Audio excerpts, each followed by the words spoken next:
Sub-Saharan Africa, where commerce meets progress. Welcome to SOUQ News, your source for business, economy, and development insight to drive nations forward. From the vibrant streets of Lagos, Africa's fastest economic hub, SOUQ News takes you on a journey of discovery, analyzing and reporting the facts that lay the foundation for growth and development. We don't just report the news, we create it. SOUQ News is more than a channel. It is a catalyst for change, spotlighting the stories that shape economies, inspire entrepreneurs, and fuel progress. Covering business, finance, technology, energy, and many more, SOUQ News provides a daily deep dive into the stories that matter, interviews with industry titans, and analysis that empowers your understanding of economic landscape. Join us daily as we dissect, discuss, and deliver the most relevant and factual news on business and the economy. SOUQ News is your trusted guide, empowering you with the knowledge to make informed decisions.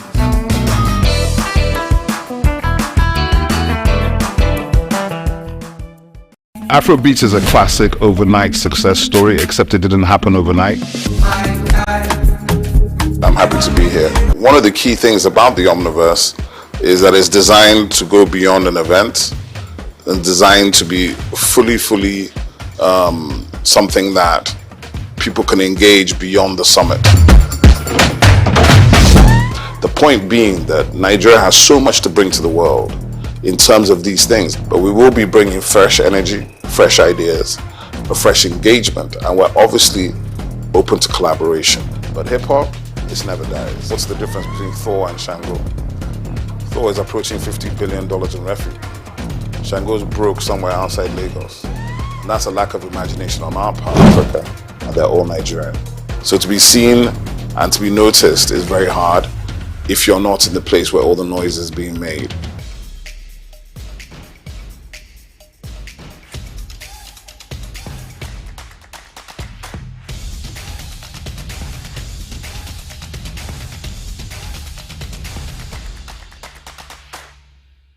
We've got just what you need right here at Femi Wash Media. Call it the Midas Touch, and you wouldn't be wrong. Let us record, produce, mix and master your audio like nobody does. Reach us on our contact today for the best quality job. My name is Dr. Ajili Tobi. My name is Etemere Glover. Naomi, well done, and shout out to SOUQ News. Shout out to SOUQ News. I want to encourage everyone to keep watching SOUQ News. Shout out to SOUQ News, and yes, tune into them. Keep watching SOUQ News.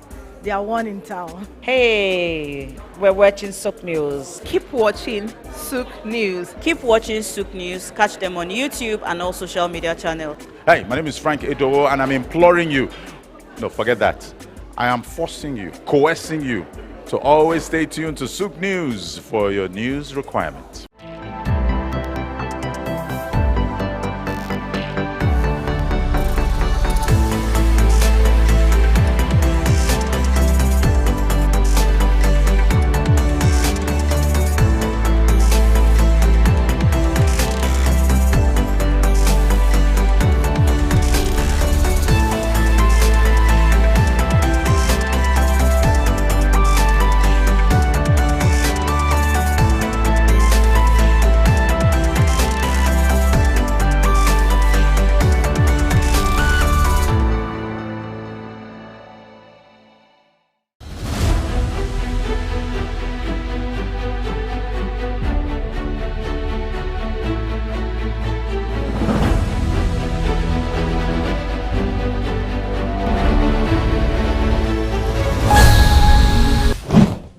Drop makes a hole in a stone, not by force, but by consistent dripping.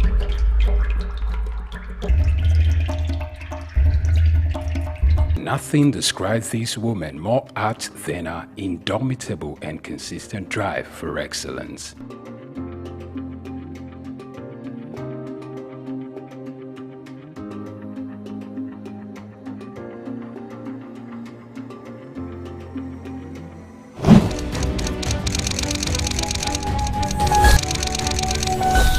Born Bilikisu Abiodun Moturayo Omobalanle Adekola on December 24, 1962, into the family of Alhaji Abdulmoshood Adekola, the first grandson of the first Alhaji in the city of Ibadan, and a Cameroonian mother, Mrs. Hannah Aduke Adekola, in the ancient city of Ibadan, Oyo State. In the 60s and 70s, I remember very well, we used to have political parties, Action Group, NCNC. NCNC was Nigerian Council for National Council for Nigeria and the Cameroons, NCNC. So we had political activity extending to the Cameroons. That is as far as I can remember about Cameroon. Cameroon was part of Nigeria. And most Nigerians grew up in the Cameroons in the 60s and 70s. The other side of Cameroon was that they are both English and French speaking. But the French speaking side were very close to Nigeria. And some of us got to know so many Cameroonians in the process. So it was common then to be educated in Cameroon, to get your education in Cameroon, to have relatives in Cameroon, because it was part of Nigeria. She's the third of 7 children. She attended St. Paul's African Primary School, Lagos, and the famed Methodist Girls High School, Yaba, Lagos, before proceeding to study chemistry at the University of Ife, now known as Obafemi Awolowo University. Talking about Ibukun Awoshika, I think you have a woman of substance. A woman who have left an indelible mark in the financial sector of the economy. You have a woman who's proud of what she's doing, who's passionate about what she's doing. And the fact that she attended the University of Ife, where my brother was the president of the student union for the time, Wole Olaoye. I think they have that DNA of hard work, enterprise, and industry in the University of Ife. Femi Falana and the others were also in Ife. So this was a generation of committed, young, dynamic, intelligent, knowledgeable, and patriotic men and women. So she has made a mark after consistently building herself and being consistently dedicated to her profession.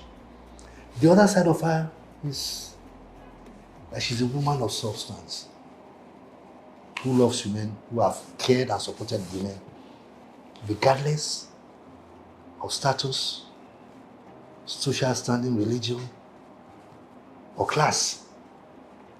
She has always been behind Nigerian women. And so, it's a woman that should be celebrated by all of us. Her father, while her mother was still pregnant with her, left for England to further his education. And while she was pretty much young, her mother left the country to go join her husband, to return while she was 8 years. Meanwhile, she was left to be cared for by her grandmother. She was registered in a private boarding primary school at the age of 4. My parents had me. My father went off to England to go to school before I was born. He left my mother pregnant with me. My mother had me, and before I was a year old, left to join her husband in England, and I was left with my grandmother. I grew up with my grandmother before my parents came back like 8 years after. Spent my first, from about age 4 or 5, I was sent into a boarding nursery school. I lived in boarding school at a very early age because my parents wanted to protect me from becoming a local Ibadan girl. And she usually attributes these to her early independence and wisdom. Omo Agbanimi, some of her friends sometimes poke fun at her wisdom, which is way beyond her age. I was raised by my grandmother, so I'm a bit of an old woman in my brain, in how I think, as my friends say. Her foray into business started at a very young age at her grandmother's shop where she sells salt. Little did she know that this was going to stand her in good stead in life. My first exposure to business was my grandmother's little shop where she sold salt. And I used to love to sit behind her little kiosk and help her to sell the salt. But who knew I was being trained for business in my future? While at secondary school, she participated in the literary debating group, excelling in it, which made her consider a career in law, though that didn't last. Also, it is worthy of note that Ibukun Awoshika could hold her own in athletics, earning her the nickname Rabbit because she could really run. As an athlete, if you want to run, and I used to be fast, they used to call me the Rabbit. Unsure of what career path she was going to settle for, she considered becoming many things at one point or the other of her life. After secondary school, she thought of becoming a medical doctor, but she couldn't stand the sight of a cadaver, so she let go of that idea. Later on, architecture was another fancy that caught her attention. Similarly, she also considered becoming a chartered accountant. Finally, only see she could work in a bank. I thought I wanted to be a doctor. Then I found out that they work with real dead bodies. I changed my mind very quickly. I then thought, you know what? I'd like to be an architect. I was good in sciences and had a problem if parents sentence you to science when you're good at both. So I ended up in Ife to study chemistry. By the end of my first year, I realized how much I hated chemistry. I could pass it, but I didn't love it. So then I thought, you know, I'd make a good lawyer. I debated throughout school. I used to represent my school in school's debate. So everybody knows that I can win an argument. So I gave it everything trying to change to law. I used to go and sit outside the door of the dean of law. And then one day the man said, come, what do you want? I want to change to law. Is that why you've been sitting outside of my office? Yes, sir. Okay, if I only take one person from another department next year, it will be you. After the completion of her undergraduate degree at the University of Ife, she went for the compulsory one-year National Youth Service Corps (NYSC) in Kano State, where she worked as an audit trainee at Akitola Williams & Co., which later became Deloitte. For youth service, I did everything to make sure they sent me to an accounting firm. They first sent me to a Muslim school to go and teach. That was easy to solve. I just wore a dress off my shoulder. I went to report. I was immediately rejected.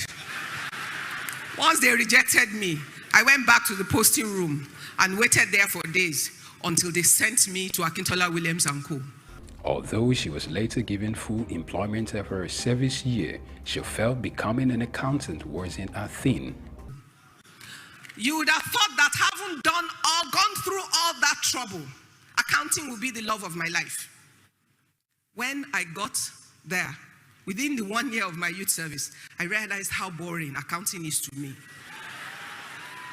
Because they had all the processes somebody else had thought about before. All I had to do was open old dusty files from company to company without imagination or initiative. I'm a very restless human being. That was not going to work. So I finished the work.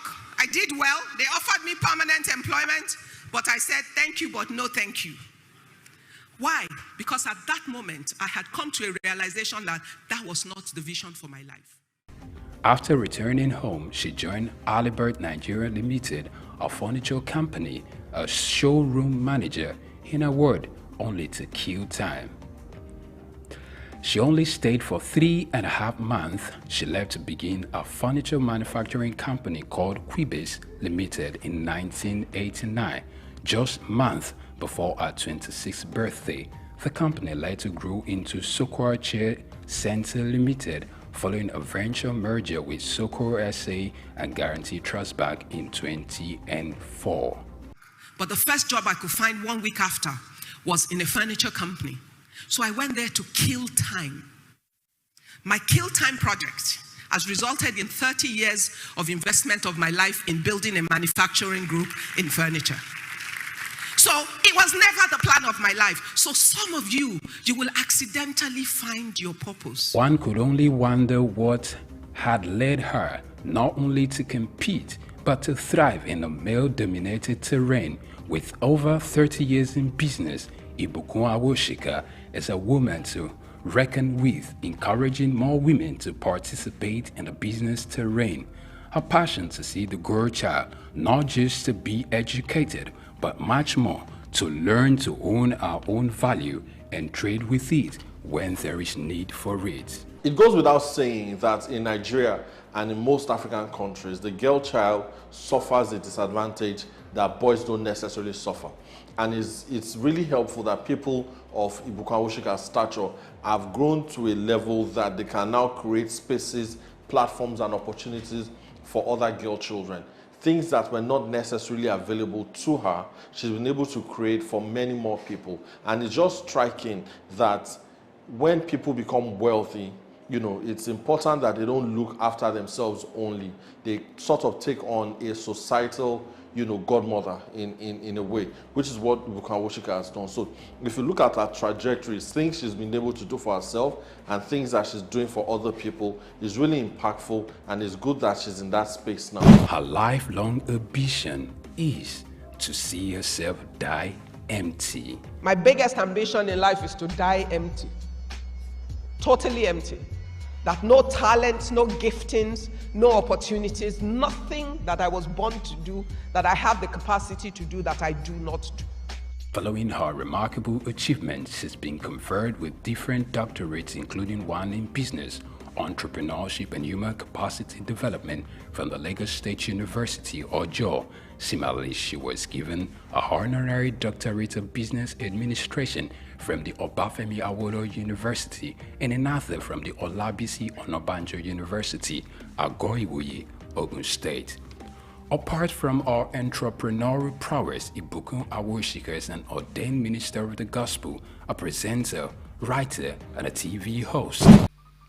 The Bible tells us that let every man be what? A liar. And let who alone be true? Let God alone be true. She hosts a television program called Business His Way. Also, she acted in the 2020 Kunle Afolayan movie titled Citation, which in addition to the books she had written, including Business His Way, The Girl Entrepreneur, The Girls in the Boardroom, and My Thoughts in Codes. In 2004, she earned a certification in business administration and management from the IESE Business School. She's also the chairperson of the Novel Nigeria Office for Philanthropy and Impact Investment. She has consistently encouraged women to take up more leadership positions without compromising their values and integrity. In 2005, she was appointed the MD CEO of SOUQ SA of France, GTB PLC, the Chair Center Limited, and some local investors after the ban of the importation of furniture by the federal government of Nigeria in 2004. Furthermore, it is noteworthy to note that she independently established another ultra-modern furniture facility, Furniture Manufacturers Mart in Ikeja, Lagos. In 2008, she was among 5 Nigerian entrepreneurs who appeared in the first African version of the Dragon's Den. Unlike a great deal of others who knew exactly what they wanted to do from the beginning, she admitted to accidentally finding purpose. Ibukun Awoshika is a member of the Nigerian Economic Summit Group, a member of the board of Nigerian Sovereign Wealth Fund, a former chairperson of the Board of Trustees of Women in Management, Business and Public Service, and a member of the IESC's International Advisory Board. Furthermore, she sits on the board of Digital Jura Limited and Cabri Nigerian PLC. Additionally, she's a fellow of the African Leadership Initiative and Aspen Global Leadership Network.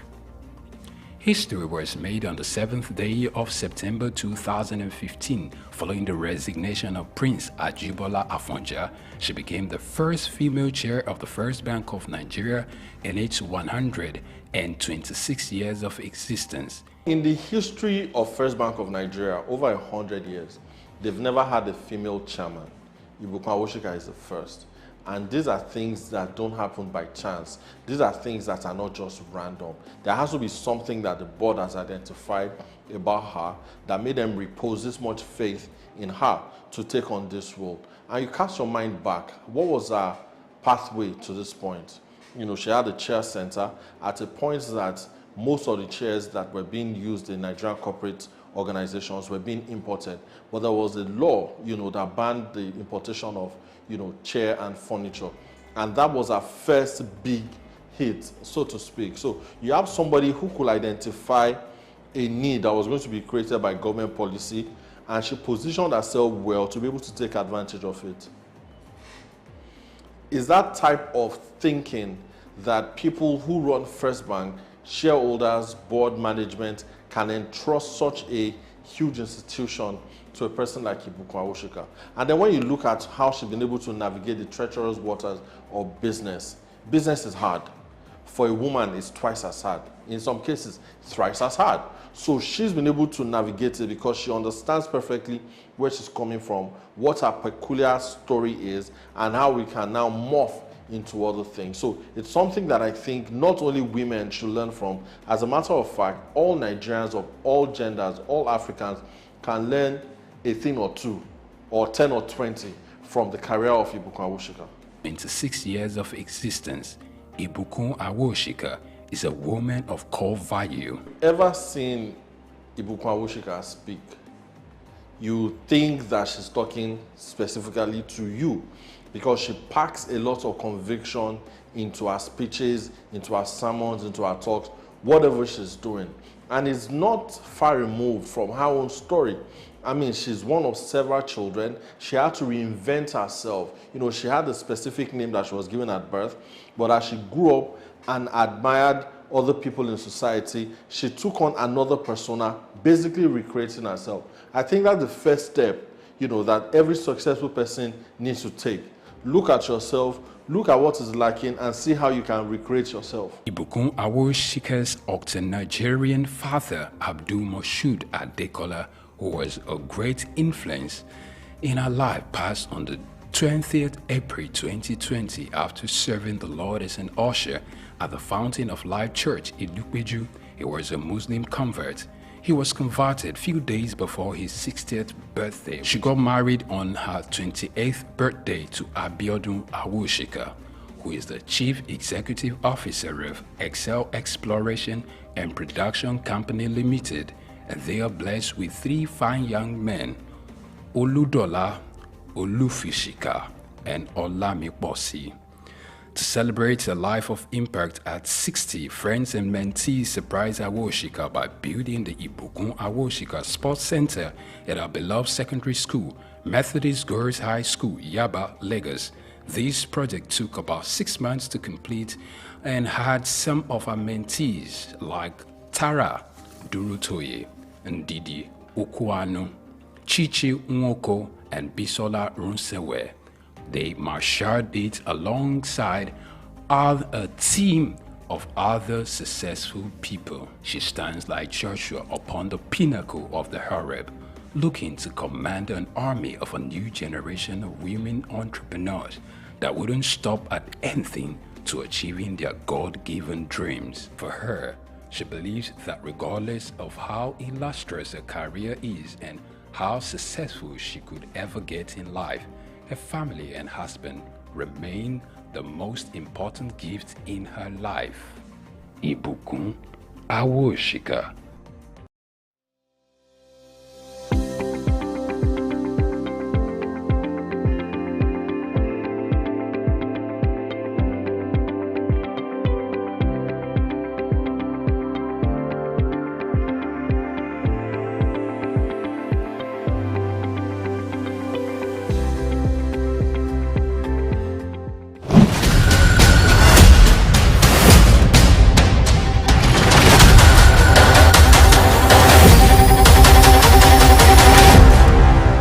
In today's fast-paced world, staying ahead of market trends is crucial. Whether you're an investor, a business owner, or just curious about the economy, you need reliable, up-to-date information to make informed decisions. When we pay our tax, or when participants pay or contribute their tax, there will be development in such an organization or country. The Ministry of Marine and Blue Economy that is going to address that alone. The National Security Advisor and the Office of the President also need to see to it to ensure that the security situation is being addressed. On Market Insights, we provide comprehensive market analysis, expert opinions, and actionable insights that you can trust.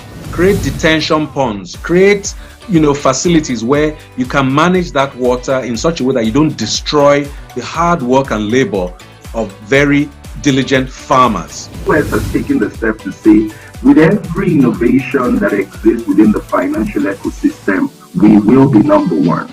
Security of all Nigerians, not only the farmers, are well ensured. The obvious reason why we are experiencing this scarcity is the fact that we are not able to produce tomatoes and other vegetable products throughout there. Our team of seasoned analysts and industry experts enrich the conversation, bringing you the latest updates and in-depth reports. With our real-time data, you'll never miss a bit. Urban farming is not a new thing in our society.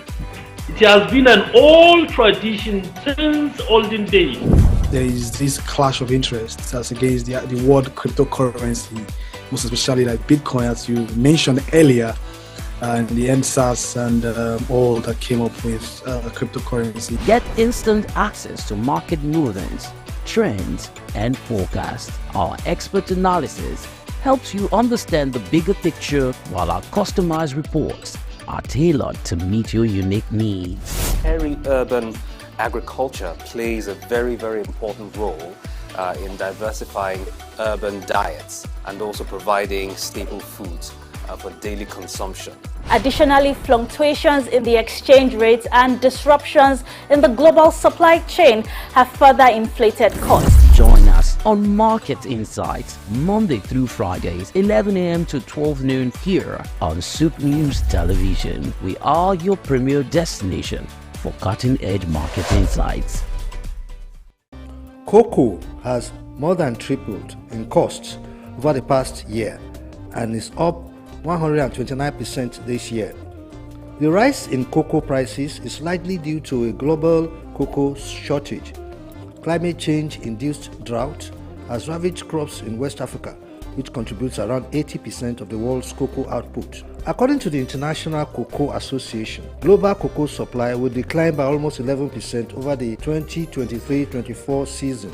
The world produces nearly 6 million tons of cocoa beans each year, and consumers may begin to feel the impact of this shortage by the end of this year or early next year. Nigeria's cocoa earnings in the first quarter of this year surged by 279%, driven by a sharp increase in its prices in the international market. Data from the National Bureau of Statistics (NBS) indicates that in the first 3 months of the year, the value of cocoa exports totaled 408.66 billion naira. This represents an increase of 279% from the 179.5 billion naira recorded in the first 3 months of 2023. When compared to the preceding quarter, total cocoa exports increased by 138% from 117.29 billion naira recorded in the preceding quarter. Despite the significant depreciation of the naira in the first quarter of the year, the dollar value of cocoa exports saw a significant increase both year-on-year and quarter-on-quarter. There was a 63.3% increase in the dollar value of Nigeria's exports between the fourth quarter of 2023 and the first quarter of 2024. Using the closing rate of the dollar to the naira at the end of December 2023, cocoa exports for the period stood at $188.83 million. This increased to $312.19 million at the end of the first quarter of 2024, using the exchange rates at the end of March. Year on year, the dollar value of exports in the first quarter of 2023 stood at $223 million. Bayo Olaoye, SOUQ News.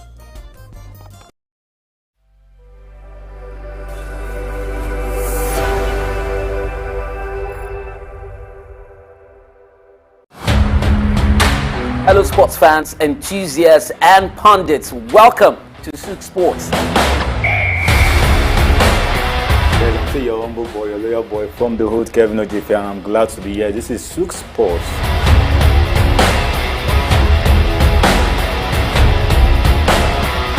To do the business, the money that makes the wheel go round.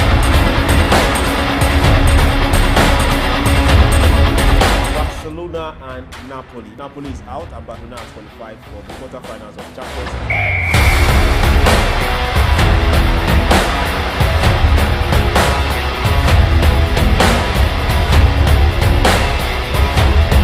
For different ways to make money.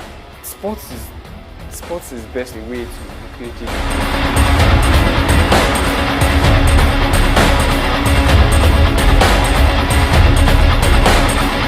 Now the next 45 minutes are going to be very exhilarating.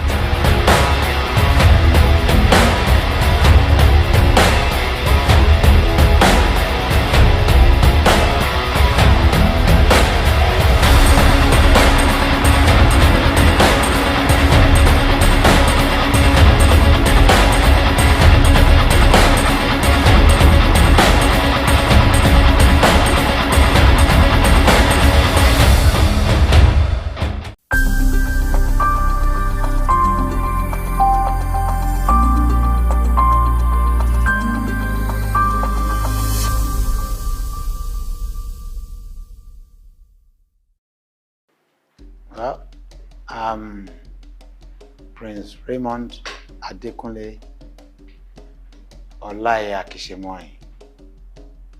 I was born into a Catholic family. I was raised maternally by the Cardozo family. My paternal family, the Olaya Kishemoy family, are from Isaleko, and they own the entire space called Makoko.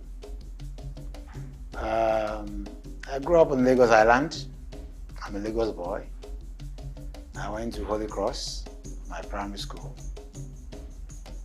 Got into St. Finbar's, but because of my interest in going to Greg's, I had to leave Finbar's and I went to Greg's to complete my secondary school. Had a run with my education. They first went for NCE. Then it used to be Advanced Arts College, Onitolo. We changed it to Lagos. It was during my tenure. We changed it to Lagos State College of Education, Otto Ejaniki. I was a school student in PRO then. Then went, after that, during that period I was a journalist too. During the period of the Second Republic, I was the Lagos State correspondent for Radio YO. When I went for NYC in 1982, I was made a press secretary to two commissioners in Ogun State. That's Chief Yemi Adefulu and Chief Isiaka Abiodun Adekunle. I was the press secretary to the two commissioners there. After that, I went back. I did a short period of teaching for 1 year at Agaway Secondary School. Then I left for one school to a very interior part of Ogun State, Okiri Ojule. The full meaning is Okiri Ojule Mobile Begbedu. Secondary school there then. Then I left, went back to my journalism. I was with Community Concord. Then I joined Guardian. I was the one in Abeokuta with Tayo Awotusi, who later left for this one newspaper. Then he went to Liberia and he died in Liberia. You know. Then after Guardian, I started Republic with them. I was the first Ogun State editor of Republic newspapers. Then going back to Guardian, Concord. But within that period, I was the NUJ. I started the general in Ogun State during the period of media, you know. Badejo, Demola Badejo was the secretary. I was the assistant secretary. And after that stint, I was the national financial secretary of our SWAN, Sports Travel Association, during the time of Fan Ndubueze. So I got fed up with journalism when we had June 12 and I saw the whole country in that terrible state. So I just left. Went back to school. I had OND, HND, mass comm. Then went back to school again for postgraduate marketing at NIJ. Or just what you need right here at Femi Wash Media. Call it the Midas touch and you wouldn't be wrong. Let us record, produce, mix and master your audio like nobody does. Reach us on our contact today for the best quality job.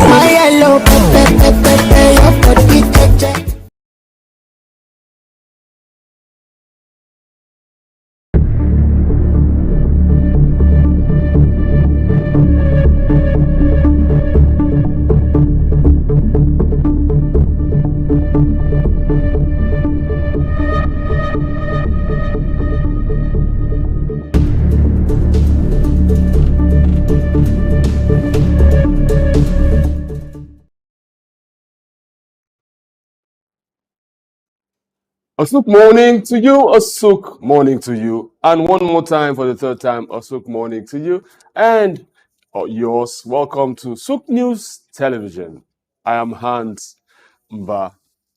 This is SOUQ News Television, and we welcome you to our maiden show for the day, SOUQ Business Landscape. Here we take a look at headlines that the world is discussing from business publications from continent to continent, Africa, Asia, Europe, and the Americas. As we do this together here on the show, remember to take it outside with us as we continue engagement online with the hashtag SBL.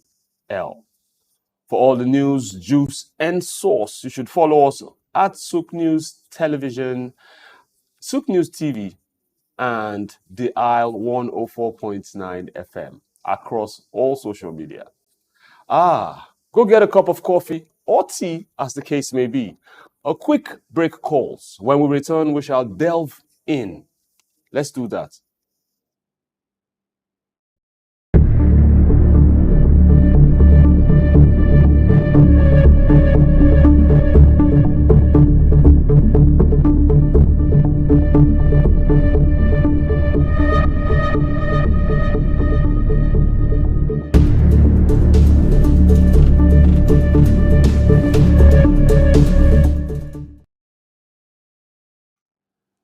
Welcome back. We begin with Business Day in Nigeria. Nigeria raises over $900 million in first domestic dollar bond. It records 180% subscription rates. FG ready to leverage capital markets for growth, says DMO. And I will introduce my special guest this morning, as usual, that brings us insightful issues that would help us bring understanding and paint a good picture with these headlines. It's none other than Doc Osamaze. Welcome to the show. Hans, good morning. Great Nigeria. Good SOUQ. Beautiful Africa. Yes.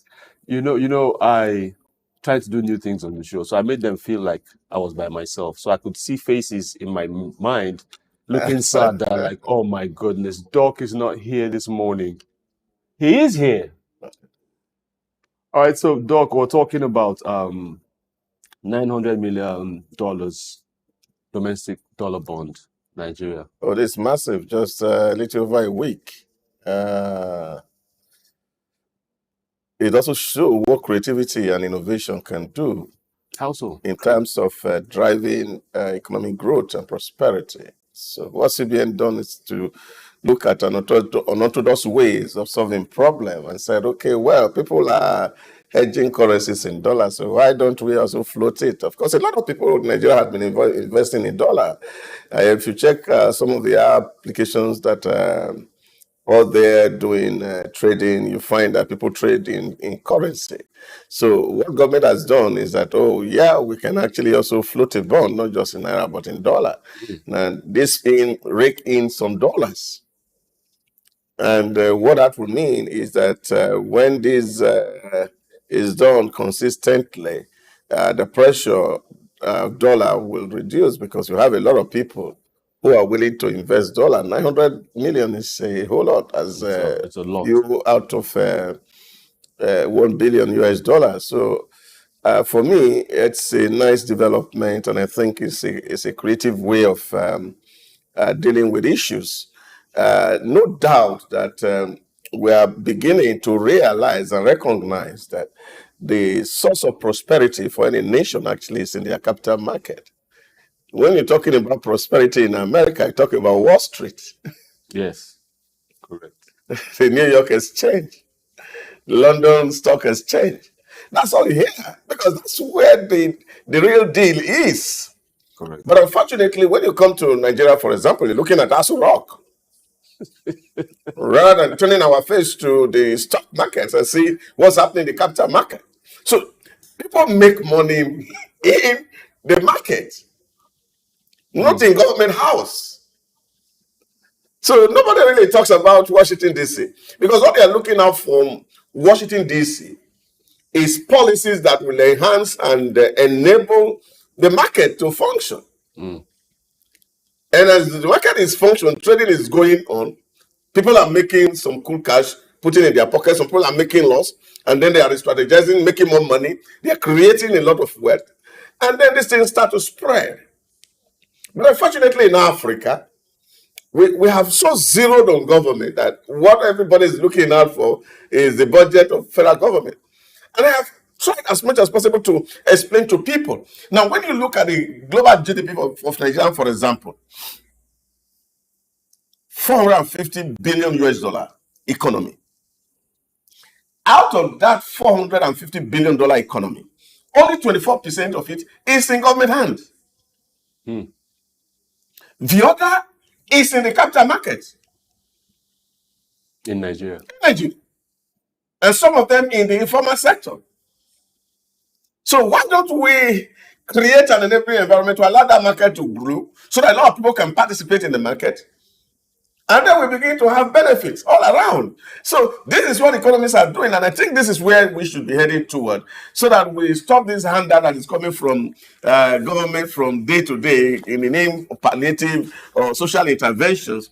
And people really know to do businesses. And you are seeing that if your business is doing and you are listing in the stock market, what you are doing, you are raising funds, you are expanding, you are creating employment, you are redistributing wealth for the nation. So for me, it's a positive development that the federal government is looking toward the capital market, giving it the right environment for it to really blossom. Because as it is right now, really, Nigerian capital market is the best in the world by all the rating that has been released in recent times. Really? Oh yes, we are making more money than any country in the world. Why are people complaining that there's no money to get involved, even in a thing such as the dollar bond being raised? Yeah, but of course, you know, this is an instrument. Mm-hmm. If you are not able to do dollar bond, you can do naira bond. If you cannot do naira bond, you can go into the stocks. Okay. Or you can even go into the agri sector. As people are preparing now, you see a lot of agri products are all there in the environment that people can key into. And at the end of the day, at the end of the year, whether it is 12%, whether it is 5%, whether it's 9% or 16%, as the case may be, you know that at least your money is working for you. And that's really when you are wealthy. True. Let's join the federal government to leverage capital markets for growth. Corporate tax revenue jumps 131% on FG's drive. So you could catch this on page 28 of the business day. Doc, corporate tax revenue going up. Yeah, what that means is that, of course, some of the loopholes are being closed. Really? Oh, yes, that's what it means. You see, a lot of the tax net is catching up with a lot of corporations, and things are being tidied out. And I think that's where really we need to go, where there's transparency so much in our systems. Mm. And when that transparency is there in system, then government can do what they are best fit to do. I said to people, I was saying to a friend of mine yesterday, and they were talking from the UK, and he was saying to me, "Oh, you know, our government." And I asked, what's the business of government of UK, except to collect tax and spend it? That's the business of every government in the world.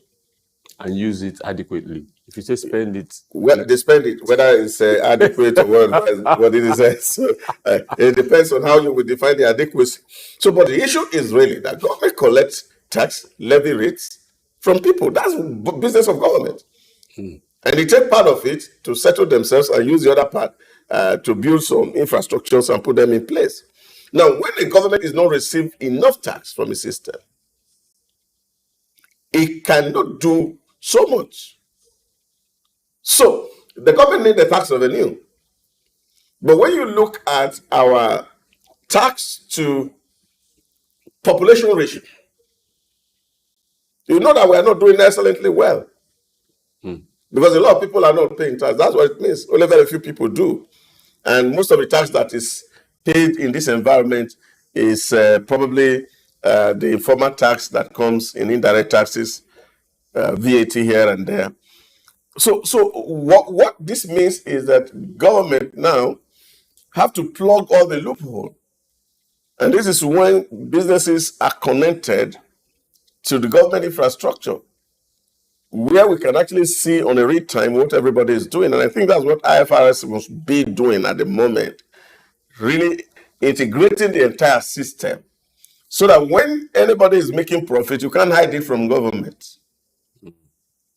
And your tax and government can see it, and the tax is seen. You just imagine that this is happening everywhere in the world. I was reading yesterday which country, and they say, oh, Apple is fined $30 billion after a court judgment. It's on the news, actually. We're going to get to that. So you see, these are the thing, and this is what government does everywhere. So when companies have infraction, we find them, and we have more money. Then we can build bigger roads. Right. We can invest in rail system. Right. We can build good schools. Our hospital can become functional. So these are things that we must do and do them very well, and so that we can actually have oversight on what corporations are doing, because there are a lot of corporations whose corporate governance is poor, and money is hidden from government tax. So you see big corporations declaring losses. But if you go to check their books, you see profligacy in it. Because all these things are used to hide government money. And then, of course, we come back again to blame the same government for not performing. So I just feel that those who are regulators in Nigeria must do well to oversight businesses and ensure that more businesses are captured in the tax net. Right. That's the only way we can get the infrastructure that we are all craving for, and then bridge the gap that is so wide, as they say. Okay. So this headline is piggybacked off The Economist by Business Day. It says, if Nigeria cannot end fuel shortages, disaster beckons. This is from The Economist. And Business Day is bringing it to us. How do you speak to this? Because it's really bad. There are queues everywhere. Then the queues, I notice, have kind of reduced because people cannot afford to pay 800, 900, in some cases 1,100. What are we going to do about this, though? How is it looking? How's the near future looking? You see, for me, I think it's many say it's going to get to 1,200. Oh yeah, but that is what it is really, because as analysts have said, the landing cost of petrol as of today is actually 1,100. How does it go up so quickly when we have what's supposed to be it's supposed to be going down? No, you say when you say something is great, people must. This is where those who speak for government must be able to communicate themselves very well. That's key. Now, when the government came and they said, look, government is not going to pay the difference between the landing cost of petrol and the selling price. Which is And called subsidy. That's what we call the subsidy, the difference. Petrol is landing at 1,100. Hmm. The maximum government can do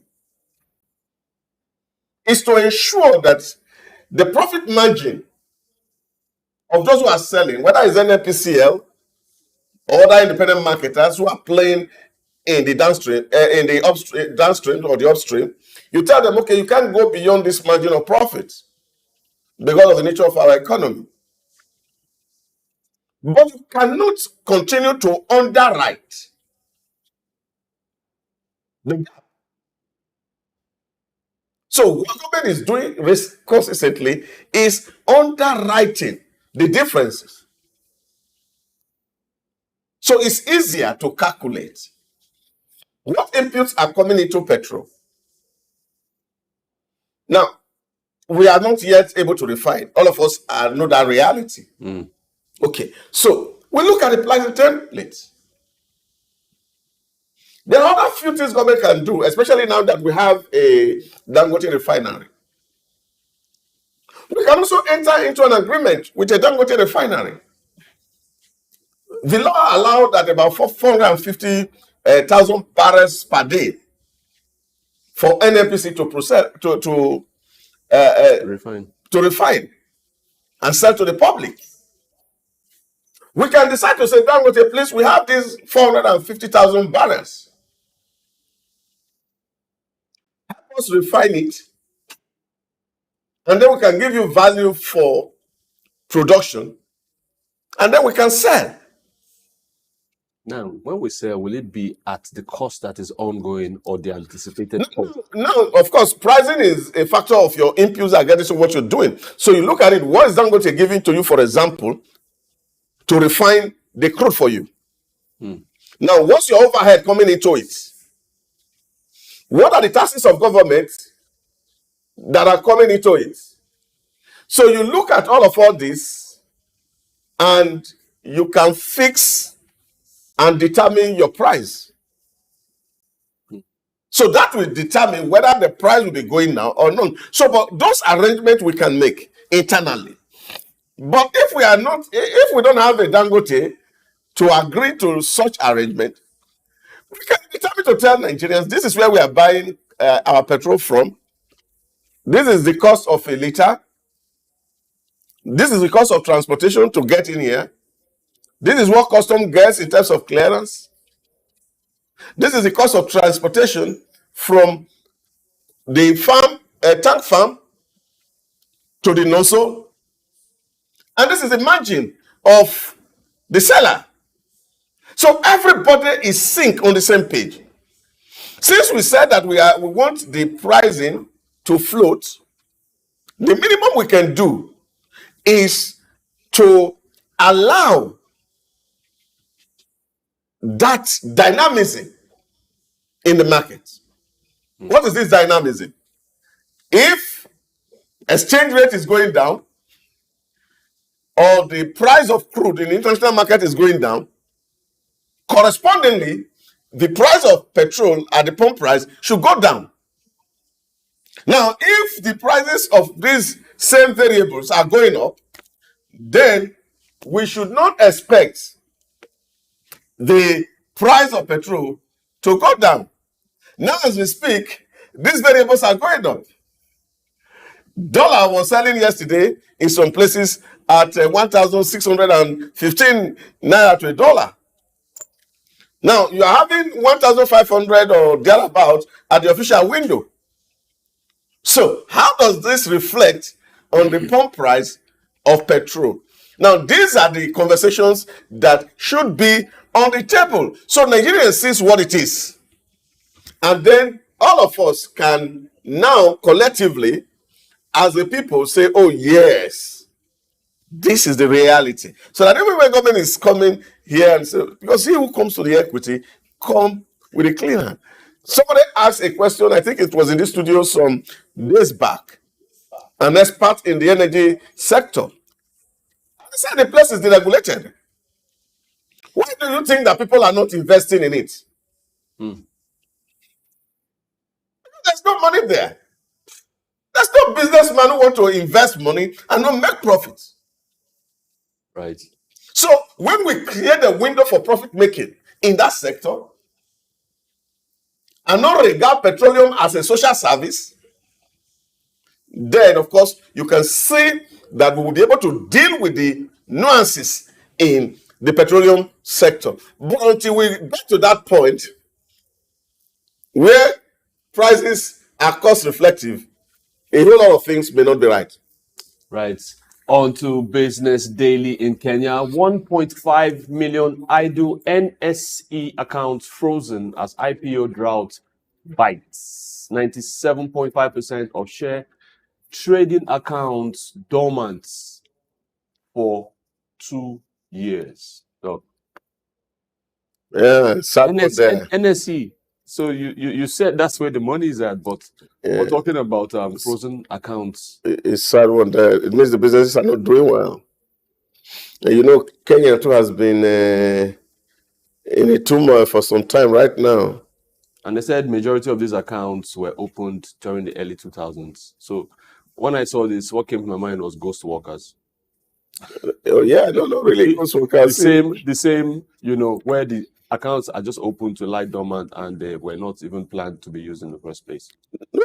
It's you look at two things, because this is the capital market you're looking at here.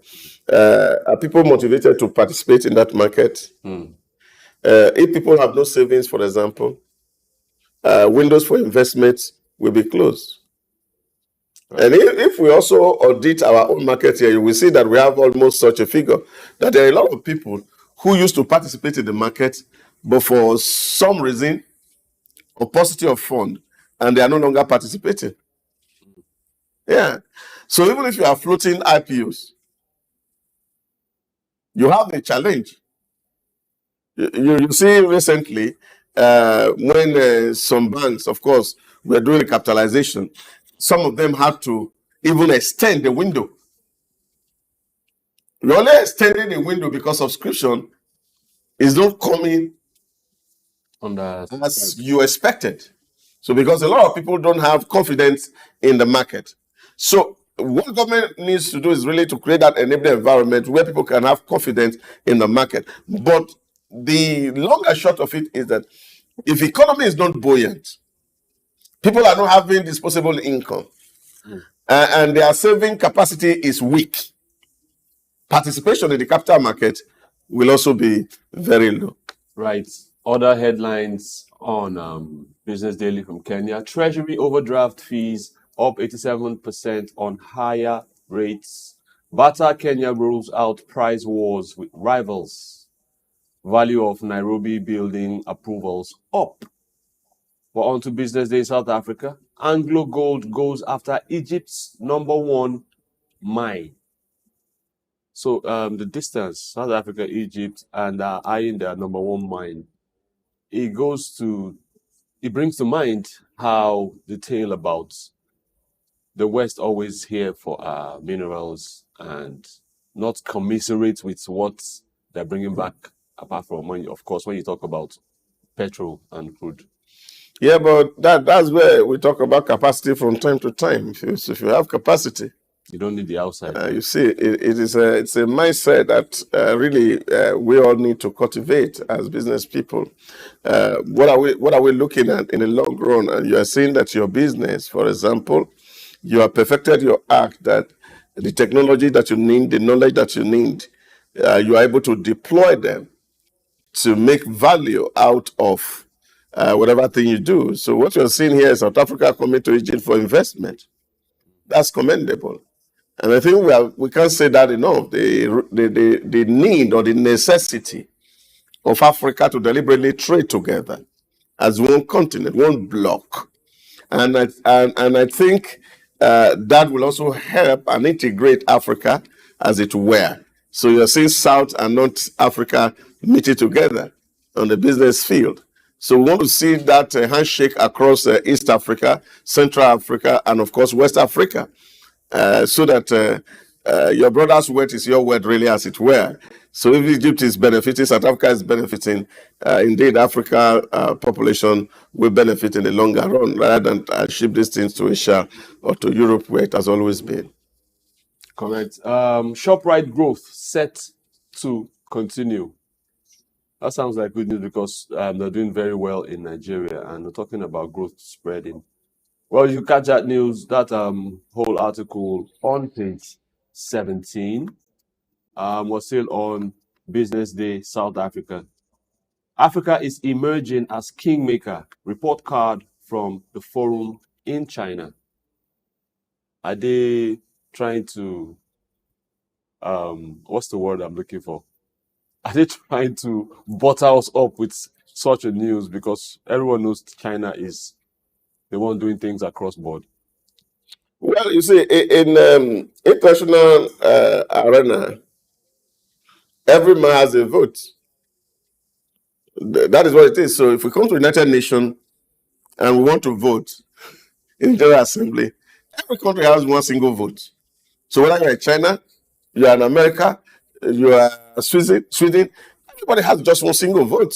Now, if, for example, there's a contestation between Japan and Mexico, for example, they will also campaign for votes.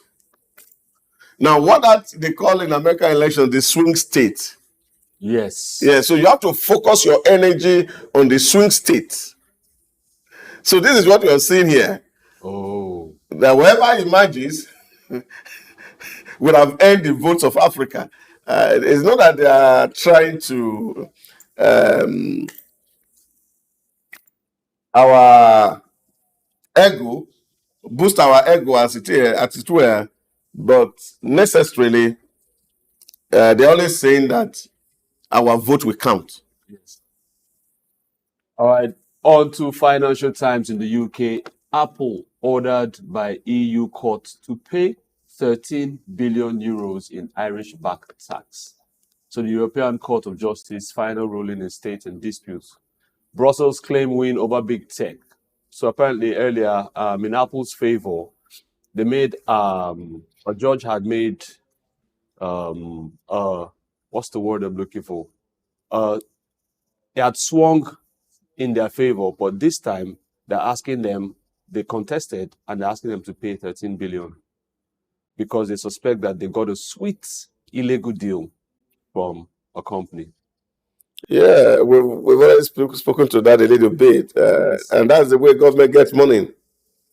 You get money. It seems because where government work, because you can tell that from this headline, it's not easy to find such sweetened deals unless you do a thorough, you use like a magnifying glass to do a thorough investigation. That's what people are saying to you today, that data is king. You can't hide it.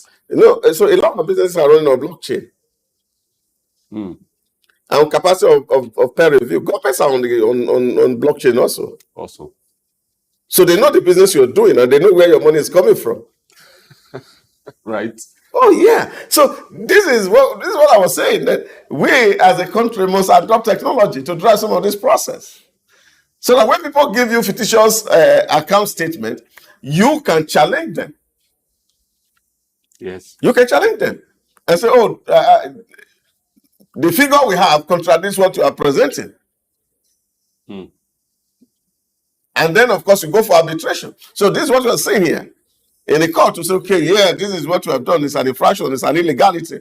And then, of course, they've been found wanting. Now, Apple has no alternative but to pay the Irish government that much, 13 billion. That's a whoopee sum. That's a lot of money, dog.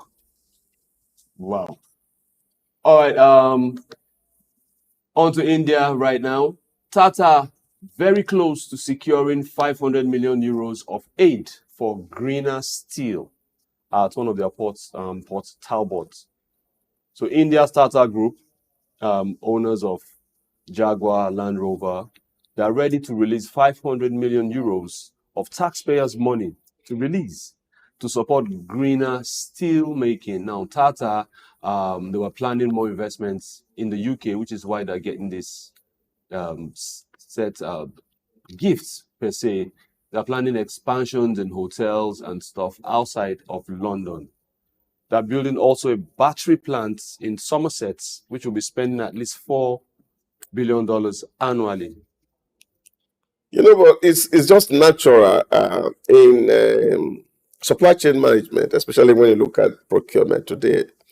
One area where public sector really adding value in terms of procurement is they call it supplier development. And I think those are some of the things that we would need to deliberately do to enhance the capacity of your supplier to be able to produce something. So what you are doing is that you are investing in the business of your trusted supplier who has no financial capacity but have the competence to deliver what you want, that will reduce your overhead in the long run. You understand it now? So you are using this computer. You know that, of course, you are requiring this computer from time to time. Every time you go to the open market, you don't get something that's of quality. But you have found out that there's one man who does this very well. So by supply development is that you invest in this one man to be able to produce what you need at the right quality. So that even when there is scarcity in the market, he remains loyal to you. So you have clear visibility of what is available. When your inventory is low, you can see it and you can trust this guy that if it does not exist anywhere, he can't sell to any other person. But see, recently, that's what we are talking about when you talk about the oil swap deal. It's called supplier development. All right, still on Financial Times UK. This is a funny headline though. Argentines declare their millions under their mattress. Argentines used to keep savings stuffed in mattresses, deposit boxes, or say foreign accounts. They are declaring millions of dollars in tax amnesty. Their President Milei, believes tapping those greenbacks, all the money, can reinvigorate a real economy that's been battered by crisis. You know, Argentina has always been in the news as, I don't know why they still call them the third world till now, but this seems to be a good thing. This is a way that they're pulling out all that monies. What's your take on this? You know, it is also reminds me of the people in reality in the village. In most of the third world, really. You see, some time ago, I did a study for Bank PHP, and not the front Keystone Bank. And it was an advert exposure that I was supposed to do. So I went to the north to conduct that survey. And I was shocked by the outcome of that survey. Because they were thinking of opening up a Sharia window then inside Bank PHP.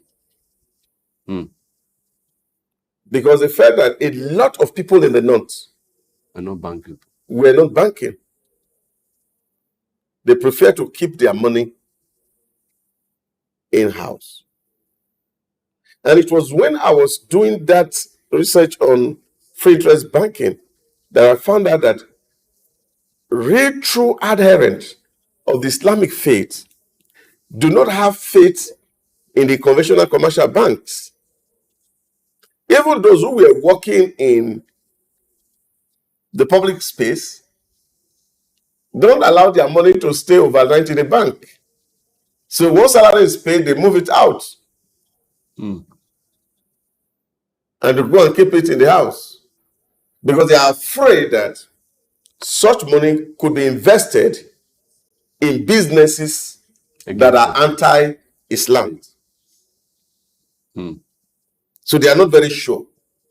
Because in the concept of Islamic banking, before your money is invested, the person who is investing on your behalf should tell you where you want to put that money.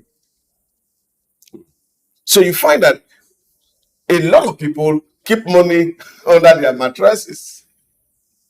I thought those things got stopped from back growing up in the village. Yeah, but this is what you see. Take, for example, if you also look at the environment of conventional banking today, where all that you save, all that you get is deduction. People are tempted to pull money out of banks, those places. And that's why you see, really today, almost everybody you see around, all their money goes to the fintech. They are not going here, right here. Someone mentioned that to me actually. Someone in the office here. So the fintech, They trust the fintech. If you ask somebody now, is the fintech telephone is going to give to you. So there are very few people are operating deposit current accounts because of the charges and deductions. So these are disincentive for people to keep money in regular banks. Wow. But here we have a president who is trying to say, well, let's be ingenious in moving out this money from this greenback, as the news call it, because it's really a greenback. And if you have such dollars under your mattresses, and the Argentinian economy has been grinding close to a halt for so long, I think it's just the right thing to do and see how to stimulate that economy and let wealth redistribution happen real time. I agree. PwC lines up China head. So the firm's leaders have tapped Hermione Hudson, who was a runner-up in that race, to lead PwC this year as fallout mounts from its audit of a collapsed Evergrande. PwC is one of the big, is it the big four now or the big five? And they're lining up a Chinese head. Yeah, you see, audit will continue to give preeminence bringing money as people continue to invent new ways to be crooked. Right? Oh yeah, that is what it is. So you have to position the audit company to be able to see some of all these things that are happening at the back door and then figure it out. So auditing is moving just about from checking receipt to also see that performance are being done in terms of all the things that we have agreed to, sustainability debate and the rest of it, to see that the world is doing very well. So audit companies will continue to make money. That's like right. they say, as the hunters have been shooting without missing, now birds are flying and they don't want to perch. All right, other headlines in the Financial Times. Can Britannia be cool again under Labour? This is the big read on page 19. How to overcome the middle income. Also, we jump right onto Gulf Times. QCB urges balance. Yeah, I was really interested in that. The headline. Labour's headline. You see, the reason is simple. And Right. I keep saying, you see, there's no way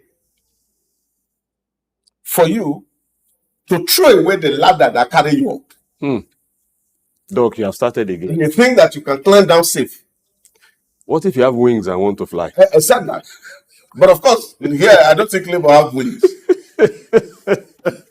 It will take time for this reality to dawn. Honestly, I'm speaking. You see, because how do people get money really? People get money through productivity. True. As long as you continue to fund poverty, you remain poor. Write it down. Doc, what's the way out? The way out is to fund creativity, innovation, encourage people to be hardworking, and not sit down in one place and say you want to continue to share money for people so that they can stay in their home and do nothing. There's no economy that can grow that way. In the traditional African society, do you see where laziness is not condoned? That's the way only people can eat. True. So he who does not work cannot eat. Now, when government start to promise that people don't need to work, because they will provide them money to eat, I don't know how that economy will grow.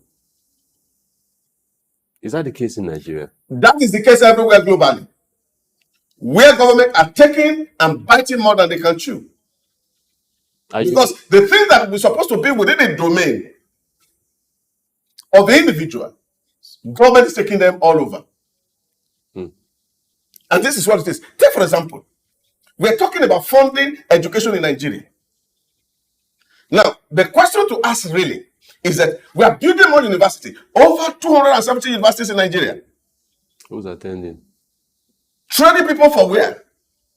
Would it not have been better if we have just 5 functional universities spread out in the region? We fund them. Because we also to look at it, that if universities are supposed to be producing managers to supervise people who are working, and you are overproducing managers, who are they going to supervise? Where's the job? So this is the question, and this is the question that government needs to answer. True. So we must be real and authentic to our people and tell them this is the reality. That the only way to survive, except those who are fiscally challenged, if people are not fiscally challenged people, I was going to say creative. are productive actually. So these are the things that we must have to embrace as a country. So this promise of liberal democracy can't take anybody anywhere. We can only make promises, we can keep them, but we cannot keep them. Thank you so much, Dr. Idausa, for being on the show. We've come to the end. My name is Hans Mba. Remember, we take the engagements outside the ring. It's hashtag SBL as we continue these conversations. Stay tuned for Early Exchange at 8.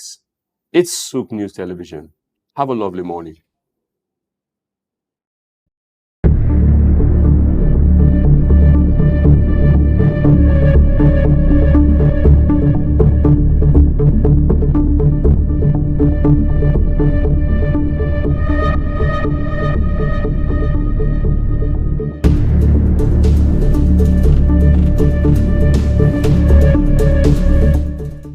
Today's fast-paced world, staying ahead of market trends is crucial. Whether you're an investor, a business owner, or just curious about the economy, you need reliable, up-to-date information to make informed decisions. When we pay our tax, or when participants pay or contribute their tax, there will be development in such an organization or country. The Ministry of Marine and Blue Economy that is going to address that alone. The National Security Advisor and the Office of the President also need to see to it to ensure that the security situation is being addressed. On Market Insights, we provide comprehensive market analysis, expert opinions, and actionable insights that you can trust. Create detention ponds, create facilities where you can manage that water in such a way that you don't destroy the hard work and labor of very diligent farmers. US has taken the step to say, with every innovation that exists within the financial ecosystem, we will be number one. Security of all Nigerians, not only the farmers, are well ensured. The obvious reason why we are experiencing this scarcity is the fact that we are not able to produce tomatoes and other vegetable products throughout there. Our team of seasoned analysts and industry experts enrich the conversation, bringing you the latest updates and in-depth report. With our real-time data, you'll never miss a bit. Urban farming is not a new thing in our society. It has been an old tradition since olden days. There is this clash of interests as against the world cryptocurrency, most especially like Bitcoin, as you mentioned earlier, and the SOUQ and all that came up with cryptocurrency. Get instant access to market movements, trends, and forecasts. Our expert analysis helps you understand the bigger picture, while our customized reports are tailored to meet your unique needs. Peri-urban agriculture plays a very, very important role in diversifying urban diets and also providing staple foods for daily consumption. Additionally, fluctuations in the exchange rates and disruptions in the global supply chain have further inflated costs. Join us on Market Insights, Monday through Fridays, 11 a.m. to 12 noon here on SOUQ News Television. We are your premier destination for cutting-edge market insights. Cocoa has more than tripled in costs over the past year and is up 129% this year. The rise in cocoa prices is likely due to a global cocoa shortage. Climate change-induced drought has ravaged crops in West Africa, which contributes around 80% of the world's cocoa output. According to the International Cocoa Association, global cocoa supply will decline by almost 11% over the 2023-24 season.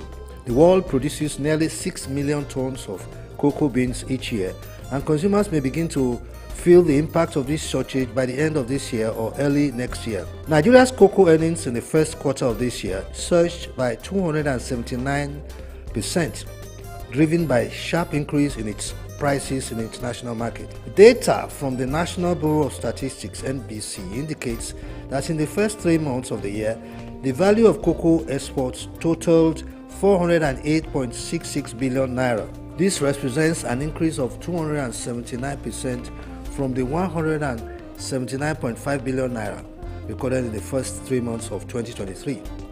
When compared to the preceding quarter, total cocoa exports increased by 138% from 117.29 billion naira recorded in the preceding quarter. Despite the significant depreciation of the naira in the first quarter of the year, the dollar value of cocoa exports saw a significant increase both year on year and quarter on quarter. There was a 63.3% increase in the dollar value of Nigeria's exports between the fourth quarter of 2023 and the first quarter of 2024. Using the closing rate of the dollar to the naira at the end of December 2023, cocoa exports for the period stood at $188.83 million.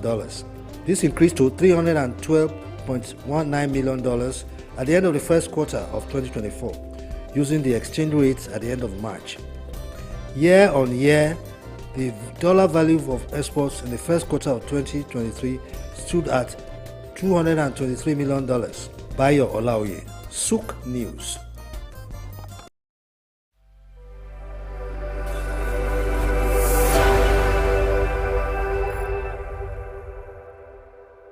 My name is Bayo Olaoye. No elected official should take the oath of office until tribunals decide all petitions. This is the position of the Justices of the Court of Appeal and other judicial officers who participated at a workshop to review the performance of the judiciary in the last pre-election litigation season, identify areas of shortcomings, and work on ways to improve the process. In today's news talk, I will be examining the recommendations of the workshop and reactions from legal luminaries on the issue of deciding elections petitions before swearing in. One of the recommendations of the workshop was that the election disputes should be concluded before any winner of an election takes the oath of office. It also recommended that the Constitution should be amended to provide that all pre- and post-elections matters shall be heard and determined before the winners of the election takes the oath of office. That Section 187 of the 1999 Constitution should be amended to include a new subsection stating clearly that disqualification or non-qualification of a deputy governor shall not affect the governor-elect or governorship candidate of a political party. It is also the recommendation of the workshop that all pre-elections appeal should terminate at the Court of Appeal. Participants resolved that the state of the transmission of results must be revisited and reviewed to avoid the kind of controversy surrounding the transmission of results in the last 2023 elections. The participants asked the Alternative Dispute Resolution (ADR) to be introduced into electoral laws with the passage of the Arbitration Mediation Act 2023. They contended that the negative publicity in which the judiciary was portrayed in bad light by the social media and other forces associated with it should be countered by a robust communication media department to be established by the respective courts. Rights activist Clement Nwanko of the Policy and Legal Advocacy Center, PLAC, reminded the gathering about the important role which democracy plays on the third arm of government and why it must always play such role effectively. Nwanko noted that The involvement of the judiciary in elections has continued to be very important, adding that it meant that there were a lot of expectations from the judiciary. He observed that the perception of the citizens of the judiciary had become much more prominent and advised that it was an issue that the judiciary must address by ensuring that its judgments and other decisions reflect justice. Mr. Nwako argued that for a lot of Nigerians, the ability of the courts to dispense justice was always the basis of trust and confidence in the Nigerian judiciary. Achieving this, he added, required robust legal frameworks, effective enforcement mechanisms, and a commitment to inclusive electoral practices by all. He tasked the civil society, media, political parties, and others with the responsibility of embarking on massive sensitization of the public on the rudiments of the electoral law. Reacting to the recommendations, a senior advocate of Nigeria, Chief Mike Ezekomi, said he agreed with many of the recommendations because they aimed at enhancing the efficiency, fairness, and transparency of what he called the warped electoral process in the country. However, he held a different view on some of these recommendations, especially that we said that the Court of Appeal should be the final arbiter in governorship election. This, he said, cannot fly. Chief Ezekomi described as salutary and commendable the recommendation that election disputes should be concluded before swearing in. Another senior advocate of Nigeria, Joseph Nwobike, said he completely agreed with the proposals, particularly the suggestion that all litigations should end conclusively before the winner are sworn in into the electoral offices. He added that the suggestions coming from the judges themselves was a welcome development will advance the core values of democracy in Nigeria. Mr. Nwobike believed that if the proposed amendments are made to the existing provisions of the Constitution, all the parties concerned, including INEC, will align themselves to the law and that Nigeria will be better for it. I am Bayo Olaoye.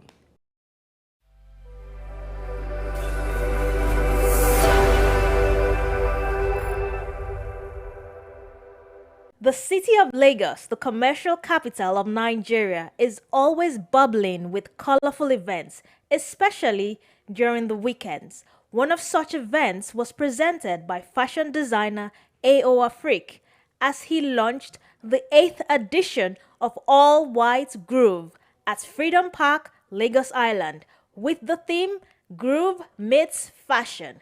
I feel special today. I feel wonderful. I feel fulfilled.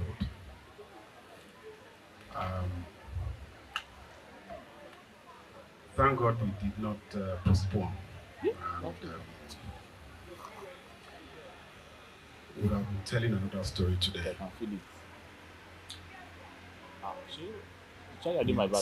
Special thanks to God and special thanks to Mr. Theo, the chief warder, who told me a few years ago that rather than going and coming back to Freedom Park with your products, take a space there.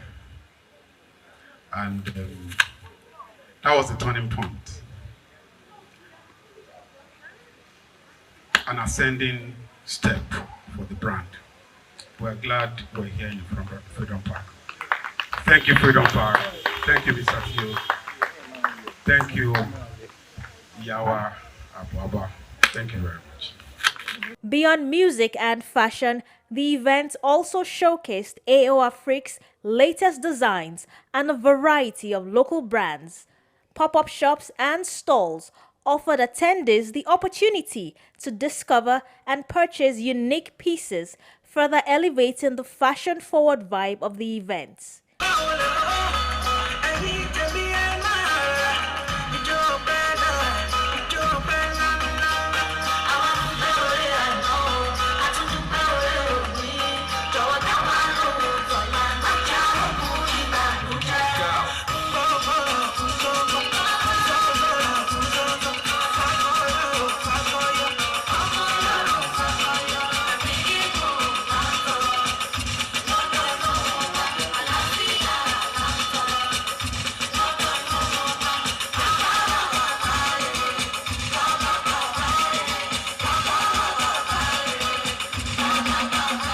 The all-white groove once again proved to be more than just a party.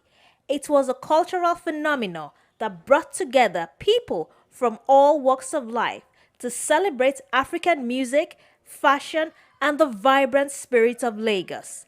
Lavina Emma reporting for SOUQ News Television.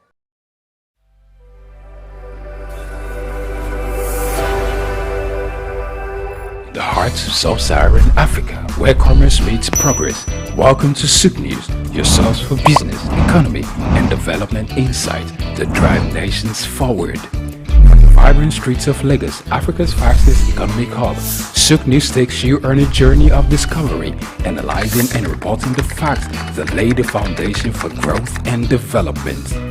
We don't just report the news, we create it. SOUQ News is more than a channel. It is a catalyst for change, spotlighting the stories that shape economies, inspire entrepreneurs, and fuel progress.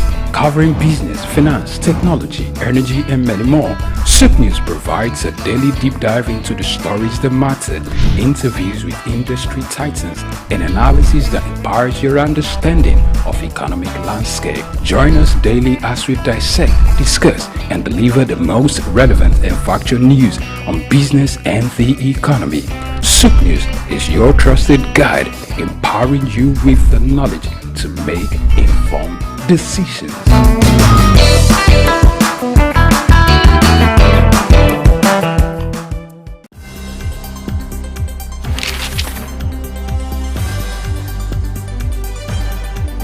The challenge of governance is to see how we can leverage what is on the ground and convert this to wealth for the people. Russia, China are gaining entry into Africa, and it would appear that some Western countries are losing out. You're working as an expatriate worker, then you're paid in your currency. But then if you must spend those money, you need to convert those money to the local currency to spend. When we address this exchange rate volatility, we will see definitely cost of goods and services will come down. From a security point of view, we should employ the technology to ensure that we can track individuals and goods within the continent.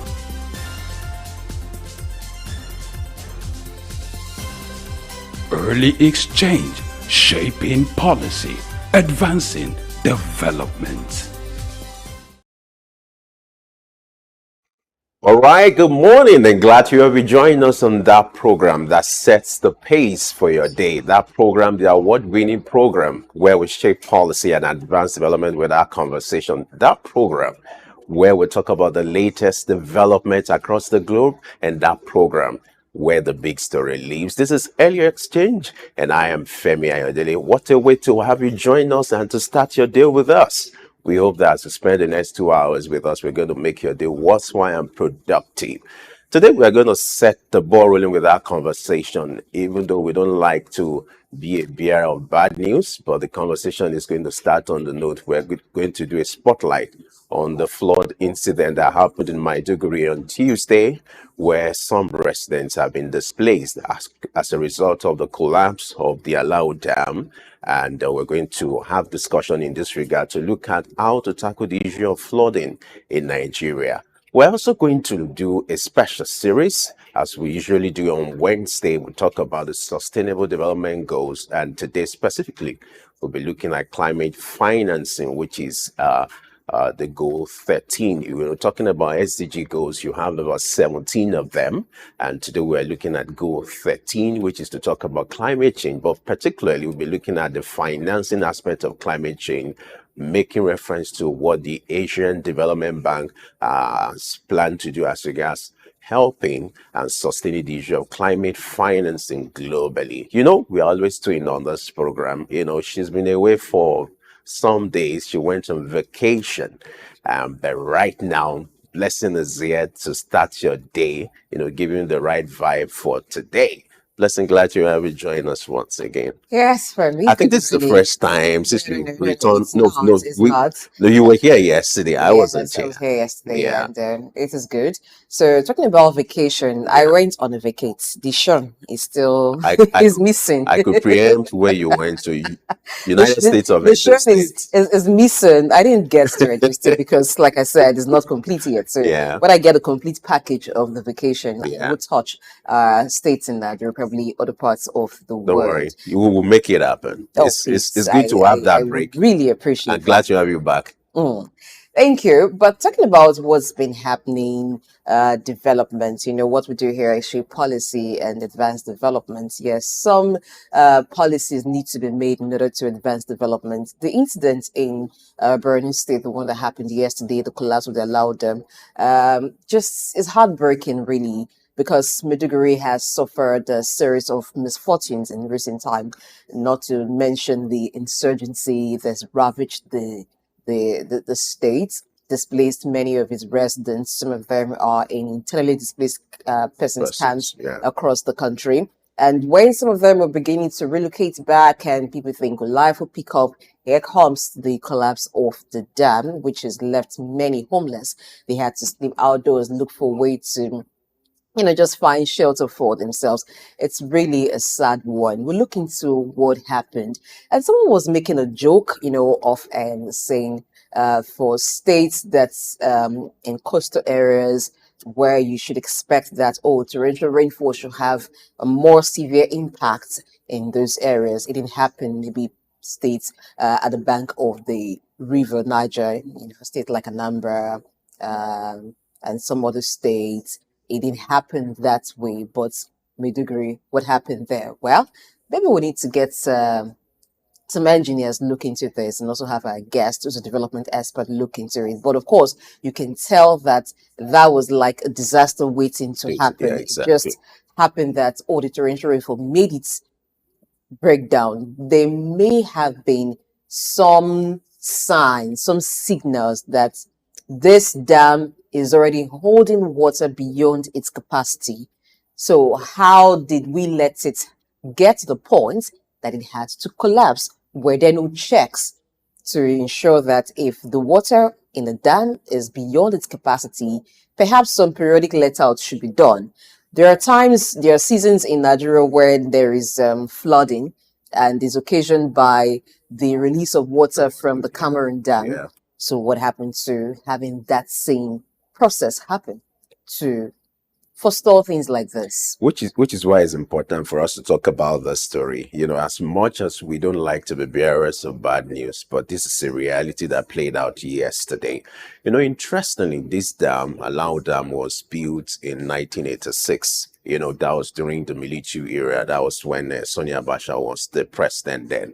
And it was built as a way to serve as reservoir for irrigation for farmers and, for agric purpose in that area. And so you would expect that proper attention will have been devoted to these dam. It's usually mind-boggling when this kind of incident happened, and you understand that if you follow the trend of things, this could have been prevented.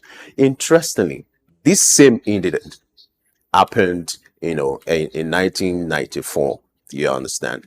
It happened in 1994. That was like 30 years ago, where a lot of people were displaced, and it happened. So you can imagine something happened 30 years ago. That's 3 What decades lessons ago. have we learned, over the years? And 30 years after, the same thing is happening.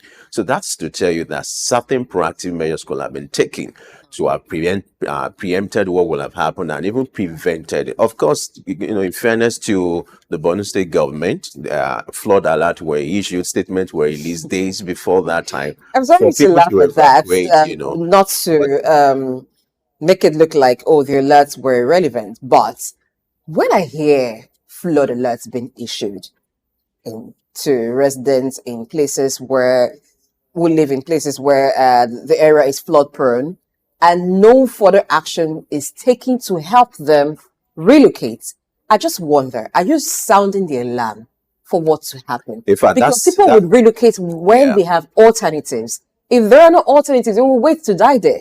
that should be the rule of governance or the rule of government, because these people, they are compelled to live in that environment simply because they don't have alternatives. So rather than issuing statement, one will have expected that government should have been proactive, not just reactive, which is peculiar to what we do here. Rather than being proactive, we are reactive. Like I said, this thing happened in 1994.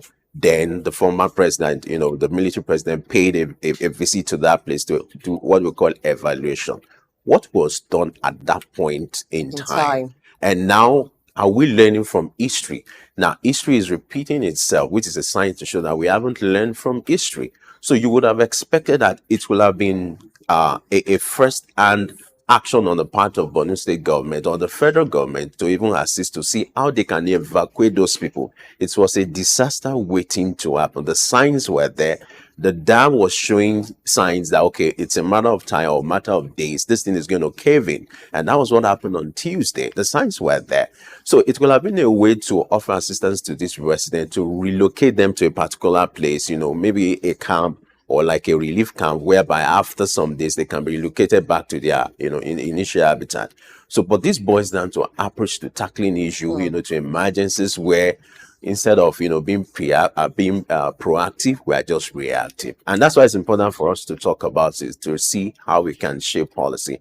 And the sad note is also that some areas have been submerged. Even the palace of the Emir of Borno is also being submerged, and some other houses. Even zoo and correctional facilities. So it's really a disaster. Yeah. So if wildlife is not spared in this, even after the water recedes, it's still going to be a problem that will be handled or they'll have to face for years.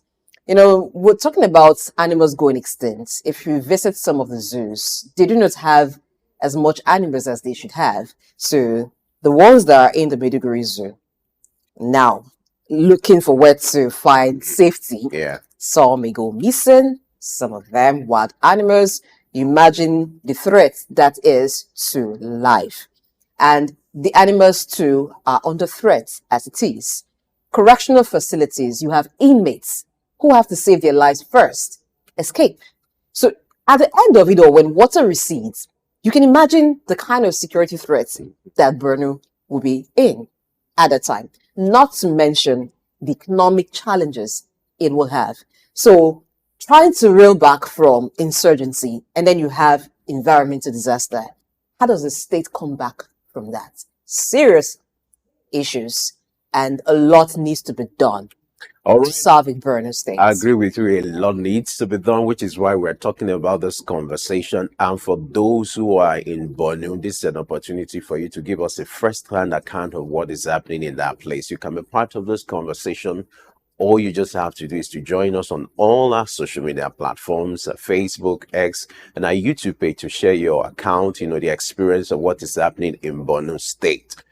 All right, it's time for us to go on a short break now. We'll return in a moment to have our guest as we look at this big story for today. Stay with us.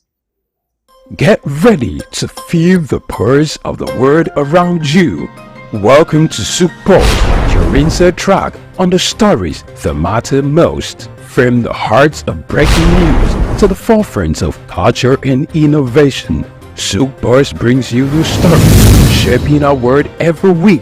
On SOUQ Pulse, we'll deep dive into the topics that drive our lives, from the latest in technology and science to politics, culture, and investment, courage, and that commitment in spite of the challenges that entrepreneurship presents in Nigeria in particular. Perception is propaganda, malinformation, misinformation can be created for you to perceive a certain thing that is false. Sometimes it's true, but many times it's false. There's no state you go to in the world where you don't see construction that is consistently ongoing. No matter how developed Dubai is, they still construct roads on a daily basis. We are no longer enjoying the light we normally enjoy. And the university vice chancellor said, it now costs me about 300 million, some 250 million to between 250 million to 300 million a month. Governments should develop a particular product that will be of national value and, if possible, exportable to other countries from their own local government. Whether it's the next big innovation, a political shakeup, or cultural phenomenon, SOUQ Pulse is there, bringing you the story with clarity and context. You're not just only getting informed, you also become a solution. Then the business part of it. Then we'll talk productivity. Then you know you're on SOUQ Pulse. It's that time of the day where we'll tell you, go, get your friends, your neighbors, those you quarreling with, those you have issues with. This is time to talk with tell you, here we don't keep quiet. It doesn't matter what policies are affecting you. It doesn't matter what the papers, the prints are telling you in your own side or the neck of the wood or your nation, or what business are pushing, profits, losses, what the stock market is talking about right now, what the Asian market is talking about right now. A whole lot of people are running down to their portfolios and trying to grab, sell off, or get some hedge. But in all this, we just say, let's talk. Your talking can make somebody better, give someone an idea. Join us on SOUQ Pulse every day by 4 p.m. as we explore the heartbeat of the world's most compelling stories. Don't miss SOUQ Pulse on SOUQ News Television. Tune in and stay ahead of the curve.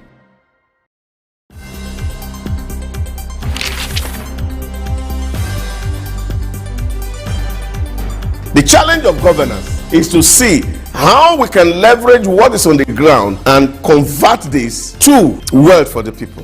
Russia, China are gaining entry into Africa, and it would appear that some Western countries are losing out. You're working as an expatriate worker, then you're paid in your currency. But then if you must spend those money, you need to convert those money to the local currency to spend. When we address this exchange rate volatility, we will see definitely cost of goods and services will come down. From a security point of view, we should employ the technology to ensure that we can track individuals and goods within the continent.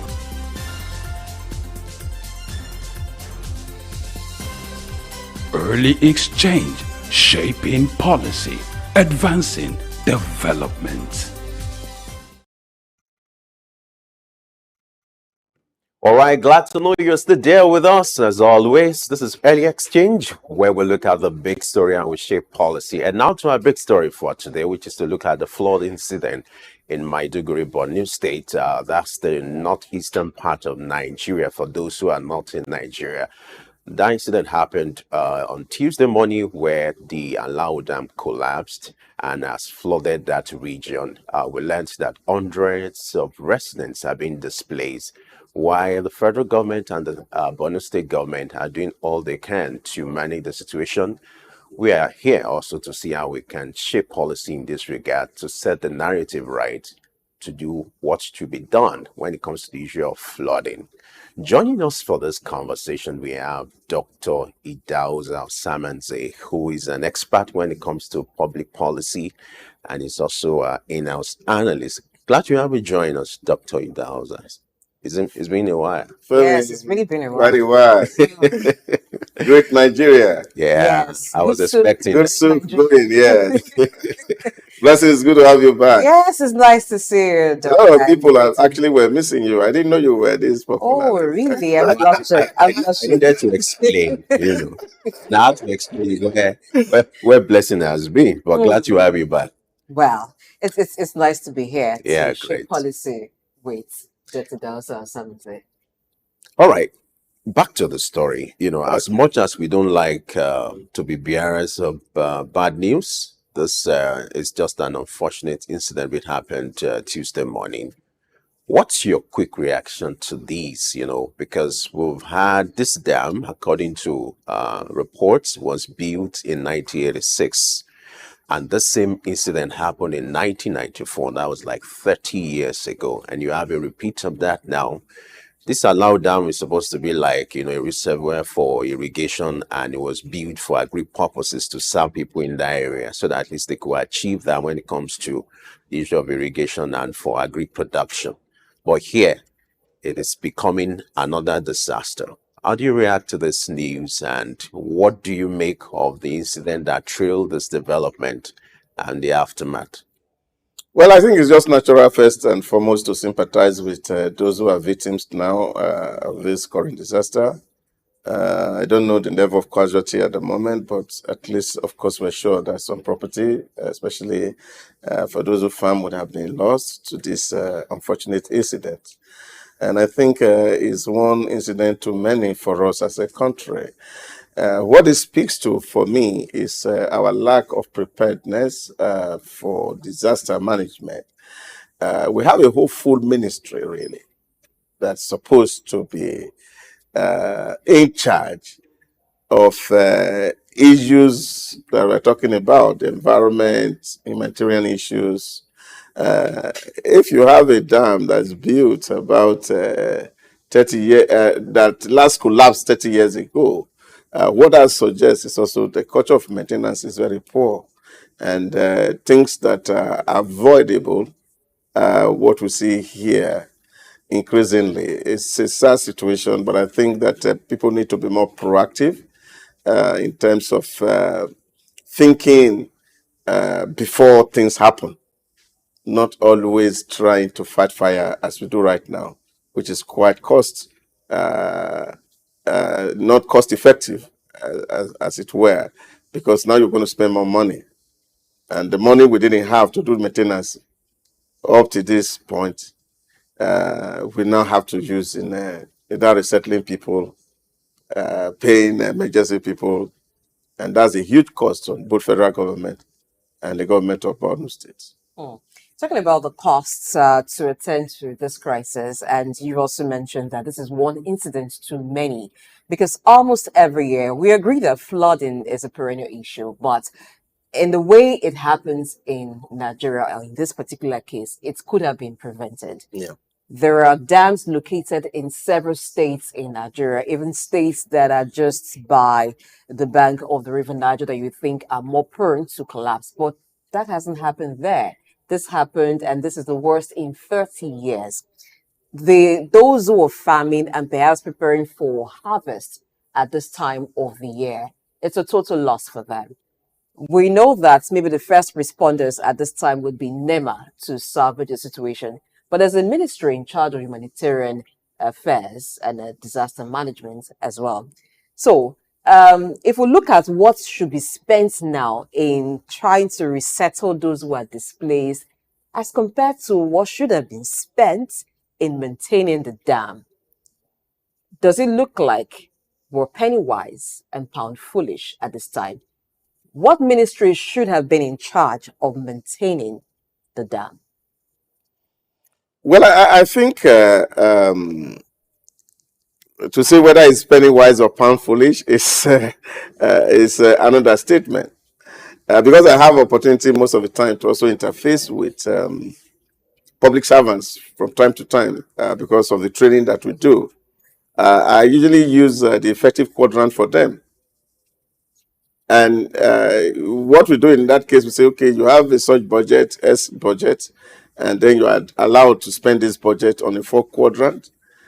Things urgent and important, things not urgent but important, things not urgent, not important, things not important but urgent. Now, every time I have this conversation with people in public service, they're always on quadrant 1 because everything is urgent.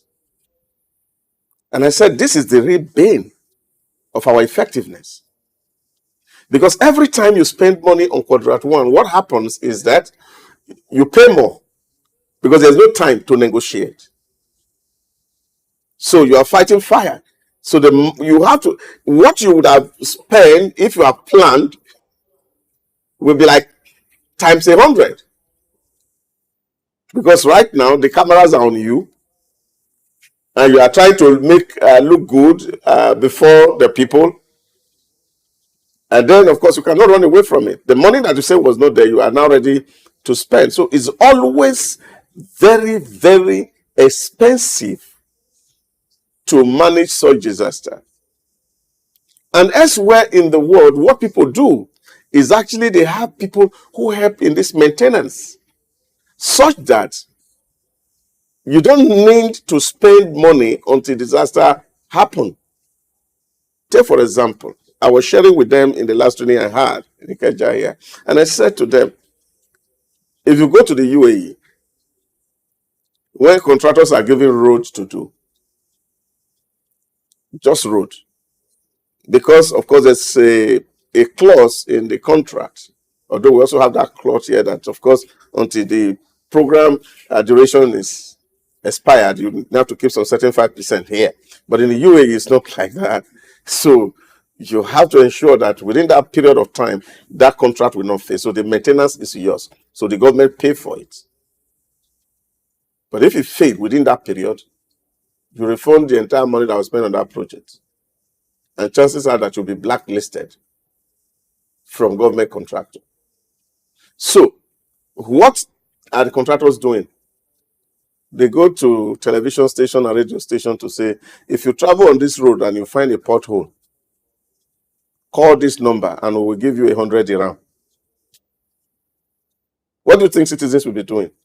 Look for potholes. They'll be looking for potholes. They'll give a citizen pothole to look for. And so when you find a pothole, you call the number and they say, okay, come and take the picture, send it, location, everything. You come to pick your 100 dirham. In the night, they drive in there and they cover it. Government will say before daybreak. So it costs less to maintain because there are some certain people who are positioned to manage some of all these issues. But there are two things that we are confronting as a country: negligence and sabotage. They are two critical issues. Everywhere you find public infrastructure, you see that people don't care really what happened. Provisions even may be there to maintain, but nobody cares. Because like they say in my village, if the mother of the whole community die, most of the time he rottens on the bed because there'll be nobody to bury. Because this person will be thinking this one will do it, this one will think this one will do it. At the end of the day, the corpse will be there on the bed. So that's what public infrastructure is to some people. So they don't see the necessity to want to maintain it because it's not mine. And that's why you see those attitudes among public officers. And when you ask them, say, is it my father's business? Because we have not owned it. So we create negligence. For some people, it's deliberate sabotage. And you see that even other public infrastructure like the road, where those who are hawking deliberately use diggers to go cut spots on the hole so that traffic can slow for them to sell. So you also see those sabotage. Now, those two factors are very, very present in our environment. And there's a need for those who are within those space, Ministry of Water that is creating the dam, to create a lot of sensitivity for people so that such sabotage and the net implication of what comes with it, because some people also are actually ignorant of what it is. And these are the things that are destroying public infrastructure. So when we put public infrastructure in place, there's a need for us to engage with stakeholders so that they can have a buy-in into the project and even help the agency involved to maintain and support. And even there are issues, they will be able to report to the office. And this all can happen. And that is even when those in the office themselves are sincere. And then, of course, you put money here. Some people channel it to some other causes that may not be related to what's actually budgeted for. So all these sabotage, corruption, negligence, lack of patriotism are the real issue that we have to deal with as a country. And I think we must realize that this thing, when they say it's government thing, the government is all of us. It's not the executive or the legislature. The government is all of us, because whatever is built by government, they use the resource of all of us. So it's my money, your money, the tax you pay on the okay, you drank this money, you pay some VAT, the akara you ate, the VAT. That's what government is putting together to put its infrastructure in place. And when citizens are not able to own this infrastructure, even maintaining it becomes a problem. All right, still on the issue of disaster management, in your opener, you made reference to a lack of preparation, which is, in your own opinion, is responsible for this. Now, let's expand it and look at the level of preparation that should have come earlier than now on the part of the federal government, Borno state government. Then you also, on the other hand, you have the residents who perhaps could have witnessed what happened 30 years ago, and also the Borno state government who also has the primary responsibility to ensure that those people were either evacuated before now. So let's expand this issue of preparation so that the lessons can be learned here. What are the preparations that should have preceded this time, in order to have prevented this kind of occurrence on the part of the federal government, the Borno State government, and then even the residents as well? Yeah. I think there are a whole lot of things that we can do in terms of preparing. It even starts with the person who built a structure. For every structure that is designed, especially in the 20th century, 21st century, there are lifespan. You know, in your car, when you service now, they tell you when next the service is due. It's due, yeah. When next is service due. So, based on that, you are able to say, okay, the service is due. So, which means there is somebody who is reporting, who is responsible and accountable to ensure that when service is due, it is done. There's a need for inspections from time to time. They call it integrity test. So when you do your integrity test, you'll be able to see whether the structures are weakening now. What is the level of weakness? And then reports are written to the appropriate authorities. And if actions are not taken, then they need to escalate in terms of creating a sense of urgency for those who take decision to say, look, there's a disaster imminent. If we don't do XYZ, this is going to happen. And then ensure that we see the buy-in of those who are at the top. And this will help. And if, of course, the conventional line of communications are not being adhered to, then, of course, the attention of civil society organization can also be drawn to it. To say, oh, this is collapsing. There's nothing that is being done. Now, of course, when these things come to become press matters and civil society organization are suing government, then, of course, the people consciousness are awakened. So these are the things that I'm talking about, that we need to deliberately, as a people, prepare for disaster. To say, okay, this thing can collapse. So in case of collapse, what are we going to do? Scenario plannings, all of this come to play. Military do drills. Because it's not on the day of war that soldiers have to go to warfare. So before the war will start, you see them doing drills. So we need to see NEMA in these places. Because there are some selected areas where we have to focus on. It's not just Maiduguri. We're talking Maiduguri now. There's also a disaster pending in Benue State, Makurdi, because of the dam there. There's an agreement entered into between Nigeria and Cameroon some years ago. Cameroon has built their own dam. We have not built our own side of the dam to collect water. So we also see that area is prone to disaster. There's place in Kogi State. So all these things are known to agency of government. And so what we need to do, we must put them in our budget over a period of time so that we can prevent these unnecessary loss. And for us, it's a huge loss because we are already complaining that beans is so expensive right now. And you can imagine what that will mean, because Borno is one of the biggest producers of beans in this country, where we are talking about food shortage and those farmland. And you can imagine what the consequence will be 3 months, 4 months down the line.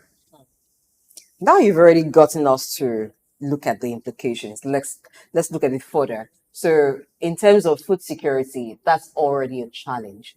Reports also has it that some of the areas affected include correctional facilities, include the zoo. For correctional facilities, of course, even though some of the inmates may be serving life and life sentence or whatever number of years, but they have to preserve the lives of the inmate first. Though it's not quite clear if some of them escaped or they were intentionally let out to prevent further disaster from happening. But what do you think will be the implication of this disaster that has happened in terms of food security, security of Borno State itself, and even the economy of the state? Well, I think it's a whole lot.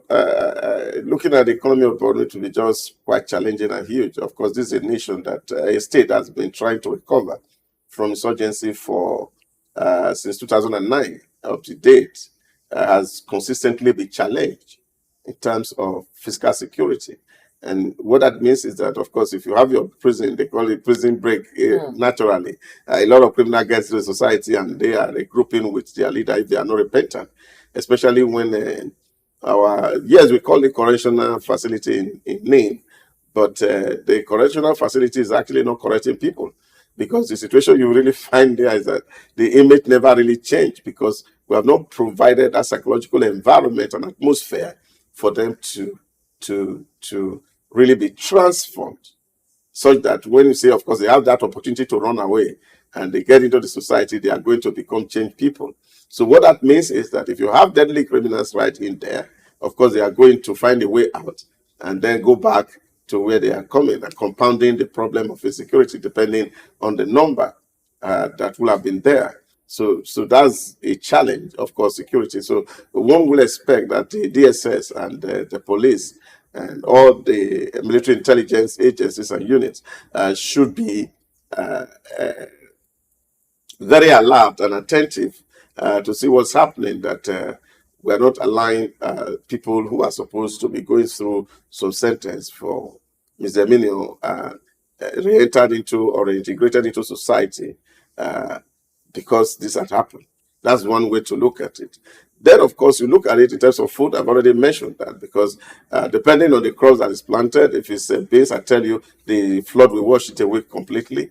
And then, of course, you have to wait for another planting season. And so that reduces the food that we will produce this year. Let's even assume that we have enough on the silos to resell to the people. Then, of course, we will not be able to replace what is in the silo. So, of course, it's hunger deferred somehow. So you see that is also there in terms of food security. And then, of course, the economy of Borno, of course, rehabilitating people who lost house or lost home or lost farm, and trying to compensate people here and there. That, of course, is money not planned for. So again, the money that would have been used for developmental purpose, now you're channeling it to manage an emergency. So, but that is what the world is all about. And I think that we can be very proactive, where state find national infrastructure in their state. They also have a responsibility to oversight it. Because ultimately, if there's a disaster,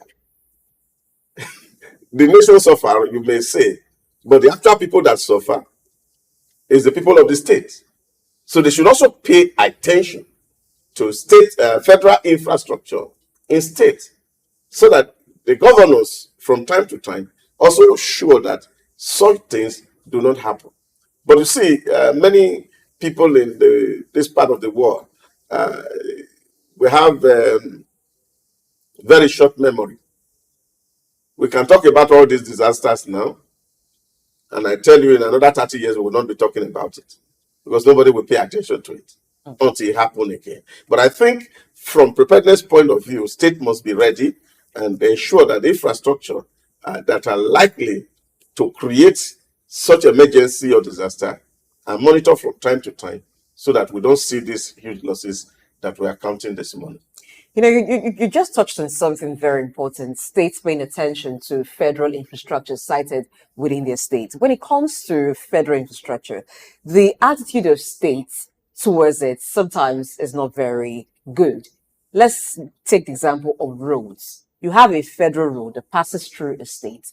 The road is in deplorable condition. Residents or people who make use of the road are calling on government. The state government pays deaf ear to it. Even when they can do some palliative measure to just give the road facelift so people can make use, you see this defense of, oh, it's federal road and they don't want to have anything to do with it. It begins to claim lives until the level of damage or the level of accident that have happened on the road becomes something that people cannot quantify. before the federal government comes to it. How should this happen? We know we have three tiers of government. We have the federal, the state, and the local. Shouldn't there be some harmony in maintaining, in building infrastructure? You see, I think some years ago, this same conversation has been there really, where federal government said, oh, we are handicapped state, you can actually repair our road and we pay you off. And you know, recently, I think it was in the Edo election campaign, that one of the aspirants was saying, oh, if he was the sitting governor, he would have invested some money in the road, and now he would have been claiming some better money. And some people say, oh, he's a thief, he wants to steal. I said, look, it's not being thief, it's just a common sense. It's an investment. If state put money on federal road, and you meet with the Ministry of Work and say, this road is bad, it's for our people, you don't have budget for it, I have a budget for it. So put it on your budget. So we're going to repair this road. I'm looking at how many years it's going to take federal government to be able to repay me back. I put the cost of fund as part of the contract. So if I spend 10 million, for example, to fix the road, I say the cost of this contract is 10 million. The cost of this money that I'm putting in here is 20%. So if you are going to reimburse me, you are not going to pay me 10 million. You are going to pay me 10 million plus 20%, which is the cost of fund, because it's like a borrowed fund to federal government. So people, they see it that way. They saw that it was 419. No, it's not 419. It's just business sense. That if I'm investing in your infrastructure and I'm helping you to invest in it, I'm not a Father Christmas. You have not given me excess money. So I only get what is due to me and the little I make from the state. So if I fix it, I can charge you cost of fund, which is my profit. So state really could see it as investment. And over time, amortize it from the federal government's account. And then they are home and dry with some extra money as a kind of investment. If 20% you put it in bank, you won't see it. But you can put it on that infrastructure and get it back.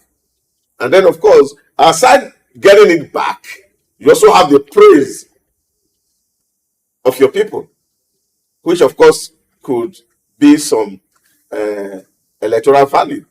So I think this really can be exploited.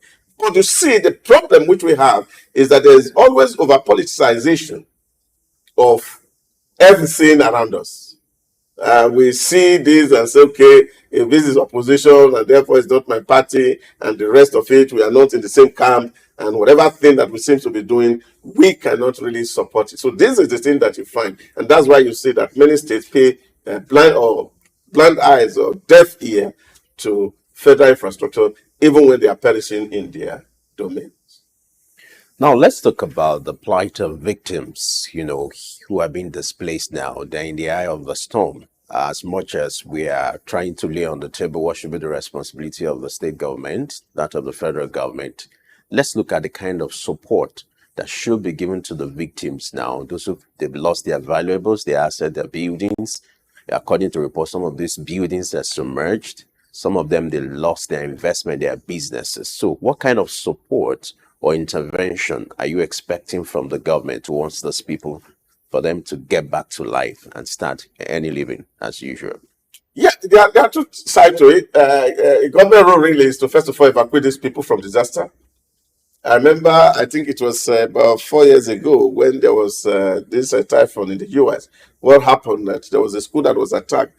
The government sent in helicopters to evacuate the students, put them in a hotel for a while until they clear up the entire space, and then they come back to school. But you see, the role of insurance in some of all these things cannot be overstated. And this is where really NAACOM needs to be up and doing. That we have to insure our farms, we have to insure our buildings, especially when they are in disaster-prone environment. Then you may be able to pay high premium on some of all these things. So in case it happens, the government is not able to build a new house for you, it's not going to be possible. Then, of course, you can make that claim on insurance to resettle. And I think that's what people are doing all across the globe. And say, if you put a ship on the sea and your goods are there and they are imported, you buy insurance so that in case there's disaster in the water, you recoup whatever investment you have gotten from the insured value. So these are things that we must have to embrace as a people. Because as it is, whether we like it or not, I don't know how many houses government is going to build that is going to accommodate people. That would be just quite really expensive. But if government also have to now depend on resource, I don't know how many hotels, for example, are in Borno State and the number of victims that are involved to keep them in a decent environment to live. This is a real huge challenge, and I think government must also try as much as possible. Those days they used to have town halls in different areas where we can build community centers so that in case of emergency, people can relocate to those facilities and then we keep them for a while and then pull them back to where they should be. We seem to be doing maybe like a stopgap thing, or when it happens, so we relocate the victims, or government relocates the victims of flood disaster to maybe a primary school or to some place. And there have always been talks of building a camp, sort of, that would be shelter when things like this happen. But we never actually see it being built in all the states that have been affected from any time there is disaster like this. It's always been a talk. Oh, we would have this happen, but it never gets to happen. Now that the situation is like this in Maiduguri, we have over 323 dams spread across Nigeria, and many of them spanning decades, some built in 1969, 1978, 1986. What then should be the approach to salvage or for store situations like this happening? What policies should we be making? We should be thinking of doing more in terms of development, not trying to rebuild a collapsed dam. For the ones that are yet to collapse, you've mentioned that of Benue State, which looks like a disaster waiting to happen. So what should happen to the 323 dams spread across Nigeria at this point? What policies should the government be making or actually implementing to ensure that even if it's not dams, but for other infrastructures, for other areas of life, we don't wait for people to lose lives, wait for them to lose properties before we begin to take action. There are ministries that have oversight functions over these things. What is their responsibility? Who's calling them to account? Yeah, but I think that's an earlier point that I have made. And I think it's like a cultural thing for us. People don't really pay attention to maintenance. So we wake up first thing in the morning, we jump into the car, we start running the engine. We don't bother to check whether the water is short or the engine oil is short. And you just zoom off because you're in a hurry. So that's like a cultural thing. But the right thing to do every morning, you wake up, before you start running your engine, you have to look at the water level, you have to look at the oil level, and be sure that everything, the tires are fine and they have appropriate pressure before you start the engine to run. But unfortunately, what we do is we just jump into the car and off we go. Maybe we're in a hurry to catch up with something. So we don't pay attention to maintenance until you get to some point and then the engine is cranking, then you are looking for a mechanic. So this is a problem, and I think it's a cultural thing that we deliberately must learn as a people to embrace and maintain things that we owe. It is cheaper to maintain than to replace. It's cheaper. So when we maintain things, they happen. You go to other places across the globe, you are seeing infrastructure that are built over 300 years, 200 years. They are still running because people are maintaining it. So that's what we need to do. It's not always building something new. That's my perspective. So once all of us as a people, I'm not talking just one person now, because it's not just government, because we see this across successive government. Like I said to people, if from 1960 to today we have independence and we having the same attitude of people governing us, then it's like a sampling of all of us. It means that's how all of us are in terms of the way we think, in terms of our orientation. So we need deliberately to embrace the culture to maintain things and ensure that before things are broken down, we fix it. But it's going to be very difficult, really, building facilities, as you mentioned, for such disaster. And you can imagine 300 facilities in different parts of the nation. Where's the budget going to come? When consistently we have been running a deficit budget, that means that most of the years now, all the government budget hugely is borrowed.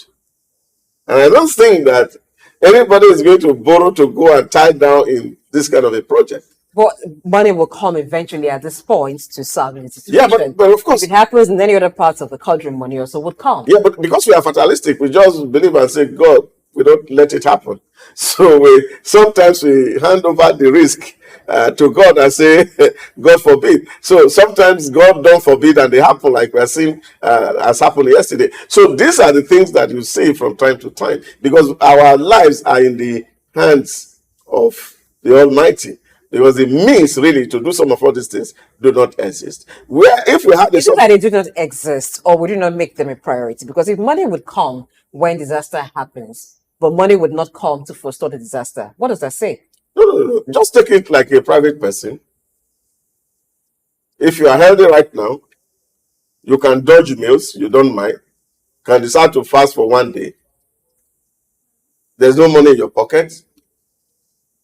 But what happens if you break down? If you don't have money, you have to be calling people to come and give you money. So why not borrow? No. It's just the same way you don't want to get into any obligation to anybody when there is no pressing need to do so, and say, oh, I can still manage. So you are managing and trying to ensure that you are not accumulating or acquiring liabilities. It's okay, when you manage, you have to manage. When you cannot manage, then, of course, you have to make appeal. And so imagine that you are going to ask somebody to come and give you money. I'll give you one example. When Paul Kagame became the president of Rwanda, one of the few things he tried to do that was looking for money to do was, for one, he wanted to bring Asana to Rwanda as the brand ambassador for Rwanda. And people ask, so why are you wasting this kind of money? So you have nothing to do. You don't even have a football team. You are bringing something. So for people, it was a waste. When he also sought a loan to lend the fiber optic around the whole of Rwanda, in short, even the people who gave him the money criticized him for wasteful venture. So because there's nobody, for example, assuming that you are a bank, and I said, okay, give me 200 billion to go and build in case the disaster happens in 30 years. And I'm asking you, how are you going to pay me back? So these are all the... Okay, if you ask me that question, and I'm a bank, for instance, Yeah. let's look at what the dam is used for. In this particular case, this one was mainly for irrigation. Is that the only use of a dam? The reason why money cannot be recouped from such infrastructure, is it not because it's limited use? No. If it was perhaps used... If it's a revenue center, it's easier. So why For your bank, not also make it a revenue center? Yeah, but that's what a lot of people are talking about, especially the commercialization of our body of waters. Because elsewhere in the globe, people don't just use water free. If you enter a home, for example, in UK, you have to be conscious how you use water. You don't have the luxury of bathing 2 times in a day. Some people 1 time in a week because you pay for the water. But here in our environment, water is free. And so we use it. So even this irrigation, we have to pay for it. So government is investing because it's a cost center. And so because it's a cost center, it will be difficult for you to actually raise revenue or raise a loan facility to fund it. But if it's a revenue center, even the one that are revenue center, people are not even funding because of the mismanagement that is. But you're where you have budget for emergencies, the so-called security, votes, where for things like this, you take care of it. So where is that place of those budgeting that goes for emergencies? They should take care of things like this naturally. You see, as I laughed, I just finished training for the office for the Auditor General of Federation in partnership with Public Accounts Committee of the House of Representatives in Nigeria.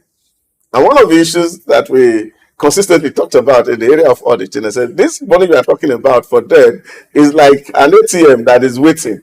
The money that are put there, really, they don't put it there because they are expecting that it happened.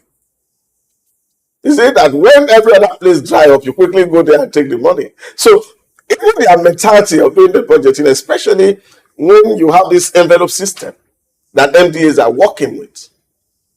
So you bring a budget of, say, okay, to build this building, you are going to build it in 5 years. And the cost is about $1 billion. That's what you propose in the budget. And now the budget goes to the National Assembly. And they look at it and they say, oh, this money is too big. So when you're asking for $1 billion US to do this building, National Assembly say, oh, what we can approve for you is $200 million. So you already have a shortfall of about 800 million. You get it. Now, that 200 that's even put there is not that you are guaranteed of receiving the 200. So the office of the Accountant General gives you an envelope maybe every quarter. And in that envelope, maybe it is 10 million that is there, or it's 20 million that is there. So it's what that thing can do that you will use. So that's why people say, really, if you follow SOUQ, where was governor of Rivers State, keeps saying that the budgeting system of Nigeria will not make development to happen, because you find a situation where MDAs are running on envelopes. So they don't even have the money as at it is now. So you see, this is the month of September. Maybe many of them just started to assess the budget of 2024. So these are the weaknesses in the deficit budget that we run. And this will not make it really possible for government to really put hand somewhere and pull out money to do some of these social services that are cost center but not revenue generating. Let me point your attention to another flood alert issued by the federal government a few days ago, where the federal government predicted there's going to be 5-day heavy rainfall, which is going to lead to severe flooding in 21 states. And about 7 states are being identified that might likely be severely affected. You have Benue, Kogi, Anambra, Delta, Imo, Rivers, and Bayelsa states. Now, this is another flood alert coming, where the federal government is predicting, like you said earlier, I'm hoping we won't say God forbid.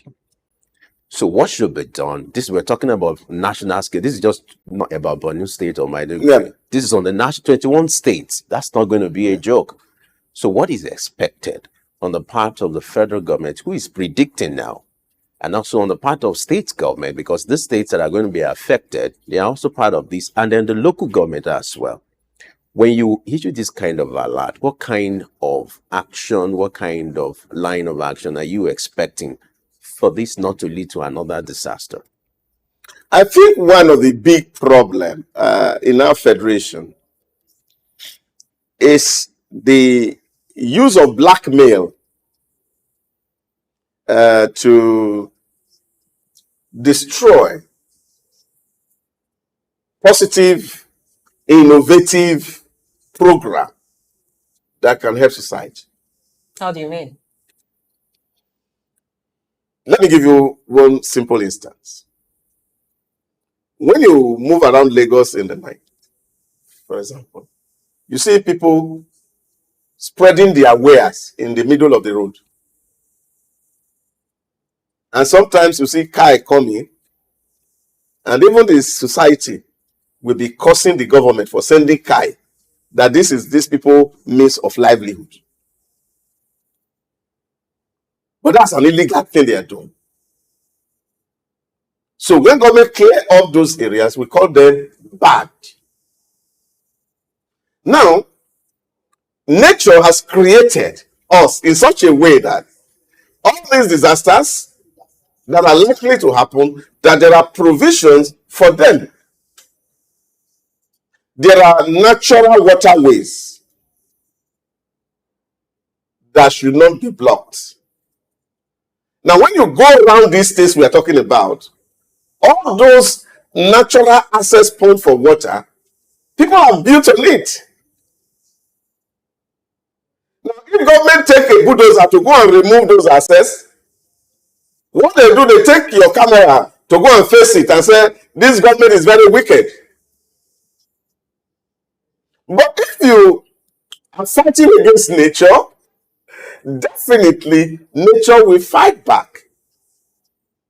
You just need to go to some area in Ogba and look at the canal that nature has provided. Just look into it and see the number of buildings inside it. In Lagos here. So when you see this kind of thing happening, people are blocking the access of water where rainfall, where the water can empty into the sea or empty into the river or empty into the Atlantic. We have blocked them. So there is no how that this disaster won't happen. Now, the natural thing for states to do is to clear up these areas and ensure that we have to develop communities where people are allowed to build, and where that are not allowable, government should not allow people to be there, and they clean it up. Then you have free flow of water that in case of rainfall and there is flood, it can move through its natural channel to its destination. So these are some of the things that we can do really. Otherwise, we are trying to rechannel this water to some places, and you find you are rechanneling water climbing a hill. The water won't climb the hill. It will definitely want to go back to the slope, and that steep is where it will go. And if there are houses there, you find disaster. But I think the education is also very important. And one of the things that I see, which is very strange for us as a people, we're not doing very well, is we don't also teach geography in our schools in Africa. It's quite bad. Because geography tells you the nature of your environment. And we grew up that not many people want to do geography because of the drawing of man. But you see, there are core things that we cannot take away from the life of anybody. History, geography, we cannot take it away. While we are emphasizing, okay, yes, science, mathematics, and the rest of it, but these courses, we deliberately have to teach them. Because it tells us what has happened in the past, what is likely to happen. Because like they say, you have similar events in history. So something happened 30 years ago. What will happen now? It may not be the same circumstances that made it happen, but it's a similar event. So when people say history repeats itself, history necessarily does not repeat itself. It's just that we have similar events in history. So when people study this narrative, then we are able to prepare our heart to respond when such disasters happen. So my take is that state government must clear up all water arteries where people are blocking, and so that when there's flooding, there'll be free flow or free movement of water. And I have actually, they are advocating that right now, this is the high time for Nigeria to start to stop what we call this horizontal development, that we should begin to embark on vertical development, such a way that we are investing in real estate, that we are no longer building one bungalow houses, and we are building houses that is able to accommodate 500 people, 600 people, 1,000 people in one spot. And they are massive building, and we don't need to own our independent compound. In such a way, we'll be able to create access for water flow. So if we don't own independent compound, how will I now call myself a landlord when it's just one apartment I'm having? You just buy one. All Nigerians that are owning houses are calling themselves landlord in Dubai. They don't have a plot of land. They only have one flat on top of one building, and they are landlord. As long as you're collecting rent, you are a landlord. Yes, that was a joke, by the way. I think Lagos is along that line because you barely see bungalow apartments in Lagos anymore because people are now having this vertical development. But let's look at the health implications that could arise from this disaster. No, it's not Lagos is not having vertical development, and I think I need to correct that. You see, what you see, just look into this Lagos eye. What people are doing, building on places that are supposed to be open, creating further trouble. What we mean is that you have this place, all these houses, demolish everything, build one massive building. The park is underground. People are living on the top. So you have off-free space where children can play, where you can have drainages, and people can do more constructions. And all this will help access and movement. But what you are saying currently is that you see one bungalow before. Now somebody buy it, cut the same land that is a $1 into two. Now in between there is no access. So you are having on a spot of 60 by 100 two different buildings, which of course by law should not be permitted. Two buildings can be on the same plot. We are seeing that happen everywhere in Lagos. It could just be small. They put one duplex here like this, and then another duplex here. There's no fence separating it. The back is blocked. So if there's rainfall, it can't go out. It can go to. So these are issues. Wants to have ownership of the land. They can and of course, even the law of setbacks are not obeyed. That even in case of expansion that you want to do drainages, you cannot, because people are building in the middle of the road. All right. Let's look at the health implication of this disaster in Borno State. What could actually happen? We just came out from a time when cholera was the disease of the moment, and so it's been tackled now and reduced. We don't have much reports of cholera outbreak in parts of Nigeria, but if you have people moving to camps where there may be poor sanitary and not much clean water available, there's a chance that we could have an outbreak there. What should we do at this point in time to ensure that while the water, we await the water to recede, there is other measures to ensure that the effect of disaster is properly managed, epidemic doesn't break out? Yeah, but I think again the health workers should be up and doing, seeing that the conditions in these areas where the IDPs are properly sanitized, and then monitor the health situations of people, because you cannot also rule it out, because it's dirty water flowing into people's body can actually create another epidemic, as it were. So there's a need to pay close attention to people who have left that place and see that they are not coming out with any form of disease that are contaminable, and ensure that if there are such, isolations are done so that it does not affect the generality of the people who are moving out of the space. So here again, the Ministry of Health must be alive and well, as it were, to this responsibility to ensure that we are not moving from a frying pan to the fire. All right, with that soundbite from our wise man, we just have to wrap up this conversation. And I hope we're not going to move from, frying pan to fire. It won't happen. You will say, God forbid. God forbid. All right, let's hope that the right thing will be done, and then Nigeria will be better for it. Just like you often say, good Nigeria, and we'll have that good Nigeria. We must thank you, Dr. Idauza Samanzi, for spending time with us on Elexing this morning. It's my prayer, and I know that in my lifetime I will see a good Nigeria, a great Africa emerge, and all of us will have been sufficiently enlightened to do what is right. And when we do what is right, definitely, like the scripture says, righteousness exalts a nation, and we will be all exalted. Thank you for having me this I'm tempted to bring the offering back, but I think we need to break. I'm also tempted to say, preach it, Pastor. We're on Early Extinct this morning. All right. If you're just joining us, you're at the right place at the right time. We're not done yet. We'll go on a short break now. When we return, we'll talk about climate financing as regards eating the target for 2030. And that will take place after this short break. Stay with us. In today's fast-paced world, staying ahead of market trends is crucial. Whether you're an investor, a business owner, or just curious about the economy, you need reliable, up-to-date information to make informed decisions. When we pay our tax, or when participants pay or contribute their tax, there will be development in such an organization or country. The Ministry of Marine and Blue Economy that is going to address that alone. The National Security Advisor and the Office of the President also need to see to it to ensure that the security situation is being addressed.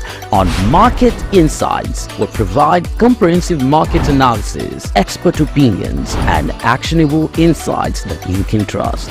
Create detention ponds, create facilities where you can manage that water in such a way that you don't destroy the hard work and labor of very diligent farmers. US has taken the step to say, with every innovation that exists within the financial ecosystem, we will be number one.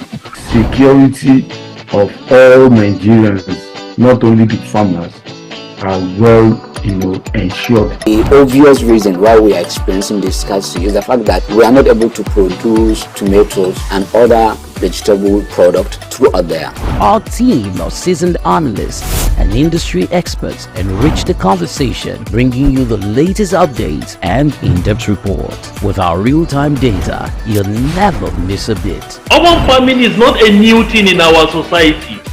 It has been an old tradition since olden days.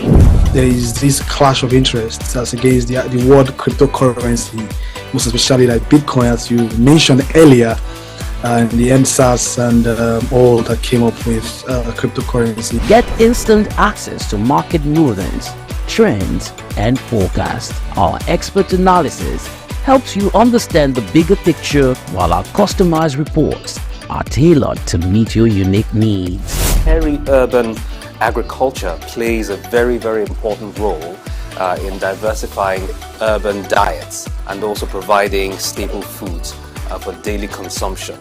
Additionally, fluctuations in the exchange rates and disruptions in the global supply chain have further inflated costs. Join us on Market Insights, Monday through Fridays, 11 a.m. to 12 noon here on SOUQ News Television. We are your premier destination for cutting-edge market insights.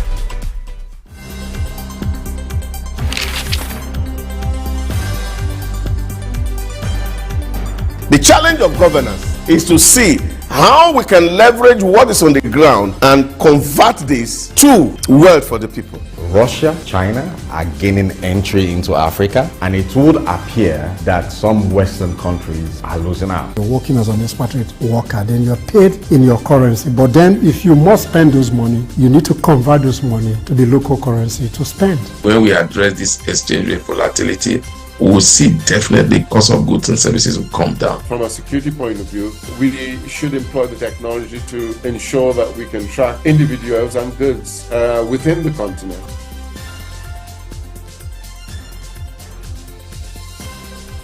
Early exchange, shaping policy, advancing development.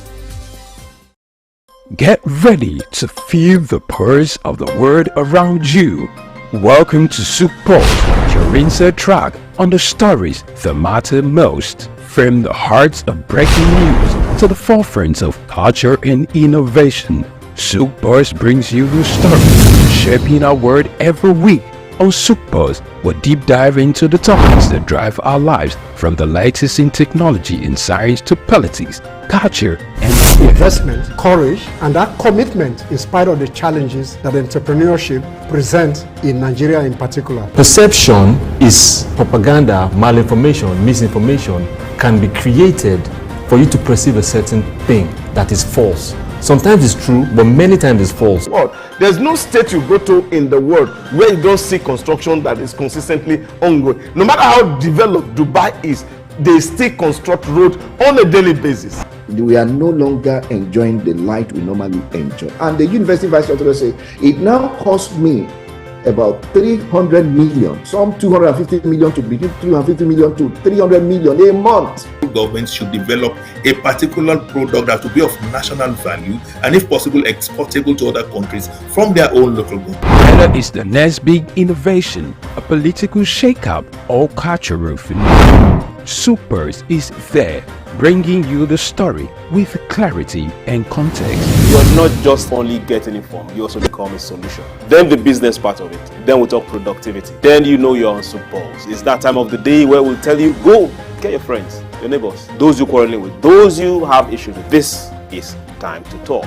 We'll tell you, here we don't keep quiet. It doesn't matter what policies are affecting you. It doesn't matter what the papers, the prints are telling you in your own side or the neck of the wood or your nation, or what business are pushing, profits, losses, what the stock market is talking about right now, what the Asian market is talking about right now. A whole lot of people are running down to their portfolios and trying to grab, sell off, or get some hedge.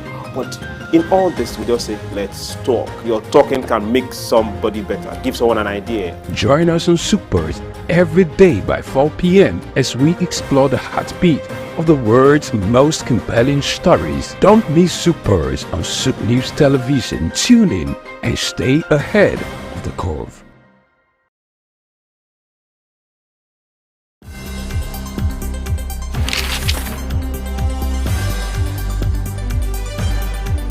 The challenge of governance is to see how we can leverage what is on the ground and convert this to wealth for the people. Russia, China are gaining entry into Africa, and it would appear that some Western countries are losing out. You're working as an expatriate worker, then you're paid in your currency. But then if you must spend those money, you need to convert those money to the local currency to spend. When we address this exchange rate volatility, we will see definitely cost of goods and services will come down. From a security point of view, we should employ the technology to ensure that we can track individuals and goods within the continent.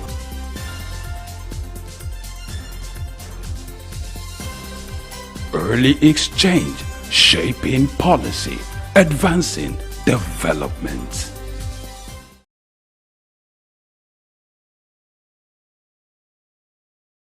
So looking at what has happened in Borno State, Maiduguri to be precise, let's look globally now at climate action and climate fund, because on Wednesdays we'll take a critical look at Sustainable Development Goals, and number 13 of the 17 Sustainable Development Goals of the United Nations talks about climate action and climate fund. Because of how our world is changing, the environment is changing, climate is changing, several actions need to be taken, and these actions must be urgent to combat the effect of climate change. Money has to be committed to it as well. You know, nothing will work really without money going into it. And so this morning, Sam Roger, who is a policy expert, will be looking at the issues concerning global climate action and funding. Good morning. It's been a while. It's great to have you here. Thank you very much indeed. Blessing. My pleasure to be here.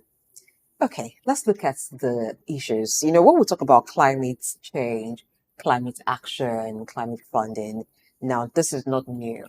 It's been a recurring conversation, and it's been a front burner issue because of the impact of climate change. But like I said, without money being committed to certain things, they would not really work. As urgent as this is, why are there setbacks to the financial commitment to combat climate change? Thank you very much indeed. I think at the global level, so much commitment has been made for climate change, particularly from the point of view of seeing how we can redress the issues, the changing dynamics with the climate. But from a multilateral point of view, where some of these commitments are made at the international diplomatic arena, more often than not, these promises do not even get done to countries that actually need this money for climate change and climate action. But some development bank has taken it upon themselves to see how they can lend to that sector with a view to addressing the recurrent issues, particularly in the areas of alternative energy source In that regard, therefore, the issues in terms of carbon credit has always been very contentious. The divide between the global north and the global south has always been contentious as well. But leaders, after making those promises, must find a way to find appropriate financing means to address the issues of climate change. Until that is done, then we can just see some lip services, particularly from the international arena. The idea of these actions beyond the call to action and the financing, which is a critical element of that, had not really come down to those who really need those money to finance projects to address those issues. Part of the concerns being raised as regards climate financing has to do with this disparity that exists between the developed nations and the developing nations, where there's this feeling that the greatest pollutants should be made to have more financial commitments rather than those who are like in the developing areas where their activities are even constitutively lesser pollutants to the global economy or to the global environment. What's your take as regards this argument, and will it not affect the global financing that should be deployed to tackling the issue of climate change, knowing fully well that we just have 6 years away from the deadline? If you look at it from the perspective of international politics and diplomacy, the divide between the global north and the global south will always be there, but we need to have a convergence in terms of tackling the issues of climate financing. So if we remove the politics, to a very large extent, the global north are the major polluters because they are the industrialized world that are adding pollution to the environment. But then the clamor is for the global south to take initiative. But some of those initiatives, in terms of financing that we have not gotten, they are making us make some decision in terms of transitioning into some other means of energy or other alternative means to address the issues of climate. But then, to a very large extent, like I mentioned earlier, this is more of a lip service, but then the financings are not coming. But some international development banks are trying to take initiative to address this issue. To what extent can we address these issues before 2030, which is a timeline where we can achieve a reasonable level of the climate action? But the various climate change conferences, up to the last one, there were a lot of pledges from those ones that are not coming to fruition. So the idea is to see how we can navigate the politics of some of these multilateral agencies that are responsible, particularly in the area of clamoring for climate change, and to see how this money can get done, particularly to the global south, so that we can make some meaningful investment, particularly using a private sector initiative to drive those processes. All right. When African countries or developing countries are expecting that climate funds, some of them which are like promises that have been made by developed countries, because like Femi established, the reasoning is that the developed nations are more contributors to the climate change, so they should be more responsible for tackling it. Is it that the approach so far would not work if the expectation is that the developed countries should contribute to this fund rather than making some of them accountable? We have companies where the parent companies maybe are from developed countries, but we also have maybe subsidiaries of these companies in developing countries in Africa. Some of them are companies, and we know how much their activities have actually contributed to climate change. Should governments of those countries, the governments in those local areas, hold those companies accountable so that they contribute to funds needed for climate adaptation, at least? Yes, indeed. But the issues, like I mentioned earlier, you cannot divorce politics from some of the things that play out at the international arena. Nevertheless, to what extent can you hold companies to account, even where your policy framework in terms of how these companies operate in your environment?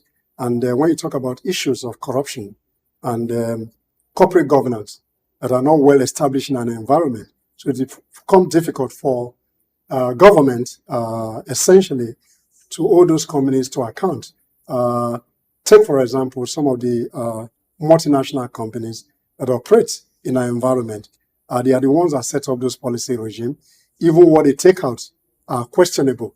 So it becomes very difficult where you don't even have a framework in terms of compliance level from the companies that operate in your environment. They just take your primary product away to other places. And at the end of the day, they deplete your environment, and the environmental degradation has negative impact on the host community. So therefore, we must strike a balance even where we put those policy framework. For example, the Nigerian government has a policy initiative to tackle climate change. But those policy framework, to what extent the regulatory agency are able to put these companies in check. So, and that's why I talked about the international politics of some of the multinational enterprises that operate in the global south. So it will get to a level where we're able to play fairly at the global arena before some of these issues can be addressed. But nevertheless, some development banks, even the African Development Bank, has put some initiative in place in terms of lending portfolios that can address those issues. It appears to me that this international politics is also eroding the kind of cohesion and unity that should come into this kind of climatic actions. Now, let's make reference to what is playing out between the US and China. You know, at a recent meeting, which was held as recent as last week, whereby the representatives said they will need to, narrow down their rift for them to be able to achieve a point as regards the needed collaboration on this issue of climate financing. Let me quote what one of the representatives said. Said, notwithstanding some friction in our bilateral relationship, we can find places to collaborate for the good of our people and of our climate. Now, this brings to the question, the kind of collaboration that should exist between nations in order to be able to achieve the right targets provided for this issue of climate financing and even the goals specified under this goal 13. Now, what kind of collaboration should exist?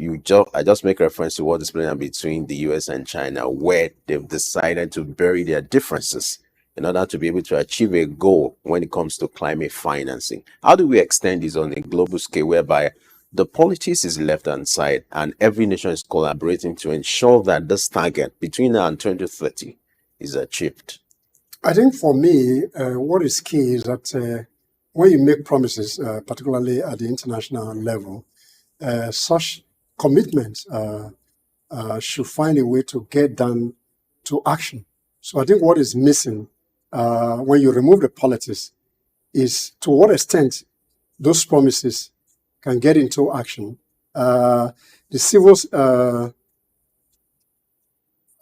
organization and NGOs have been in the forefront in clamoring for climate action. But then those who have the finances are not able to release those finances. So in terms of a PPP arrangement, a public-private sector arrangement, where those money can be given to private sector organizations that are operating within the climate space, that will quickly help to bring some of those actions into place. But it's very difficult to underplay the politics between the global south and the global north, or to come to that level where we are playing at almost the same level, then this issue that we're talking about can be addressed. But like I mentioned earlier, even at the continental level, the African Development Bank, on the one hand, is providing some financing option for countries within Africa to tackle some of those climate change issues. But those promises at the international level, to what extent can we bring them to bear in the way we tackle environmental degradation and the negative impact of climate change on the immediate environment, particularly for the well-being of Africa? Still talking about Africa, what role is Africa playing in contributing to the climate issues itself? And what can be done to address them locally? If you look at it from a comparative approach, we're contributing very little if you make a comparison with the global south that are having large industrial concerns that are polluting the environment. So in terms of real contribution, in terms of the depletion of the ozone layer, I think Africa is lesser comparatively to the global north that's a major polluter of the environment. That's not to say that we don't have issues. But then at the continental level, like I mentioned a little while ago, the African Development Bank is playing a leading role in trying to see how we can address some of the issues. So I think we need a collaborative effort between government and the African Development Bank to tackle this issue, rather than looking out to the West to find a climate financing option to address the issues.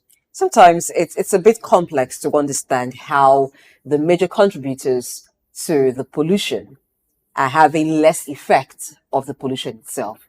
How really does this work? Well, that's in the domain of international politics, and which we have mentioned earlier. I think until the global architecture is reworked or recalibrated, where almost everybody who plays at the international arena are equal partner. As long as there's an uneven partnership between the global south and the global north, this issue will continue to play out. Now, let's identify the role of development banks in this. This fund we are talking about is going to come from somewhere. Maybe this will take us to make a reference to what the Asian Development Bank is doing.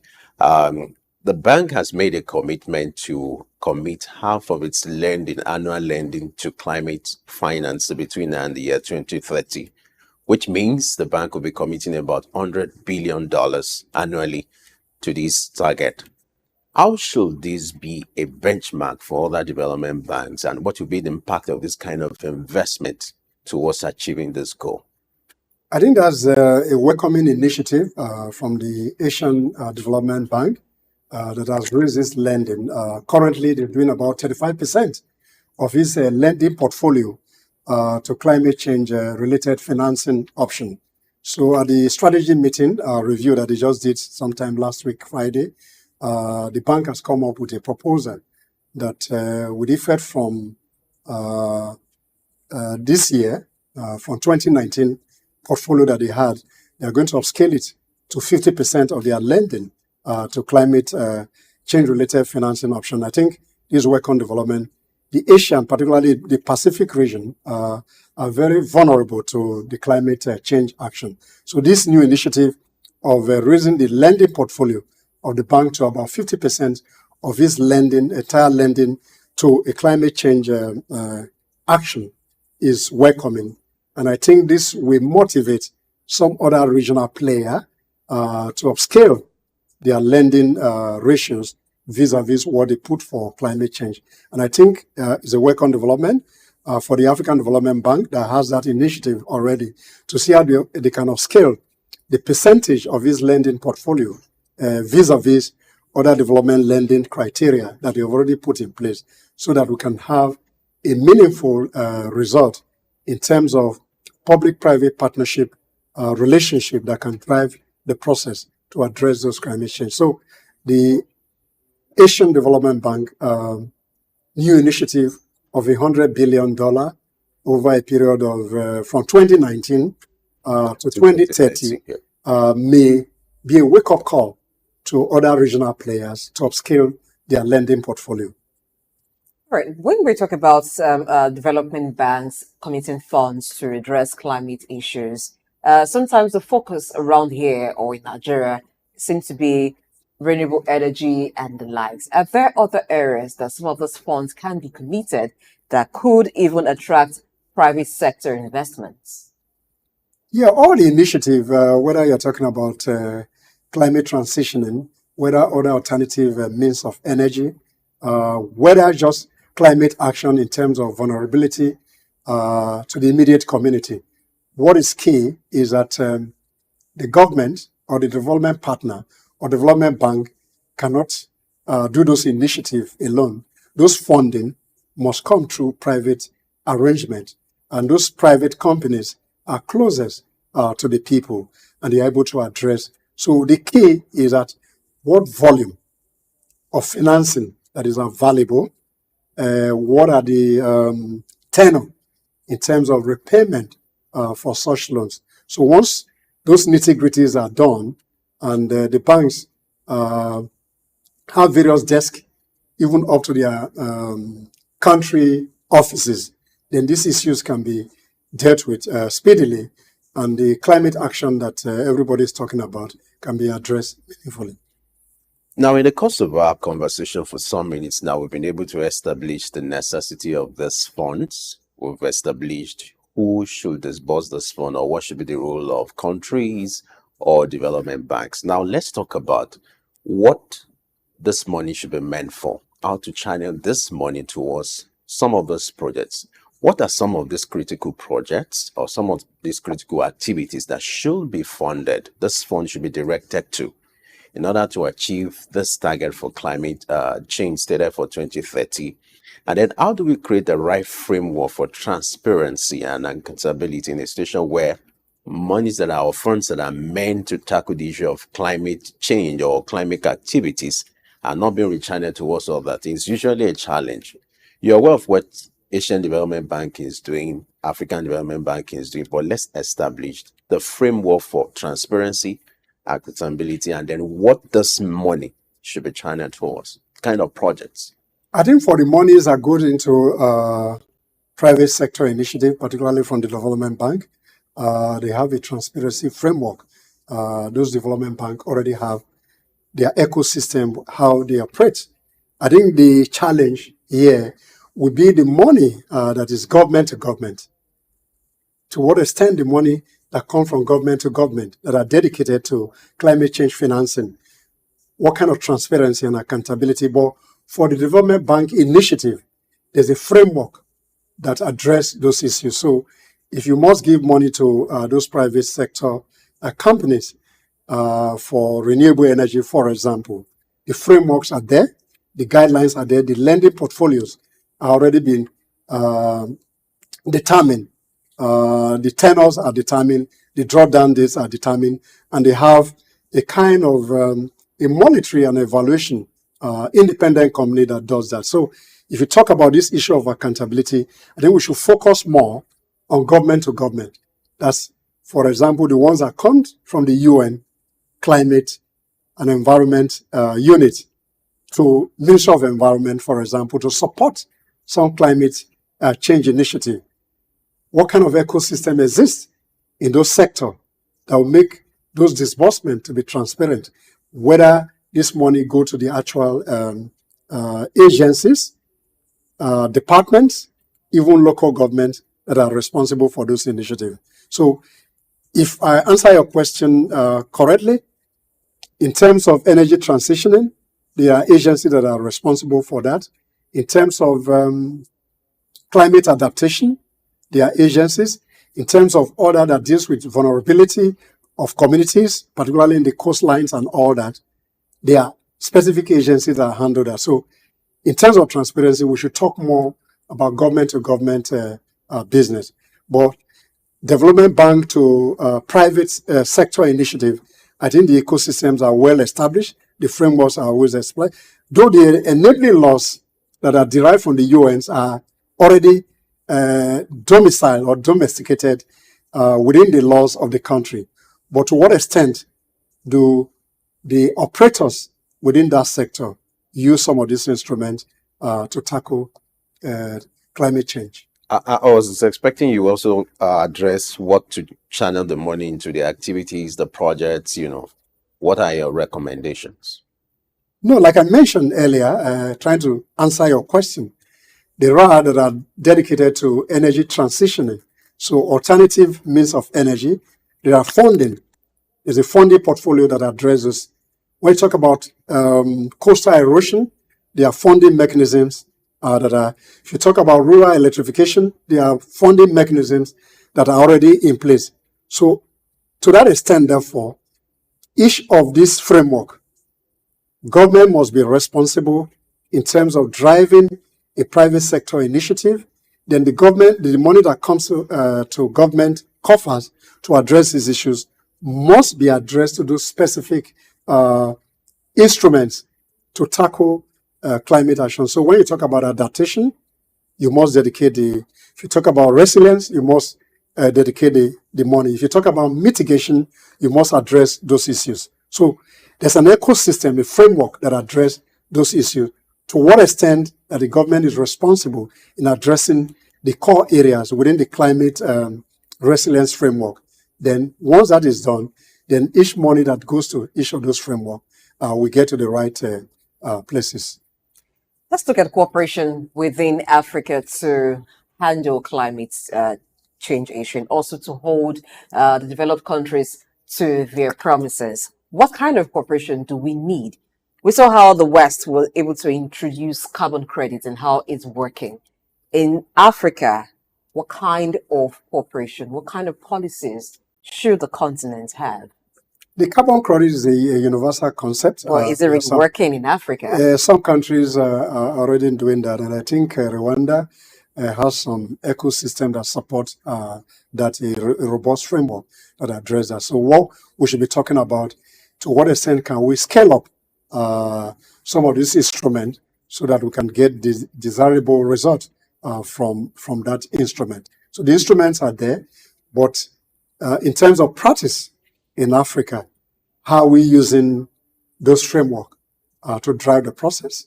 How are we using the multinational corporations in terms of their corporate social responsibility? What kind of framework for environmental sustainability framework that those companies and those who are responsible, the agencies that are responsible, are able to deal with that? And once they are inflection into the immediate environment, then people should be punished, and all the instruments that you have as a government should be used in a way that people who are polluting the environment will suffer for that damage that is done to the environment. Now let's come back to our immediate constituency, which is Nigeria. Let's redirect this conversation to what is playing out in the Nigerian landscape or the ecosystem here. How will you assess the level of commitment to climate financing in Nigeria? What level are we? And what are the critical steps that government or private entities in collaboration needs to take to ensure that Nigeria is not just behind in this action as regards climate financing?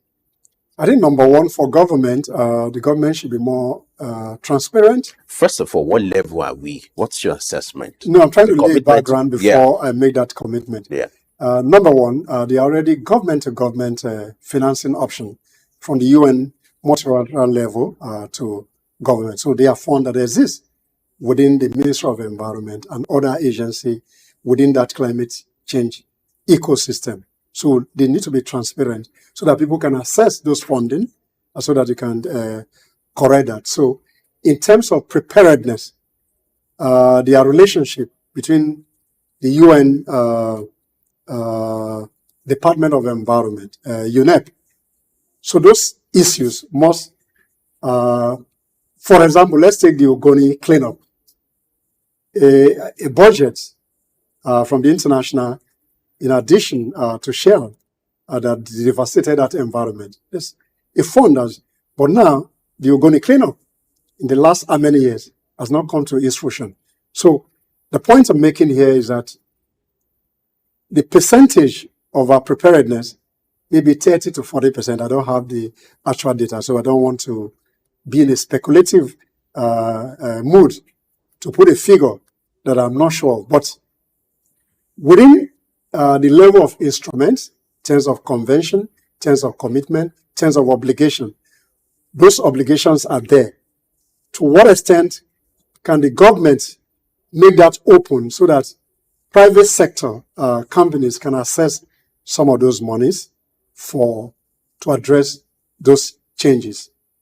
The Ministry of Environment in particular, what kind of education are they providing to citizens to even sustain a clean environment so that we don't even get to a level where we often look for funding from external?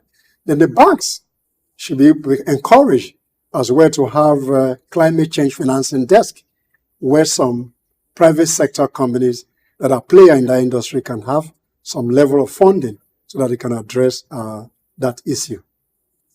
All right. In Nigeria, it seems like when you say climate change, some persons are in denial of the reality of this and how it affects even economic life. We have places in the north that the lands there have become deserts and no longer fertile for agricultural purposes. Is there a possibility of even reclaiming some of this? When we talk about reducing the rate of deforestation, there are still activities ongoing because people seem to be ignorant of the implications. What more can we do in terms of enlightenment and even try to reclaim some of these places? Number one, education. Number two, education. And number three, education. Not financing. No, for the specific question, we'll get into the financing element. We talk about the desert encroachment. There have been various policy framework to plant trees to protect the desert. Even if you look at the coastline, the level of erosion of the coastline, there are some communities in Niger Delta that has been wiped out in the last 10 years due to coastal erosion. So there are ecological funds that were designed by the federal government to tackle the issues of erosion. But then, to what extent does this funding make an impact on the coastal erosion or even encroachment into the desert? And that's why Femi mentioned earlier, what level of transparency and accountability.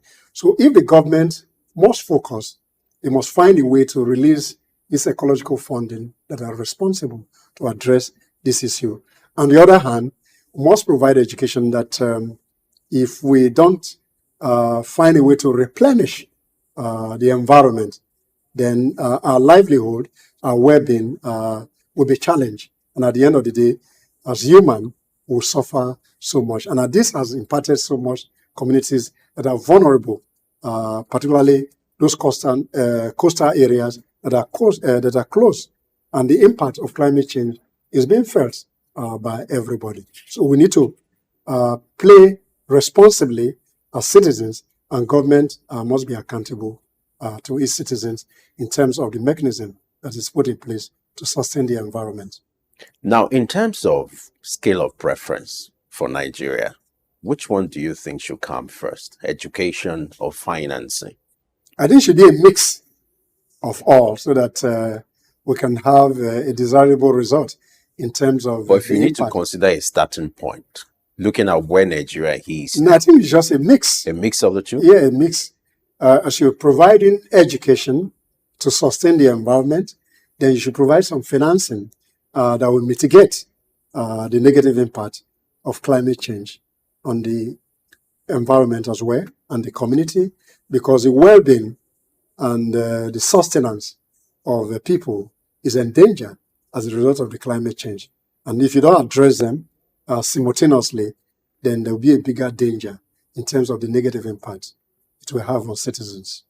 I agree with you. So even achieve the education, you need finance. So the two has to go together. Yeah, so a mix of everything, because you could be funding and people do not yet know enough what you're doing.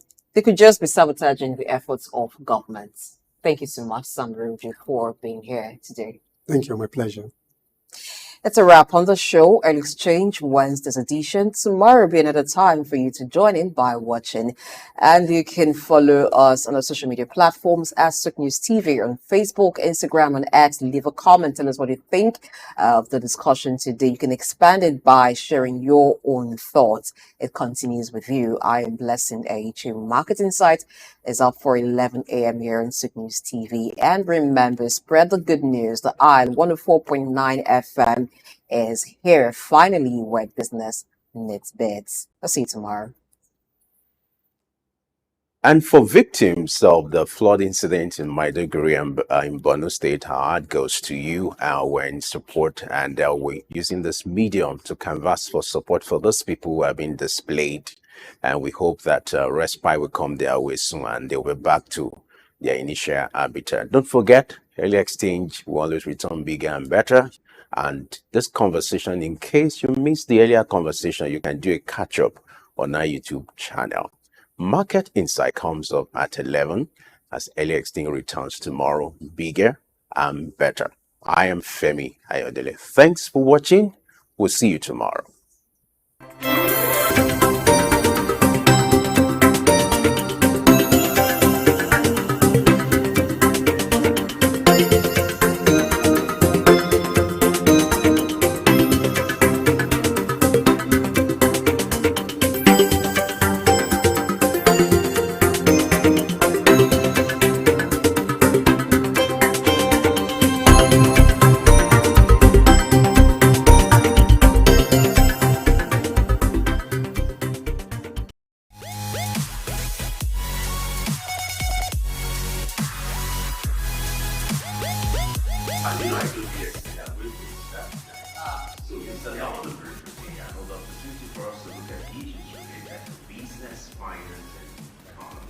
Yes, it was really, really extremely powerful just to help you start to inspire you to have.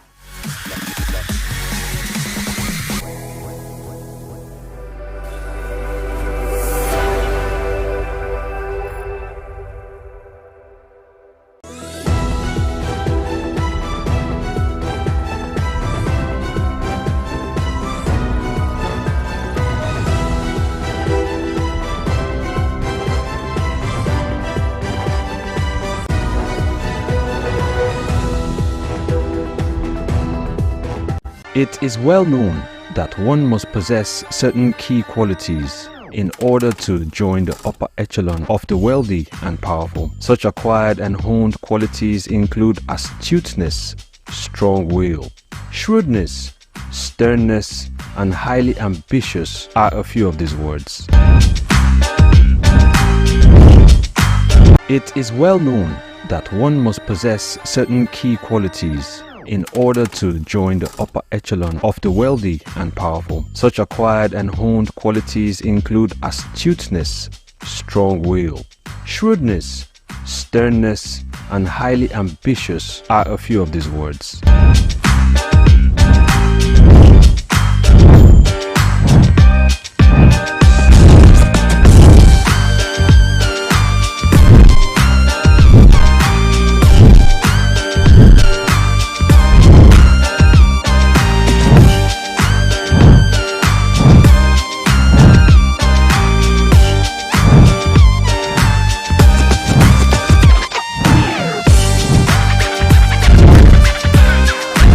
Oba Otudeko imbibes them all with distinction. He personifies so much of what makes excellence a burdensome yet enviable trait. Someone who sees something in everything that many necessarily don't. But his genius is not just his ability to see what others can't. Rather, it is about how he channels it and puts it to not just good but great use and to keep going. Born in Ibadan, Oyo State, southwest Nigeria on 18 August 1943 to a royal family, thus making Ayowola Oba Foluke Otudeko an Omoba of the Yoruba people. His mother was a businesswoman. He studied at St. John's School, Oke Agbo, Ijebu-Igbo in Ogun State, and Olivet Baptist High School, Oyo. He later studied accountancy at the Leeds College of Commerce, Leeds, Yorkshire in the United Kingdom, which is now part of the Leeds Beckett University. After returning to Nigeria, Otudeko took a bank employment as a clerk in the defunct Cooperative Bank Ibadan. Over the next 2 decades, he moved through the ranks to become the general manager and acting chief executive officer of the bank. He voluntarily retired from the bank in 1983 and was appointed a director to the board of the Central Bank of Nigeria. Oba Otudeko has also attended executive management training programs at International Institute for Management Development, IMD, Harvard Business School, and Holtz International Business School, then known as Arthur D. Little School of Management. His foray into the business world came from having a mother who was a businesswoman. He always knew he would someday go into business. His retirement from the bank gave him the time to pursue this interest. It was at this time in the 1970s that he founded founded Honeywell Enterprises, which started off as a trading venture importing and marketing commodities between the north and southern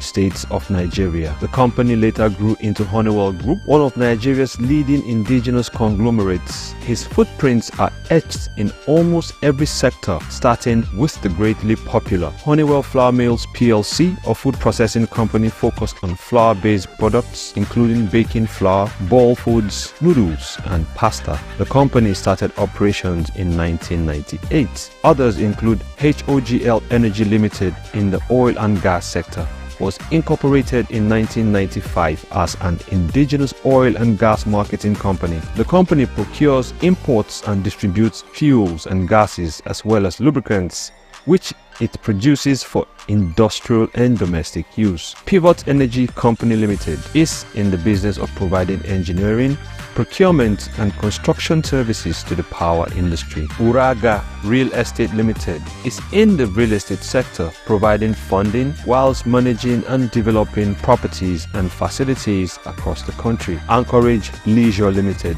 makes its investment in tourism and hospitality and runs the 5-star Radisson Blu Anchorage Hotel in Victoria Island, Lagos. Pavilion Technology Limited provides security services to individuals and clients in public and private space, from electronic security systems to manned guards, escort services, and security consultancy. Oba Otudeko currently ranks among the richest men in Nigeria, courtesy of his many endeavors. Professionally, Oba Otudeko CFR is a chartered banker, chartered accountant, and a chartered corporate secretary, a Nigerian businessman who serves as the founder and chairman of the Honeywell Group. He was a former chairman as well of FBN Holdings and founder of the Oba Otudeko Foundation businesses and his high stakes in these companies. As of June 2017, his estimated net worth was $550 million. Oba Otudeko is a fellow Institute of Chartered and Corporate Accountants UK, Chartered Institute of Bankers UK, and the Institute of Chartered Secretaries and Administrators UK. Oba Otudeko is also a member of the Office of Distinguished Friends of London Business School and Institute of Chartered Accountants of Nigeria, ICANN. He is a seasoned corporate governance guru, having served on boards like the Central Bank of Nigeria, Guinness Nigeria PLC, British American Tobacco Limited, and EcoBank Transnational Incorporated, headquartered in Lomé, Togo, NEPAD Business Group of Nigeria, Delma Overseas Limited, and Kali and Debo Limited. He was the group chairman FBN Holdings PLC. At different times, he was also chairman First Bank of Nigeria UK Limited. At different times, he was also chairman First Bank of Nigeria, FBN Bank United Kingdom, Airtel Nigeria, Fan Milk of Nigeria PLC, Digital Africa Conference Exhibition Abuja, Business Support Group, National Maritime Authority, and Nigerian South African Chamber of Commerce. He was the 16th president and chairman of Council of the Nigerian Stock Exchange, serving between September 2006 and August 2009. He is also a council member, Manufacturers Association of Nigeria, MAN, Nigeria Bank Employers Association, West African Bank Association, and the Presidential Advisory Council in Nigeria Industrial Council on Nigeria Industrial Revolution Plan. Otudeko is a member of the Order of the Federal Republic of Nigeria MFR in 2000, Officer of the Order of the Federal Republic OFR in 2002, Commander of the Order of the Federal Republic CFR in 2011, and most recently the National Productivity Order of the Merits in 2019. During his tenure as the NSACC chairman, the volume of Nigeria-South Africa bilateral trade grew significantly from $16.5 million in 1999 to $2.9 billion in 2010. He was also on the board of the NEPAD Business Group, Nigeria. Oba Otudeko was chairman of the Business Support Group for delivery of the National Integrated Infrastructure Master Plan (NIIMP). In 2013, he was also appointed the chairman of the Digital Africa Conference Exhibition in Abuja, Nigeria. from 2001 to 2010. He was Chancellor of the Olabisi Onabanjo University, Agoiwoye, Ogun State. Oba Otudeko's awards also include Honorary Degree of Science (DSc) from Olabisi Onabanjo University, Agoiwoye, Honorary Doctorate of Science in Banking and Finance from Crescent University, Abeokuta, Ogun State, Honorary Doctorate of Science Degree (DSc) from Ajayi Crowther University, Oyo Town, Oyo State, Entrepreneur of the Year Award at the This Day Awards in 2009, Ernst & Young Lifetime Achievement Award, Leadership Newspaper Business Person of the Year 2015, Silverbird Extraordinary Lifetime Achievement Award in 2016, Africa CEO Forum Award CEO of the Year Award, a testament to his outstanding contributions to the development of the African continent. The business icon founded his Oba Otudeko Foundation formally in 2003,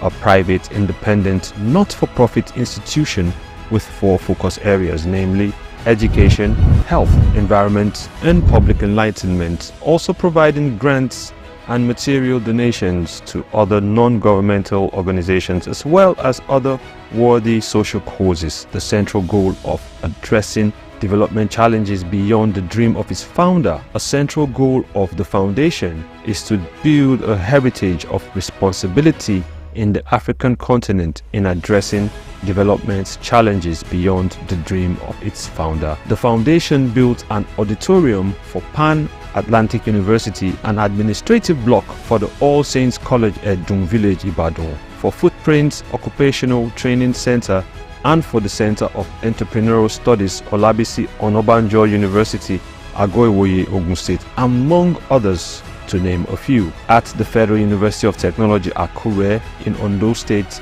a hall was named after him due to his foundation's heavy contributions to the institution going over 2 decades. Born Obafunke Otudeko on August 18, 1943, the native of Odogbolu in Ogun State, Otudeko is happily married to Adebisi Aderonke Otudeko, who holds the title of Princess within a ruling family in Ijebode, Ogun State. Together they are blessed with 3 children, Moyo, Folake, and Obafemi, and the addition of many grandchildren. Is an avid reader who finds great pleasure in immersing himself in the enormous world of literature, particularly biographies, historical documentaries, and leadership books. Oba Otudeko's story is one of a myriad of mismatched words that crescendos with grandeur to all that follow him, whether for the right or wrong reasons.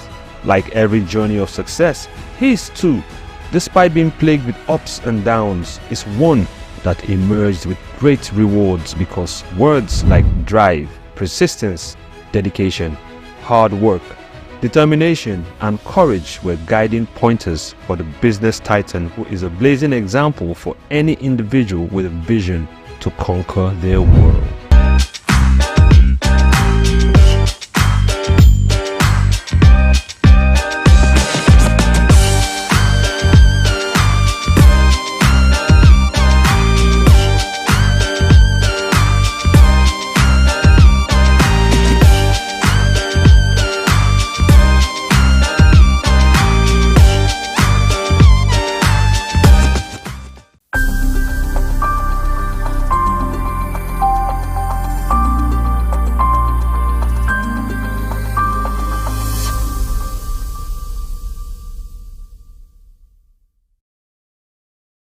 Looking back, you know, my village is nice. I mean, urban, or it's an urban area now. My village was Ekpoma. The village was known as Emaundo. The best reference in terms of personality is Professor Ambrose Ali. That's where it comes from. My father was a farmer. My grandfather, really, Akaine. We all grew up under the shadow of the man. A very disciplined man and a big farmer. Had large landed properties, you know, in the community. And so, my immediate father, my biological father, was also under the shadow of the patriarch, Akaine, in the family. So usually you learn in the traditional African setting by just following what you see. You go to the farm, you learn how to take care of the crops, and all of that. So that's the way you learn. You don't have an institutionalized form of learning the way we do now, where you go to the classroom and all of that. That never existed. So whatever skills or profession your parents were in, you of course imbibe them and you learn them and they become part of you, So that was it. And that discipline comes with courage. You can wake up at 5, and head to the bush. That is courage. You've conquered the fear of the night, or whatever is on the way, and the rest of them. That was it. And when we close in the primary school, we also go and join them at the farm. We go join them in the farm and come back. So that was, a great deal of discipline. And also, we had our mini farms. So you work with your parents in the big farms during the normal, weekdays. On Sunday, which is like the resting period, we also go to our mini farm, which is closer to the home, and all of that. So you can see you imbibe almost everything that the family does, and you also replicate it in your own way. So for me, I know the value of farms. When I at the Lagos State University, where I am now, when I walk out, you have this, what they call these gardeners, planting vegetables and the rest of them. When I look at the vegetables, there's a certain, feeling I get because I know what it is to watch crops grow and the rest of them. So the substance of all of this background is productivity. The question about being idle wasn't there. Indolence wasn't there at all. You have to be productive, and that's what you call labor emulation. You know your role, and you don't wait to be told what to do, and the rest of them. So for me, we are missing all of that in contemporary times. For the young ones that are growing up. So from there, primary school, Upugele Primary School. It used to be called St. John's. But by the time we were leaving. 1977, it was called Upuge Primary School, and from there, my time coincided with a time there was a great competition for education, in the then Bender State, there were these great schools. You want to go to any of them, an association, Catholic College in Irua, you have Bishop Kelly in Benin, Edo College, Benin, Ugeli Government College, UGR, in Delta now. So those big schools, St. John Bosco in Ubiaja, Esan Grammar School in Uromi, and all of those ones. We were competing to be there. In fact, there is this joke I normally make. Those of us who didn't enter secondary school on time, when your mates come back during holidays, wearing their school vest, we become jealous. So there was something to spur us, all of the time, and all of that. From there, so getting into secondary school was highly competitive.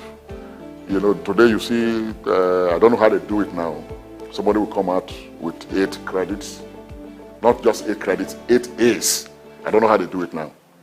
In my time, we were not, poor academically, but it was difficult to make those grades, and your result might even be seized. You have to go and receipt for another round of WAEC examinations. So we did all of that, all with the hope of getting to the university. And I remember I wrote my JAM. Must have written JAM about 3 times. You write your JAM with the hope that you are going to make all the combinations that you require to enter into the university, and you don't get it. So I kept, in terms of choice of university, I wanted to go to University of Benin, which was of course, the closest to me in the then Bender. I tried, it didn't quite work out. I tried to go to, I would have been the second set in Bender State University when it was created, Ambrosali. I tried, it didn't work out. But so something happened. There was one Osasona who was, I think he was a lecturer in Ambrosali, and he happened to be a friend, he was friends with my uncle. And so he was aware that I was having this difficulty in gaining admission into the university. He just told my uncle, why not let him go to Lagos and do this course at the Nigerian Institute of Journalism. It was called Certificate in Advanced Writing and Specialized Reporting. It was not meant for a greenhorn like me. It was meant for practicing, media practitioners.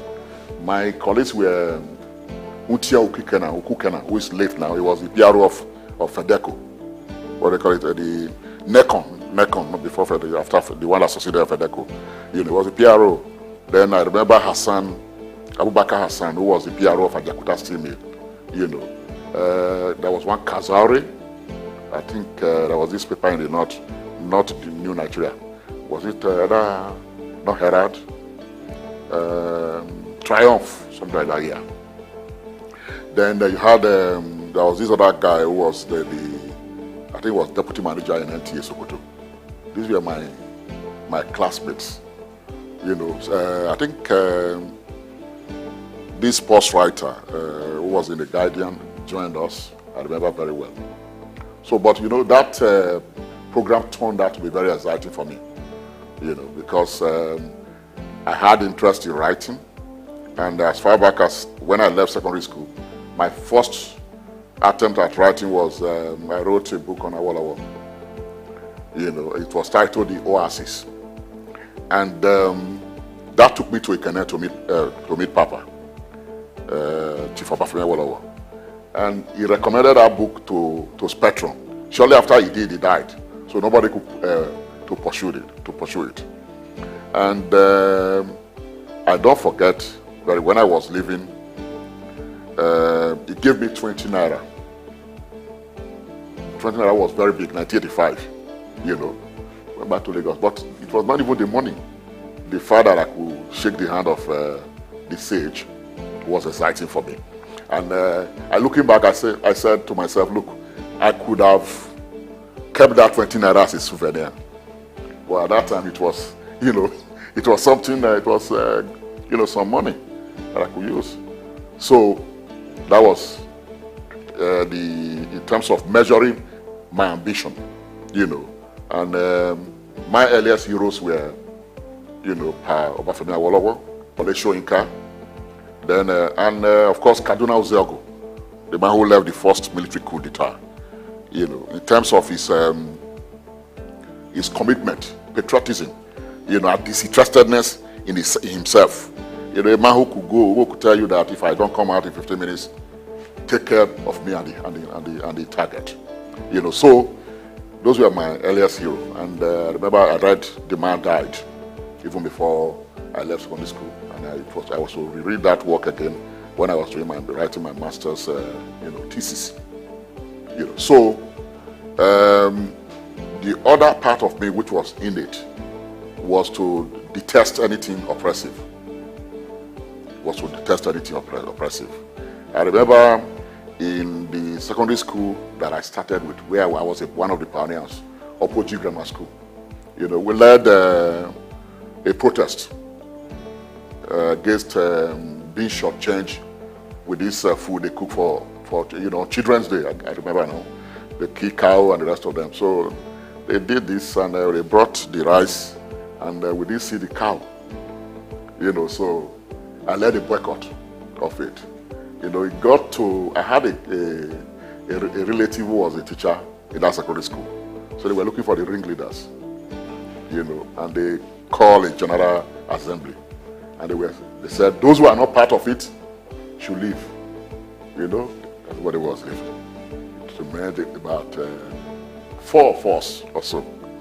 So they took 4 of us to the staff room to find out who was the ringleader. We still insisted that we were not eating. And they said, well, if you don't eat that, we know that there's going to be trouble.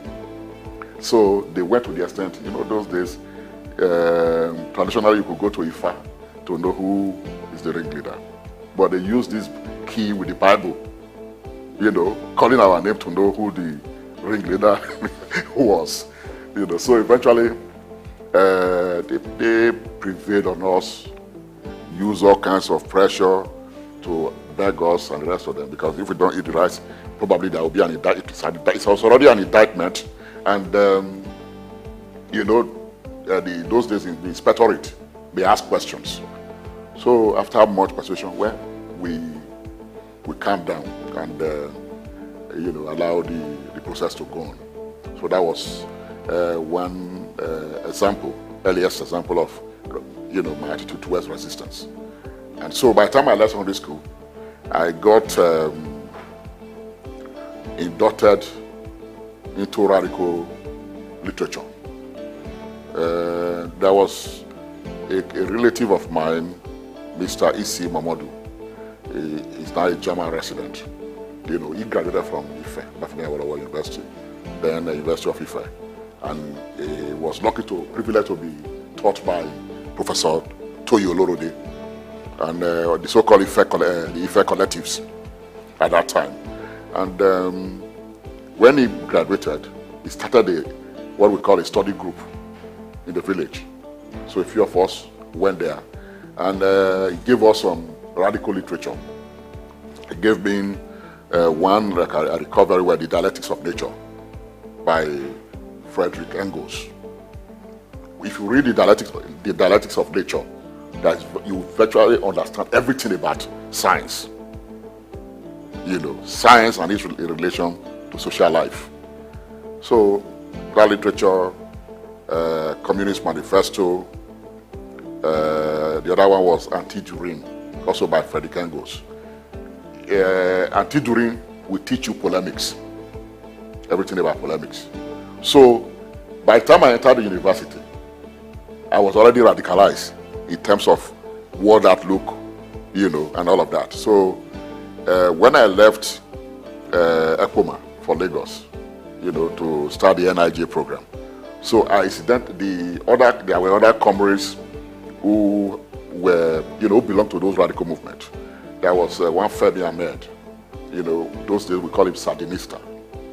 And so he was in charge of the cell that I belonged to, the Patriotic Labor Movement. So when I came into Lagos, we normally try to establish what we call front organizations. And Femi, we established what we call Nigerian Tenants Association. It might interest you to know that I became the first general secretary, even though I was squatting, at that time. And what we did by, putting you in those organizations is to learn leadership, writing minutes, and articulating proceedings. So I learned it through that, period until I entered the University of Lagos, Then when I got to the University of Lagos, we then established what we call Marxist-Leninist Study Group. There were these radical boys who came from Kwaratech, Bengal, Awekbo, who ran for the presidency, under People's Trust. Olaiton Yoride, who was private secretary to Adam Soshomole, but he died in Benin. You had Bala Muhammad, who was a lecturer in UNIMED, but he was doing his master's at the University of Lagos. You had Ukem Onyepe, there was Anti Kanabe, and a host of others. So we formed what we call the Marxist-Leninist Study Group. The UNILAG Student Union was banned, during that period. So we resuscitated the union and brought the union back by, launching a protest against the management at the Senate building in UNILAG. So we got the union back, and so we got involved in the student union politics. And there's always contestation. The management will want somebody who will be amenable to them, and we wanted independent student unionism. So we did that. The first year, management managed to get one of theirs, Madogi Timmy Phillips. at Atlanta, died, God bless his soul, you know, to become the union president. I ran, after Mado Butimi, I think I ran for the presidency, you know, and again, I lost to Papa Chris Anyaze. It's also late now, you know. That led to crisis at the university because I won the whole of Akoka campus. They rigged it at the Diaraba. You can see some of these things you see today at the Diaraba campus. And we said no. Even there, nobody can be sworn in unless I was sworn in. So that led to my rustication, you know, in the university. And we didn't give up. We went to court. I think we were about, I can't remember the number, by 11 or so. Our counsel was Femi Falano. You know, so, and we were out of campus for almost a year. And at the end of the day, we won the case. It was Justice Onalaja who ruled in our favor by asking the question, what is indiscipline under the law? Because we follow all the procedure in our communication with the management. So it became a landmark judgment, you know. That was it. So I went back to write my degree, my final year exam as a single candidate. You know, I lost a year because the previous year I would have served in Calabar. So then my results, when it was eventually released, you know, I was deployed to Sokoto. And I redeployed back to Lagos because the period coincided with the June 12, you know, crisis. And we read the atmosphere and said, if the crisis burst open, we were going to be consumed in the north, you know. And so we redeployed back to Lagos. Myself, GT Okunye, Niyi, and so many others, I can't remember their names now. We redeployed back, you know, to Lagos. And of course, you know what that crisis led to. Snowballed into so many crises, renewed authoritarianism with Abacha coming in and the rest of them. So when we finished our service, because of my stint in journalism, so even while I was on campus, I was reporting for The Guardian, you know, the art desk, because the guy who mentored me was Ben Tomoloju, you know, the doyen of Nigerian cultural journalism, you know. So I was reporting for The Guardian while at the University of Lagos. So because of that, my journalistic background, the Committee for the Defense of Human Rights was formed. And Bekora Sokuti was the chairman. So I was brought in to edit the newsletter, which we call The Victims. You know, I was editing that for a time. And in the course of the crisis, the struggle against the military and all of that, I was again elevated to become the General Secretary of the Campaign for Democracy in Nigeria. And you know the implication of that. I succeeded Chima Ubani. You know, I was elected at the Ibadan convention of the organization. So few months after I was elected, I was arrested by the military and taken away to Brinikabi prisons for 1 year. You know,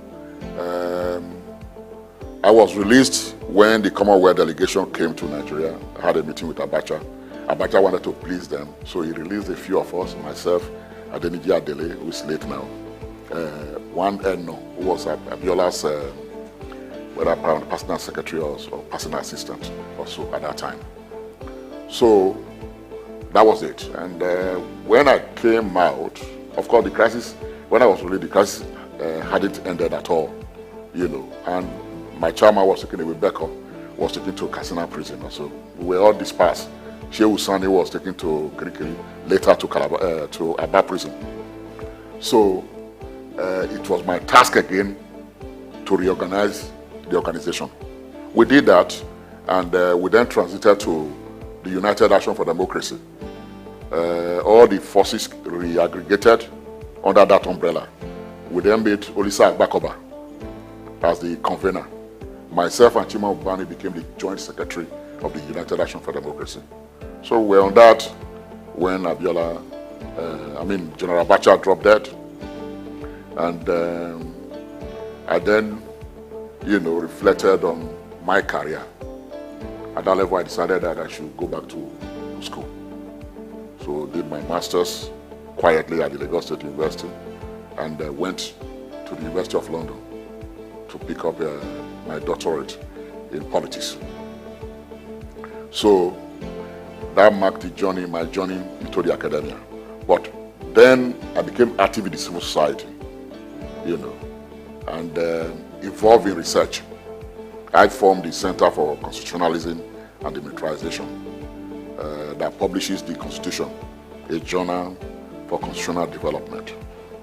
And under that platform, I carried out governance training across 3 of the 6 geopolitical zones in the country. Some of the alumni of SOUQ, many prominent people, Lalong, the former minister, was an alumnus of SOUQ, of that center. Orelokpe was in the Center for Sustainable Development in Abuja. In fact, she was sent by the president. Then he was governor of Lagos State, Asiwaju Bola Ahmed Tinubu. Sent almost about 6 commissioners to me, to train in the SOUQ Summer School of Governance, and the rest of them. So from there, I then decided to move into full research by entering into the academia at the Lagos State University. Because of my strength in research, I've written enough to be a professor even before I joined the system.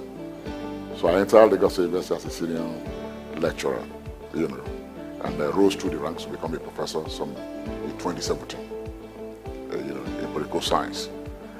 So, and in terms of the content of my scholarship, it's liberating. It's about, how to transform the society. And it's about, underscoring the problems that the continent faces, And I've written so many books. My essays are over 100, so including books. One of them, which I think is very seminal, is Patrons of Poverty. IMF, World Bank, and Africa's Problem. And I also wrote, of course, a detailed volume on globalization and the fringe players. The way it affects the global South. I did that, and just like so many articles in terms of trying to understand Nigeria's problem and transform them.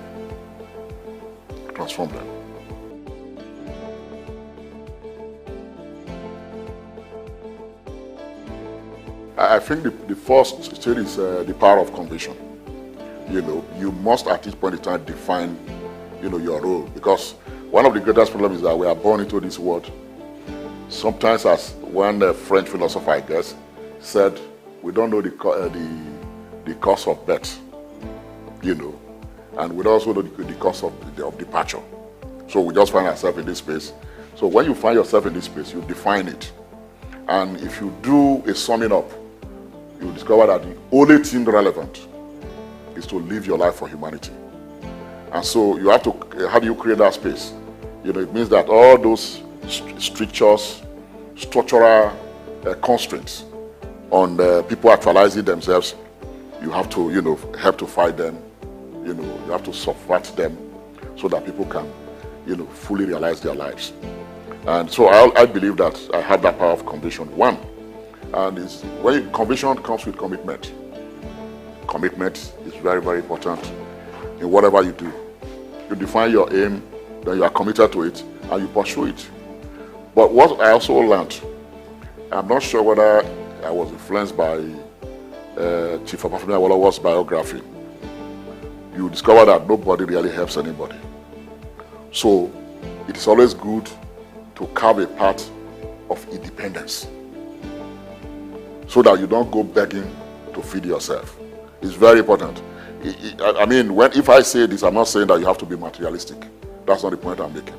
But independence in ways that you become self-sufficient. Because that's the only way, you can also live your life meaningfully. If you are not, if you are not well, if you are unhealthy, you can't pursue goals and the rest of them. So independence is very, very important. As you will find out, I'm sure many of us here have experienced that. Nobody helps anybody. You know, it doesn't mean there are exceptional cases, you know, that people can come to your rescue and say, let me help you. Always we're on our own, you know, and the social nexus, which of course are embedded in the African system, traditional society, have been eroded now. The reason why you don't have a high suicide rate in Africa is because of that extended family system. If you see your cousin, even if 10th cousin, and you complain, you can share some of his, you know, things with you. He will give you food, he will share clothes with you and the rest of them. So against that background, we don't commit suicide. The suicide rate in Africa is low. Unlike places like Japan, where you now have suicide police, monitoring people who want to jump into the river and the rest of them, and elsewhere in Europe, you know. So self-reliance is very important, you know, and I think that what is rampant these days is the antisocial behavior of our youth, you know. They need to, you know, also refocus their energy towards being self-reliant and be creative, you know, and do things that are productive.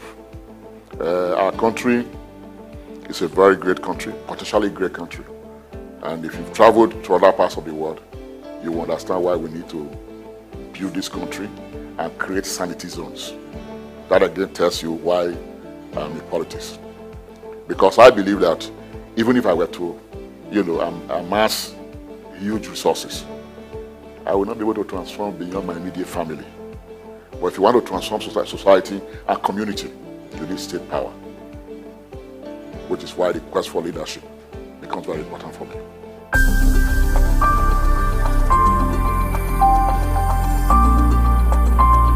Well, incidentally, I was one of the first persons in the country to organize a national conference on the 1999 Constitution in 2000, just a year after the transition, you know, program.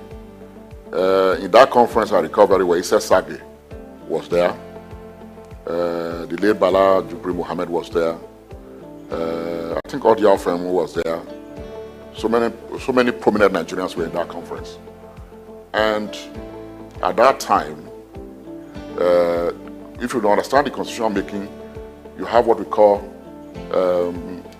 there's what we call people's, you know, people's-led kind of process of making constitution. You know, that means that the people must partake in the articulation of the provisions of the constitution. It's actually called process-led. That was the word I was looking for. You know, so that people can own that process. You know, the spirit of that discourse, of that debate, you know, will be of course embedded in that constitutional, you know, provisions. The place it was well, you know, demonstrated is Ethiopia, after the civil war in Ethiopia. You know, the Ethiopia constitution was a process-led one.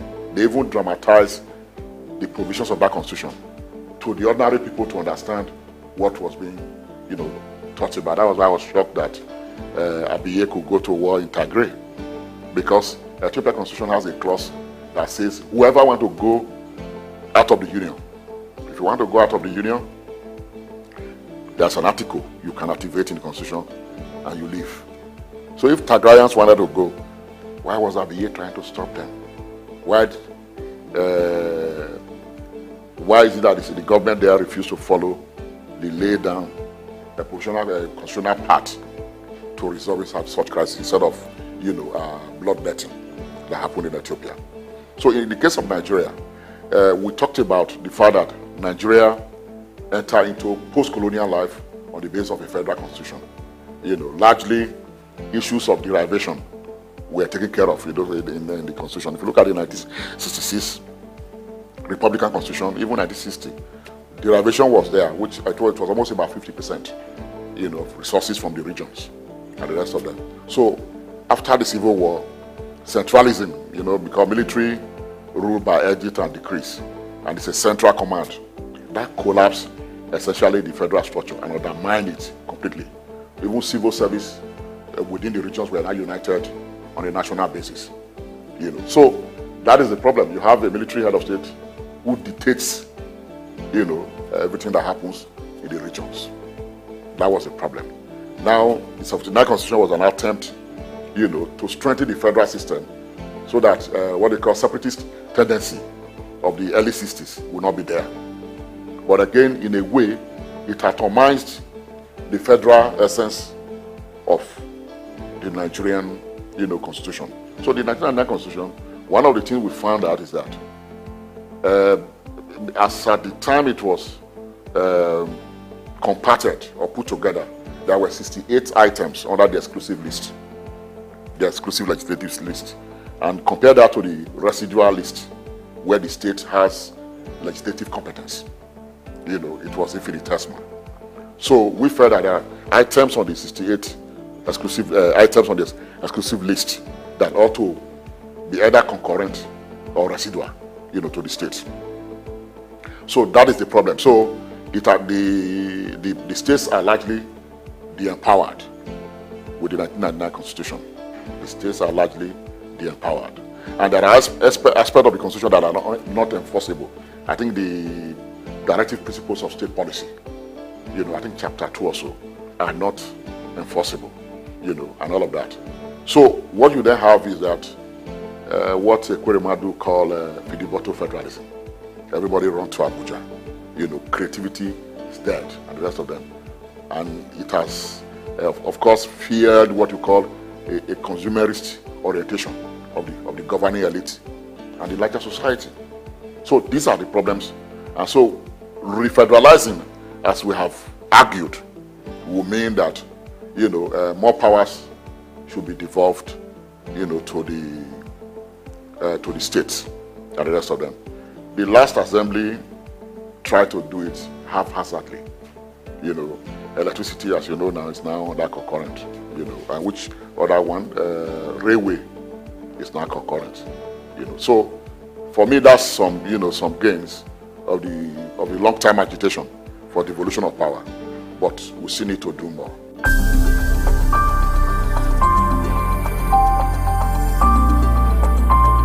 Well, I think that there is a conflation of meaning when you talk about restructuring.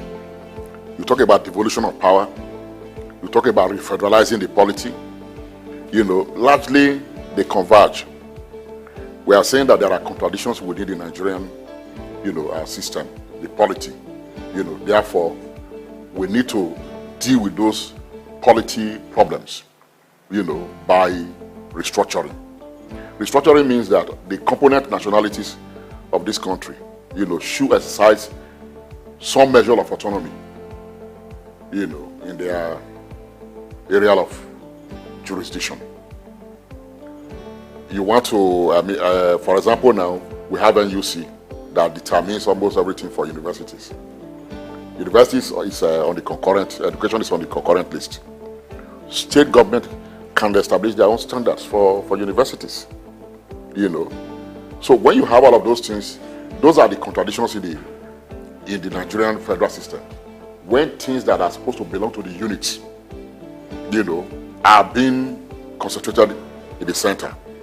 That's the problem. So you are talking about rearranging that relationship between the center and the units. That's what restructuring is all about. Because right now it is skewed. Let me give you an example. The local government structures in the country, they were arbitrarily created by the military, from OBJ to, the last administration. And those arbitrarily created local governments are constitutionalized. I think they are the third or second schedule of the constitution. They are there. I'm not quite sure which of the schedule, that we have today, which was why the Lagos attempt to create more didn't quite go through constitutionally, Now, we are trying here in Nigeria to make local government as a unit of the Nigerian Federation. For me, it is wrong-headed. That's one of the contradictions. If federalism is usually an agreement between the unit and the center. In fact, we should not even, when we use unit, we are not substantial. You talk about people. Federalism is a product of people saying we want to live together as one country based on the following terms. So you cannot create a local government structure and make it a unit, of a federal arrangement, of a federal agreement. Rather, local government should be mere administrative, structures of the units of the federation. That is to say, Lagos can decide to create as many as 100 local governments if they like. They can reduce it to 10 if they like. The question about reifying the local government structure as if it's a unit of the Nigerian federal arrangement, is a major contradiction. Because what they have done, when you do that, those local governments that were arbitrarily created in the first place, you then reify them because they draw resources directly from the center, from the federation account. So Kano has 44, is it 44 or 40 local government, areas. Lagos has, 20. Lagos has 20. And they all draw resources from the federation account. So you can see, obviously, there's an obvious disempowerment or cheating within that system. So that is why we must resist. When they talk about local government financial autonomy, so when you talk about local government financial autonomy, it's nothing other than aggrandizing those arbitrarily created local governments. If you move around this country, local government exists in name in some parts of the country. Just in name, nothing happens. Nothing, in terms of functionality, you don't see any activity to show that this is a local government, structure in action. It's not there. So these are the contradictions. When people are talking about the structuring, it will also mean that the existing local government structure can be dissolved or expurgated from the constitution. Allow states to create local government that they want to create to govern their own sphere of activities. So when you do that, this argument about local government autonomy will fizzle out. The state's assembly will now make law for the smooth running of local government. As subsidiarity structures, we already know what their roles are, but the state government will then provide enabling laws. Whether the state also need to create some grants for them, how much they can raise from the activities that they normally do or carry out, all of that will be spelled out. So the question about reifying the LG as a unit of the Nigerian Federation will be eliminated. That's one contradiction. Now, you will recall that states had their constitution. Regions in Nigeria had their own constitution before. They even had what they call them, consular services in other countries of the world. Just something like ambassadorial or diplomatic missions. State had, Western Nigeria had, their own missions. Though not of the status of, what you have today, They had that. That was much of the autonomy that the units of the Nigerian Federation, the regions enjoyed. And there was a great deal of competition. Go to ABU's area. You see that structure, was not just any structure. You can't find those structures again. Go to Ife. The Museum of Natural History in Ife is an architectural piece that can raise money for that university if you turn them into postcards. You can't have that structure anywhere. You can't have two of that structure anywhere in the world. So the regions knew what they wanted. They knew what they wanted. There was strict competition, and development was being driven. But today, development is not on the agenda. If you go to the National Assembly, legislative business is maybe perhaps 10%. People are looking for LPO contracts, and the rest of them.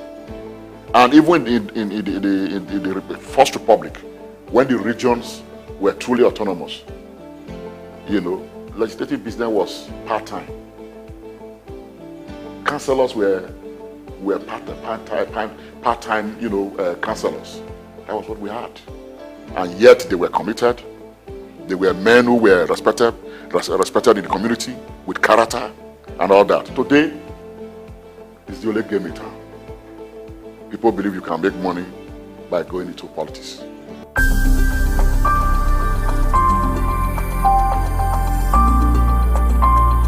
If you look at the academic staff union of universities, the crisis has always been about underfunding of the universities, the tertiary institutions in the country.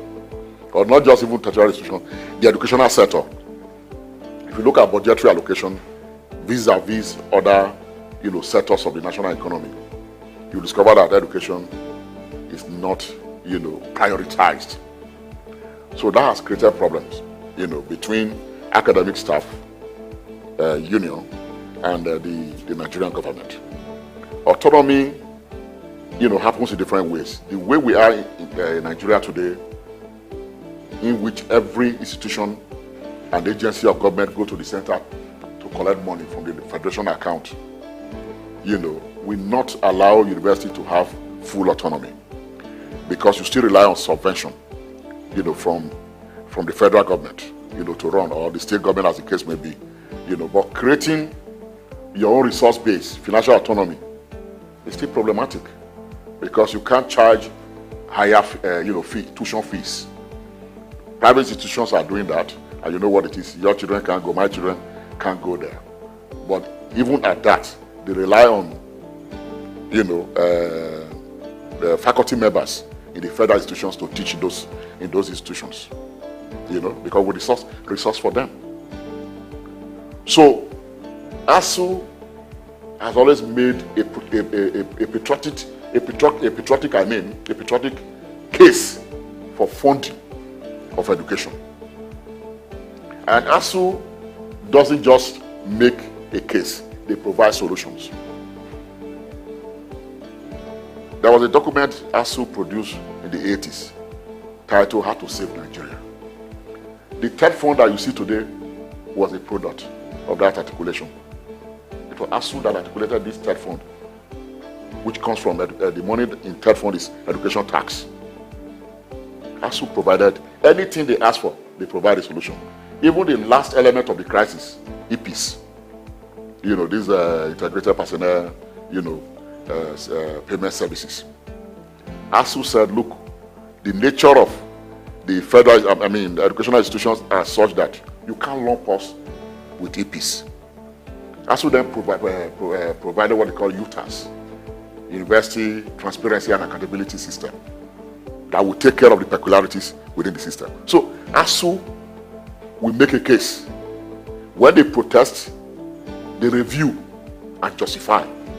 That's what SOUQ does, And I would say that SOUQ is one of the most patriotic organizations in this country. In fact, the last organization standing in terms of providing, solutions and critical engagement with the state actors. So it is made to look like a problem because of irresponsibility of the minders of the Nigerian state. Elsewhere in the world, education is always prioritized.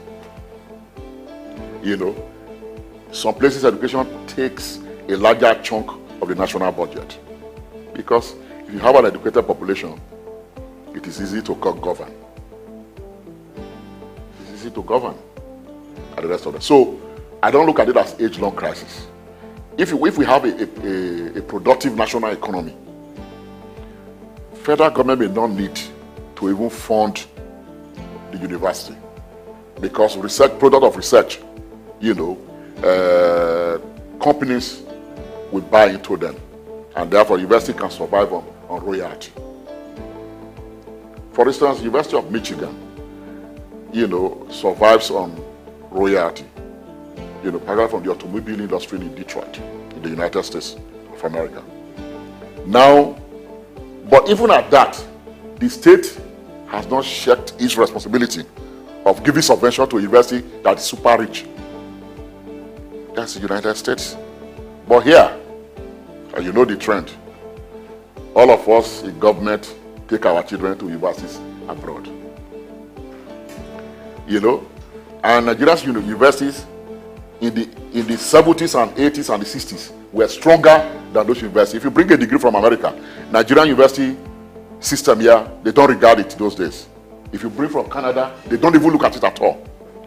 Except maybe Britain, because our system was modeled after Britain. But today, we bring all kinds of degrees now. We are proud to label it University of Hull, University of Birmingham, you know, State University, Florida.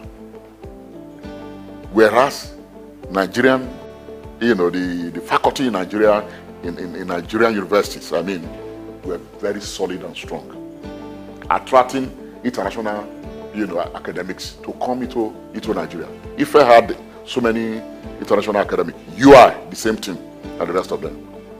UI, where you have people like BJ Dudley, strong intellectuals that if you enter, you are afraid, you know, you are not sure of yourself if you enter UI.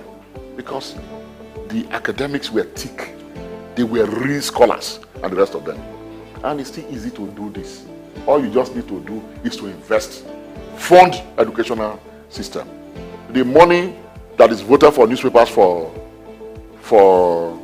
a senator is, you know, it's just equivalent of what a lecturer earns in a month, a professor earns in a month. Less than $500. You know, it is a shame.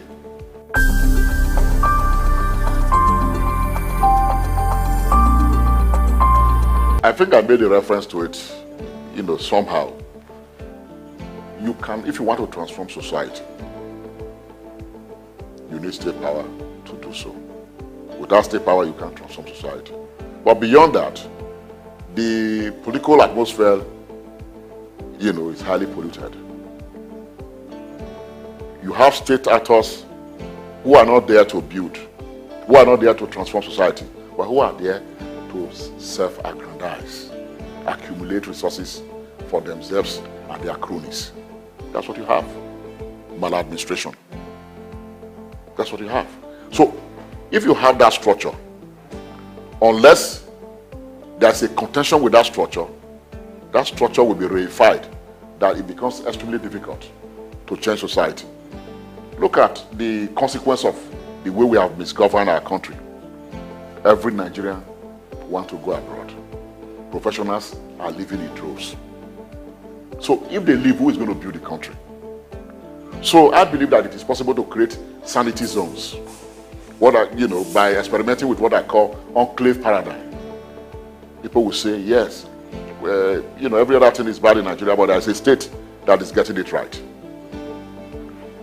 So that is the, overriding rationale for my intervention in politics, especially in Edo State. The process is still on to get our candidates out, and one is optimistic that one may have the opportunity to serve our people and to, create a sanity zone, an exemplary, sphere of governance for Nigerians to see.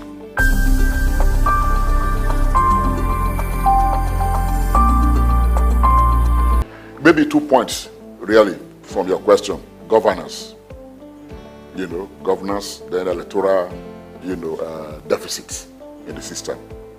If you talk about governance, governance is usually about the people. As a political scientist, I've read Western philosophers, from Plato, Aristotle, to J.S. Mill, David Bertrand, all of these people, Jeremy Bertrand, sorry.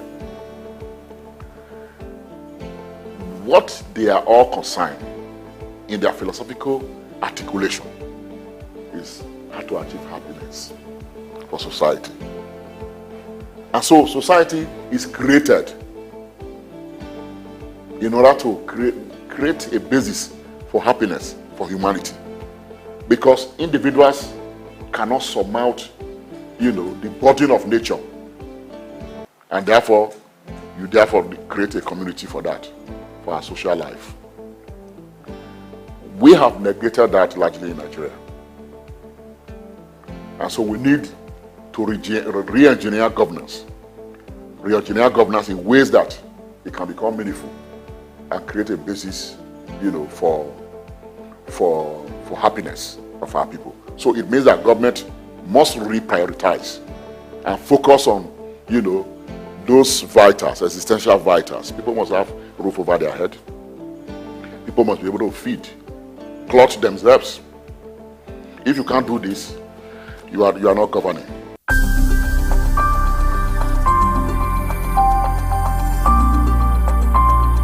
Well, I will just talk about John Keats. It's an English poet. He said that much of life is miserable. He said happiness is an interlude. It's an interlude. So if you understand this, so define a purpose for your life such that you can maximize the interludes of happiness. And that is when you must acquire a skill. You must acquire so that you can be relevant in the productive process in the country. Acquire a skill. Get education. Education, is elevating. Education is elevating. Be self-reliant. Love your neighbor as you love yourself. These things are very important.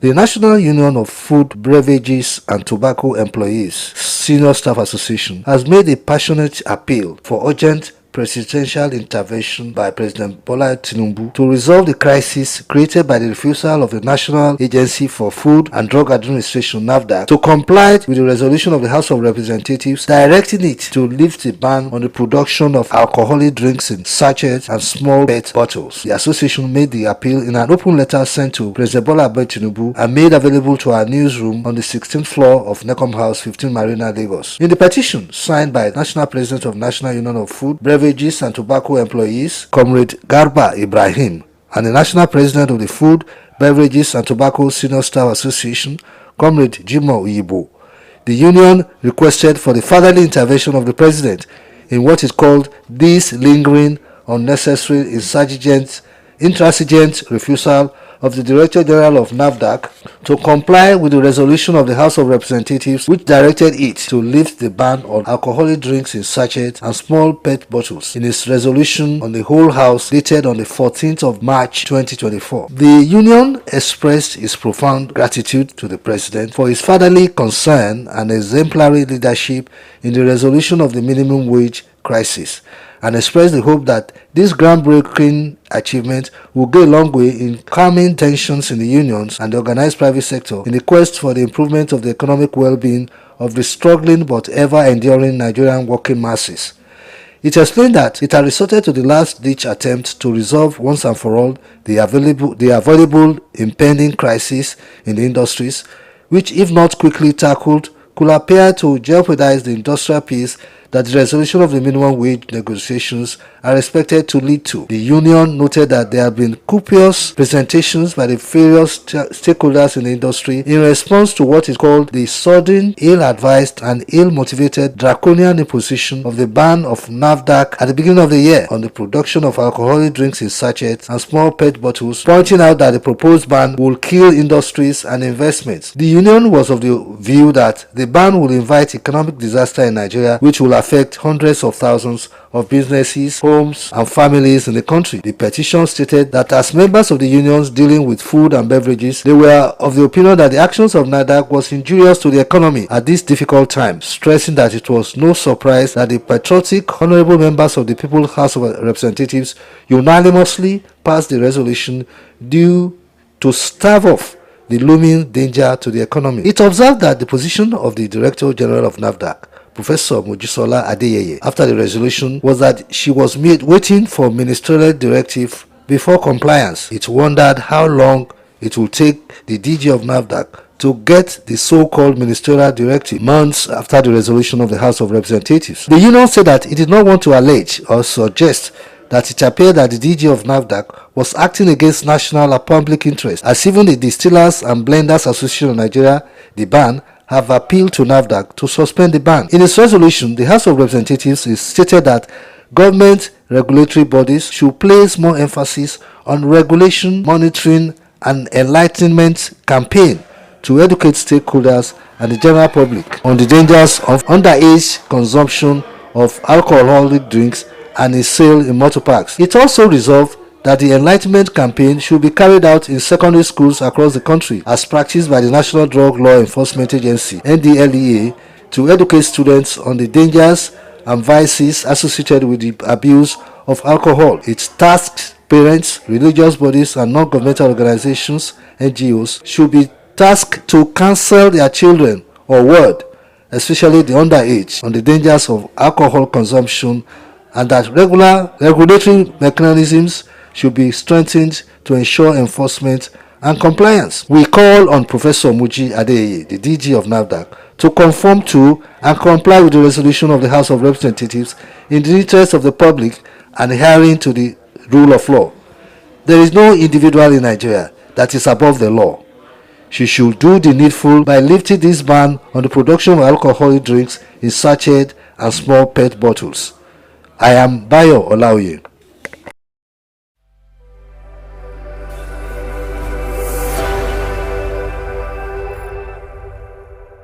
Welcome to SOUQ News, your source for business, economy, and development insight that drive nations forward. From the vibrant streets of Lagos, Africa's fastest economic hub, SOUQ News takes you on a journey of discovery, analyzing and reporting the facts that lay the foundation for growth and development.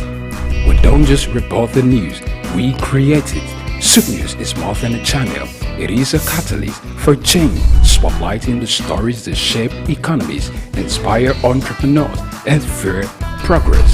Covering business, finance, technology, energy, and many more, SOUQ News provides a daily deep dive into the stories that matter, interviews with industry titans, and analysis that empowers your understanding of economic landscape. Join us daily as we dissect, discuss, and deliver the most relevant and factual news on business and the economy.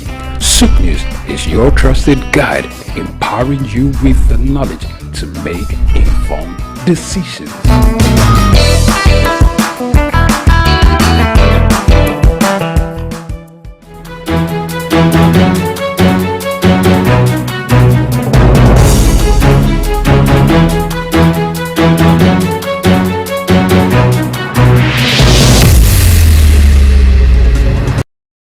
We've got just what you need right here at Femi Wash Media.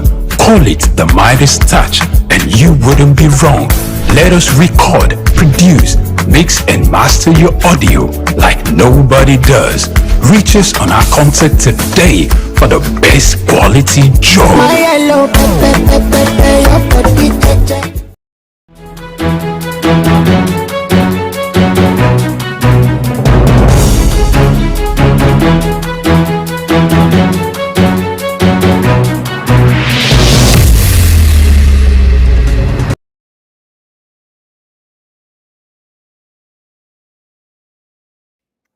Hello there and welcome to Market Insights. I am Lavina Emma. It's a beautiful Wednesday morning and we're going to be discussing a recent development in the finance sector, and that is the recent approval by the Securities and Exchange Commission of two cryptocurrency platforms. So the recent approval of crypto exchanges by the Securities and Exchange Commission in Nigeria has been a significant development. As you know, for years, Nigerian youths have shown immense interest and enthusiasm for cryptocurrencies. However, the lack of regulatory oversight and the associated risks that may have deterred many investors is now going to change. So with SEC's recent approval, these young individuals can participate in the market with a greater sense of security and confidence. And that's absolutely a wonderful development. Furthermore, this move has the potential to attract more significant foreign investment into Nigeria. As you know, in other developed countries, both whether in Europe or North America, cryptocurrency platforms are being used as a means of exchange for luxury goods and other items. So cryptocurrencies are a global phenomenon, and the SEC's decision signals to international investors that Nigeria is a favorable destination for their capital. So it's a win-win situation for both domestic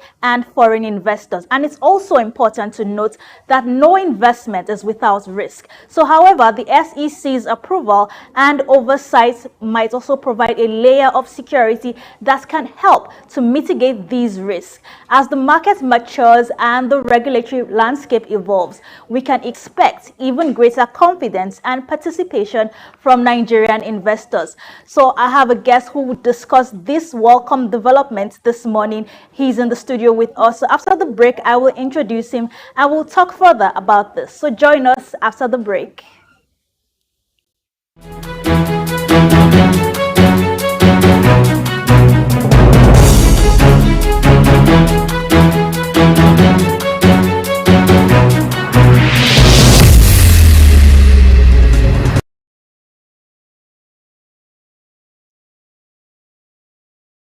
Thank you for watching the program. Now we have a wonderful guest who has joined us in the studio. We've seen him a few times on the program, but we haven't seen him in a long while. But we're happy he's back with us this morning, and that is Mr. Charles Fakroa. He's a well-experienced stockbroker with many years of experience in finance and investment banking, and he's right here in the studio to discuss the SEC's approval of crypto exchanges and how this will also bring in more Nigerian youths into the capital markets. So thank you for joining us this morning, Mr. Charles. Thank you, Lavina. It's nice being back here again. Thank you. Yeah, I'm happy to have you in the studio. And as usual, putting on your red garb, this is really good to see you again, our consistent stockbroker. So it's really great to have you in the studio this morning. Yes, I had to run and leave the trading floor. Though the market has opened, we're in continuous trading. Okay. But I said, no, I mean, the exchange to this place, let me just get here on time. So I'm here, no problem. Okay, this is great. Okay, so before we get right into it, we want to talk about this new welcome development. But okay, yes, I said the Securities and Exchange Commission have granted 2 cryptocurrency platforms approval, and one of them also exchanges our current currency for items, which is also a welcome development. But in the news, it was explained that this is an approval in principle. So what does this mean, an approval in principle? Yes, thank you very much, Lovina. But before I delve into your question, let me first of all use the opportunity to thank or congratulate SOUQ News Television for that's your feat in terms of your new radio station. It's very wonderful. Thank you. That is a 104.9 ILS. I think yes, the IL FM 104.9. That is thank you for that radio station to listen to now. Oh yes. If you want to get all the benefit of news. Yes, and it's serving the business community. Exactly. So I'll continue to advise my colleagues in the capital market, the financial sector as a whole, to begin to look at listen to ILS. The IL 104.9. Yes. 104.9 yes. FM. Okay, then. Yes, it's quite alarming. My heart also goes to the people of Borno State. Oh yes. For the flood that is ravaging that beautiful town of Maiduguri and its environs. So, and with the government officials on ground now, I think they will really do a lot to assist those who have been affected by the flood. Yes. Okay. Now, coming back to your question, yes, you were talking about, when I listen to the news and I see that a lot of people are talking about cryptocurrency, blockchain, digital assets, and all that, it is not something new.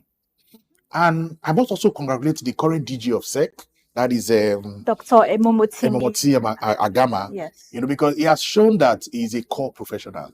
He has shown that, yes, with all these reforms, not that these reforms are new, but implementing them, that's the issue. So we're happy that they've given some approval. You said approval in principle.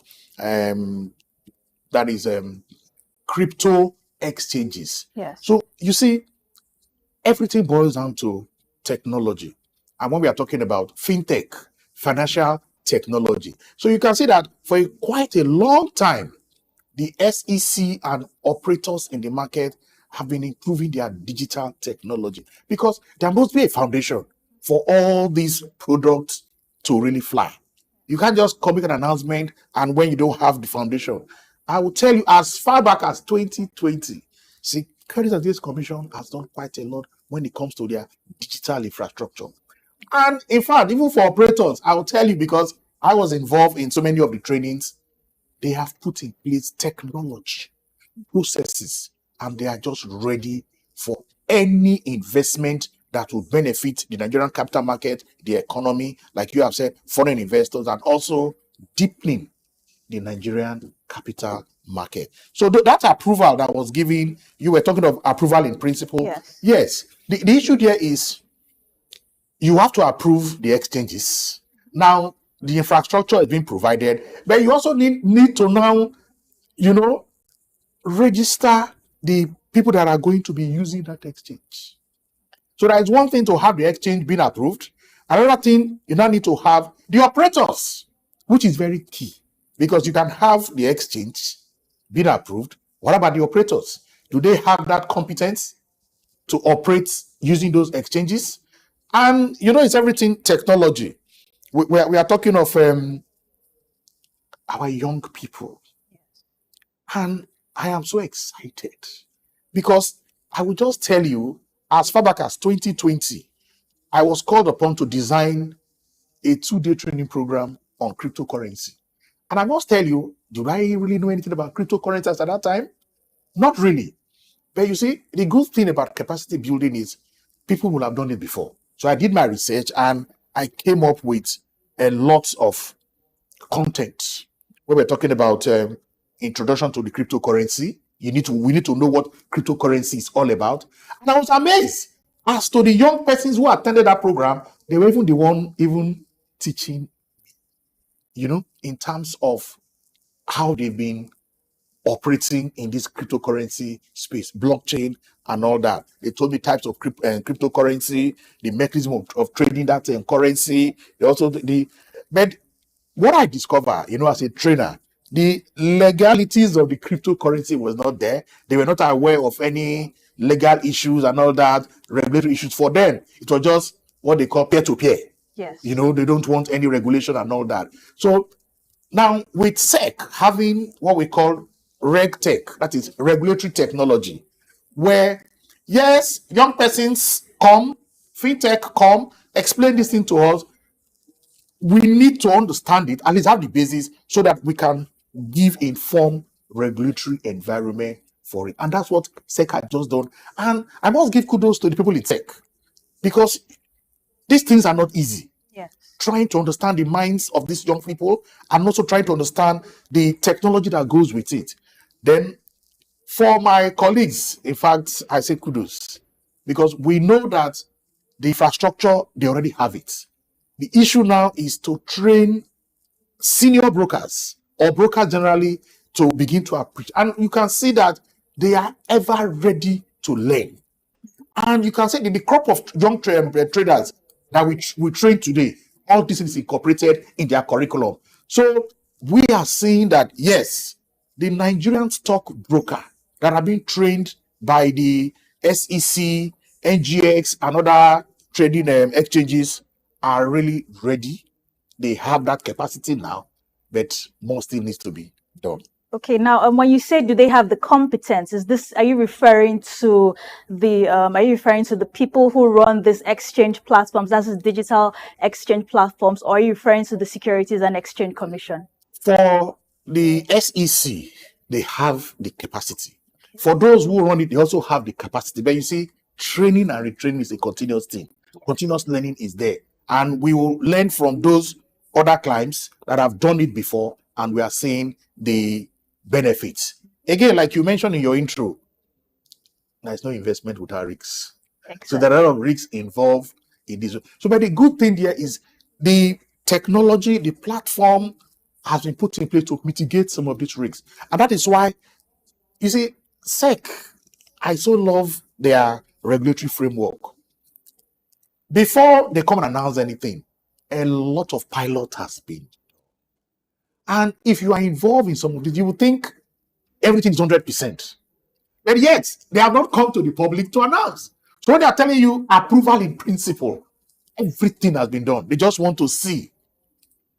Because there's one thing to everything is ready. Now, when you begin to implement, of course, you must see one or two issues here and there. Yeah. So kudos to SEC. And I must tell you, yes, the regulators are really ready. They have the capacity. And of course, those who are going to be operating these exchanges are also very, very ready.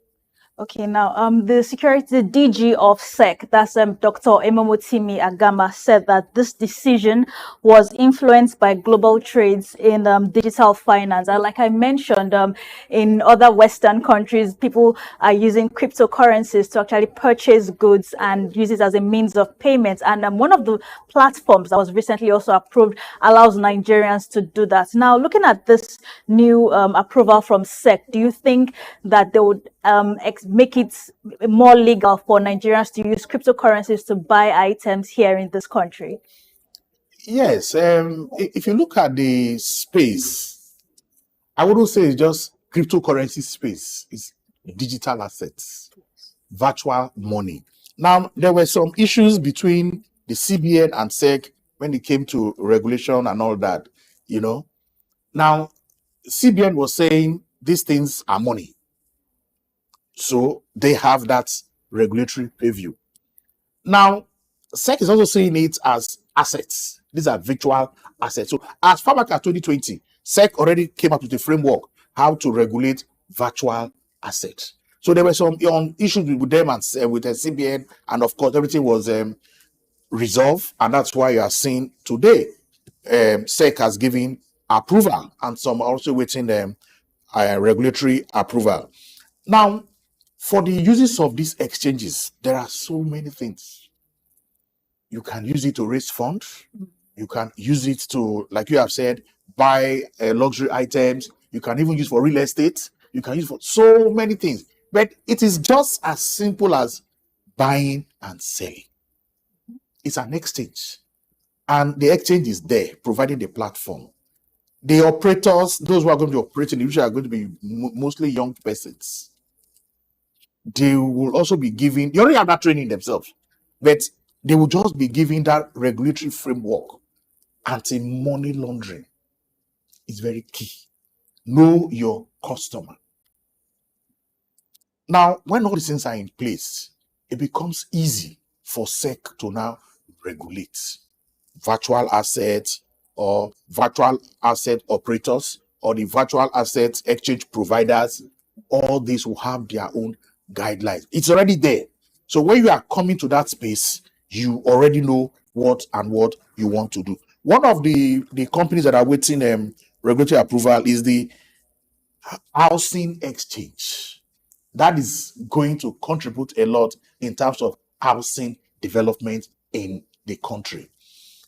But the challenges are there, which is... But before we talk about the challenges, please, I want to ask you this now. How will this decision impact Nigeria's capital markets? Very straightforward. One, the market is now being deepened because some maybe foreign investors or even Nigerian investors will say, oh, the Nigerian capital market is not deep enough. But we are telling them that the Nigerian capital market is deep, but it can still be deepened. And with all these products coming, virtual products coming in, it's going to further deepen the Nigerian capital market.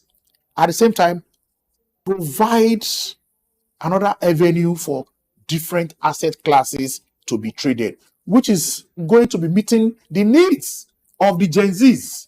I don't know if I'm correct using that word. Yes, the young people, yes. Because you need to meet them where they are.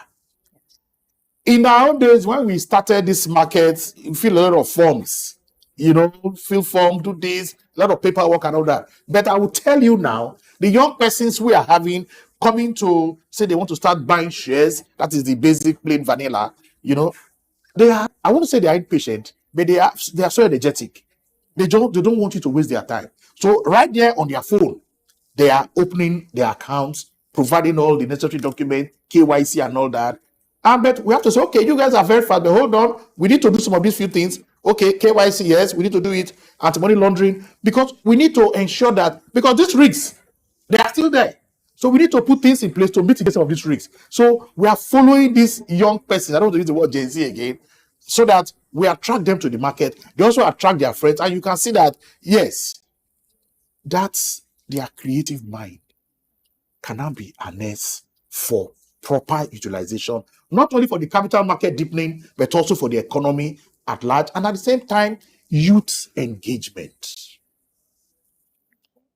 Okay, well, as you know, the DG of SEC, that's Dr. Agama, he also mentioned that this new development in the Nigerian financial system is also to attract more young people. And President Tinubu wants more young people to come into our Nigerian financial market. So now, how do you think this will positively impact Nigerian youths? As you rightfully mentioned, a lot of them are already in tune with cryptocurrencies and other digital assets. But how do you think this will positively impacts them? Yes, thank you very much. Maybe I'll just use platform to also say that before the end of this month, I'll be speaking somewhere in Port Harcourt. I'm talking of positive technology, okay, reducing cybercrime and wealth creation. So you can see that, and my audience are basically going to be youths. Now, I will tell you, in one of my engagements with these youths, I want to mention his name. He was able to demonstrate on my phone that, in fact, I had the arrangement with him because I heard that he's without any degree, a smart kid. He was able to demonstrate on my phone how to send me an alert. Wow. Okay. And I saw the alert and I said, come, this is a skill. It's a young person. He said he just left high school, secondary school about 2 years ago. Now, and his colleagues, such kind of youth, we can harness their potential to this cryptocurrency, digital assets, and with SEC providing that regulatory purview, you can see that they are making use of technology in the positive light, and which is one of my goals, to ensure that as much youth as possible get involved in finances. And the only way we can attract them is by digital assets, which is what SEC has done. And I'm still going to be commending SEC because I know somebody will say you cannot teach an old dog a new skill.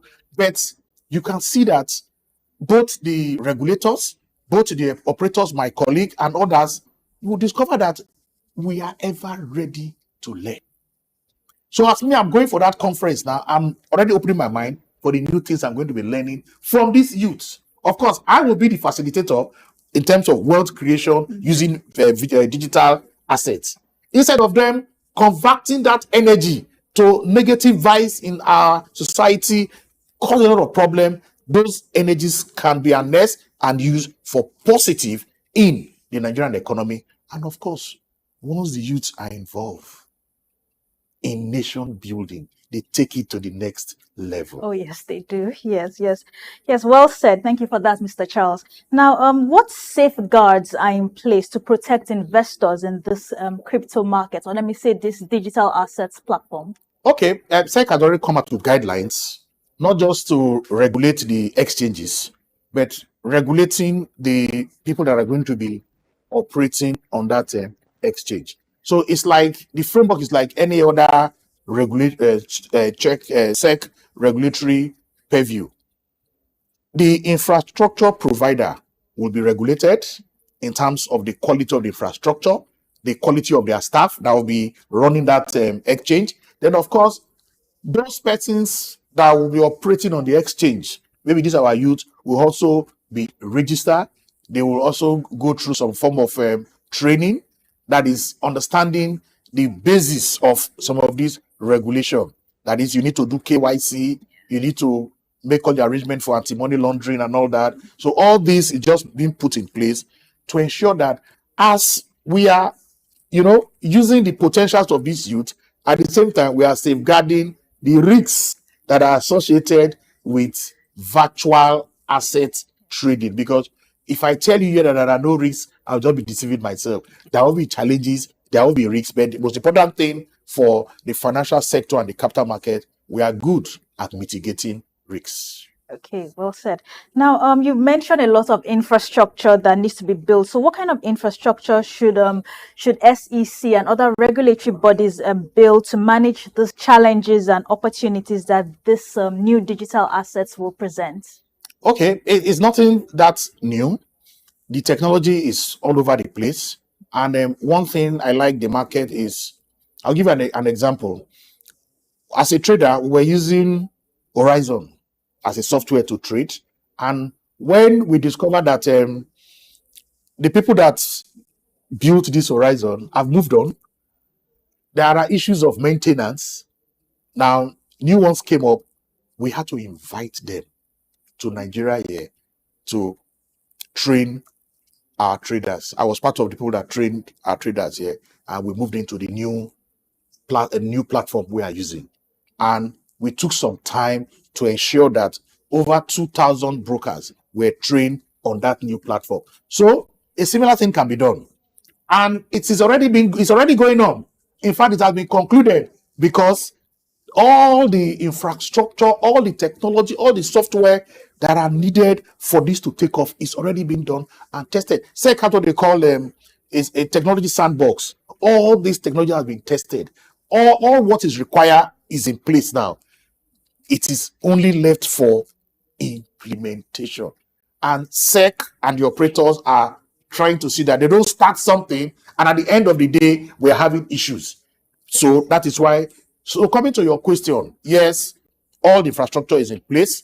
The technology, the issues, everything is on ground. When it comes to virtual assets and cryptocurrency, everything is on ground. However, I am not telling you that there are not going to be challenges. Yes, I was going to ask you that, please. There will be challenges. What kind of challenges? There will be challenges in terms of, I have just mentioned it, the challenges of KYC.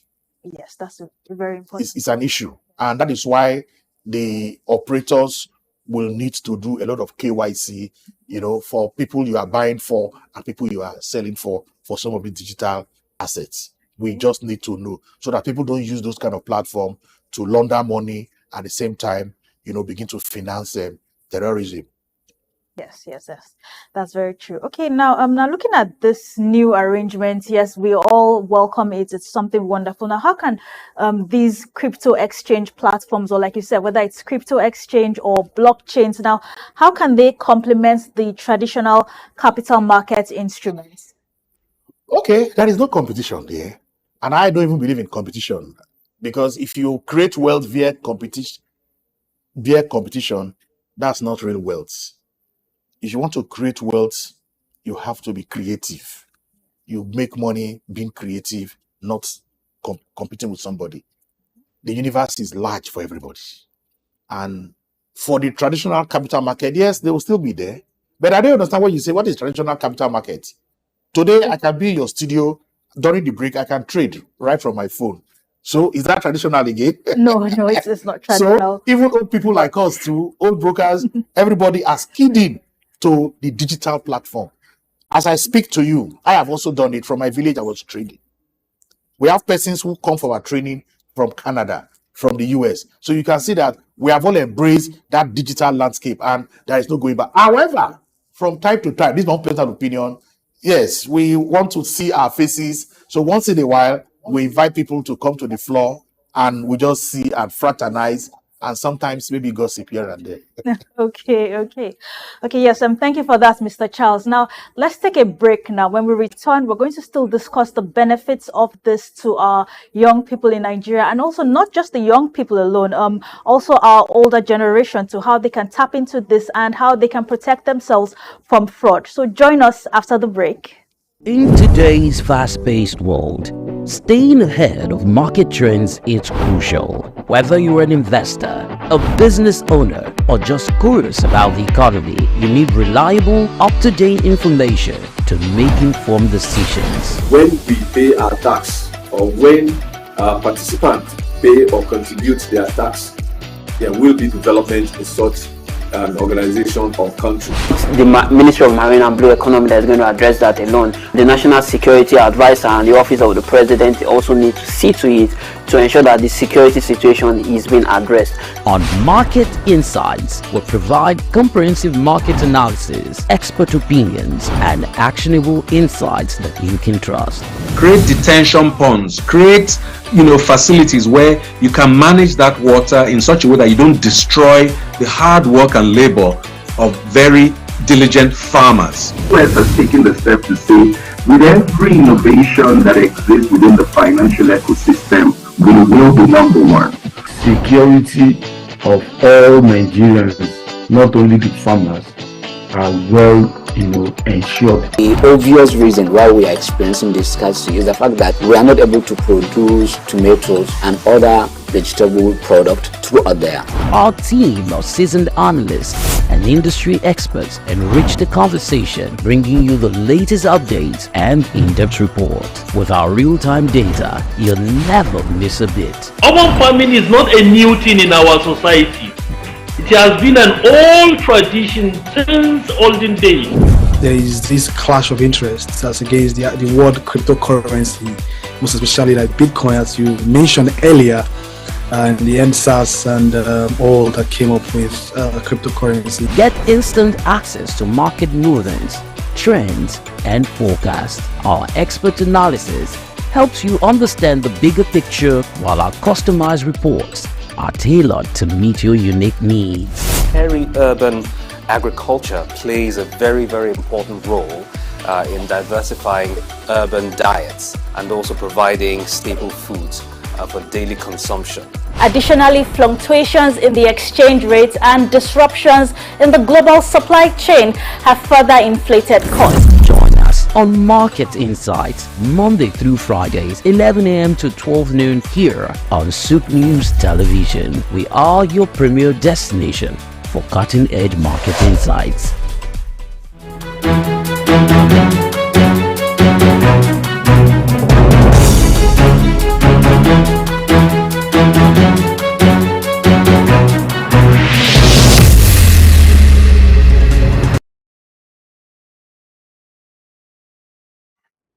Many thanks for watching the program. Now, we are discussing the recent approval by the Securities and Exchange Commission of crypto exchange platforms and other digital assets, and how we can engage Nigerian youths in our country, especially in the capital market. And to discuss these issues with me, I have Mr. Charles Bakura, a well-experienced stockbroker, a well-experienced financial investment analyst with over 20 years of experience in Nigeria's financial sector. So thank you so much, Mr. Charles, for sharing your insights into this discussion. Now, okay, yes, we've talked about the risk of this. Now, looking at other countries, I mentioned earlier on that other countries of the world, whether you're in North America or in Europe, that they have already started using different digital assets to purchase goods and use it as a means of payment. And now in Nigeria, we haven't really started that in very, very wide range, even though one of the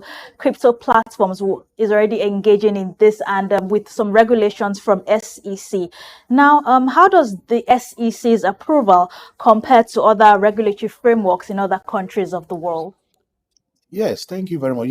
The SEC, they don't just regulate in isolation. There is this SOUQ, and the International Organization of Securities Commission, which our SEC Nigeria is also part of. Sorry, I didn't hear that. International Organization of Securities Commission. Okay, international. Yes. So they are responsible for regulation of the securities market all over the world. So SEC Nigeria is also tapping from that organization because we're a member, and the regulations they are going to be putting in place, or what they are putting in place, is in line with the global regulation when it comes to these digital assets. Okay, so you can see that Yes, in some countries, at first they accepted, but after some time they said no. But you can say that with this IOSCO in place now, all these regulations are going to be harmonized. So Nigerian SEC is already collaborating. So if there are review changes here and there, the Nigerian SEC is also going to review our own. And we're going to be suing a global regulatory framework, because we can only achieve financial inclusion when there is collaboration all over the world. Because securities in Nigeria is also securities in other clients. And if we are looking at a global issue in terms of anti-money laundering, terrorist financing, regulations has to be harmonized globally, so that you don't say some countries are safe havens for some of these assets, and when there are loopholes in their regulation, people can take advantage and do certain things that are not required, maybe anti-money laundering, money laundering, financing of terrorism and all that. So yes, from what we have in SEC now, is in line with global regulatory framework. Okay. Now, how does the SEC plan to ensure that crypto exchanges comply with regulatory standards? Okay, they are, if that is the business of SEC, to protect investors in the Nigerian capital market, and one of their main function is compliance. And every operator, you know that SEC is synonymous with compliance, because an enforcement, not just to tell you to comply, but they will also tell you that you just need to comply, and they will need to enforce it. Now, their approach has been very, very good, because it's collaboration. Before any rules, regulation comes out, they throw it out to the stakeholders. Everybody look at it, make input. So that when you see that new regulation, it will not be something new. So that approach has been working, and I will encourage them, when it comes to this crypto, they're going to be doing the same thing. So the enforcement, compliance and enforcement is key. And in fact, there is a full department from SEC that does that. Then they also develop the market. That is one of their key roles. And they cannot develop the market alone. Operators like myself, the media like you people, are also involved when it comes to capital market development. And SEC is at the forefront, in terms of developing the market. So as they are developing the market, they are also ensuring that rules and regulations are adhered to strictly. And if there are issues of infractions, of course, it is obvious the penalties are there, but they are not always trying to say use the big hammer. That's why they do a lot of enlightenment, awareness for operators, and even also for investors, so that you are aware, So by the time they are coming for that enforcement, you already know that, yes, you have actually done something wrong, because they give you a lot of leverage.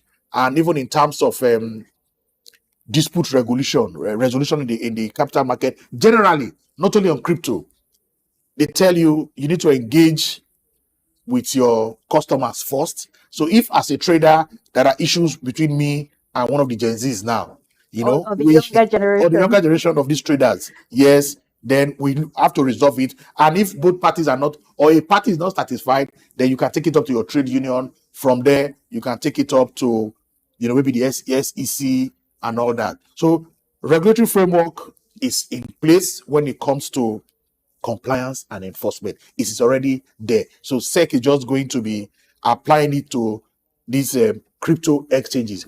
The only challenge we might be seeing there is enough manpower. That could be an issue, yes, because you need manpower to really make this enforcement. And I know that SEC, with their training school, they are training quite a lot of people within, and also some of the new intakes they will be taking. Of course, they will go through their own capital market institute, and all these things are being taken care of there. So we just want to encourage a lot of young people to take interest in the capital market as a career, so that we have enough manpower that will be ready and positioned to take the Nigerian capital market and the Nigerian economy to the next level. You know, we need to build a $1 trillion economy, Oh, and certainly the capital market yes, needs to be at the forefront. yes, of yes. that. That's where we're all looking at now. We know that technology is going to be used more often in the future, and we know, like we've mentioned earlier on, our younger generation, they are quite knowledgeable with all the technological skills. Now, with our older generation, now I'm quite sure when the more this is being regulated, the more they are calling for investors, the more they are saying, okay, you can actually use this digital assets to purchase goods. How do we enlighten the older generation of the benefits of this, and also protect them from scams and all sorts of risks that this digital assets are known for? Thank you very much. That is even the core of this our discussion. Change is a very difficult thing, but it's the only thing that is constant. Yes. And you will agree with me that for any new thing that is coming, we have come to realize as trainers that it is the beginning that is difficult. After that initial phase, the older generations like ourselves, and even those older than me, will now begin to appreciate it. Because let's even go basis. If you tell the old farmer in the village, an old woman, that she can get information on her phone concerning where she can get fertilizer, the little things she can plant and all that on her phone, and you just tell her, just dial 566 as said, and she tries it, you demonstrate, and she sees it, you know, then after one or two trials, you see that she will buy into it. And that is financial inclusion. So coming to your question, intergenerational, how would I put it now? Intergenerational commitments, you know, people interacting will play off. Because you will tell me that the younger ones are open to new technology as compared to the older ones.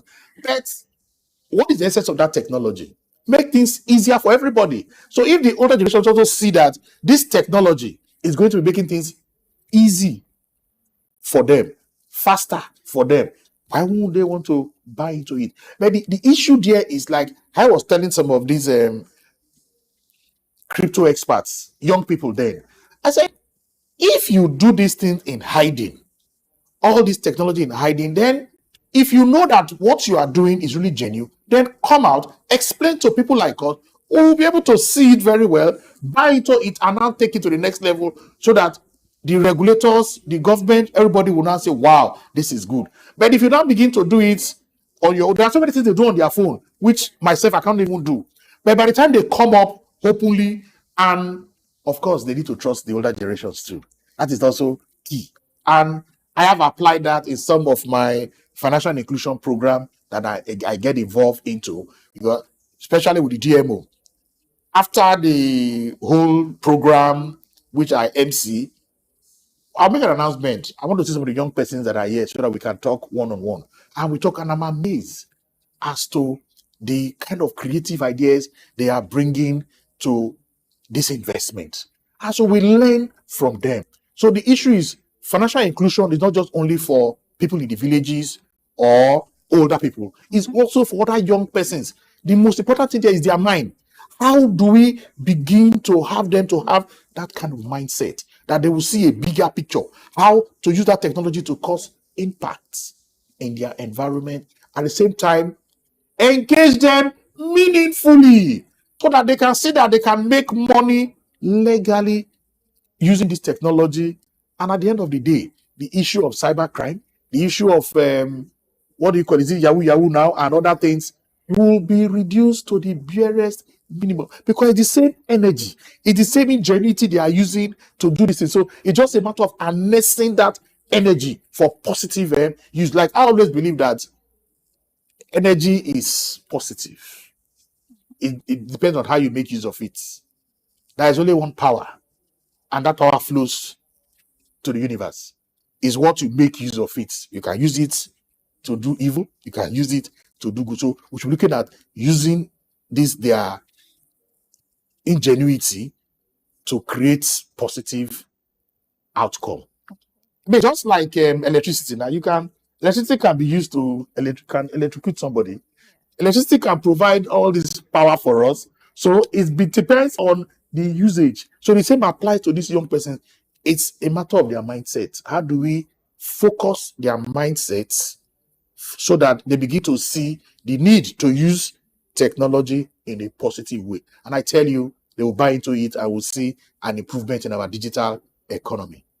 Okay, well said, Mr. Charles. Thank you for that. Now, I'm looking at this new development. We've seen, yes, you've mentioned all the benefits, all the advantages of these things now. So, now, how would you, like looking as a well-experienced stockbroker as yourself now, what would you recommend that the SEC should do to ensure that these digital assets platforms don't pose any risk to our economy or to our future investors? As the reason I'm asking this is because in the past we've heard about how some digital platforms were influencing the sale of when Naira was selling against other foreign currencies. Okay, We've seen all Binance. those issues, and yes, concerning Binance. So we've seen all these issues. So how can SEC protect our economy? Because the more this is out there, the more we can use these digital assets. People keep wondering if it's going to influence our Naira. So let me get your thoughts on this. Yes, I share that fear too. About the use of these digital exchanges so that they don't cause issues in our economy. Because from experience, the government have seen some of them. Again, it goes back to regulation. Once you have that strong regulatory framework in place and it's being enforced, that is the most important thing. And again, I will go back to SEC. Their regulatory framework is there are regular intervals. You make your returns, you make your reports, and from time to time, their officers come and see what you are doing. And in fact, with the improvement in this technology, they can even be in the offices and monitor what happens in some of these exchanges. So that monitoring surveillance is key. And again, I will tell you, they have the capacity. Because if they can do it for the already existing exchanges, it's a matter of just doing some tweaking here and there. It will also apply to these cryptocurrency exchanges. It is doable. They can do it. And they also know that it's for the benefit of the economy. Because if we have issues, an exchange is encouraging a lot of unusual trades, and people are using your exchange to commit so many fraud, then it's also a failure of regulation. Because if that exchange is properly regulated, then of course we won't have issues. But at the same time, again, that the public has to understand, apart from the SEC doing regulation, you also have what we call self-regulatory organization. So some of these exchanges are also going to be self-regulatory. So they are also going to regulate the people that are using their platform. So you can see that, like from your intro, there is two layers of regulation. That is, the first layer is the SRO themselves. That is self-regulation organization. That is the exchanges themselves. They will regulate their members, those who are using their platform. Then SEC will also be the second level. So you can see that with what we have on ground, if it's implemented, we'll not have so much issue. At the same time, again, there is no system that is 100% perfect. So we're going to be having issues here and there. But the most important thing is, once those things happen, then we know where and what to do. I'll give you a typical example. Coming down locally. Now, in the past, before, you do certain things as a trader, your clients might not be aware. But today, by the time you say, okay, the person says, buy or sell for me, as you are on the machine using the infrastructure, bam, bam, bam, bam, bam, you have bought, enter, you have bought. The investor is getting updates. In the past, it wasn't like that. So you can see that that has been made possible by improved financial technology. So, yes, the SEC and the SROs, even the operators, have a big responsibility to ensure that everybody plays by the book, and we emphasize integrity and ethics, professionalism, so that we protect the investor. What are your key watchword for me as a trader is investors protection. I need to protect my client. I need to protect the investor. And if, as an operator, you also found one thing, there are mechanisms to also take care of that operator. So you can see that everything is in place. But of course, like I said, no system is 100% perfect. There will be issues around there. That's why we have the IST, which is also a creation of law. That is Investment and Security Tribunal. So if you have used all the mechanism on ground, you're not satisfied, you have used the SEC APC, you're not satisfied, then the matter goes to IST. So investors, even foreign investors, are assured that when there are issues, then there are laid down mechanisms for this dispute to be resolved. You get to IST, and if you're not satisfied with IST, then of course you cannot take it to appeal courts. If you're not satisfied, of course, you go to the Supreme Court. So yes, these measures are on ground, now in place. So the regulatory, that is the exchanges themselves, have to put in place their own measures to ensure that their members act with integrity. Okay, now we're going to round up the program in a short while now, but in a few words now, can you just tell us what is the future outlook for crypto adoption and regulation in Nigeria? Yeah, thank you very much. I must say that, Lovina, is it that the content that I use in training, it's about 4 years ago. The last topic was the future of cryptocurrency. Because to tell you that, yes, we have seen these things, we have looked at it and said, how is it going to be? For me, I see cryptocurrency, not just only cryptocurrency, when they tell you of Bitcoin, Ethereum, initial coin offering. In the future, what I see is proper regulation. I see innovation. I also see more and more people embracing it because that is the only way to go. But when we as operators, we talk about cryptocurrency, blockchain, digital currency, we are talking about financial technology, how it can be improved to make trading seamless, both from the operator and also the clients. Then even for the regulator, so that they can see everything is transparent. And that is what I see going into the future, a seamless trading for digital assets, at the same time, an improvement in the existing technology we use today.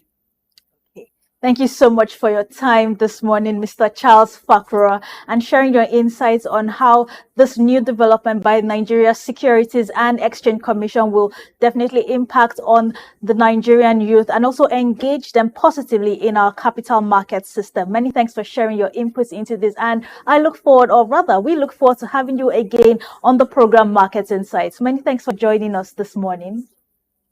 Okay, now let's look at the money markets this morning, the dollars, pound sterling, and the euro, how it's selling this morning. So we're looking at the Central Bank of Nigeria rates and the parallel markets rates. So for today, Wednesday, 11th September, the dollar is currently selling at, this is the CBN rates, 1,575 naira to $1. And at the parallel markets rate, it is selling for 1,651 naira to $1.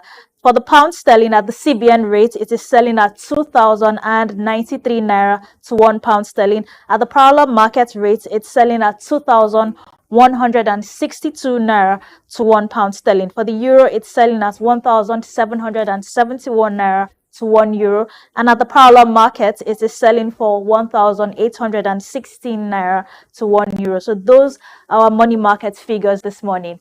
Many thanks for watching the program Market Insights, and we look forward to more innovations in our capital market system and overall in our economy in the future. Do stay tuned to the news update on SOUQ News Television. I am your host, Lovina Emma.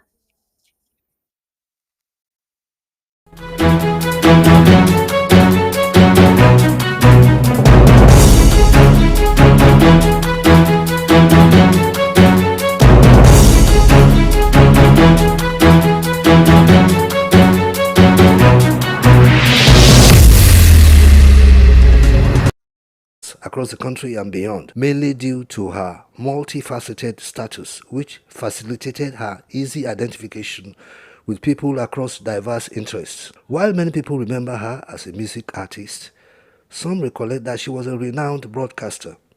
Yet, some others knew her as a journalist of high repute. In truth, Onyeka Onwenu was more than these identities. She was a singer, songwriter, broadcaster, entertainer, culture ambassador, politician, rights activist, artist, and social influencer. Her influence on generations of artists and fans was immeasurable. She was a trailblazer, a mentor, and a role model. In today's news talk, I shall be celebrating the life of a woman, the elegant stallion, Onyeka Onwenu, who had contributed to the development of music, the arts, and entertainment generally in Africa. I am Bayo Olaoye. The legacy of Onyeka Onwenu will continue to inspire and shape the music world for years to come. She was one of Africa's brightest global stars, a shining star, a true legend, and a shaper of Nigeria's cultural identity. 40 years ago, Onyeka Onwenu launched herself into national consciousness with the documentary Nigeria, A Squandering of Riches. That documentary brought her more popularity, evoking enthusiasms from Nigerians who were tired of the looting of the Commonwealth by politicians.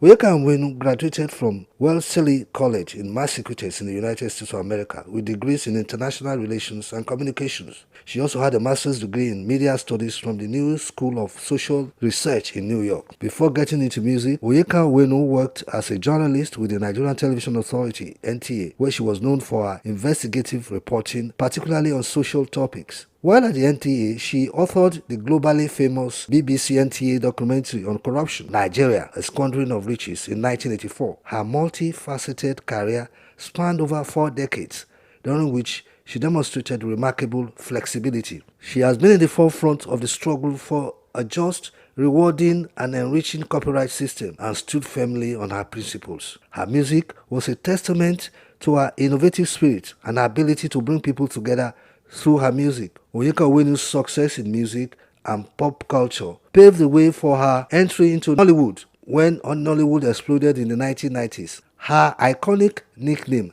Elegant Stallion, was born out of entertainment journalism and became a brand she proudly identified with until her death. Reputed for her unique combination of traditional African music and contemporary pop, Onyeka Onwenu's music blended genres such as highlife, reggae, and pop, often addressing social and political issues. Some of her most popular songs include One Love, Iyo Gogo, and Ekwe, all classics in the Nigerian music scene. Her love for ballads and songs about women's rights was a soothing balm during Nigeria's rocky 1980s and 1990s. Her hit song, You and I, was repurposed for the 1999 movie Conspiracy, which she also starred in, and is widely regarded as one of the most iconic soundtrack of Nollywood. In 1989, she recorded the popular duet Choices, which centers on consent on birth control with Juju Maestro King Sunny Ade. In My Father's Daughter, her 2021 memoir, Onyeka Onwenu revealed that after the release of Afrobeat icon and legend Fela Anikulapo Kuti was released from one of his numerous detentions, he asked her to marry him, a request she emphatically turned down, although with good humor. She told him that she was a jealous lover and would not be able to cope as an appendage of his harem. Before switching to become a gospel singer in the 1990s, the late music maverick released 4 albums and was awarded national honor by Nigeria in 2003 and 2011. This include member of the Order of the Federal Republic of Nigeria (MFR) and accolades and collected various music awards ceremonies. As an actress, she won the Africa Movie Academy Award for Best Actress in a Supporting Role for her performance in the movie Widow's Court in 2006. She was nominated that same year for Best Actress in the Leading Role in the movie Rising Moon. The late British-Nigerian filmmaker B.E. Bandele cast her in the 2013 film Half a Yellow Sun. 5 years later, she also starred in Genevieve Unaji's Lionheart, Nigeria's first Netflix original, alongside Nkem Owo, her co-star in Conspiracy. As a politician, Onyeka Onwenu contested twice for the council chairman of our local government, the Ato local government area of Imo State, under the platform of the People's Democratic Party, and lost on both attempts, but was appointed chairperson of the Imo State Council for Arts and Culture by Governor Ikedio Hakim. On September 16, 2013, President Goodluck Ebele Jonathan appointed her as the Executive Director, Chief Executive Officer of the National Center for Women Development in Abuja. It is a measure of her huge place in our hearts that in spite of the upheaval in American politics, the ongoing wars in Gaza, Ukraine, and Sudan, and the late bad governance protest, her said passing dominated the headlines and animated the social media space. Onyeka Onwenu gave robust effect and energy to Igbo culture. She rendered some of her immemorable songs in the Igbo language. She epitomized the energetic resilience for which the Igbos are known for. She was an industrious daughter of an industrious people, and we will miss her after knowing her for over 40 years. Good night, elegant stallion, and thousands of angels will sing thee to thy rest. I am Bayo Olaoye.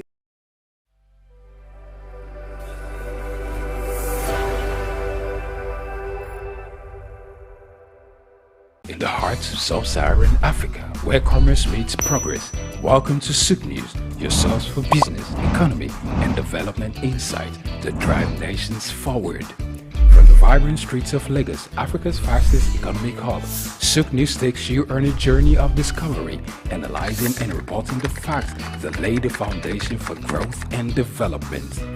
We don't just report the news, we create it. SOUQ News is more than a channel. It is a catalyst for change, spotlighting the stories that shape economies, inspire entrepreneurs, and fuel progress. Covering business, finance, technology, energy, and many more, SOUQ News provides a daily deep dive into the stories that matter, interviews with industry titans, and analysis that empowers your understanding of economic landscape. Join us daily as we dissect, discuss, and deliver the most relevant and factual news on business and the economy. SOUQ News is your trusted guide, empowering you with the knowledge to make informed decisions.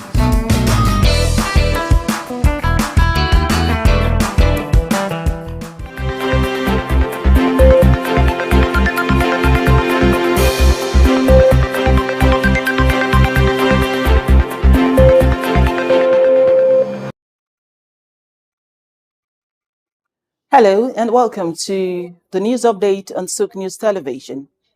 I am Shade Uwe. The Nigerian financial sector recorded a growth of over 30% in the first half of 2024, signaling strong recovery from previous contractions. This was revealed by the Minister of Finance, Wale Edun, represented by Dr. Armstrong Takang at the 17th Annual Banking and Finance Conference in Abuja. Edun emphasized the financial sector's resilience and its role in stabilizing the economy. He also highlighted Nigeria's improved GDP growth, rising from 3% in the first quarter to 3.2% in the second quarter, with hopes of achieving 3.7% by year end.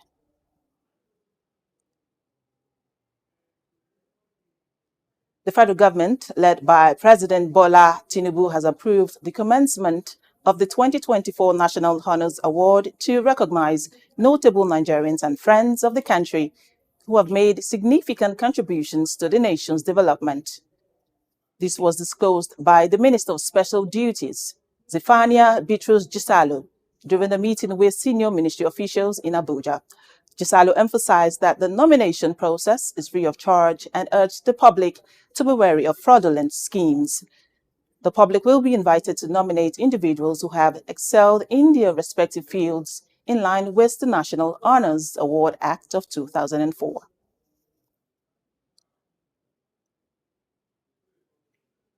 Nigeria successfully raised over $900 million through its first domestic federal government of Nigeria US dollar bond.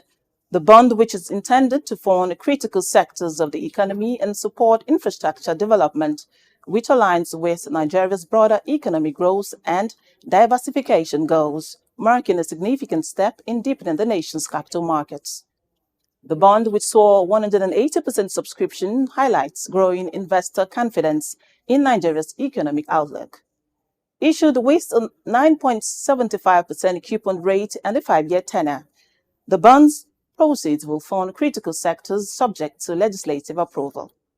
The Finance Minister, Wale Edun, praised the transaction, noting that the broad investor participation reflects optimism about Nigeria's economic reforms and future growth. Meanwhile, the federal government and Lagos State have partnered to enhance food security through cassava processing initiatives. The Minister of Women Affairs, Uju Kennedy Ohanenye, presented the federal government's proposal to Governor Babajide Sanwo-Olu, focusing on providing machines to process cassava into gari flour. Sanwo-Olu expressed Lagos State's commitment to the initiative, highlighting the state's large-scale farming operations. The partnership aims to empower women with 30% representation and improve food production and employment opportunities across Lagos. The World Health Organization and the European Union have announced a 1.3 billion euros agreement to address critical nursing shortages across Europe over the next 3 years. Funded by the EU for Health program, the initiative responds to a recent WHO report highlighting severe workforce issues in the healthcare sector.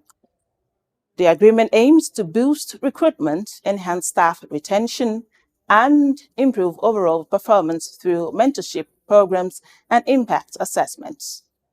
EU Commissioner for Health and Food Safety, Stella Kyriakides, and WHO Regional Director for Europe, Hans-Henri Claude, emphasized the initiative's importance in strengthening health systems and ensuring high-quality care for patients. The partnership will work closely with member states and nursing organizations to implement tailored solutions and support the health and well-being of nurses. And that's the update at this hour on SOUQ News Television. I am Shade Uwe. Many thanks for watching.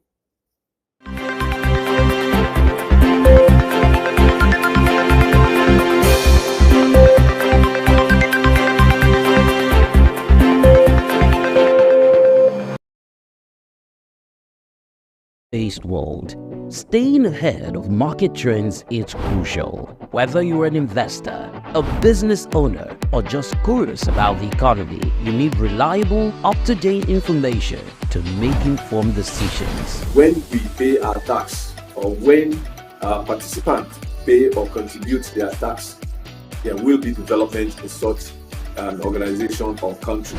The Ministry of Marine and Blue Economy that is going to address that alone. The National Security Advisor and the Office of the President also need to see to it to ensure that the security situation is being addressed.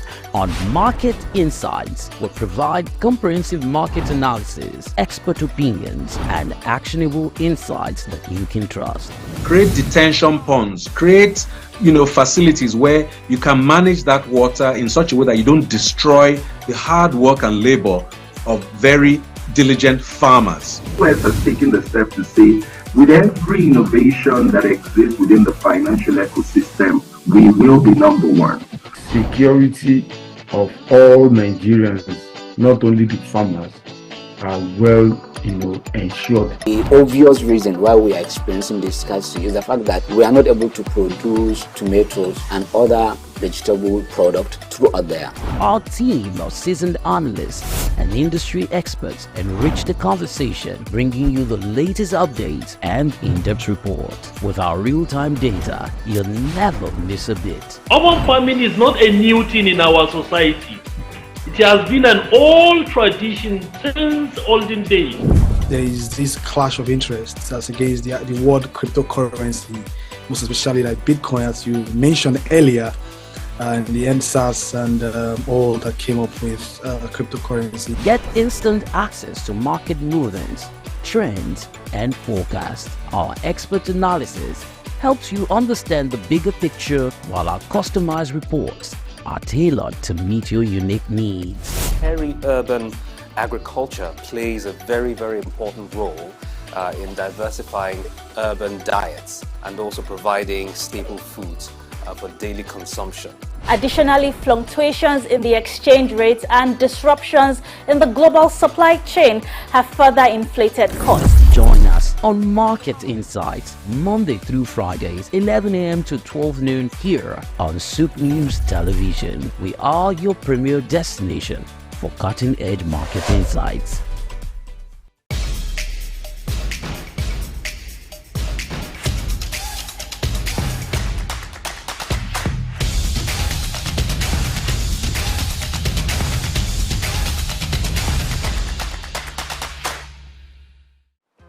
Welcome to another edition of Inside Life, where we have exclusive communications and discussions and every other thing about special people from across the country, across the city, and at large across the world. Today on the show, we have a very, very special guest. He needs no introduction. His name precedes him. His work precedes him. His music precedes him. You might know him as Blackface Naija. His name is Amedu Augustine. Yes. Black. Mr. BIO NRC. Welcome to. Well, good to have me. Welcome man. home. Good to be on this. You know, we have come a long way. We have come a long way. We surely have. We surely have. 30? Yeah, like 30, 31 years. That's a long time. That's a long time. Since the days of IMT. Right. And I see you doing big things. Congratulations, and my likewise, brother. likewise. I love how you're looking. Yeah, you too, bro. So, introduce yourself the way you want people to perceive you. Well, for those that don't know me, my real names are Amedu Augustine. And as a singer, I have a stage name we call Blackface Naija. And I used to be a member of, I'm still a member though. I used to be a part of. Sorry, before you proceed. It used to be Blackface. So come from that Blackface story before it became Blackface Naija. Blackface Naija. Yes. Yeah, so many people were very blackface. And I wanted to be recognized and remembered as the blackface from Nigeria. So if I added Naija to my name, that would make it sound good. So I was like, okay, well, not just blackface, where there are several imposters. Let me just have Blackface Naija, which I will be the only one bearing the name. And that's the reason why I decided to add Naija to my name. Because I love my country so, so much, and my country people. So I wanted to rep for my people and say, I'm repping for Naija. So it's Blackface Naija. Hate it or love it, that's Blackface Naija. So I hope there are no lawsuits, because I know some other people that had name changes and from common sense to common and all that stuff. Yeah. I know they had lawsuits, they had court things and all stuff. Yeah. They wrote him and they said, listen, stop using this name. If not, ... you know. Maybe there was a common before. That's what I'm saying. The people that were common sense. They were common sense. Oh, so you're saying common didn't have that? No, so he had to take out the sense and he became common. So I hope that's not what happened. That story is just totally different from mine. So you were going on with your introduction, please. Yeah, so Blackface Naija, and people know me as the leader of the band Plantation Boys. You know, I started the band from way back, from when I was in school in IMT in Enugu, where I met you, where I met Easy Chi, where I met Don Hill. I met several people, and these people are just musically inclined and creative people, and they're still doing their creative work till date. So me, I've been doing what I've been doing since the time I started, and I'm still on my biz, still doing what I know, or what my passion drives, how my passion drives me, which is making music and trying to impact people's life one way or the other. You know, that's just my... Blackface Naija, you have done this so long, so I'm going to ask you some pertinent questions about the music. Okay. Some intricate questions. Okay, so I'll start with, what is missing in the Nigerian music scene? Is it enough that we have this global attention that our music is making? Do you feel there's something missing, or you feel we have picked that we are where we are supposed to be, where we are planned to be, because it's easy for people to throw us out there and be like, yeah, we're running things and all that. So is there something missing with this global attention we're having currently? Well, there's some things missing. Talk to us about that. And the first thing is that the attention is good, because once there's attention on you, it is going to put you on the spotlight to do good or show that you're doing bad. Because you can be praised from your vicinity, and when they compare your works with people's outside, they find out that either you're jacking off them and you're not being creative, or you are still way below par from how the level and the standard of music making, music writing, music production should be. You know, so I feel like we still have some gaps to fill And there are several people that have tried to fill these gaps, but you know, it's not that easy for people to just come out and bridge this gap because the real musicians are not heard. And the real writers and singers are not being patronized. So you're going to have an industry that is shaky. You'll be like, are we good enough? Can we really make it? Because you're having people that really don't. When you say they're not patronized, how do you mean? Shed some more light. Yeah, like the real artists. The real artists are not being patronized. The real artists are not on the social media like they should. You know, because music is a kind of profession where you stay away from the regular, you stay away from the crowd. If the social media is a crowd, the real artists who don't want to be in that crowd.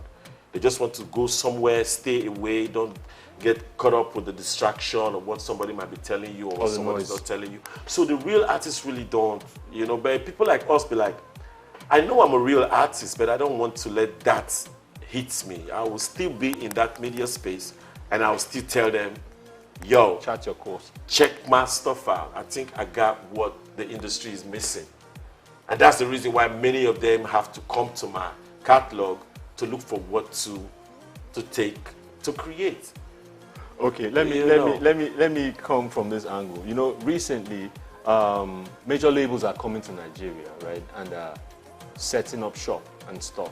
Okay. And more recently, we're talking about the Universals, the Warner Brothers, Atlantic Records, and all the major labels, right? And recently there was a deal that went through. You know, they invested 200 million in the record label in Nigeria. What's your take on such a combination, such a collaboration, or such an investment? What do you think about that? Do you think that the West might be colonizing Afrobeats? Let me put it like that. Or make it theirs and stuff. What are your thoughts? Because this has come from several quarters. Well, you know, where there's a fallow land, people tend to, you know, try to look to that side. And our industry is like a fallow land right now, just trying to grow. And we have the populace. And, you know, so these people have seen it that the industry has developed to a level that people are really ready to patronize what the artists are doing. So if it's a fallow land and it's a virgin land, they're definitely going to be thinking about trying to invest in the sector. If the government is not giving the small record labels grants and giving small record labels, you know, or even investing themselves. You know, if they're not doing that for the people, they're going to see that there's a space here. Room. And then they can come with their own orientation and with their own plan. You know, I listened to some big artists who used to sing about liquor, who used to sing about different things. But these people really don't do those liquors. They don't drink and they don't smoke. But they're the ones writing, making music about drinking and about smoking. And when you find out that they don't do these things, it tells you that the labels are probably telling them what to rap or sing about. So if they are coming to invest, I hope they're not going to be telling our people what to sing about, because our people have their own pain and their own plight and their own direction that they should be independent to create. But if they come in and they support the movement and support the heritage of the people, they will understand what I'm saying. But if they are here to make people buy into their own product or buy into their alcohol, buy into their drugs, buy into their stuffs, then they will have the artists in Nigeria or wherever they invest in to promote those things for them. And that's my only fear. Because if these labels are big and independent enough, they'll be able to say, this is what we want from our artists, regardless of who is paying the piper. You understand? So that's just my own take. It's a welcome development, but the artist and the label have to stay on their feet and stay strong on their aims and obligation to give entertainment to the people and educate the society. How many artists actually know that? Well, it's the label's responsibility to pass that to the young artists who are growing up. When you're on the right label. right label. Okay, that's so like Loud House Entertainment. So, Come to Loud House. So there's a conversation, ongoing conversation about what Nigerian music is called across board. So everything is being collapsed unconsciously into Afrobeats. Everybody's calling, you know, our music Afrobeats. What are your thoughts? Should we care about what the music is called, or should we be focused on the substance, on the content? Well, because right now we see people, anyone gets an opportunity, they give their music a name. You know, they fuse all sorts of things. So in a week you would hear 10, 15 different genres of music. But in the long scheme of things outside were called Afrobeats. Wow. What do you think about that? Well, I said this before when I went to one interview and they were talking about Afrobeat. And I was like, the music that people are making these days is not Afrobeat. Like most of the people are making these days is not Afrobeat. But they're using the name Afrobeat to sell it. They're just trying to sell the music by using the name Afrobeat. And then when you go back to how far Afrobeat has come, you get to realize how authentic these guys that have been doing Afrobeat before, these legends like Fela Kuti, Kola Ogunkoya, you have all those people that are Afrobeat artists. You know, you will now see their originality and how they've come. Now, since the new guys didn't come with no originality, they had to take the name Afrobeat and put it as their own for people to... Let's remember to separate it. There's Afrobeat and there's Afrobeats with the S. Okay, if we no, I'm trying to clear on what you're breaking down, so people that are listening will understand that there's a line. Yeah, of course there's a line. And the music itself separates it. The sound of the music separates the genre aside. You cannot be singing a song and what song will I use? And you're telling it Afrobeat. You don't just do that. But it's because they want to cash in. It's just like somebody say you want to sell a Peugeot, and Peugeot is not selling anymore. Maybe a Mercedes is more in vogue. And you turn your car Mercedes just because you want to sell it. And that's not right. I see what you're saying. And that's not right. And that's why I'm saying that stick to your genre, stick to what you know how to do. Be proud of what you're bringing. Of course, you don't have to go following other people because that's what they know how to do best. So you now want to join in the greats and water down their music. No, we have to. That has to be some Watergate case or something. so when you came in, what was the music called at the time, and what was the music on the scene? And talk a bit about that. Yeah, when we came in, basically there was really no particular genre that was like, you know, because there was rap music was also in vogue. There was reggae music, rap music because of Felix Amozis and Junior Pretty and all those people. Mode 9 at the time. Mode 9, yeah, Mode 9. You yourself. Yeah, but I'm talking before we came. Okay, before we came. So we had those. You know, there were different genre. There was Raskimono, which is reggae. There was Magic Fashek with his own reggae and his own style. There was Abami Eda with his Afrobeat. There were different people with different genres. So we didn't have to say, there was no reason to stigmatize all Nigerian music as one. Yes. Don't forget, when you go to the East, you're going to see the likes of them, Oliver the Coke, and Sadebe. They were not doing Afrobeat, but they were making high life music. Just like everybody tell me Nigerian music not to be high life music. How would that sound? Exactly. When I'm rapping, Kenny Big Deal, Mini Big Deal. I'm cruising through the hood with big wheels. Is that Afrobeat or high life? I'm doing rap music. So there's rap, there's Afrobeat, there's R&B, there's dancehall, there's reggae, there's different genres. So I don't feel good when they try to term all Nigerian artists as Afrobeat artists. They don't even make Afrobeat. It's sad. So at the point that you came into the game, so let's backtrack. Okay. A few years back, when did you decide that it was music for you? I'm not talking Plantation Boys now. Yeah, I'm talking pre-Plantation Boys. Then tell us the Plantation Boys story and how it went. So when did you decide that, listen, it's music?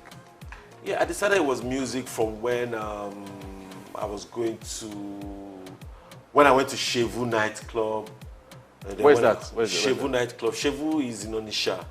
Really? Yes, Shevu nightclub. When was this? Shevu, that was like in 1980. That should be 1989, 88, Damn. around that time, you know. Wow, That okay. period, very, very long. Okay. You know, and then while I was in school, I used to go to, you know, Enugu, you know, go there, perform, come. Even in school, we used to go to all this normal inter-house or inter whatever. The school sports. And we go and make music perform. and all of that, you know. Correct. So I started saying that, man, if people like my music that much, so why don't I take it serious? And so I decided to take it serious from that time. And when I also started taking it serious was when I started going to Rap City Jams. And with the microphone out, we could rap for hours. I found out that, man, please explain what Rap City Jams is. Well, for those that don't know, I know you know Rap City, but there are people that don't know Rap City Jams. Rap City Jams was a store, a musical store that was in Enugu, and there we all used to go there. And from DOH, definition of hip hop, to adding to Corporate G, and everybody, we used to go there. It was a place where we all used to rap and pass the mic. So then I was like, man, I think I can keep doing this, because what am I going to do again? And I just fell in love with music, and so many people being involved. It was really, really nice, because my friends there, they really gave me encouragement. Yo, I like your rap, I like your flows. And I was like, yeah, you know. And that was how I built my courage from, to say I want to take it as a professional job. And that's what I'm still doing till today. So from that time, segue into Plantation Boys, how did that begin to take shape? Yeah, I had to leave school. We left school. I left school because I finished my ND, and I didn't want to wait another year. It was like, I'd waited like 2 years with a strike. And you had taken this decision? Yes, I'd taken the decision, and I was like, man, I'm not going to do this school anymore. I'm just going to go straight to Lagos, where they say that's where the city of dreams. Yeah, and I was going, and then I had my friend who was with me then, Mr. Innocent, you know. So I was like, man, I'm going to Lagos though, you know. And it was like, he's going to come with me. I was like, well, if you want to come, it's cool. I just need to finish 1 or 2 things. And so we came to Lagos and started the journey as a band, Plantation Boys. And as Plantation Boys, we made some records. We made like our first single was a smash. Our first album was a smash. At least we changed the mindset of the Nigerians, thinking they can't make that international sound. Although there have been people before us trying to do it, respect to them. I'm not trying to downplay their effort. But I know that the moment I came in the game, I know what I brought in, because I've been prepared for me to bring my contribution in. And it wasn't like I was just caught up, I was surprised about it. No, I knew. So that's the reason why when they give shower praises, I'm like, no, I know where I'm going. I don't really take it to heart. Like, yeah, maybe they felt I was too pompous because of that, but they don't know that. You know, you have what you are striving for and all of that. So the Plantation Boys started. I made Face to join the band, and we became a trio. We made some records, and we parted ways. So people went to different record labels. You know, just like talking about different record labels. Do you remember that time? I think it was Christmas. You were in Enugu with your brother. Innocent, one other person. You had was it a Supra? Yeah, my Supra. We had a problem with my car on the road. No. You guys were in Enugu at that time. You were talking. That was the first time you talked about leaving Dove. Was it Dove? Yeah. So you talked about leaving Dove, and that when you get back, you were going to shop for new labels and stuff. Yes. At the time, Dome Workers, particularly with the bands, I think this is very remarkable in the sense that to a very large extent is driven by core personal values, where he could have made a decision to file for bankruptcy, which is not really popular in Nigeria, but that decision he made to be able to pay his debt off shows a man that is disciplined, a man that is driven by value, and to that extent, these lessons can be taken by other entrepreneurs who want to venture into some uncertainty when they make business decisions. I said to myself, I was not going to have friends and enemies. I was going to have only competitors. I had two options: commit suicide or weather the storm. African Petroleum, rebranded in December 2010, changed its name to Fort Oil PLC. Otedola paid his near $1 billion debt and invested in the financial industry, making him a top shareholder in Zenith Bank and United Bank for Africa. Otedola restructured the business, focusing on technology and improved corporate governance, and in 2012, Fort Oil returned to profit. Otedola financed 57% of Fort Oil subsidiary, Amperion Limited, which acquired the 414 megawatt Kirigu power plant for $232 million in 2013. Fort Oil improved financial position and diversification into power generation. Hello sports fans, enthusiasts and pundits, welcome to SOUQ Sports. Say your humble boy, your loyal boy from the hood, Kevin Ojefe, and I'm glad to be here. This is SOUQ Sports.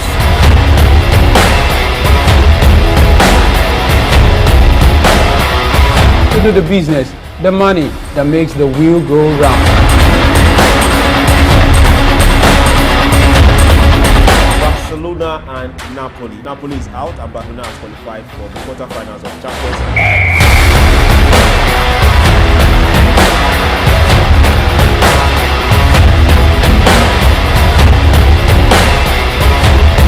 For different ways to make money. Sports is best a way to be creative.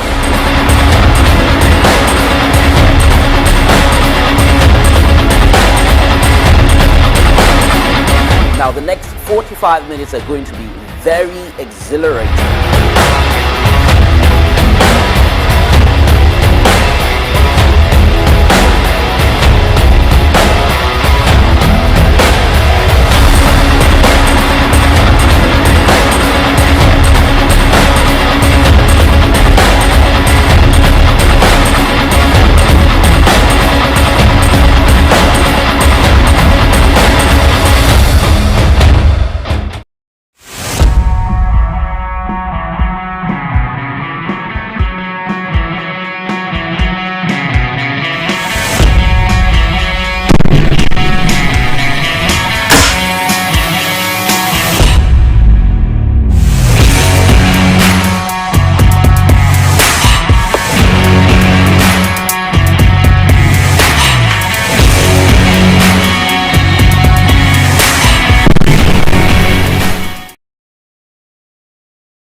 Hello, sports enthusiasts, fans, and pundits. Welcome to SOUQ Sports.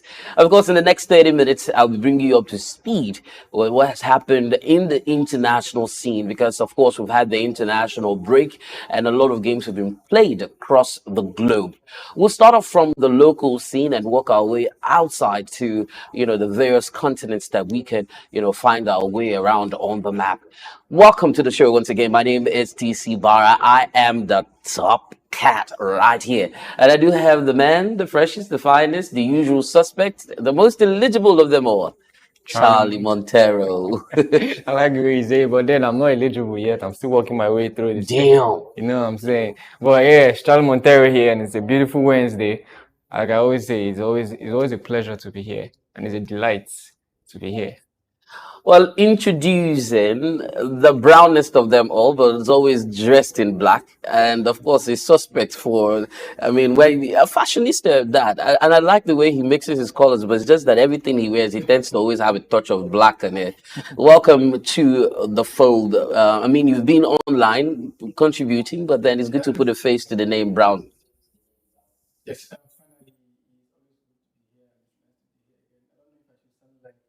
Patrizio, here we go. But yeah, it's an amazing time, coming here once again to be part of this particular program. But then let's just roll and see how it goes. It's nice to be here. Great feeling. All right, I'm ecstatic myself, but then not as ecstatic as a lot of Nigerians would have been if the Super Eagles had defeated the Amavubis of Rwanda. Well, the spoiler For that particular game, I'm sure a lot of people will be pointing fingers to that cancelled goal where Ademola Lookman again was unsung and found the back of the net, and the center referee decided to point, to the offside position. Yeah, and everyone was left in utter disappointment, open-mouthed state of stupefaction. I can't find the words to describe how, it was watching that particular game. But then what do you make out of the game, Charlie? Well, I would say it's to bad refereeing, or I'll owe it to bad refereeing. Because the first half I had a lot of wrong calls, had a lot of fouls called, and I was left in awe, like this is not meant to be. But the second half we saw him made corrections to his errors, and he allowed the game flow more. He allowed the game go as it should. And to the disallowed goal, I don't know. We need to look into it. But then I think it has gone and it is past now. It's just unfortunate to see that Ademola Lookman right on the score sheet again, but denied because of wrong refereeing decisions. But all in all, we played well. But it's a big contrast as to what we saw against the Benins. And the cheaters. I know you have a confusion whether it's square or cheater. We call them the cheaters, yeah. And we would say that the boys really played their hearts out from the beginning to the end. They gave their all. Chukwueze again, running riots, showing what he can do and what he's made of. But it's just unfortunate that we didn't get the result that we wanted. So, Brown, let me throw you into the mix, but then from the angle of the clamor for VAR now. Yeah. What do you make out of that? I mean, if you had to juxtapose that with the outcome of the game. It's quite unfortunate that it should have been there. I think one of the reasons why we supposed to have VAR in some kind of scenarios like this for us to have an in-depth review of what happened in the game. I can't remember in La Liga one time against Barcelona where we have a goal line technology. We don't have a goal line technology. So I think if the VAR was being placed, something like that would have happened. We would have seen a clearer review of what happened, whether it was an offside or not. But then I would say kudos to the Super Eagles. I think one, if you know me very well, know that I'm not really a 100% fan of how the Super Eagles play. But surprisingly, they put up a fight. First match, 3-0, Ademola Lookman, and the Ademola Lookman scoring twice in the game seems to be like twice. Yeah, I think the first game. Okay, first game. Yeah. Scored twice. Then Victor Osimhen. But I would say that one of the things I picked out in the game of the Super Eagles, 2 games, is the fact that there's not much dependence on the I'm talking about Victor Osimhen. Yeah. Even Boniface Victor, the other Victor, the lesser popular Victor, got into buy you. So the sad games and everything, Chukwueze is stepping up his game. And then Lookman, who congratulations once again, being named in the Ballon d'Or. I mean, it's something like we should all share about in Nigerian football. So I would say good game, Super Eagles. Yes, the second game, it did not end the way we wanted it to end. We wanted to win. I mean, even one goal. Yeah, going into even a scrap or something. A 6 points would have been bad.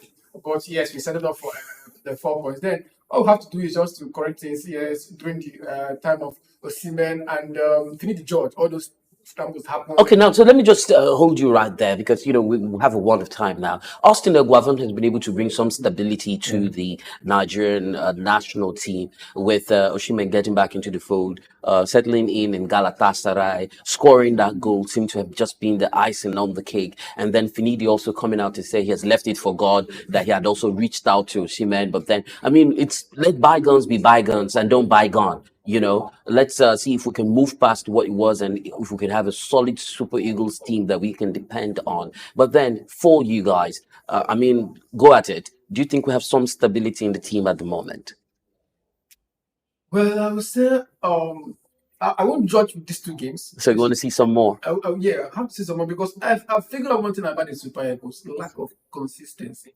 Now, if they can be consistent, we still have the World Cup qualifier, which we are not even sure that we can make it to the World Cup. But then, if you can have a consistent Super Eagles, a consistent style of play, a consistent style of coaching and everything. I mean, in the space of how many months, we have how many coaches now?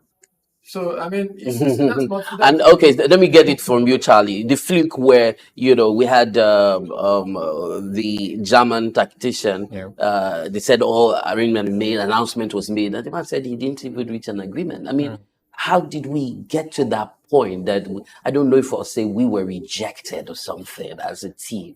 Well, I would say Nigeria has over relying on international, or will I say the white head coach. We have potentials, or we have good coaches that we can rely on here. Should we continue with Egava? We should, but I can't still say you disagree. He does, because I can't still see a style of play that the Super Eagles have been able to establish. With Daniel Ogumodede and a Fidelis Electric, did that work? 4 points out of 6, yes. Okay, and 2 matches. We won't just use 2 matches to judge. We'll say, okay, it worked. Maybe, but can we look at the statistics? Let's just leave it as an interim basis, not rushing to give them. But I would say if we look at it based on statistics, it's working. It should work. But I think that the problem of the Super Eagles is not from the coaches. I think it's beyond coaching. I think it's something that has to do with an investor. Because I mean, we have Joseph Pesero, who to me he was doing well. He was doing well, but all of a sudden they couldn't renew his contract. Yeah. So I mean, I think there are a lot of issues that maybe have not come to limelight. I would say that maybe it's still going through the corners. That we are not yet to see the particular reason that these Super Eagles are not really good. Because for me, I think they have one of the most formidable sport in Africa. Yeah, in Africa they do. One of the most formidable sport in Africa, and I will not say that it's 100% coaching problem. I think they should have the whole. You'd say administrative problem as well, because when you say the NFF, they want a coach they can control. They want someone that they can control and say, this is what we want you to do. And I feel that's the problem. They should give the power, the sole power to those that know what is going on. And let the coach run this. Let the manager run this team. Select players that he wants to select that feel like they can, express what he has on his mind. Players that can bring his ideas to life, if I'm to say. So I feel they should give him full control over the squad, over what is happening in and around the squad. So that's where I feel we can improve on. Well, Austin Eguavoen has dismissed reports that he resigned after Nigeria's match with Rwanda on Tuesday.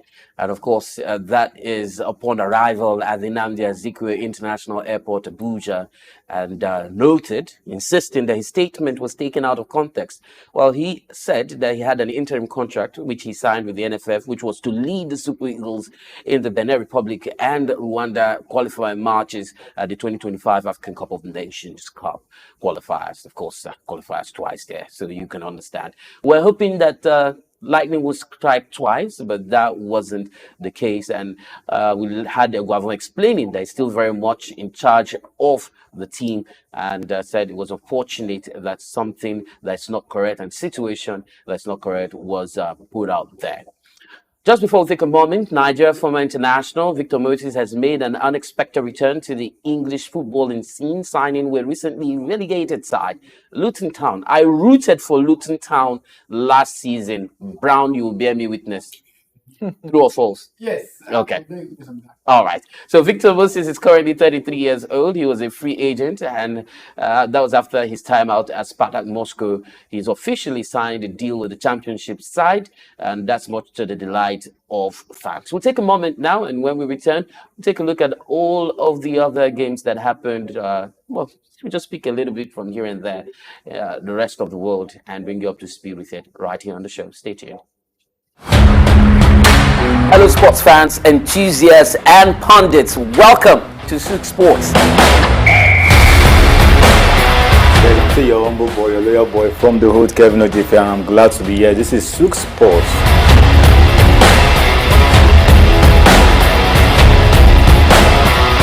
To do the business, the money that makes the wheel go round.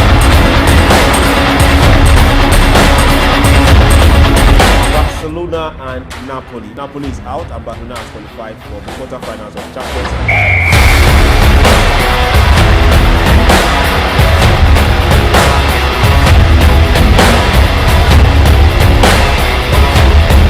League. For different ways to make money. Sports is best a way to create it.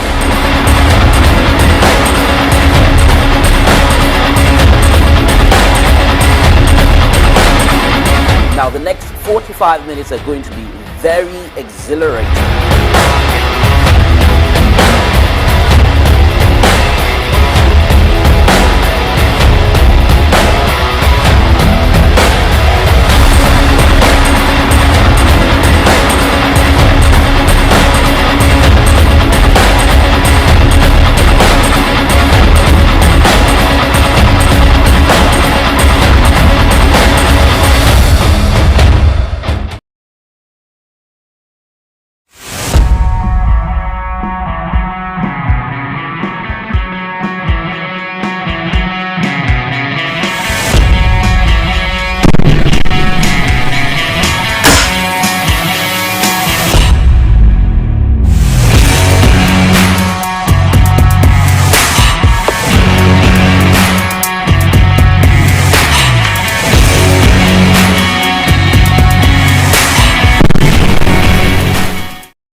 Well, glad to know you're still tuned in to SOUQ Sports. Glad to have you on the other end of the screen watching. Of course, Brazil suffered their defeat in 5 qualifying games with a 1-0 loss to Paraguay, as Argentina were beaten 2-1 by Colombia in the latest qualifying matches for the 2026 World Cup. Inter Milan's Diego Gomes scored the winner for Paraguay in Asunción after 20 minutes, as Brazil failed to register a shot on target in the first half. Liverpool goalkeeper Alisson, Newcastle midfielder Bruno Guimaraes, and Western playmaker Lucas Paqueta all started for the Samba Boys of Brazil, with the Real Madrid trio of Rodrigo, Endrick, and Vinicius Jr. in attack. And it's surprising that we're unable to pull the goods. Are you shocked? Is there a decline with the Brazilian team? There is. I mean, it's but then these guys are doing well individually. It's more evident than ever right now that the Brazilian team has lost its flair. And it's just embarrassing to watch that. Embarrassing. Very much embarrassing that they Paraguay is not a pushover. South African side also to be able to register a single shot in the whole of 45 minutes is embarrassing. I mean, you have the likes of Endrick, Vinicius, and Rodrigo, and you still cannot make something out of it. Did they complete passes? Yeah, they did. At least they did. Losing to Paraguay wasn't embarrassing, but the fact that they were not able to register one shot on target was embarrassing. But I think this brings me back to what Nema said, that he is not watching the Brazilian games anymore because of the fact that they have been kind of inconsistent, and it's just a show of stars without being able to put the ball in the. For me, I think he's kind of overhyped. We have Vinicius, Rodrigo, a lot of them. I think the Brazilian squad, they have complete squad for them to lose to Paraguay and not being able to register one shot of target. But unfortunately, I was disappointed. I mean, I was hoping for them to, get themselves a score, even if they lose. There's some goals scored. At least there's this thing that happens that maybe you played very well, but unfortunately you couldn't score. You had a lot. That's the sentiment we have about Nigeria. Yeah. Yeah, I would say that they played well, but they couldn't score. All right. Well, someone who has been in the game and has played well and has put his name out there regularly and consistently is Tottenham boss Mauricio Pochettino, a former Tottenham and former Chelsea boss. But then he's had a break in transmission at some point. Well, he has been named the new manager of the United States men's team. He used to be a German, Jürgen Klinsmann. Yeah. At some point, yeah. Well, the Argentine replaces Greg Berhalter, who was sacked in July following the US's group stage elimination from the Copa America. And that announcement came before the US drew 1-1 with New Zealand in an international friendly game in Cincinnati. 52 years of age, he says it's an opportunity that he could not pass on. Let's move on and let you know that Manchester City defender Nathan Ake was taken off in a stretcher during Netherlands Nations League draw with Germany in Amsterdam. Ake was carried off on the stroke of halftime after picking up what appeared to be a hamstring injury, well, to the detriment of his club side. The 29-year-old made his very first Premier League appearance of the season for Pep Guardiola's side in the 3-1 win against West Ham, and that was just before the international break, and it feels like he's not going to be coming back anytime soon. We're not very certain, because Northern Board said further tests will be carried out to understand the situation of things before an assessment would be made. Now let's talk about the negative impact of international games on clubs. Little wonder they refused to let their players go. Even some players had to withdraw. I mean, I can't remember, back at Stanford Bridge, some Chelsea players they withdrew from the international games. The likes of Kupama, what's his name again? The one from Leicester that came to Chelsea. I'm trying to, remember his name. Drewsbury Hall. Not Drewsbury Hall, the defender, Wesley Fofana, and some of them, declined that they are not going to the international. I think this is one of the reasons because the season is just starting. Yeah. And no team will want to be having these, players having, injured. And luckily for Guardiola, he has substitute. He has some people that can fit into that particular role. So imagine a club that does not have much. And speaking of Arsenal, they do not have, and they've lost Odegaard. They've lost. Rice is not going to be eligible for. Calafiori is injured as well. So you see that they are losing their key players. This is where the test is coming. This is where the test for the Arsenal boss is going to come in because he doesn't have replacements for them. Yeah. So when you talk about in-depth in squad, they don't have it. We can make a laugh about Chelsea having 41 players. They don't care now because they are options. There are options to go by. But then is it good to be the one or the option? Well, it depends. It's good to be in the squad. It's good to be able to play. It's good to have an opportunity. Some persons hate the fact that Chelsea lost out on Osimhen. But then these are the kind of players you would expect a top team like Arsenal or PSG to look forward to have those, options. I don't think any club is to be blamed because the wage. I mean, Chelsea, they are trying to balance their wage. They are trying to balance it, and the salary Victor Osimhen wanting to collect from Chelsea is if Malogusto and the likes. I think 3 players collect at the same time. So I think 300 something. And if you combine the likes of Joe Felix, Malogusto, and some other player, it's just their salary. So I mean, trying to balance up everything, you will not expect Chelsea to just give up all of those. But is it worth it? That's not is Osimhen worth it? Are you going to guarantee Chelsea? You are not Haaland. Are you going to? Much respect to Osimhen. Are you going to guarantee Chelsea a back-to-back hat-trick every time? Are you going to guarantee Chelsea 30 something goals or 25 goals every season? I mean, I don't think Osimhen can. Much respect to him. I mean, I love his style of play. Osimhen can. He can match Haaland. He can match Haaland. The only reason let's leave sentiment and club rivalry aside. The only reason Haaland is able to make this side by side, guys, Osimhen and Haaland. You pick Haaland because of what he has been able to achieve. Match Haaland. If he has the kind of players around him that Haaland does, he will match Haaland. He will match Haaland. I disagree.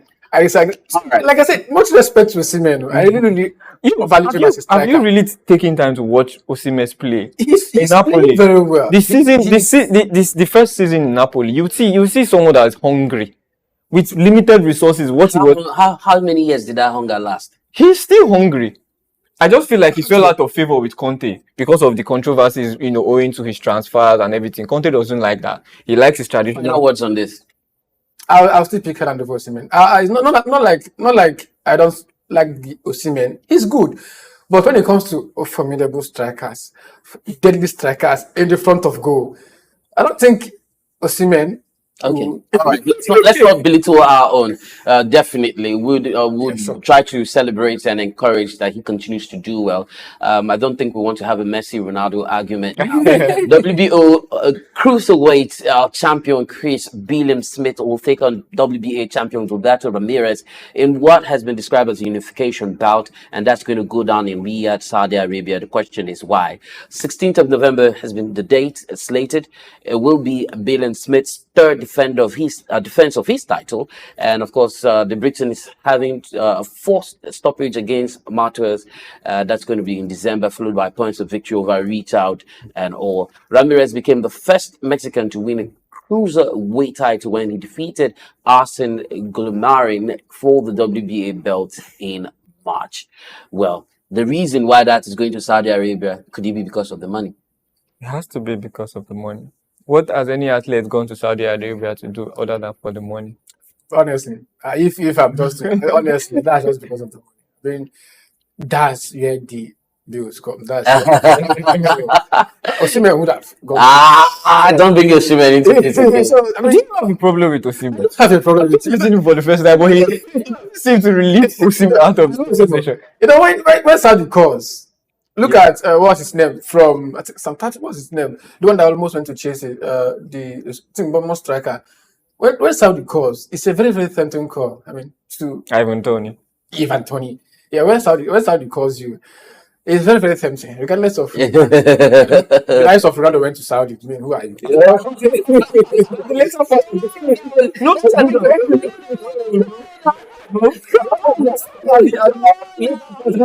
cannot compare him to say Ivan Tony or anybody. I mean, he has achieved Who's that? everything. Ronaldo. Okay, so it's like every time. If Ronaldo has achieved anything, he would have relaxed. He has achieved everything, but then he still went to Saudi.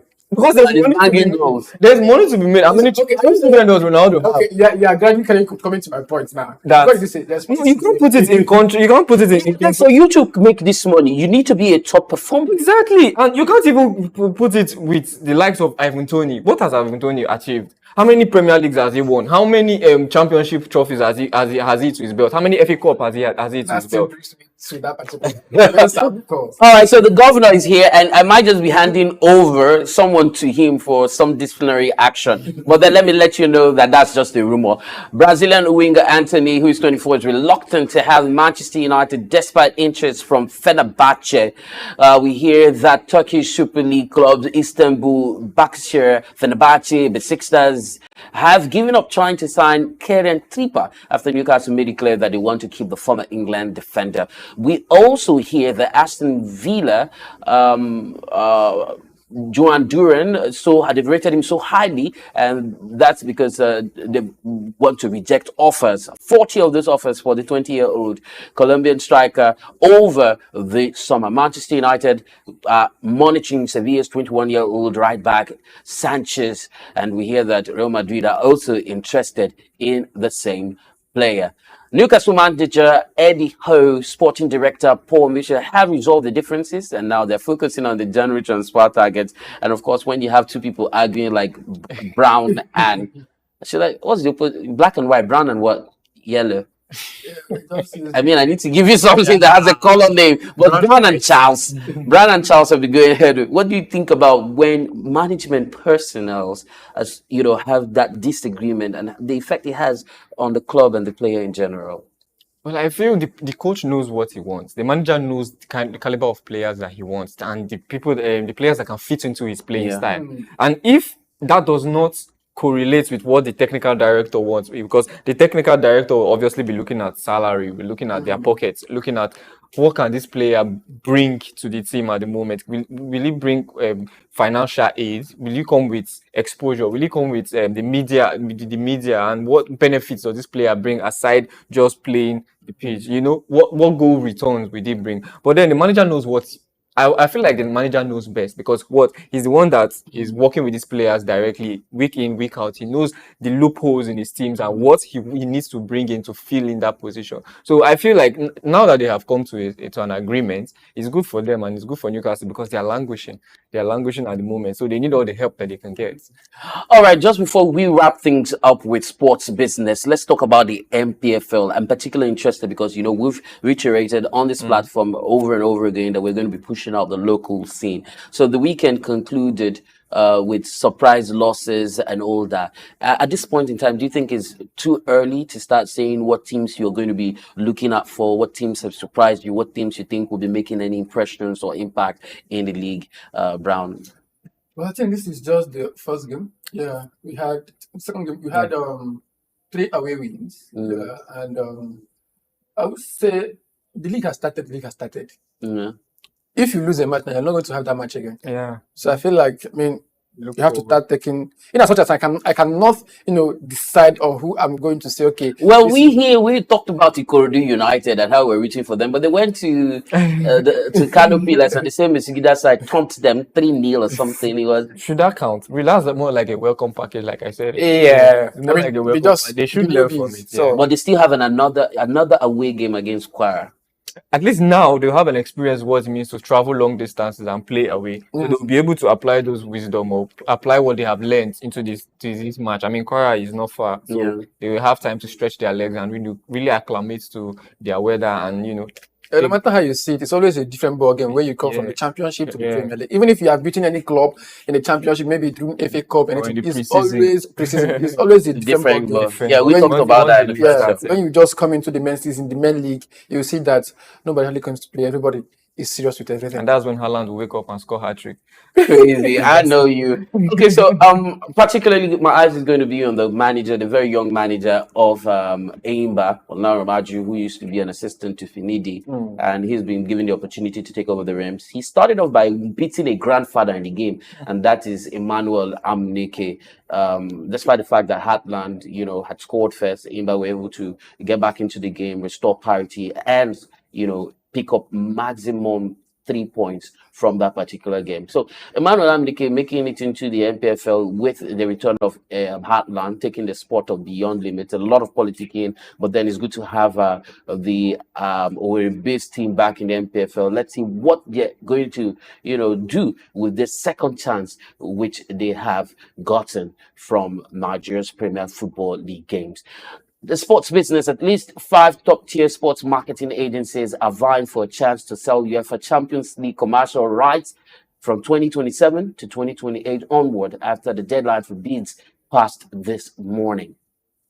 Digital technology from SOUQ expanding its agreement with the National Football League, the NFL, which is what you call American football, right? Yes, includes international rights and all of that. MediaPro registered a profit of 12 million euros, which is about $13.3 million in 2023, as revenues rose narrowly to 1.2 billion euros, but remained well, So just to tell you some of the monies that are going on. The league is just resuming. Some of the transfers that we're going to be seeing might be towards January.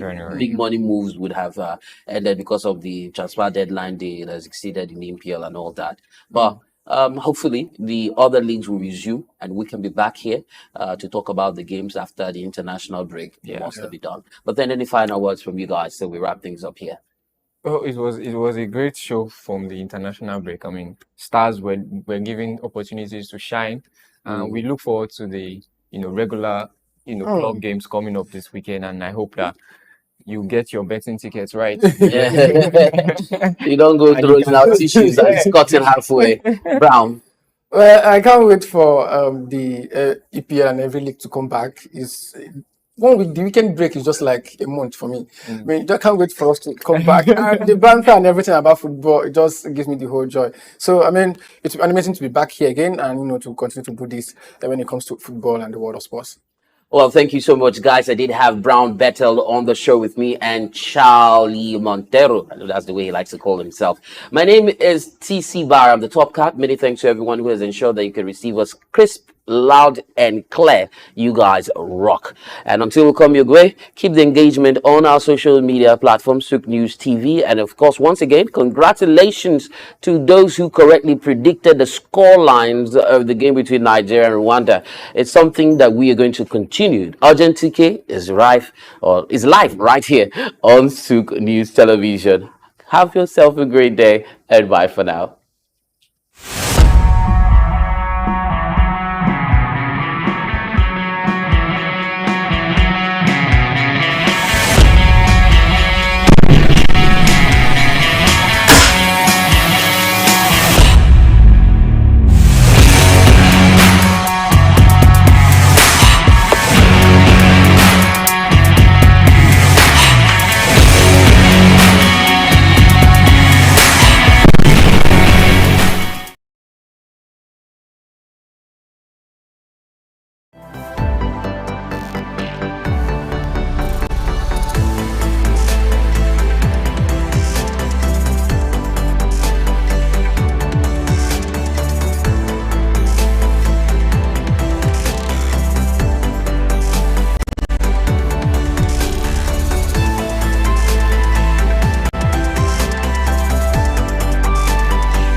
Makes a hole in a stone. not by force, but by consistent dripping.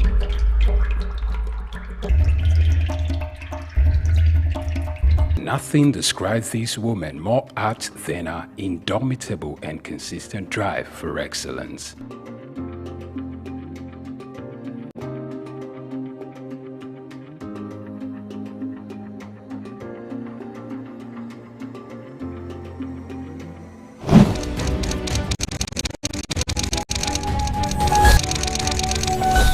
Born Bilikisu Abiodun Moturayo Omobalanle Adekola on December 24, 1962, into the family of Alhaji Abdulmoshood Adekola, the first grandson of the first Alhaji in the city of Ibadan, and a Cameroonian mother, Mrs. Hannah Aduke Adekola, in the ancient city of Ibadan, Oyo State. In the 60s and 70s, I remember very well, we used to have political parties, Action Group, NCNC.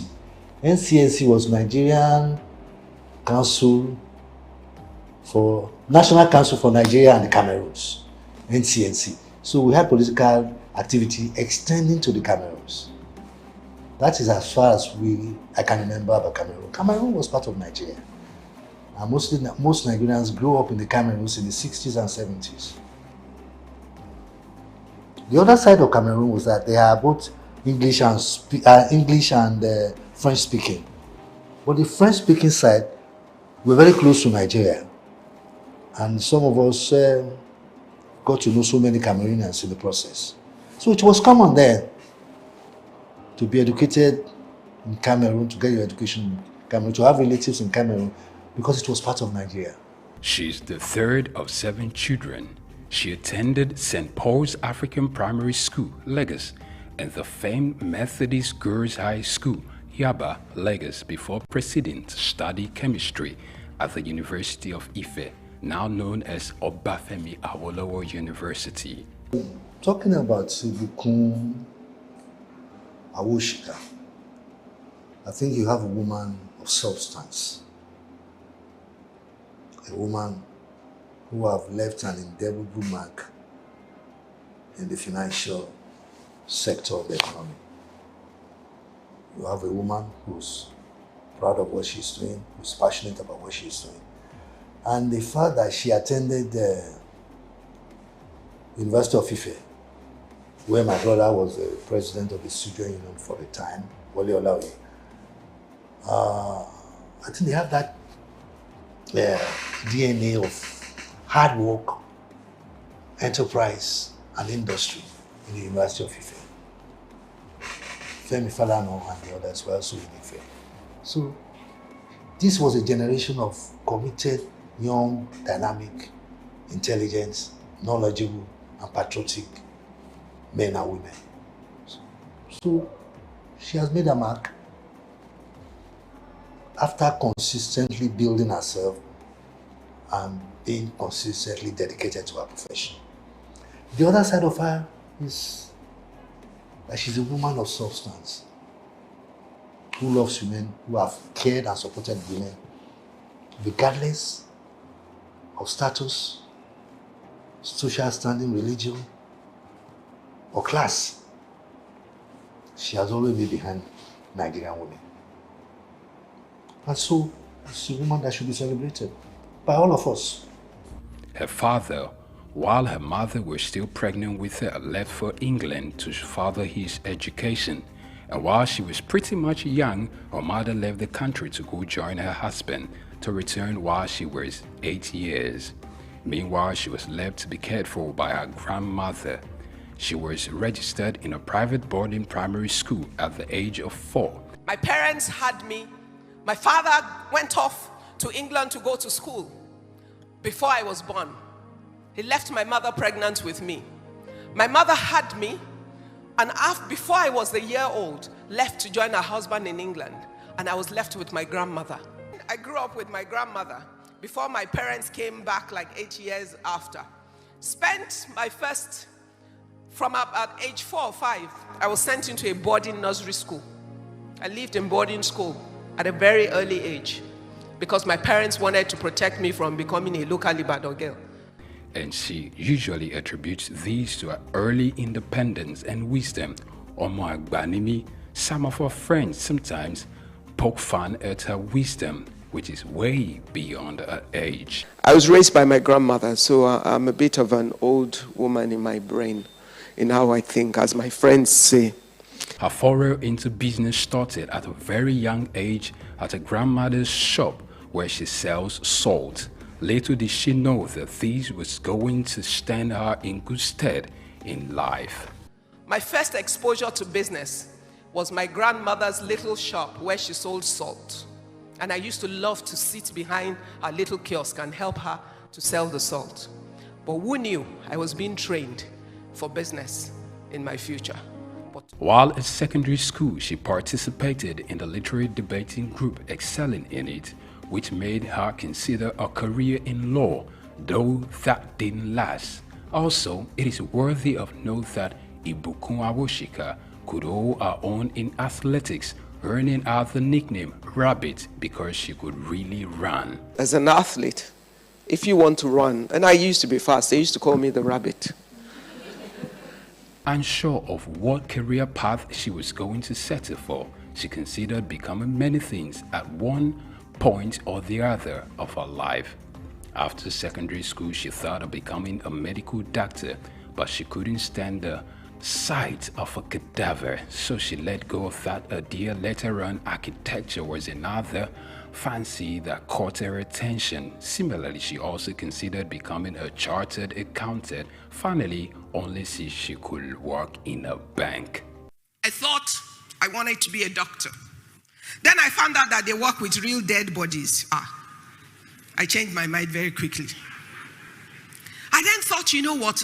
I'd like to be an architect. I was good in sciences and had a problem if parents sentence you to science when you're good at both. So I ended up in Ife to study chemistry. By the end of my first year, I realized how much I hated chemistry. I could pass it, but I didn't love it. So then I thought, you know, I'd make a good lawyer. I debated throughout school. I used to represent my school in school's debate. So everybody knows that I can win an argument. So I gave it everything trying to change to law. I used to go and sit outside the door of the dean of law. And then one day the man said, come, what do you want? I want to change to law. Is that why you've been sitting outside of my office? Yes, sir. Okay, if I only take one person from another department next year, it will be you. After the completion of her undergraduate degree at the University of Ife, she went for the compulsory one-year National Youth Service Corps, NYSC, in Kano State, where she worked as an audit trainee at Akitola Williams & Co., which later became Deloitte. For youth service, I did everything to make sure they sent me to an accounting firm. They first sent me to a Muslim school to go and teach. That was easy to solve. I just wore a dress off my shoulder. I went to report. I was immediately rejected. Once they rejected me, I went back to the posting room and waited there for days until they sent me to Akintola Williams & Co. Although she was later given full employment after a service year, she felt becoming an accountant wasn't a thing. You would have thought that having gone through all that trouble, accounting would be the love of my life. When I got there, within the 1 year of my youth service, I realized how boring accounting is to me. Because they had all the processes somebody else had thought about before. All I had to do was open old dusty files from company to company without imagination or initiative. I'm a very restless human being. That was not going to work. So I finished the work. I did well. They offered me permanent employment, but I said, thank you, but no thank you. Why? Because at that moment, I had come to a realization that that was not the vision for my life. After returning home, she joined Alibert Nigeria Limited, a furniture company, as showroom manager. In a word, only to kill time. She only stayed for 3.5 months. She left to begin a furniture manufacturing company called Quibis Limited in 1989, just months before her 26th birthday. The company later grew into SOUQ Center Limited, following a venture merger with SOUQ SA and Guarantee Trust Bank in 2004. But the first job I could find 1 week after was in a furniture company. So I went there to kill time. My kill time project has resulted in 30 years of investment of my life in building a manufacturing group in furniture. So it was never the plan of my life. So some of you will accidentally find your purpose. One could only wonder what had led her not only to compete, but to thrive in a male-dominated terrain. With over 30 years in business, Ibukun Awoshika is a woman to reckon with, encouraging more women to participate in the business terrain. Her passion to see the girl child not just to be educated, but much more to learn to own our own value and trade with it when there is need for it. It goes without saying that in Nigeria and in most African countries, the girl child suffers a disadvantage that boys don't necessarily suffer. And it's really helpful that people of Ibukun Awoshika's stature have grown to a level that they can now create spaces, platforms, and opportunities for other girl children. Things that were not necessarily available to her, she's been able to create for many more people. And it's just striking that when people become wealthy, you know, it's important that they don't look after themselves only. They sort of take on a societal, you know, godmother in a way, which is what Ibukun Awoshika has done. So if you look at her trajectories, things she's been able to do for herself and things that she's doing for other people is really impactful, and it's good that she's in that space now. Her lifelong ambition is to see herself die empty. My biggest ambition in life is to die empty. Totally empty. That no talents, no giftings, no opportunities, nothing that I was born to do, that I have the capacity to do, that I do not do. Following her remarkable achievements, she's been conferred with different doctorates, including one in business, entrepreneurship and human capacity development from the Lagos State University, Ojo. Similarly, she was given a honorary doctorate of business administration from the Obafemi Awolowo University and another from the Olabisi Onabanjo University, Agoiwoye, Ogun State. Apart from our entrepreneurial prowess, Ibukun Awoshika is an ordained minister of the gospel, a presenter, writer, and a TV host. The Bible tells us that let every man be what? A liar. And let who alone be true? Let God alone be true. She hosts a television program called Business His Way.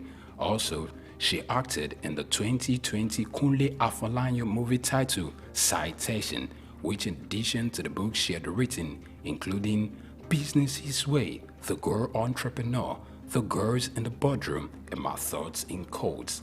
In 2004, she earned a certification in Business Administration and Management from the IESE Business School.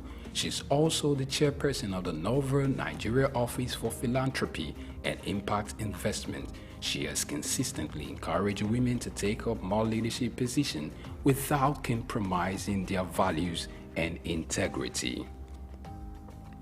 In 2005, she was appointed the MD CEO of SOUQ SA of France, GTB PLC, the Chair Center Limited, and some local investors after the ban of the importation of furniture by the federal government of Nigeria in 2004.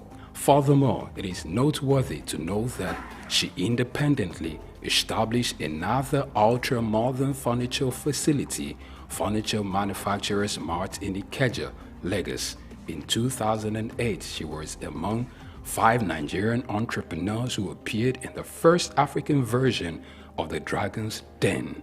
Unlike a great deal of others who knew exactly what they wanted to do from the beginning, she admitted to accidentally finding purpose. Ibukun Awoshika is a member of the Nigerian Economic Summit Group, a member of the board of Nigerian Sovereign Wealth Fund, a former chairperson of the Board of Trustees of Women in Management, Business and Public Service, and a member of the IESC's International Advisory Board. Furthermore, she sits on the board of Digital Jura Limited and Cabri Nigerian PLC, Additionally, she's a fellow of the African Leadership Initiative and Aspen Global Leadership Network. History was made on the 7th day of September 2015. Following the resignation of Prince Ajibola Afonja, she became the first female chair of the First Bank of Nigeria in its 126 years of existence. In the history of First Bank of Nigeria, over 100 years, they've never had a female chairman. Ibukun Awosika is the first. And these are things that don't happen by chance. These are things that are not just random. There has to be something that the board has identified about her that made them repose this much faith in her to take on this role. And you cast your mind back, what was her pathway to this point? You know, she had a chair center at a point that most of the chairs that were being used in Nigerian corporate organizations were being imported. But there was a law, you know, that banned the importation of, you know, chair and furniture. And that was our first big hit, so to speak. So you have somebody who could identify a need that was going to be created by government policy, and she positioned herself well to be able to take advantage of it. Is that type of thinking that people who run First Bank, shareholders, board management, can entrust such a huge institution to a person like Ibukun Awosika? And then when you look at how she's been able to navigate the treacherous waters of business, business is hard. For a woman, it's twice as hard. In some cases, thrice as hard. So she's been able to navigate it because she understands perfectly where she's coming from, what her peculiar story is, and how we can now morph into other things. So it's something that I think not only women should learn from. As a matter of fact, all Nigerians of all genders, all Africans can learn a thing or two, or 10 or 20 from the career of Ibukun Awosika. 26 years of existence, Ibukun Awosika is a woman of core value. Ever seen Ibukun Awosika speak, you think that she's talking specifically to you, because she packs a lot of conviction into her speeches, into her sermons, into her talks, whatever she's doing. And it's not far removed from her own story. I mean, she's one of several children. She had to reinvent herself. You know, she had a specific name that she was given at birth, but as she grew up and admired other people in society, she took on another persona, basically recreating herself. I think that's the first step, you know, that every successful person needs to take. Look at yourself, look at what is lacking, and see how you can recreate yourself. Ibukun Awosika's Octo-Nigerian father, Abdul Moshood Adekola, who was a great influence in her life, passed on the 20th April 2020 after serving the Lord as an usher at the Fountain of Life Church in Lukbeju. He was a Muslim convert.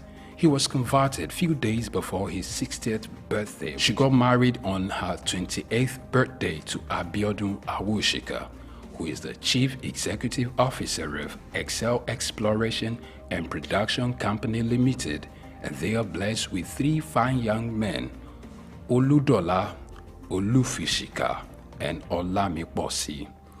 To celebrate a life of impact at 60, friends and mentees surprised Awosika by building the Ibukun Awosika Sports Center at our beloved secondary school, Methodist Girls High School, Yaba, Lagos.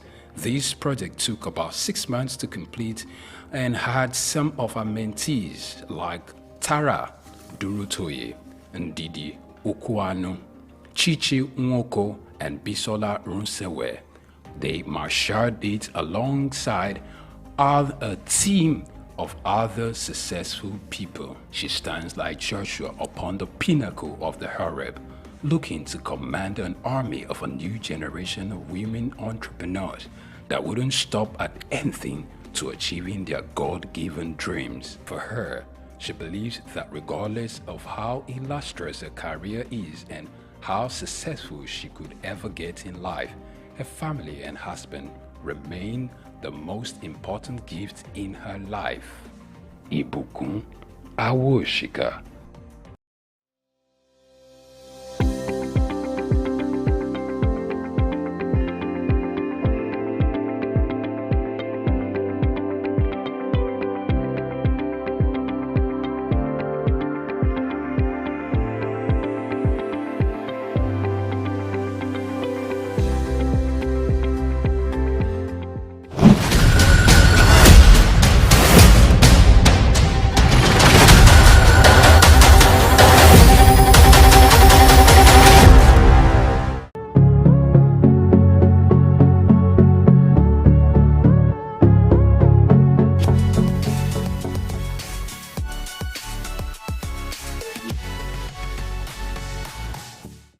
Okay, as you know, my name is Babatunde Jala Ipega. I shortened it. That was part of my journey to Baba Jala Ipega.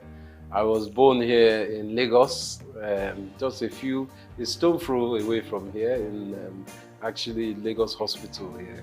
And I was expelled from school. I went to Corona Ikoyi at the age of 6. My teacher, who I found to be quite unjust at the time, made us all stand, and I remember this, even though it's like almost 45 years ago. But I remember standing outside Corona School in the heat with all the students in my class because one boy had done something and no one owned up. So I found that quite unjust that all of us had to suffer. So I picked up a stone and I threw that stone at my headmistress's glass and it broke her window. She told my parents, and my parents weren't very happy, of course, but they realized that I wasn't meant to be in school like that here. So the teacher actually asked me to leave, and my parents took me to England. They said, take this child to England. We can't control this child here. He's a wild fellow. So as soon as I got to England, I went to Tunbridge Wells in Kent. I went to school there, and it was the most cold experience I've ever had in my life. I was 6.5 going to 7, and I went to boarding school at that age. And I think that woke me up in life straight away, that even in comfort, you still have steel. And by that I mean that everyone would think, oh, you are lucky, you went to England at 6, 7. But I was very young. I was put in a dormitory with children from England, from Japan, from Saudi Arabia. We were all very young. There was a lot of crying in the dormitory, 12 boys, 6 on each side. And the room was very cold. I remember the cold.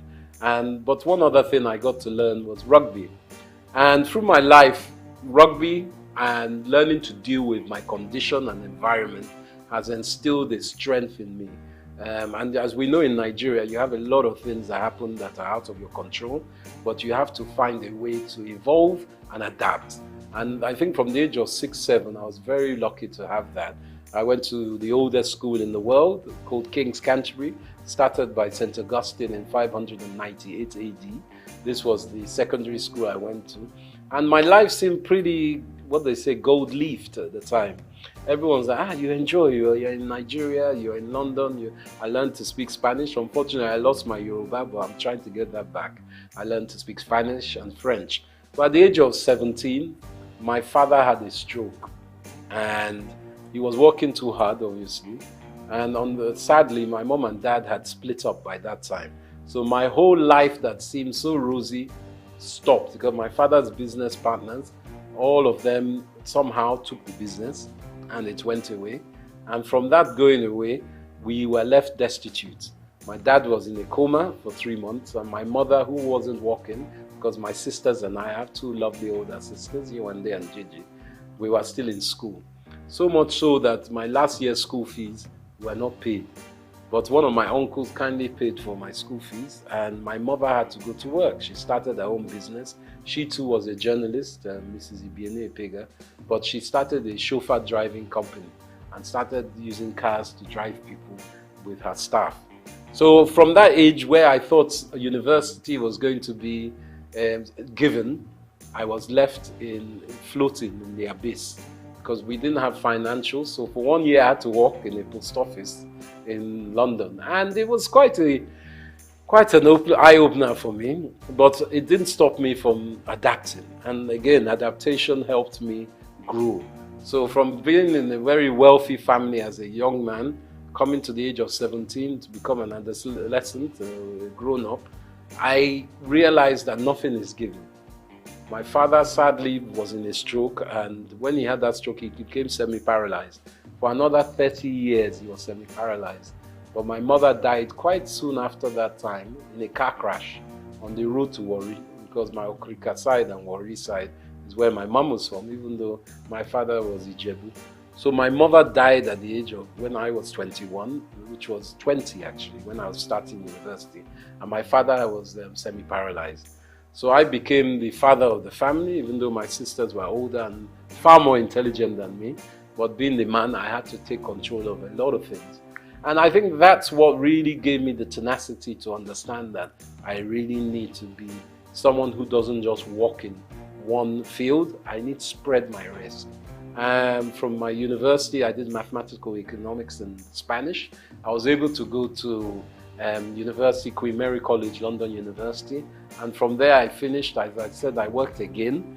So I worked before I went to uni, and then I worked afterwards. And for me, life is about collaboration, communication, and tenacity. And I think those were my first 21 years.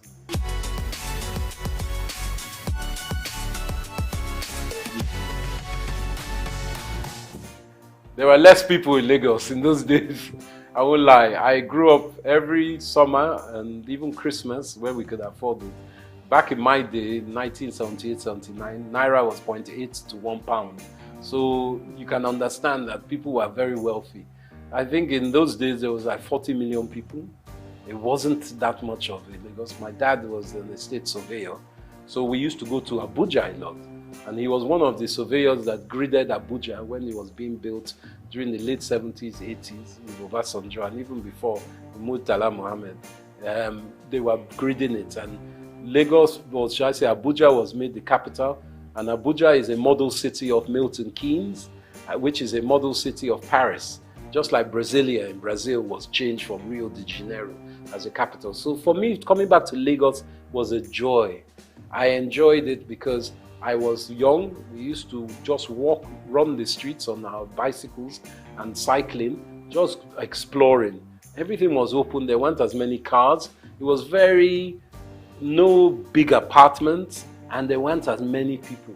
So I had a beautiful time. There were a lot of lizards on the ground, and we used to throw stones at them. But that was my own youth. We used to go to the beach a lot. Bar Beach was around. It's not around now. Sadly, my dad used to take me to Bar Beach to see the capital punishment killings of armed robbers, and even Dimka, who was one of the leaders of the coup d'etat against Murtala Mohammed. We saw him shot there. Saturdays was a big day, and NTA used to have a channel. I think they still have their studio there. So one of our aunties, Ms. Julie Coker, was there. So we saw a different side of Nigeria. We would go to Ibadan. We'll go to Ijebu, we'll go to Benin, we'll go to Port Harcourt by road. In those days, you could travel, and along the way, we go to Akure, you pick up mangoes, you pick up coconuts, my dad will pick up palm wine, all these things on the road that I don't know if you get it now because security is an issue. So for me, it was a romantic time.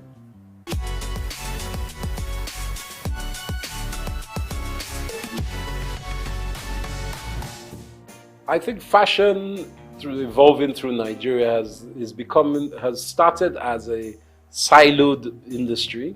By that I mean every individual was doing their own thing, whether they were a seamstress, a tailor, a designer, a stitcher, they were doing their own thing. But we are realizing that with the 200+ million people we have in Nigeria, you can't be an individual alone doing your own thing. So the evolution of fashion that I've seen in my own small way, as someone who's worked in the industry, is that there's more collaboration. The designers are looking for hire specialist artisans to help with their stitching, the styling, and the putting together of clothes and accessories.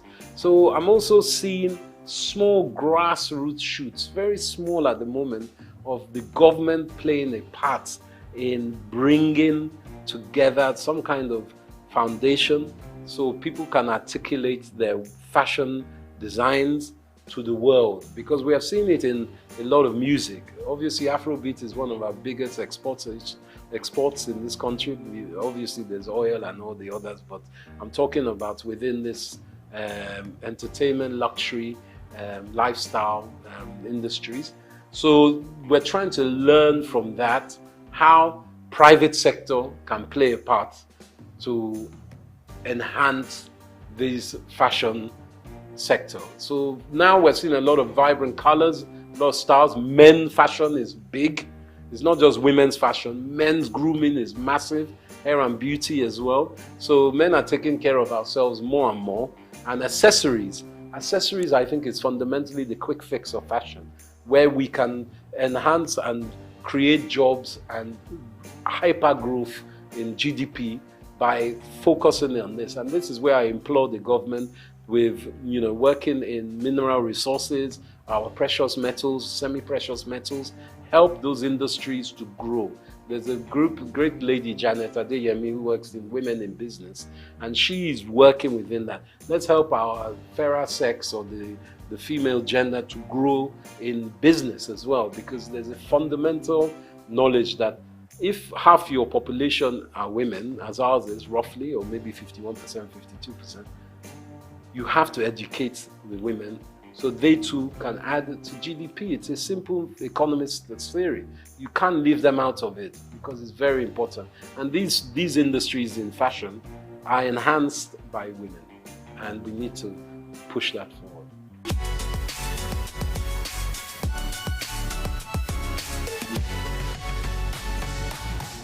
I think the banking system needs to be augmented. And I'm saying this from the government's perspective.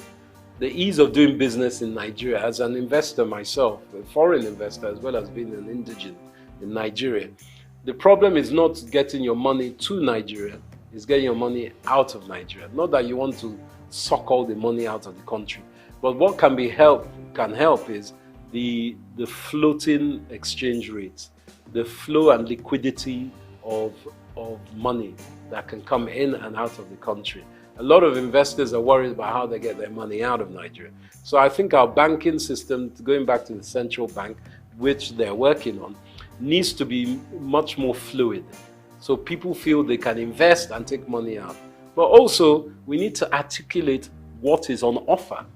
We need to start some kind of documentation of who is available to have investment with, where they can be found, because it's because we are quite an opaque economy, meaning that people can't see the end of where they're putting their money.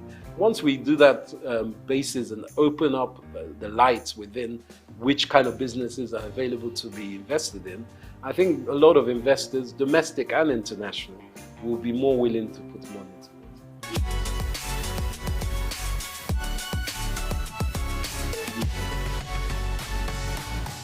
I think content creation for me has been an evolution. I started as an ex-banker, as I said. I used to trade futures and options in Barclays Bank. I was on the Life Exchange, trading bonds, and I found that wasn't my life. I wanted to be more closer to people. Some people can be bankers on the trading desk or trading floor, but not for me. So I started doing events. I was very lucky enough to show that I was quite adept at doing events. So a big company called Richemont, they owned Cartier, Dunhill, Hackett. They were part of British American Tobacco. They took me on to do their events.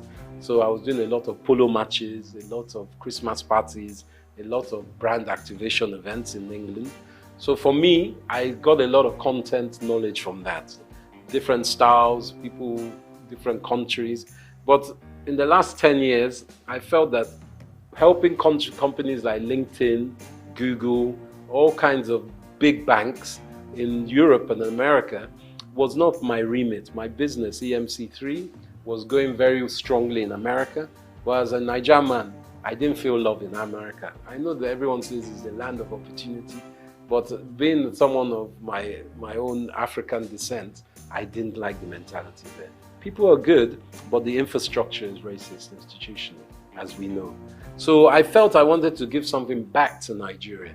And with all the 20 years of, at that time, about 17 years of knowledge I gained from doing some of the best Grand Prix parties in the world, Formula One, around Monza, Silverstone, Abu Dhabi, I was doing a lot of events. I thought, let me take this back to Nigeria. I didn't have to come back to Nigeria. I wanted to. And I know with all our grievances with Nigeria, if you ask many Africans about Nigeria, they'll say, they look up to us. You guys, you have Chinua Achebe, you have Wole Soyinka, you have Fela Kuti. What's your problem? You have Chimamanda Adichie. What's your problem?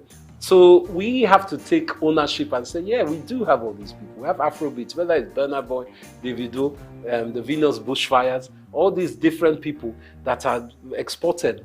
Let us look inside and say, wow, we do have a lot. So I wanted, as a content creator, to show Nigeria in all the different sectors that we do have a lot. And that's why with the marketing and communications company that I've started, my own company, I felt I could touch so many sectors. And finance, as I mentioned, I work with banks. Also government, Nigerian Investment Promotion Commission, a very great entity. I work in fashion, with brand labels and people across the board. There are great shops like Alara here that also promote African fashion and African business. And did you know even Leventis does a lot of research, Nigerian bottling company, to help this country. And do you know Nigeria was blowing glass 1,000 years, almost 1,000 years before Europe knew glass blowing. And it's been found in Oyo State only recently. So it's very important that architecturally, we take ownership of our country. The NOC civilization that has been in the mid to, I think it's above Abuja, near Benue, and even Niger River, above those basins, that has a lot of artifacts and a lot of archaeological excavation potential. But we've allowed that just to linger. People have stolen a lot of our artifacts. Nigeria was known for Benin bronzes. We were the best smelters of iron before people were smelting iron.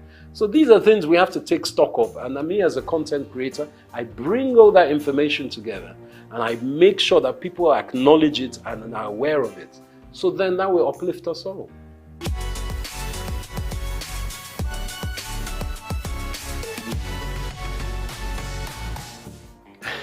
Now, this is a political question, but I believe with our background of the last 20, 30 years, we've had, sadly, leaders who have been militarily inclined, let's just call it that. And as we know, military people, they don't like educated people because educated people will ask questions. So we have had what we call a dismemberment of education in Nigeria for the last 35 years. And that has played an endemic part in retarding the gross domestic productivity of our country because our youths and even people up to my age and older have not had the infrastructure, middle-class education that is needed for a country to grow. You look at the Industrial Revolution in the 19th century in Europe, especially in Britain, and you look how they were expanded by merchants and artisans and specific skilled workers. Apprenticeships were big, education was huge. There was what they call a noblesse obligée, a nobility obligation that people who are rich give back to institutions, not to church, to institutions that will help education. And that is where I think we've had a disconnect. Education was lacking. So for me, the way that we can help, it takes time. This new government is in. They are trying to implement the 8-point agenda, which is a good agenda. But everyone's looking for results now. Nigeria has been in a very bad state. There's global downturn. Obviously, cost of living is so high as it has been for a while. Nigeria is exacerbated, but in Europe, cost of living is high. There are some stupid wars going on around the world that has meant oil prices have skyrocketed. And with the rocketing of oil, everything goes up price-wise. So Nigeria needs to reevaluate education and apprenticeship. I believe even in fashion industry especially, apprenticeship is very important. Whether it's weaving, designing, marketing, online, whatever it is, factories, you need apprenticeship. And that's the quick fix of education, where education is fundamental to everything. Education of men and women, or girls and boys, both. Let's be honest, we need both sides of our genders to work together. Yoruba, we've always been what we call a dual binary kind of culture. We've always thought of male and female as one, and it's very important. Even in our names, Taiwo and Kehinde, you won't know if it's male or female. So we have to really educate ourselves that we can work together. And I think our women are our future. I can't even emphasize that more. And education is key. But it takes time.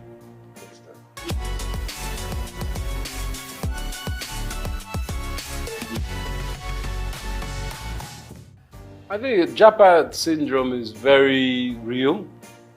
Everyone wants a better life. Let's not lie. You want a better life for yourselves, but for your family, your parents, your children.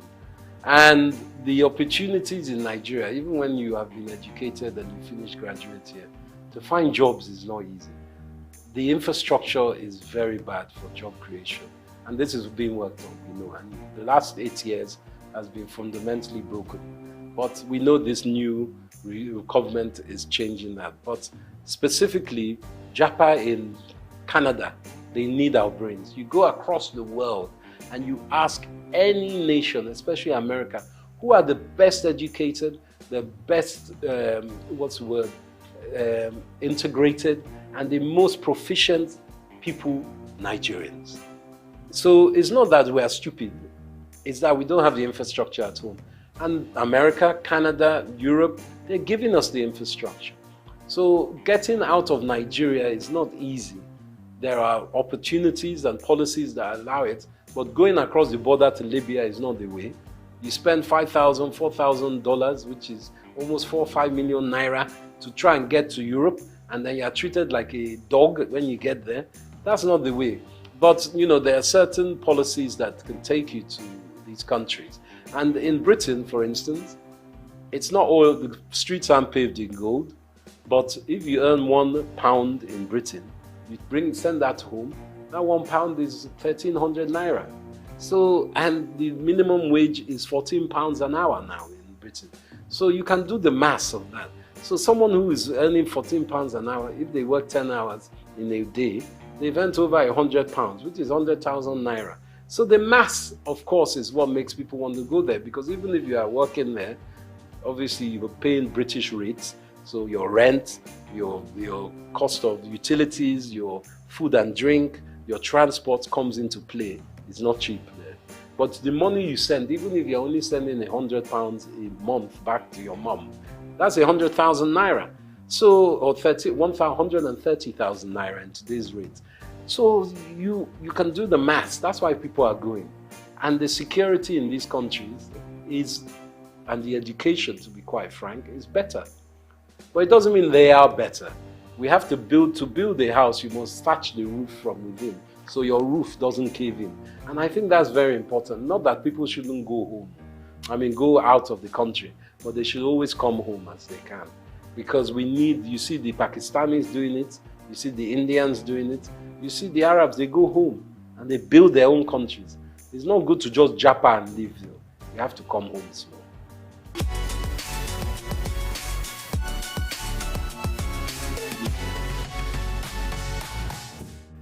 I think my success is down to, as much as I can say a success, because it's still a book that is not finished and the stories are still unwritten, is a tenacity of hard work.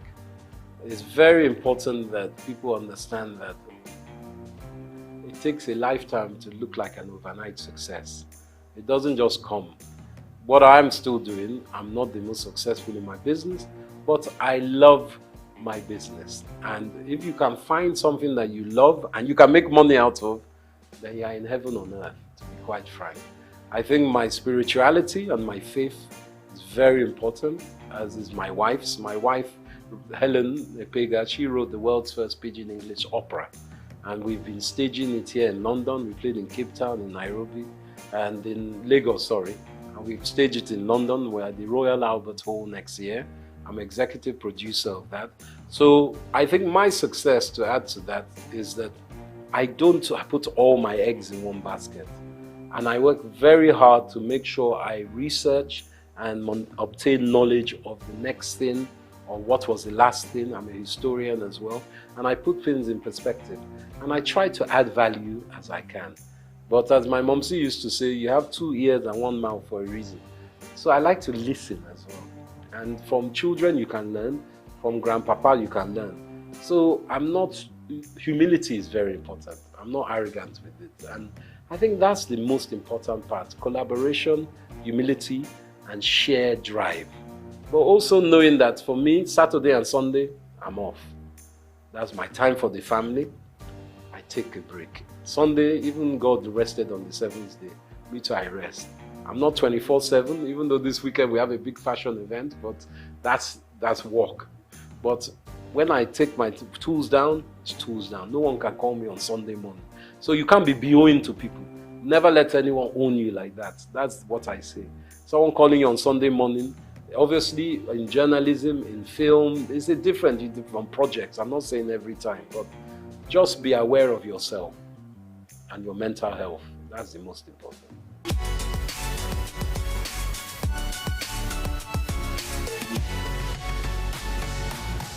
Sure. The world's first pidgin English opera is a show about a Nigerian fabled people. It's almost like Orisha, but it's not. There are people who are Mami Waters as well as they are spiritual people. They are the guardians of the galaxy, to use an expression. There is God, the all-faithful God, and the all-knowing God, omniscient, omnipotent. But below that, there are all these almost demigods that look after, let's say, this sector of the universe.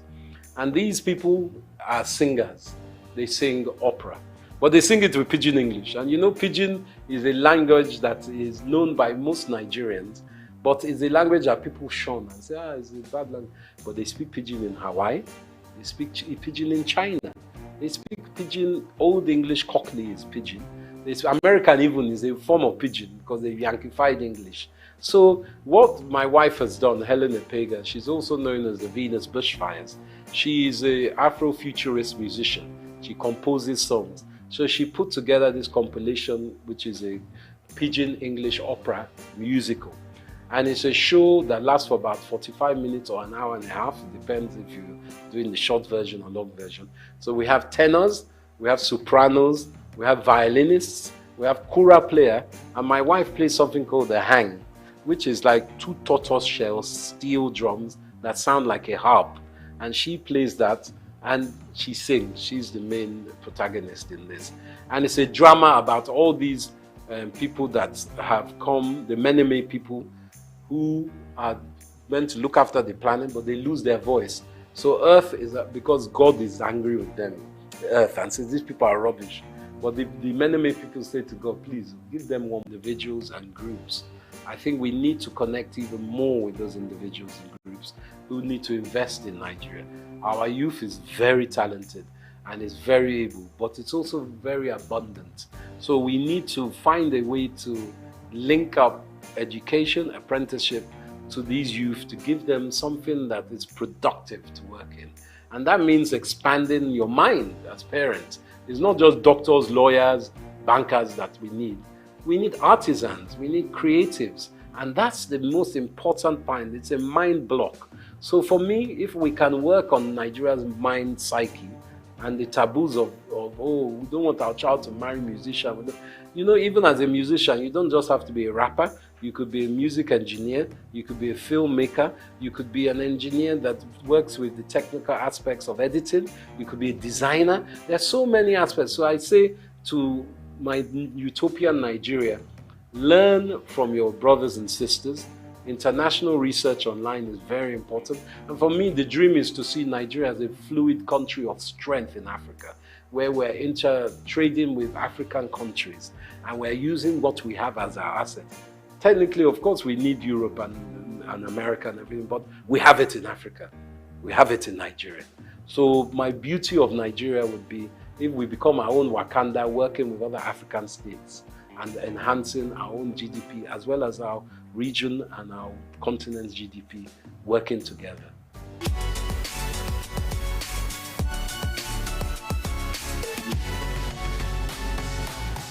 Gosh, my favorite, what's the first one? Food. As you can see, I like my food. Is I like a mixture actually. I like amala. I like yams. I swallow very well. Whether it's with ogbono soup, that's very good. But also, for my mother's riverside, there's one okra, seafood okra that my mom used to make. And I still strive to find that. I go and find that whenever I go away. In London, you have some nice Nigerian restaurants, and in Lagos, of course, as across Nigeria. But nothing like home cooking when my wife makes me a nice, I suppose she makes a goosey for me, eba, and that's my staple. My best music, I love Afrobeats, of course, but predominantly I'm a Fela man. Ebenezer Obey. I like the old styles, and I also like Zaire music. There's high life that comes across Africa. But to be a lie to say I don't like Jimi Hendrix. I like Jimi Hendrix. He's a guitarist, a Native American, African American guitarist. I love his kind of music.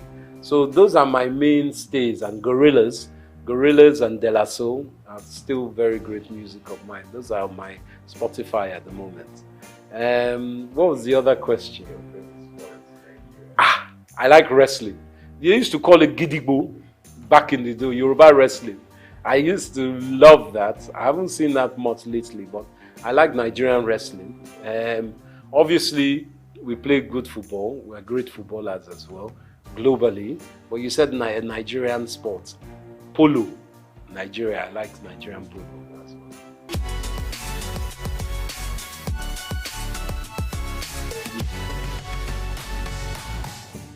To my young brethren and children of Nigeria, I say it's important hard work.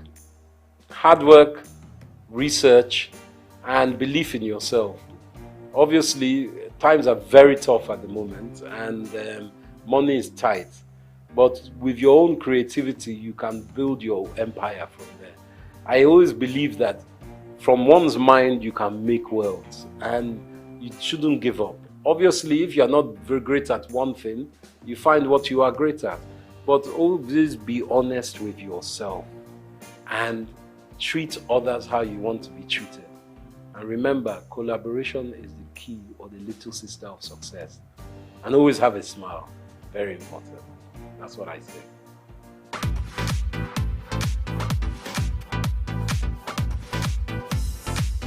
Declaring a state of emergency on the education sector in the state was a bold step, perhaps the only way for Governor Abba Yusuf to clean up the rot he said he met upon his assumption of office on May 29 last year.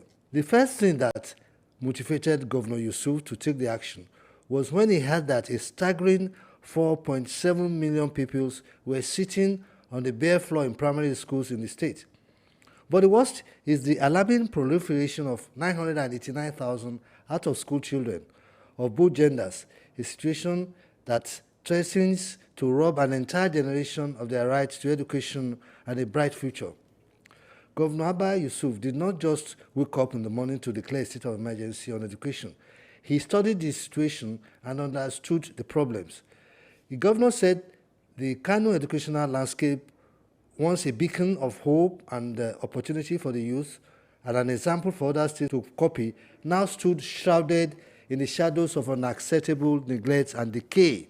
These problems are multifaceted: shortage of qualified teachers, inadequate teacher training program, and lack of basic amenities such as clean water and sanitation in many schools.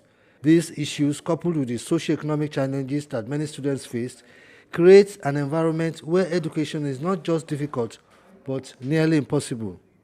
Governor Abba Yusuf lamented that schools, which should have been sanctuaries of knowledge, discipline, and growth, were in a deplorable state, as dilapidated infrastructure was a common sight. Roofs were caving in, walls crumbling, and classrooms that could no longer provide a safe and conducive learning environment. The governor stated that he will tame the decay by building additional 300 state-of-the-art laboratories in 100 schools across the state, among many other initiatives. The provision of facilities, he explained, will provide the students with hands-on problem in scientific inquiry, fostering a culture of experimentation and discovery that is essential to their future success. The building of more classrooms will no doubt mitigate classroom congestion that has become a feature of most of the schools. The governor has also directed that all contractors handling inherited and abandoned institutions' buildings to go back to the site immediately. As part of the emergency action, the governor has directed the recruitment of 10,000 teachers, adding that teachers in the employment of the state will enjoy periodic training and retraining so as to achieve the vision of making every teacher what he called a caring educator. Over 1,000 academic and non-academic staff will be employed into tertiary institutions, signifying the commitment of the state to overhaul the entire educational system, in addition to government investment in the welfare and well-being of teachers in all forms. Governor Yusuf said he will substantially increase budgetary allocation to the education sector, and in this regard, he disclosed that his administration has allocated 29.95% of the state budget to education, based on the realization that only significant allocation of financial resources will address most of the hydra-headed problems afflicting the state's educational system. The governor reminded everyone that the responsibility of improving the educational sector does not rest solely on the shoulders of government, adding that it was a collective endeavor that required the cooperation of parents, communities, and shareholders. This is Bayo Olaoye.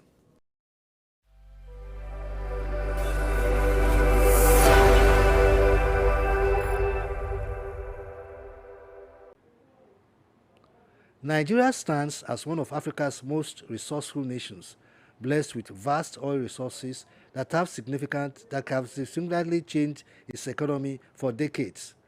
However, this dependence on oil has come at a cost, especially when it comes to the broader diversification of the economy. One of the most critical sectors that have been neglected in the rush for petroleum wealth is agriculture, a sector that holds immense potential for addressing food security issues and driving sustainable economic growth.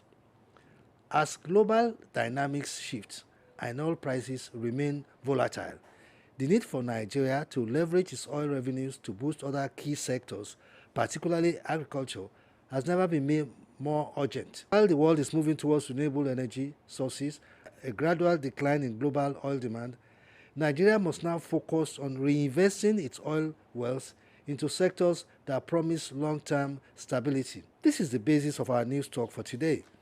Agriculture, with its potential to generate employment, enhance food security, and promote rural development, is a logical and vital area of focus. Today's news talk is exploring how Nigeria can effectively use its oil revenues to transform the agricultural sector, addressing the issue of food security while laying the groundwork for a more resilient and diversified economy. Let us look back at the oil boom and its impact on the Nigerian economy. Since the discovery of oil in Oloibiri in 1956, Nigeria has become synonymous with oil production. The country's oil and gas sector accounts for around 90% of its export revenue, making it a vital part of the national economy. This dominance, however, has created a dangerous dependency leading to the underdevelopment of other sectors, particularly agriculture. Once the backbone of Nigeria's economy, agriculture has seen its contribution to gross domestic product (GDP) shrink from 56% in the 1960s to less than 25% today. The consequences for this shift are apparent. Despite its rich oil, favorable climate, and vast arable land, Nigeria has struggled with food insecurity, relying heavily on imports to meet the needs of its growing population. The country's reliance on oil revenue has also made it vulnerable to global oil price fluctuations. When oil prices crash, as seen in 2014 and again during the COVID-19 pandemic, Nigeria's economy suffered, leading to reduced government spending, increased unemployment, and economic hardship for millions. This boom and bust cycle highlights the need for a more diversified economy, one that weathers global shocks and provides sustainable growth. Nigeria's agricultural sector is a sleeping giant.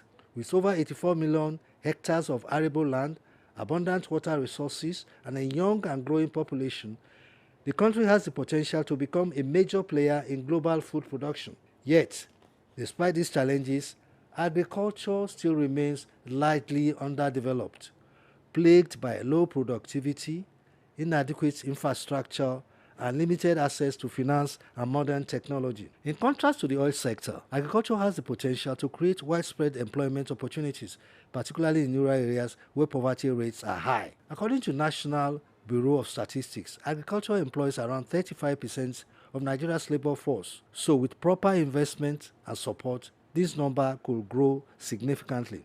By investing oil revenue into agriculture, Nigeria can create millions of jobs, reduce poverty, and address the root causes of rural-urban migration. Moreover, agriculture is not just a domestic opportunity, it is a global one. With the world's expected population to reach 9.7 billion by 2050, the demand for food will only increase, offering Nigeria the chance to become a major food importer. This will not only boost foreign exchange earnings, but also reduce the country's reliance on oil exports, creating a more balanced and reliable and resilient economy.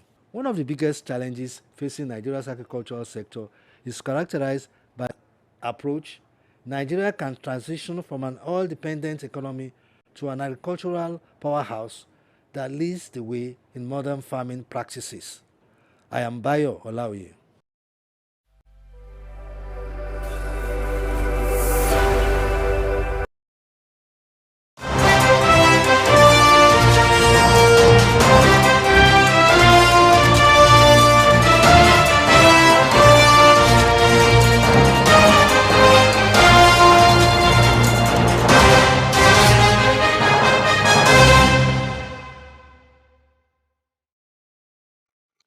Hello, good afternoon, and welcome to the News Hour on SOUQ News Television this afternoon.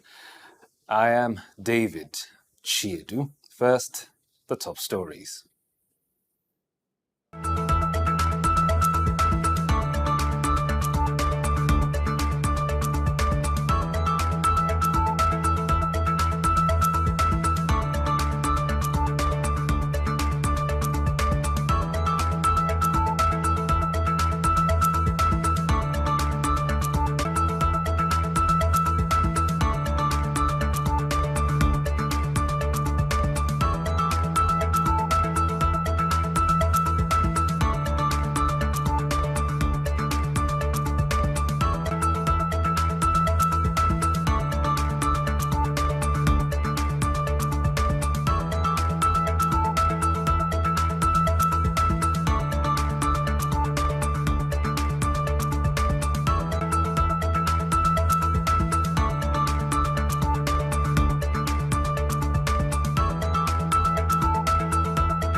Welcome back and thanks again for joining us. And now to the news in detail.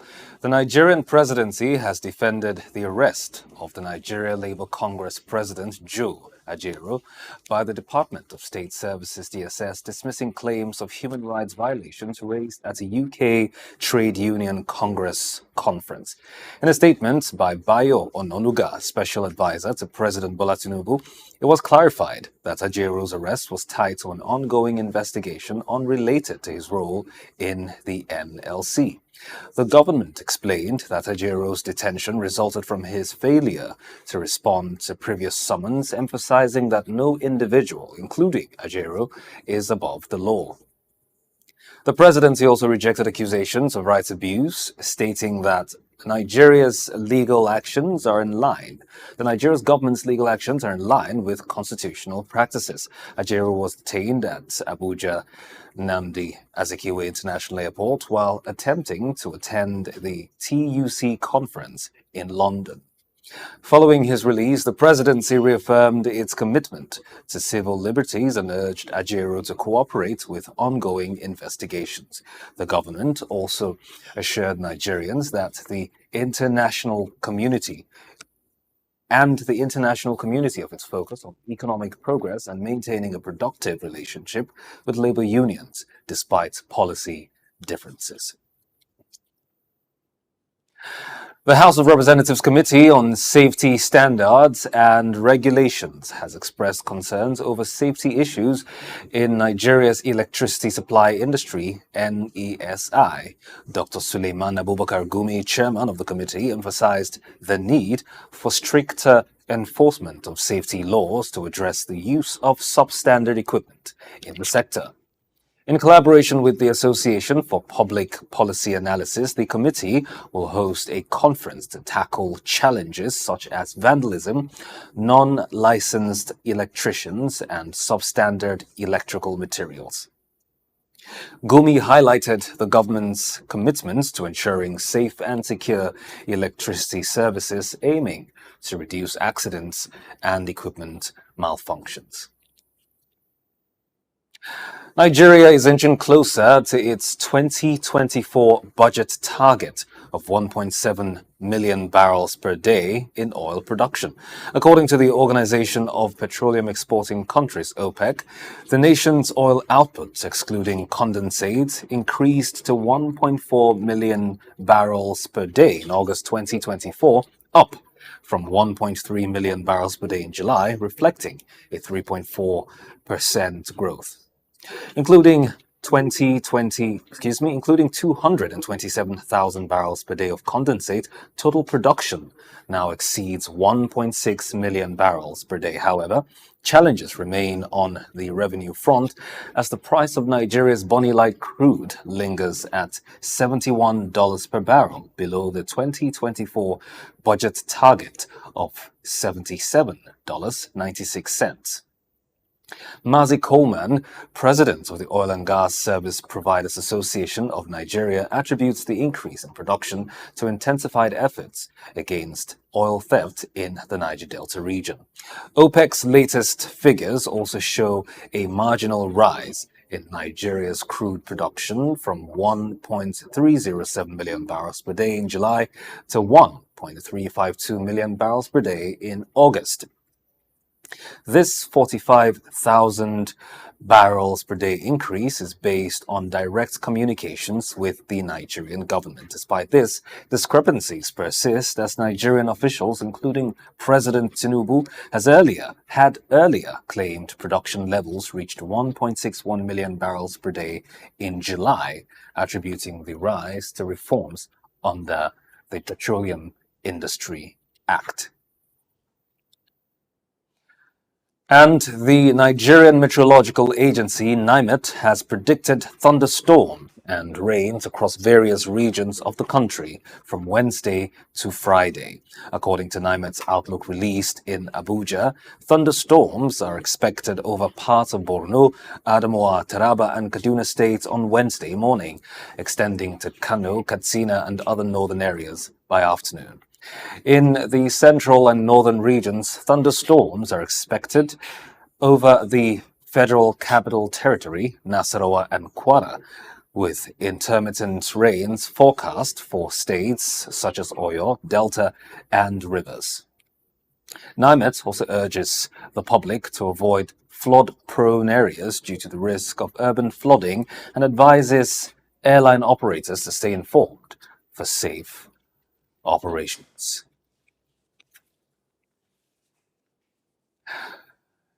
At a time when the white-collared jobs available are not enough to go around the entire populace and the economic situation is getting harsh by the day, the Nigeria British Chamber of Commerce, NBCC, is graduating 108 women and youth who have participated in a 6-week empowerment program tailored towards making them economically independent. SOUQ News television correspondent Kayode Shopekan has more in this report.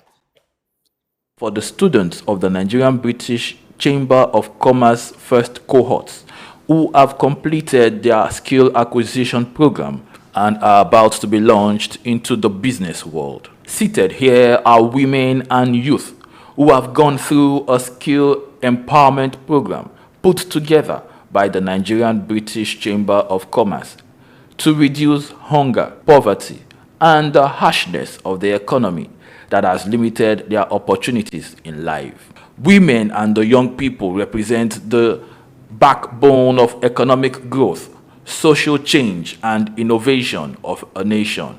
However, systemic barriers have made it difficult for them to develop to the fullest of their potential while also being self-reliant economically. So in a bid to give back to the society and also raise a generation of women and youth that are not dependent on white-collar jobs, the NBCC began a rigorous training process to train women and youth. Speaking at the graduation ceremony on Tuesday, 10th September 2024, the president of the NBCC, Ray Ateli, had this to say.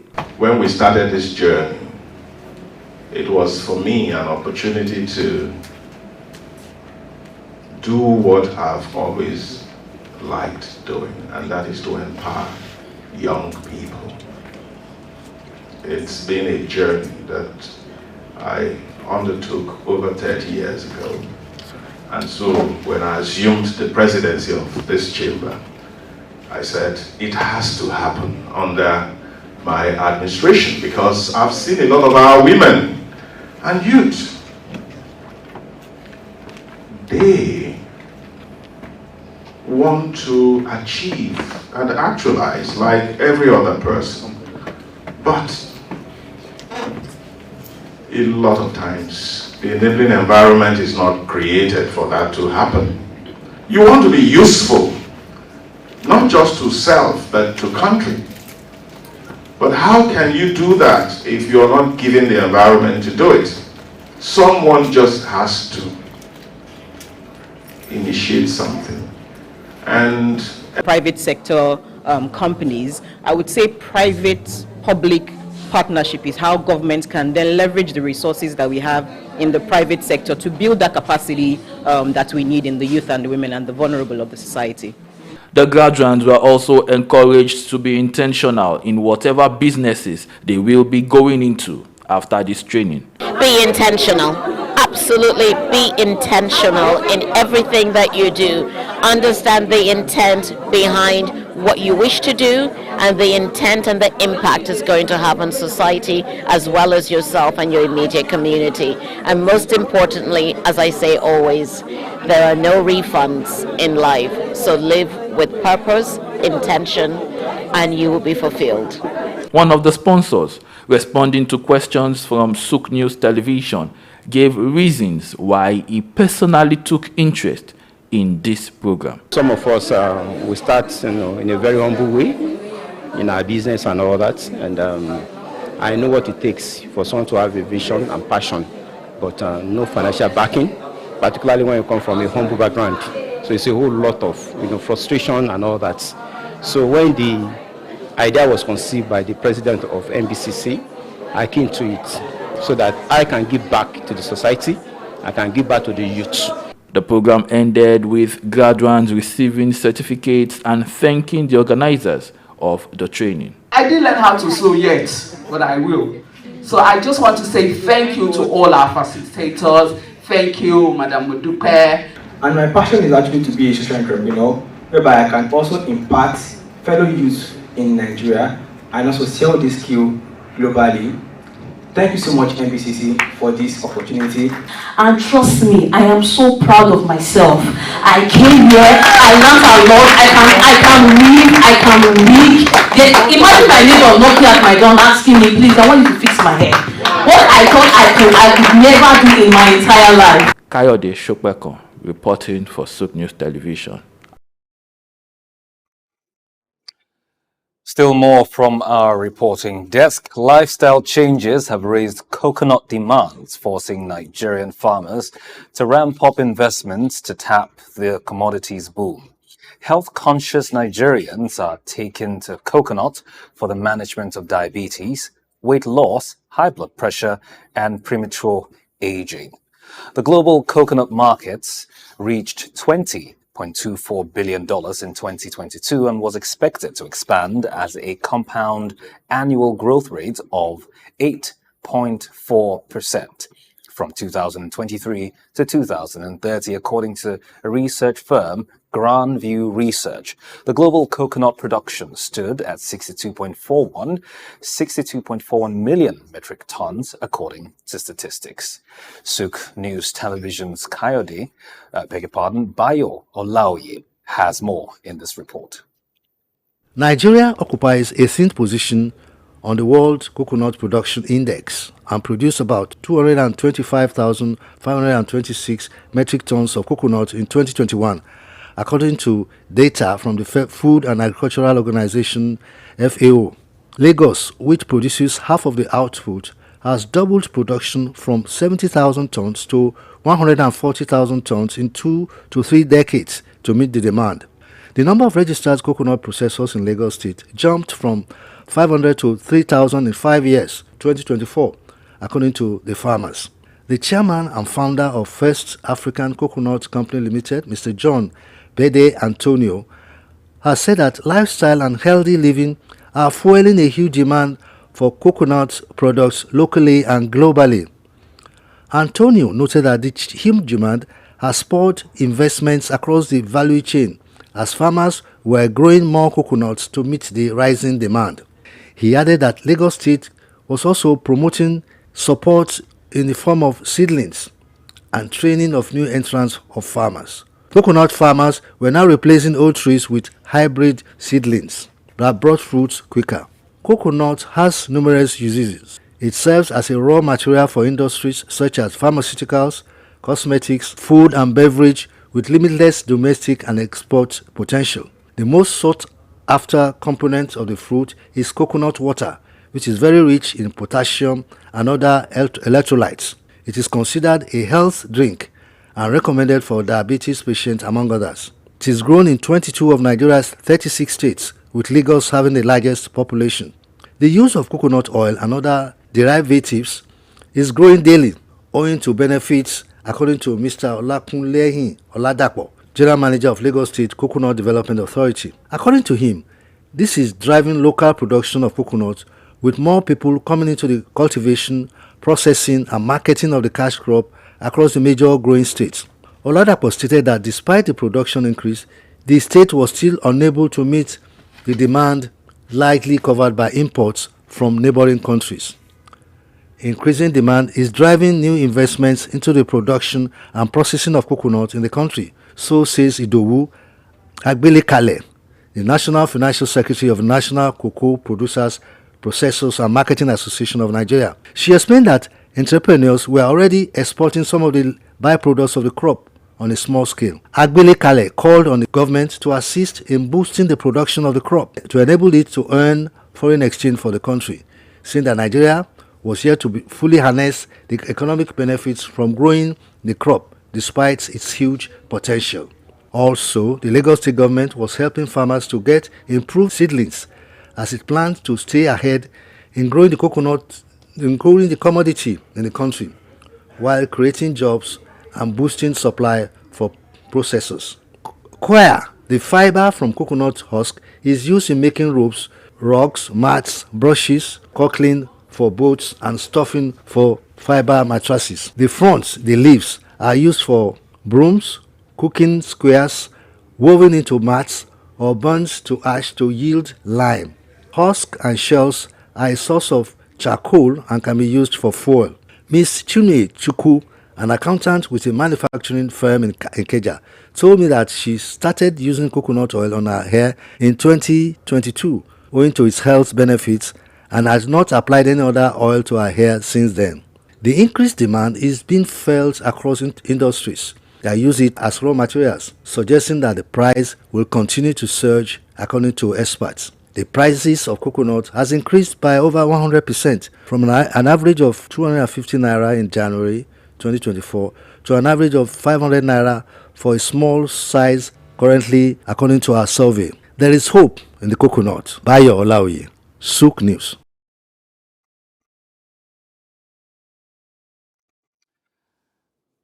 It's time for us to take our attention to other stories making the rounds across the African continent. That's after the break. Join us.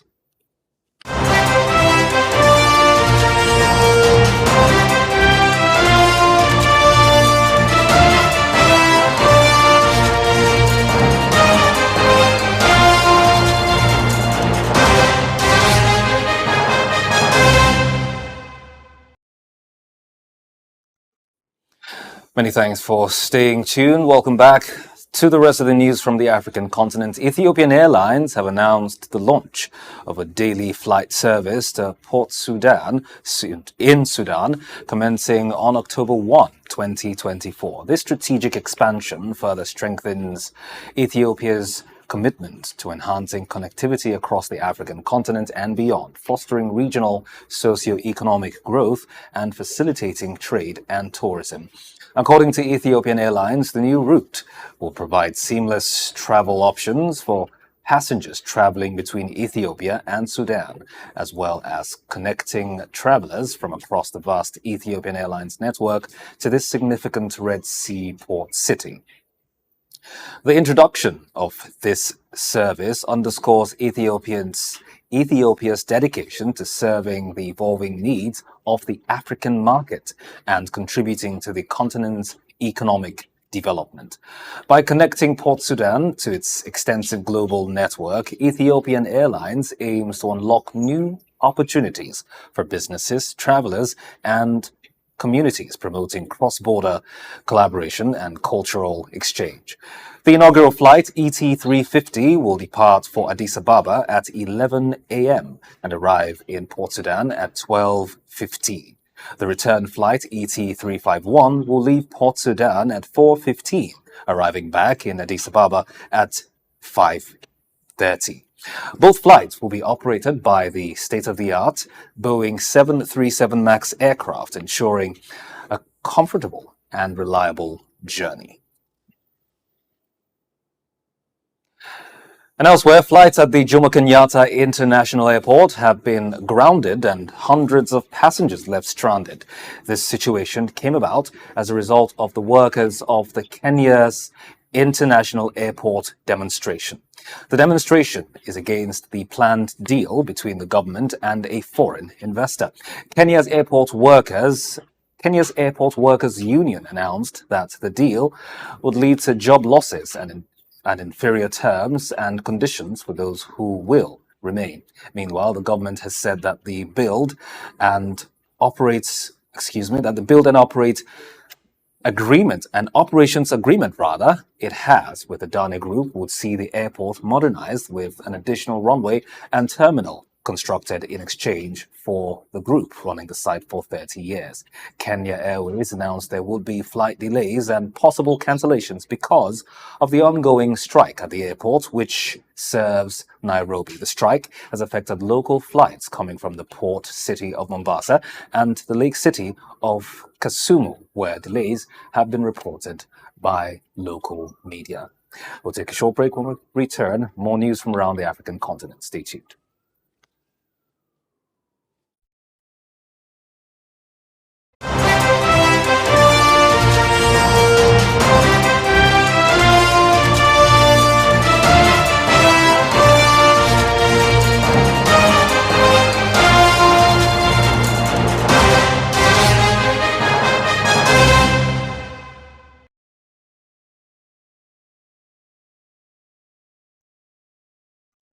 Welcome back to some more stories on the African continent. The Liberian Senate has confirmed Augustine Kefi Ngwafuan as the country's new Minister of Finance. Ngwafuan, who previously held the position during former President Ellen Johnson Sirleaf's administration, replaces Boima Kamara and has vowed to address the contentious harmonization policy inherited from the George Weah government.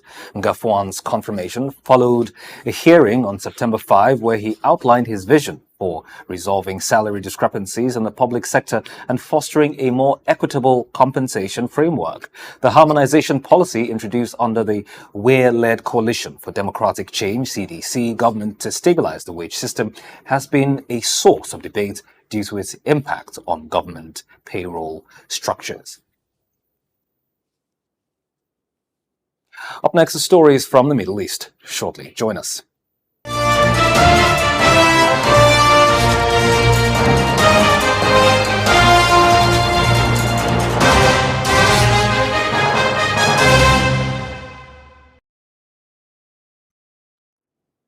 Welcome back now to the Middle East. India has set up an ambition to achieve $30 trillion GDP by the year 2047. This plan will require a 20-fold expansion in the financial services sector, which will require banks to play a pivotal role in its development. The Boston Consulting Group, BCG, reiterates the need for banks to play a pivotal role in this development as the country's growth is predominantly a bank-led economy.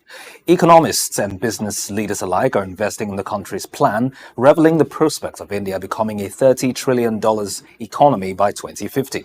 The Indian economy is poised to add $1 trillion to its GDP every 18 months till the next decade. It is largely believed by business leaders that this ambition is achievable. The Director General at FICCI, Yoti Vij, pointed out that although public infrastructure provides a strong foundation, efforts must focus on strengthening other areas like the cybersecurity resilience and real-time networks, as well as specialized talent that would ensure the banking sector will continue to be a success in making India a larger developed nation. And to Turkey, the country is set to sign a long-term liquefied natural gas deal with Total Energies next week in Houston. Sources familiar with the issue have told Middle East Eye. The 10-year agreement, which will begin in 2027, is part of a series of deals negotiated by Turkish Energy Minister Alparslan Bayraktar to secure energy resources for the country. The deal with Total Energies follows similar agreements with Shell and ExxonMobil aimed at strengthening Turkey's hand in contract renewal negotiations. The sources did not specify the amount of LNG that would be supplied to Turkey under the Total Energies deal, but said that it would be lower than the Shell agreement, which covers 4 billion cubic meters of LNG per year.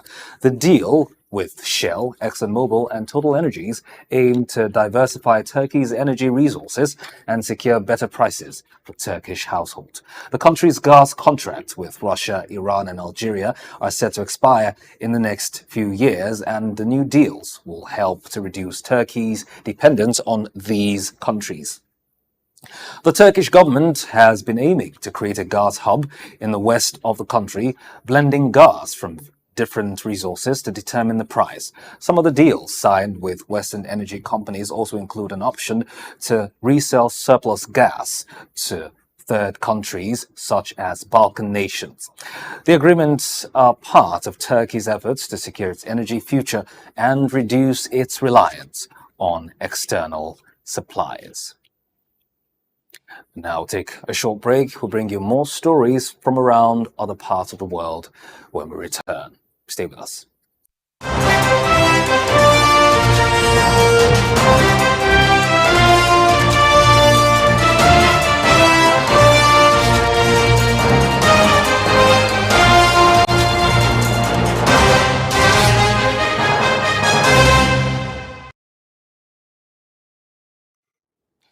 Welcome back. Now to more global stories. The presidential debates between Kamala Harris and Donald Trump saw a lively exchange of ideas, with Harris taking a strong stance on various issues.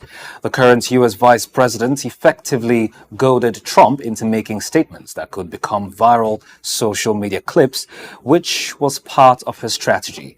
Harris's forceful approach put the focus on Trump, leaving her allies jubilant. The debate covered various topics, including immigration, foreign policy, and healthcare. While it was light on specific policy details, Harris's plan to offer tax benefits to families and small businesses resonated. She also passionately spoke about women's rights, criticizing Trump's support for abortion restrictions. The debate's outcome, has boosted Harris's campaign, with pop star Taylor Swift endorsing her on Instagram. Online prediction markets also swung in Harris's favor, with her odds improving to 55%. Harris's campaign has challenged Trump to a second debate in October, showing confidence in her performance.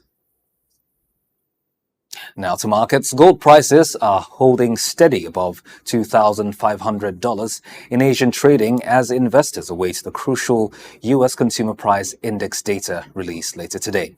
The CPI data will likely influence the next direction in gold prices, which are currently near record highs. A positive inflation reading could lead to a fresh US dollar recovery, while a softer than expected reading could propel gold prices to a new lifetime highs. Markets expectations are split, with a 33% chance of a 50 basis point Fed rate cut and a 67% chance of a 25 basis point cut.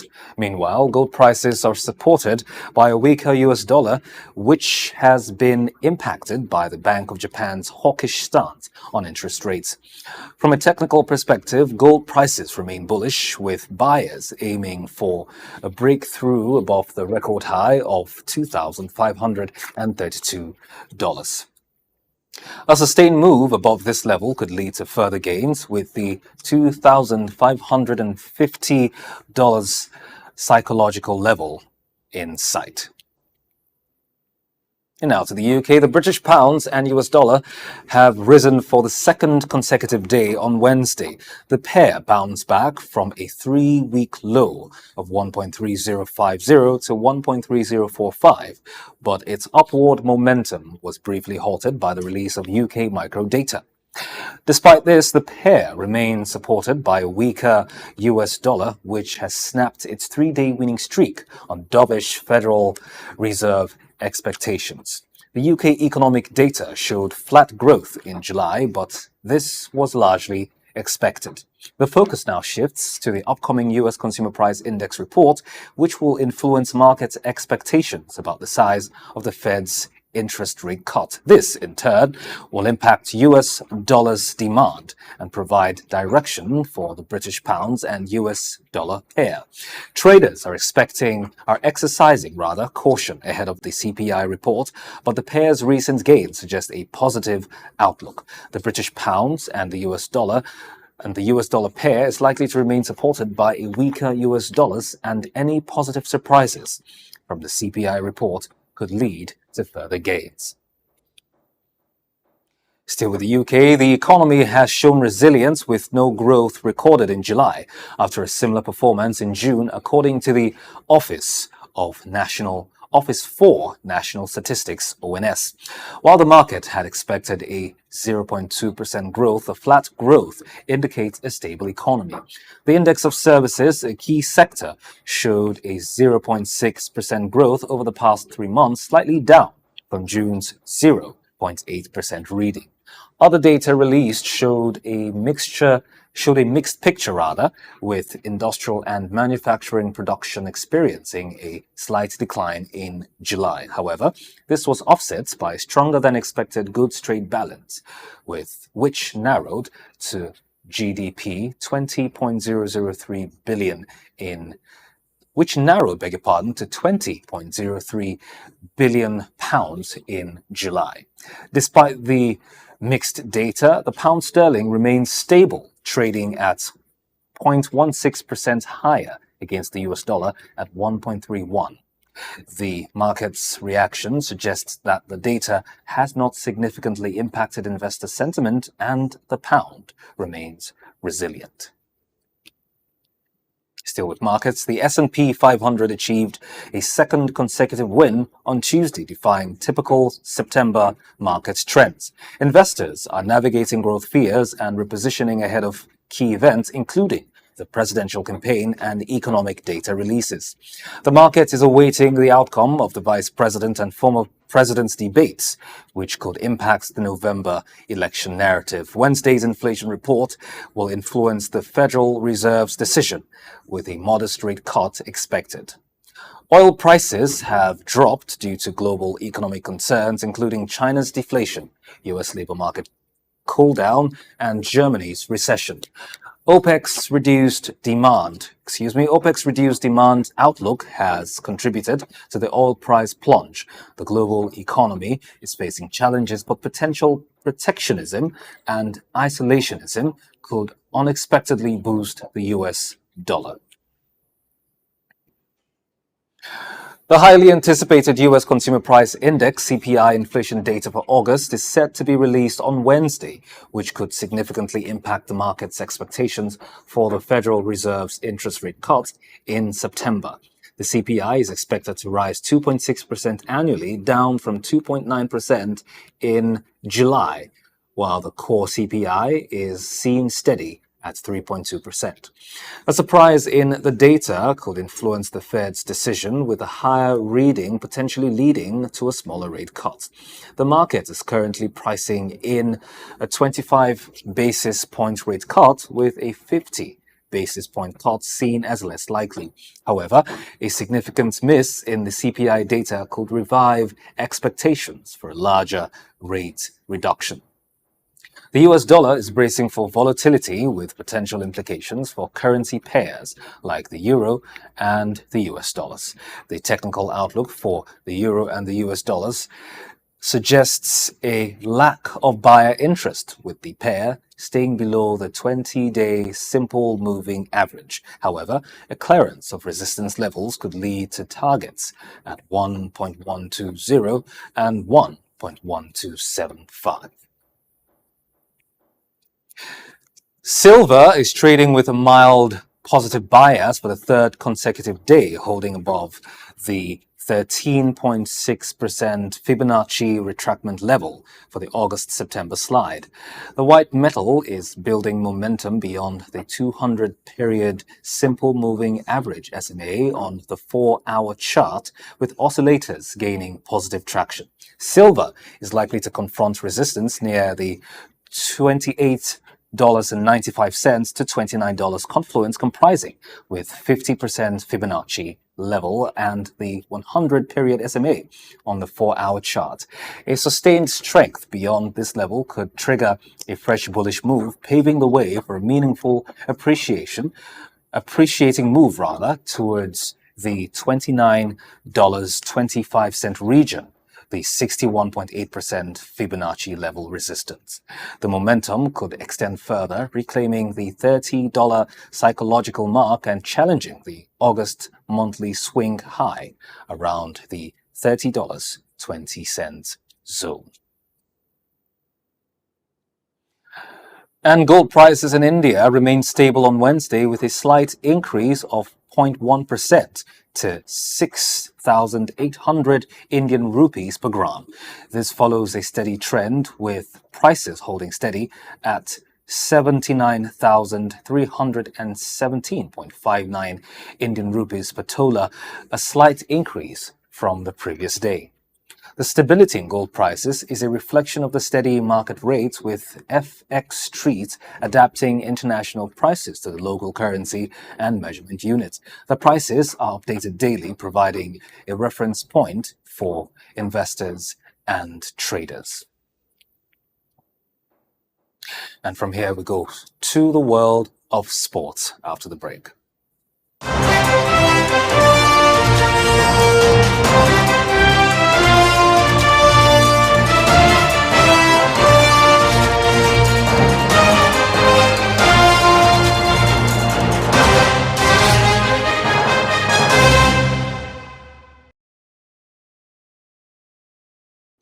Thanks for staying with us. Welcome back. Now to sports. Augustine Eguavoen has dismissed recent rumors about his resignation as the caretaker coach of Nigeria's Super Eagles. Eguavoen, who returned to Nigeria following a match in Rwanda, affirmed his ongoing role, stating that whatever people are reading out there, quote, "Whatever people are reading out there is not correct. I am still in charge," end quote. Eguavoen clarified his position, emphasizing further, quote, "I am the technical director of the Nigeria Football Federation, and it is my responsibility to manage the Super Eagles at this moment," end quote. He also added that he plans to discuss further strategies with the federation's hierarchy after upcoming matches. Despite misinformation circulating, Eguavoen expressed frustration, highlighting the need for accurate reporting. Under his leadership, the Super Eagles won 3-0 against Benin Republic and drew 0-0 with Rwanda, currently leading Group D in the 2025 AFCON qualifiers with 4 points from 2 games. And that's all we have for you on today's Bulletin on SOUQ News Hour. Many thanks for watching. You stay tuned for more interesting and engaging programming. I am David Chiad. Good afternoon.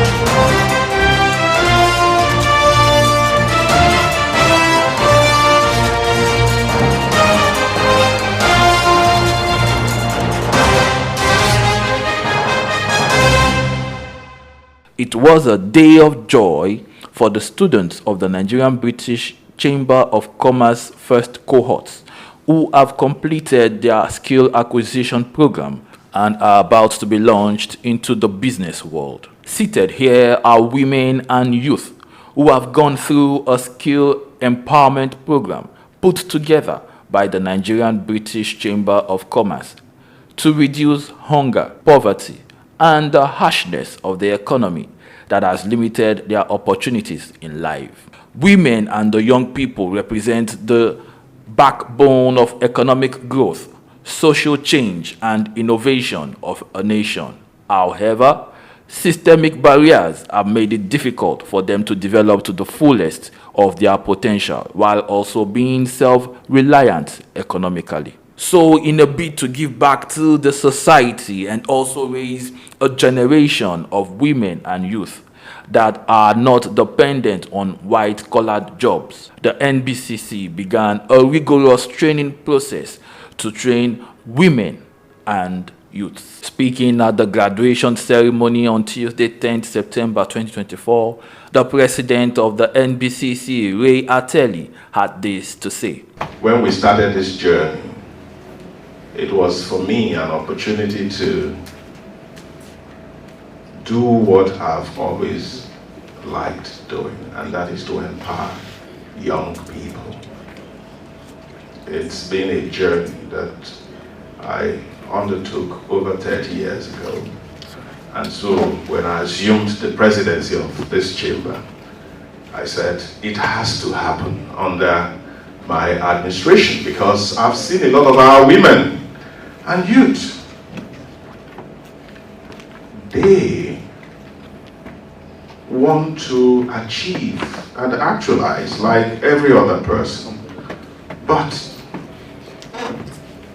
a lot of times the enabling environment is not created for that to happen.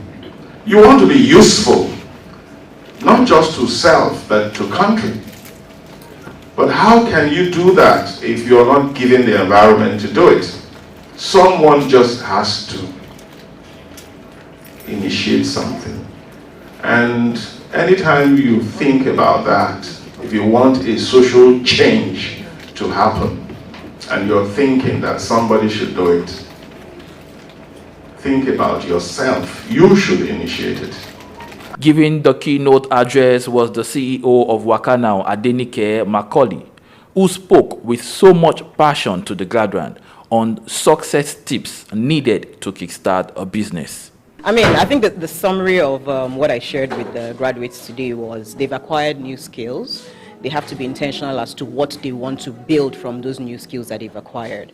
And I shared, I think, a certain process, starting with defining your goals, ensuring your goals are smart, that's specific, measurable, achievable, realistic, and time-bound. I want to do this, but I want to do this by this time, and this is how I'm going to measure it. The second is acting, right? A goal will always remain a dream if you do not take action on it, right? But to take action, you have to believe that you can actually even achieve what it is that you've penned down. So there's a space for passion, there's a space for belief, there's a place for leveraging your network, the network that you've built. There's a space for communicating your value as well, both externally and internally. And then after acting, you have to measure. What you don't measure, you cannot improve. Right? If you do not know if the actions that you're taking are taking you closer or farther away from your goal, there's no way you're going to achieve that target. So define your goals, act, measure, and then the last is optimize. After you measure, right, you know whether you're getting closer or farther from your goal. So you know whether you continue doing what you're doing or you course correct. She charged the government to partner with the private sector to build the women and youth in the society. So I would say to government, what we're witnessing today is a strictly private sector-led initiative. And then if you look at most of the private sector, at least most of the forward and upward thinking companies in the private sector, they have a CSR initiative. And we know, linked to the SDG goals, women and youth, when it comes to empowerment, are usually a major target. Now, we understand that there might be limitations for budget and all of that on the government side. That's where public-private partnership comes into play. So government plugging into this sort of initiatives that I know are many, they are not few, there are many done independently by different private sector companies. I would say private-public partnership is how governments can then leverage the resources that we have in the private sector to build that capacity that we need in the youth and the women and the vulnerable of the society. The graduates were also encouraged to be intentional in whatever businesses they will be going into after this training. Be intentional. Absolutely be intentional in everything that you do. Understand the intent behind what you wish to do and the intent and the impact it's going to have on society as well as yourself and your immediate community. And most importantly, as I say always, there are no refunds in life. So live with purpose, intention, and you will be fulfilled. One of the sponsors, responding to questions from SOUQ News Television, gave reasons why he personally took interest in this program. Some of us, we start in a very humble way in our business and all that. And I know what it takes for someone to have a vision and passion, but no financial backing, particularly when you come from a humble background. So it's a whole lot of frustration and all that. So when the idea was conceived by the president of NBCC, I came to it so that I can give back to the society, I can give back to the youth. The program ended with graduates receiving certificates and thanking the organizers of the training. I didn't learn how to sew yet, but I will. So I just want to say thank you to all our facilitators. Thank you, Madam Modupe. And my passion is actually to be a social entrepreneur, whereby I can also impact fellow youth in Nigeria and also sell this skill globally. Thank you so much, NBCC, for this opportunity. And trust me, I am so proud of myself. I came here, I learned a lot, I can read. Imagine my neighbor knocking at my door asking me, please, I want you to fix my hair. What I thought I could never do in my entire life. Kayode Shopeko, reporting for SOUQ News Television.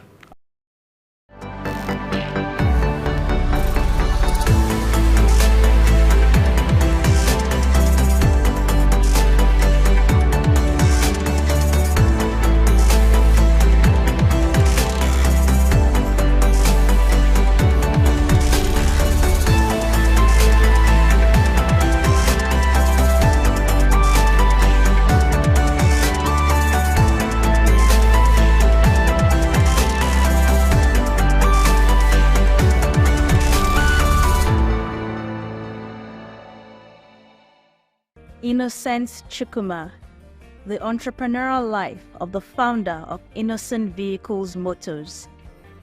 In the heart of Africa's most populous nation, Nigeria, lies a testament to human ingenuity and entrepreneurial spirit, Innocent Vehicle Manufacturing, founded by Chief Innocent Ifediaso Chukwuma Nwachukwu.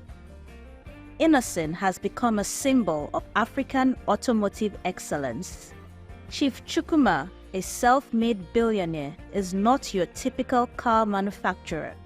His journey is a story of resilience, determination, and a burning desire to change the status quo.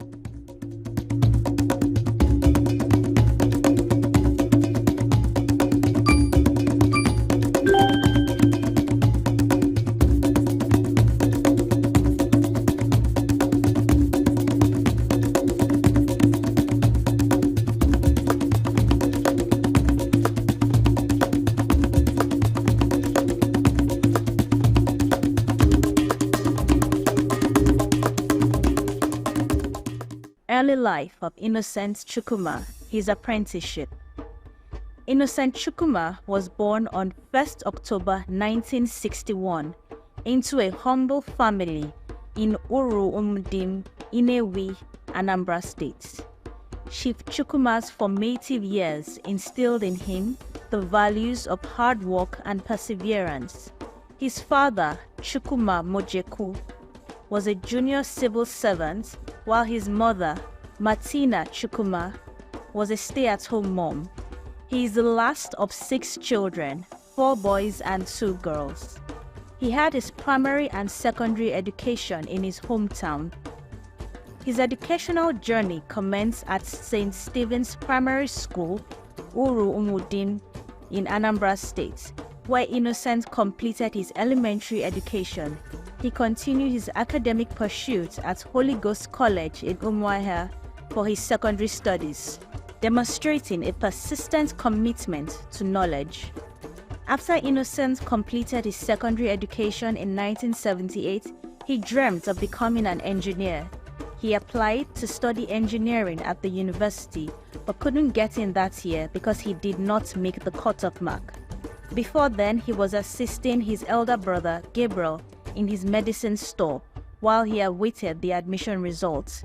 During this process, Innocent discovered that he has a natural talent for trading. Since he was not doing anything, he decided to pursue this talent to the fullest by learning how to improve his trading skills. Apprenticeship. When he did not meet the admission cutoff mark, he easily moved on since he has a flair for trade. His brother, Gabriel, took him to Chief Romanos Eze Onwuka, who was at the time the biggest motorcycle spare parts dealer in Inewi. He was popularly called Ron Jenny. Innocent Chukwuma served as an apprentice for 1 year. Working with Chief Romanos Eze Onwuka enabled young Innocent to nurture his business acumen and technical knowledge. Entrepreneurial journey. Within a year of his apprenticeship, he mastered the art of buying and selling of motorcycle parts and later returned to his brother Gabriel. At this time, his brother has registered Gabros International to trade in motorcycle parts and gave Innocent the sum of 3,000 naira to start the business. With a free hand to run the new venture, Innocent rented a shop and bought the first goods. A year later, Innocent and his brother took stock of both the medicine store and the motorcycle parts business. They found out that Gabros International was generating 10 times more income than the medicine store. His brother then decided to close the medicine store and paid full attention to the spare parts business. Launch of Innocent Group of Companies. Chief Chukwuma's foray into the automotive industry began in 1980. As a spare parts trader, he quickly identified a gap in the market, the lack of readily available and affordable spare parts for vehicles. Armed with this knowledge, in 1981, Innocent Chukwuma departed from his brother and started trading in Honda motorcycle parts. He had his savings and the cash his brother gave him, so he began trading under the name Innocent Nigeria Limited. As time progressed, he started importing motorcycles. He realized that people were buying second-hand motorcycles because the new motorcycles were expensive because they were imported and assembled into a 40-feet container which could only take 40 motorcycles at a time, and this also increased the cost of the motorcycle. Innocent Chukwuma sought out ways to cut down the cost of imported new motorcycles so Nigerians can afford new motorcycles. This he did by importing the motorcycles disassembled so more motorcycles can fit into the 40-feet container and getting them assembled here in Nigeria. With this new idea, he was able to import 200 units of motorcycles in the same 40-feet container and reassemble them upon their arrival in Nigeria. This gave him the edge to sell cheaper than his competitors at the rate of 60,000 naira to 80,000 naira instead of 150,000 naira. The skillful entrepreneur Innocent Chukwuma was the first person that introduced Jing Cheng brand of motorcycles into Nigeria. This was how Innocent Chukwuma's company started assembling branded motorcycles just like Leventis and Bulus Enterprises. Today, the company is one of the major importers, suppliers and assemblers of motorcycles and motorcycle parts in Nigeria and West Africa as a whole. Expansion of the business. As the saying goes, expansion comes from wanting more and more until there is nothing left. The entrepreneur is always innovative, looking for new markets and new ways to sell to his customers. Innocent also ventured into the plastic business. He decided to produce all plastic components in his factories so that more units of spare parts can fit into the container. Today, his plastic factory is one of the largest manufacturers of crash helmets in West Africa and also the largest manufacturer of plastic products in Nigeria. Subsidiaries of Innocent Group of Companies. Innocent Nigeria Limited. The company was incorporated in July 1987 and entered into a joint venture of assembling motorcycles in Nigeria with Chinese motorcycle manufacturer Jing Cheng in 1994. They specialize in the manufacturing of motorcycles, tricycles, spare parts and accessories. And the factory is located in Nnewi, Anambra State. Innocent Technical and Industrial Company Limited. The company commenced operations in October 2002 with its head office at Plot WL, Industrial Layout, Emene, Enugu State. They produce high-quality household and industrial plastics, health and safety accessories, storage container, fixture and fittings, electrical components and accessories.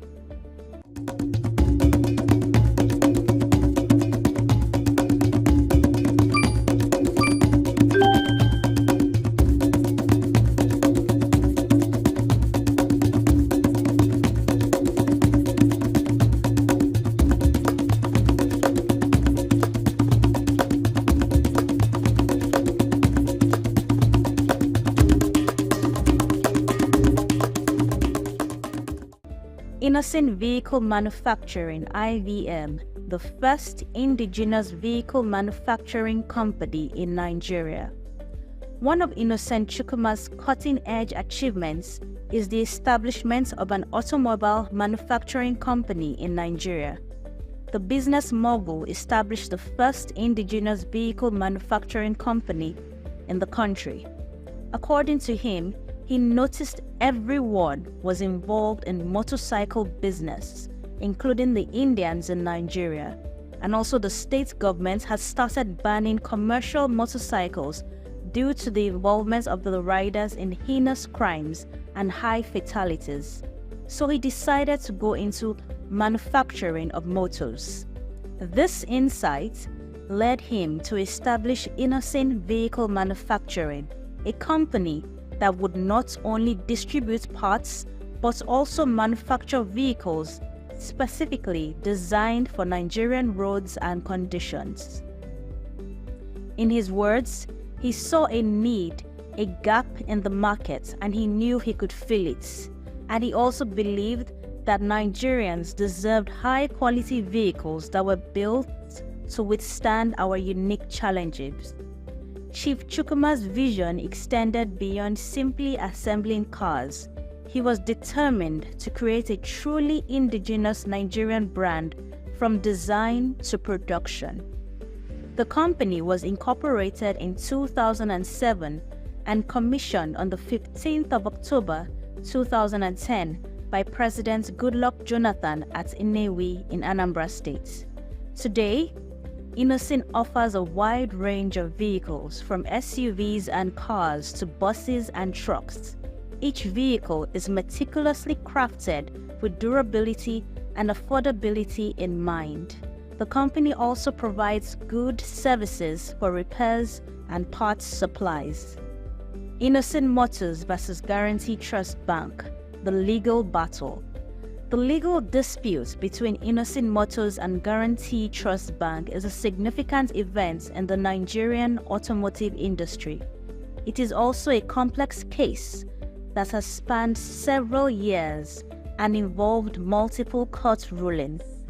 In 2011, Innocent Motors initiated legal action against Guarantee Trust Bank, alleging that the bank mishandled funds belonging to the automaker.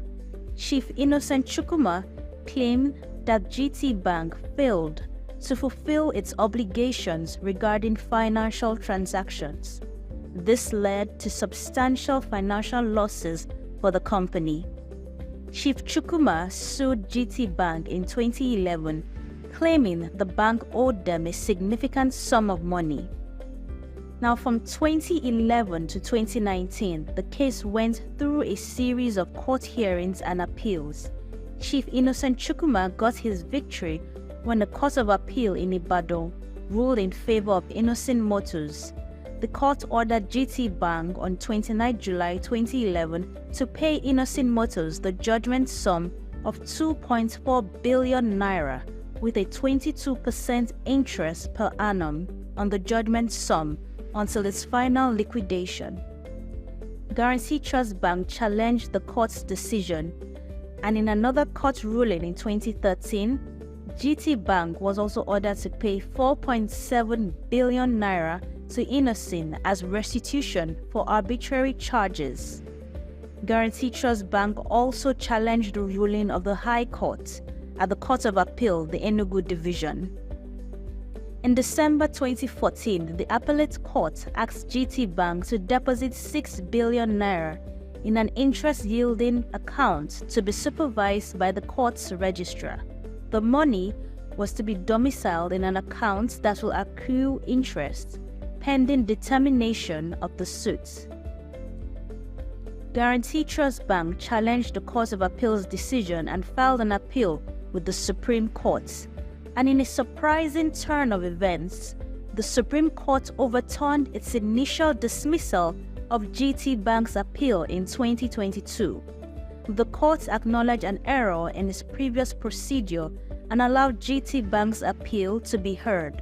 The final outcome of the case is still pending as GT Bank's appeal is being heard. Innocent General Tires and Tubes Company Limited.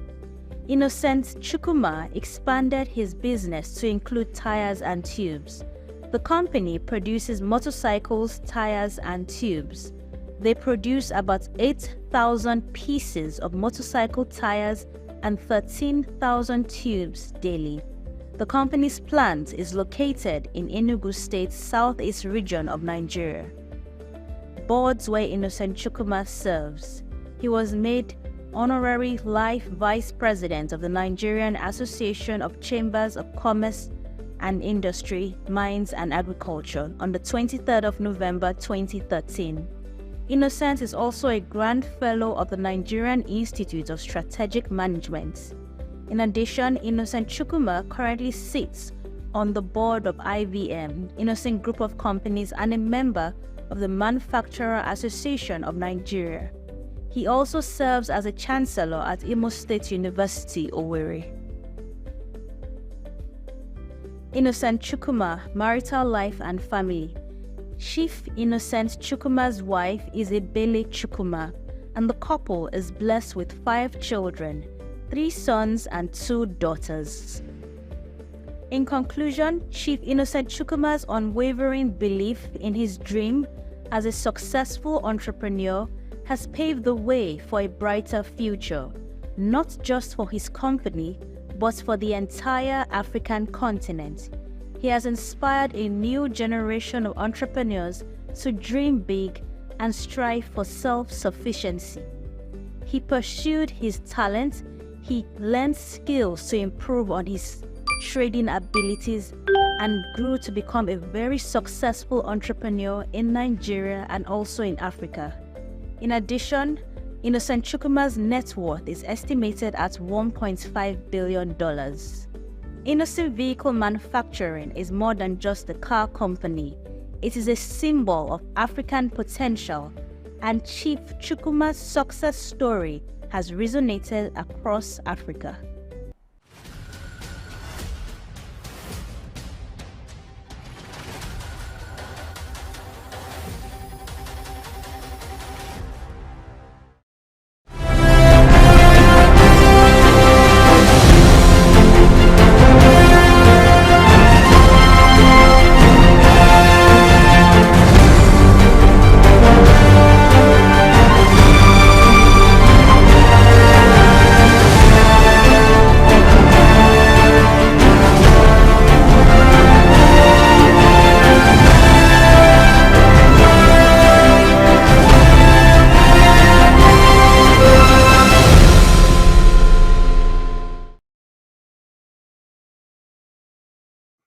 Hello and welcome to SOUQ Pulse. This is SOUQ News, and here we are all about positivities. So whatever has got into you today, whatever you've consumed today, whatever you've been fed with today, no matter the news, no matter the content, we tell you come to SOUQ News and Detox. And for us on SOUQ Pulse, we talk. And when we start talking, we tell you same thing. Do not keep quiet. So it doesn't matter the side you stand on. It doesn't matter what you believe. It doesn't matter the policy. It doesn't matter the business. It doesn't matter the money. It doesn't matter who is losing, who is winning. We talk. And when we talk, we seek solutions. We bet businesses. Then if possible, we'll make profit and share if you're that nice. But hey, this is SOUQ Pulse. We talk. My name is Chooks, John Rogers Chooks. And today we will be looking at ourselves. And I'll tell you the same thing, turn a mirror. And when we are done today, I believe you can't lie to yourself. Except if something is wrong somewhere. But you know you can't lie to yourself. Now, this is one of those days where that you are just stuck with me, my thoughts. Issues that we all need to really face and tell some basic truth. Because we are all involved. I tried not using the word guilty. We'll go on a very short break. I'll get to tell you what we are talking about. Your minds are racing. Well, just hold on. I'll tell you what we're talking about. I will dive right into it. Don't go anywhere. This is SOUQ Pulse.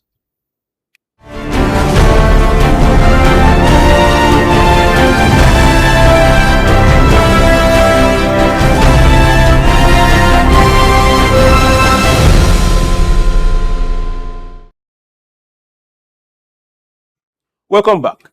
Now, today on SOUQ Pulse, we are looking at something that has gone beyond a crime, something that is more of a character, something that we've imbibed, something that is hampering creativity, something that is stopping productivity, something that people see as normal.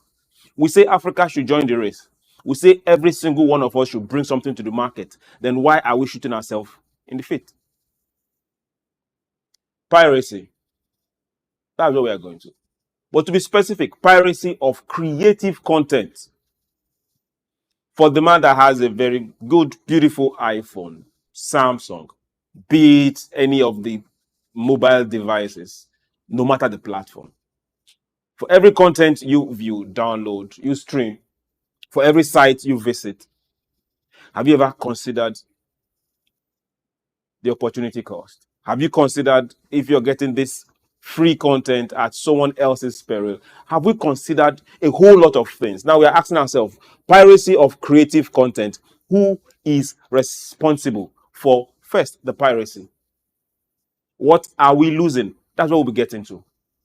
Now, don't need to bother yourself. Like I say, let's talk. Let's not be quiet about this.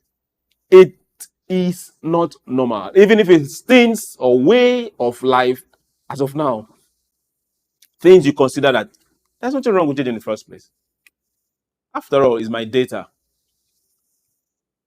The content is yours. Okay, let's dive right into it. Now, beyond my thoughts, beyond the issues we're talking about, we all need to now get that mirror and look at ourselves as we talk. Me, you, them, and the criminal. Now, I ask you, who are you seeing in the mirror? Don't label the criminal yet. Now, content piracy involves the unauthorized acquisition, both those using, those sharing, those selling this particular content. Now, content piracy poses a serious threat, be it in Africa. Just take away Africa and put your country. Your economy is suffering.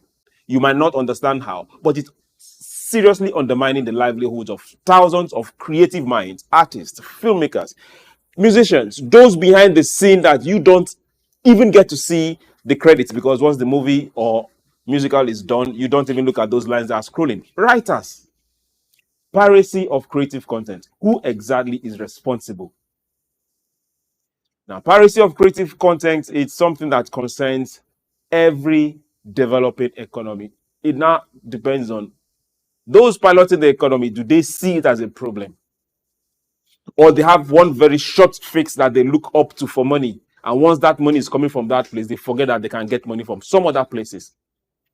Have you considered the threatening of lives, of jobs, thousands of artists? It doesn't matter who. Have you ever considered that people spend their lives, spend their earnings to put into a creative work, be it filmmakers, be it musicians, be it every single one of them? And yes, most times writers are out of it. And when it hits the entire production chain, it takes money, it takes opportunity away from those who rely on their work for survival. Let me give you some typical example. Some years back, the former president Olusegun Obasanjo launched his book. If everyone will remember, My Watch. I still remember clearly like it was yesterday because I was on my way to the studio when that launch was happening. They were in the venue launching the book, and on my way heading to the studio for a production, same day, same time, the book was on the street and was being hawked. To make the thing sad and funny, even if I'm smiling, we had to call one of the hawk guys that were hawking and picked a copy. And it looked more original than the one that I guessed was even in the hall where the book was being launched. Now we ask ourselves, who is responsible for these copies? These are things that people will say, after all, it's poverty. It's people have to survive. Survive off someone else's sweat? Let that sink in. Have we really asked ourselves these questions? The guys that hawk are, most times, they happen to be the last on the ladder. Someone somewhere is publishing. Someone somewhere is accumulating. Some people somewhere are printing. Have we really asked ourselves of everyone that took part in the original work, what they are losing for that one copy of book you buy in traffic that most times are not the original copies? Have you asked yourself, who exactly is getting that money? Have you asked yourself, okay, the people that originally got into this business, because it is a business, to what extent are we taking food, that is what it is, off their tables? Then those that are depending on them, do they ever matter? Do they come into any form of consideration? One serious consequences of piracy on the creative industry is a complete erosion of cultural diversity and authenticity. Why? Piracy undermines the ability of any creator. It doesn't matter what ladder you are on or what budget you have or how big you are. It's 100% undermines that ability of that particular person to earn fair income from their work. And what does it do? It in turn affects their motivation and capacity to produce original and diverse content. If I tried once, it doesn't matter where I got the funding from. Let's say I get funding from a bank and invest 50 million into a particular creative work. And at the end of the day, I can't get the money to pay back the people that give me the money. Will I try again? Even if I try again, I will give you something that is substandard. I won't put in much time into it. I won't put in the research to get the best things done. Because I can always come up with something and, hey, if you decide to create some substandard side of it, I'll still make profit and cover what I put down. But if I can't cover what I put down, why should I try again? Now, do you see who the pirates are? Do you see who the pirates are? Now, in the initial days, pirated movies were either consumed through CDs, those that were born, those that lived through 90s, early 2000, 2010, you will know this very well. CDs, DVDs, forget Blu-ray. It didn't take off.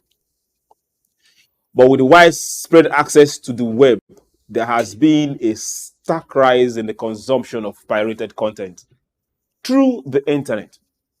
Now, this menace has significantly impacted many creators' economy, be it music, be it gaming, be it sports. Everyone is affected. You have a smartphone, I guess. Now, research has also highlighted that streaming now accounts for almost 80% of pirated content. I'm just wondering, what sites are you on as we speak? Where are you watching us from? Is it our official channels? 80% of pirated content via streaming services. Now, the entertainment industry is suffering. And now the demand and market share for pirated content was amplified by COVID-19. Every country, large numbers said, stay home and be quarantined. Film piracy rose by nearly 62% during the pandemic, as many people that were globally confined in their homes, a whole lot needed entertainment, a whole lot needed news, a whole lot needed content to watch. Now, the question is, of this population that were consuming this creative content, how many of them consumed it via the legal channels? How many of the content creators got paid for their works that were consumed? It sounds like something that is strange or something that comes out of a movie. But now let's also look at the increasing digitalization. What exactly is it causing when it comes to piracy? Can you identify these pirates now? Look at that same mirror. Just look at that mirror. If we say we need to move forward, we need to start calling ourselves out. No excuses. If we say we need to get productive, then we have to block channels where the leakage has poured out over time. If we say we need to move forward, then those particular cultures that hold us down, we have to put it to shame. If it takes looking at yourself in the mirror and calling yourself out, let's start there. What if I tell you that a mere download of streaming content on illegal websites or portals have multiplied and have multi-pronged impact? Every single smartphone gives you access to places where you and I know you shouldn't be. Yes, you say you're an adult, beautiful. But the content you consume from those particular places, have you ever considered or thought it that this content is someone else's? They spent money in producing it. It takes away the generated revenue and jobs from the creator community. These are people who work on the creative content and digital platform, and they have invested in creating and making such content available. But now you get to see these particular sites, they are there for the offering. All what it takes is a click and you are in. Then when you are done, you're happy, neighbors are happy, but someone else is not happy because he is not meeting up the demands on him based on what he spent. Illegal downloads and streams install malware. This is a side most people don't also understand. And also cookies. And most times, these particular things mine personal information of viewers and even access their system for illegal purposes. So for those particular sites you're going to, They give you the movie on one hand. They steal from you on the other hand. But now you have already stolen from a content creator and you enjoyed the movie. Beautiful. But at the end of the day, are you safe? Now, another third major thing is that the revenue generated from such illegal activities can also end up funding other illegal activities. Let's say organized crime. But most times we look and ask, who exactly is the criminal?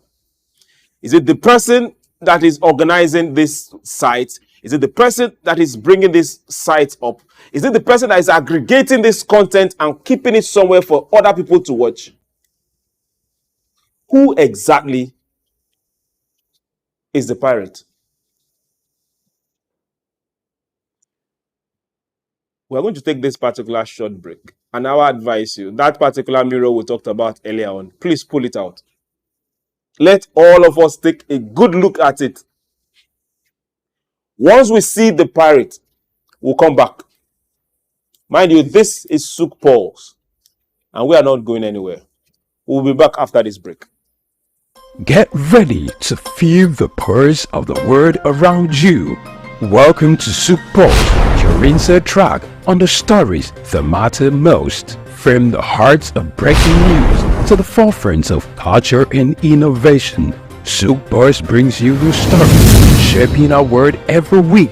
On SOUQ Pulse, we'll deep dive into the topics that drive our lives, from the latest in technology and science to politics, culture, and investment, courage, and that commitment in spite of the challenges that entrepreneurship presents in Nigeria in particular. Perception is propaganda, malinformation, misinformation can be created for you to perceive a certain thing that is false. Sometimes it's true, but many times it's false.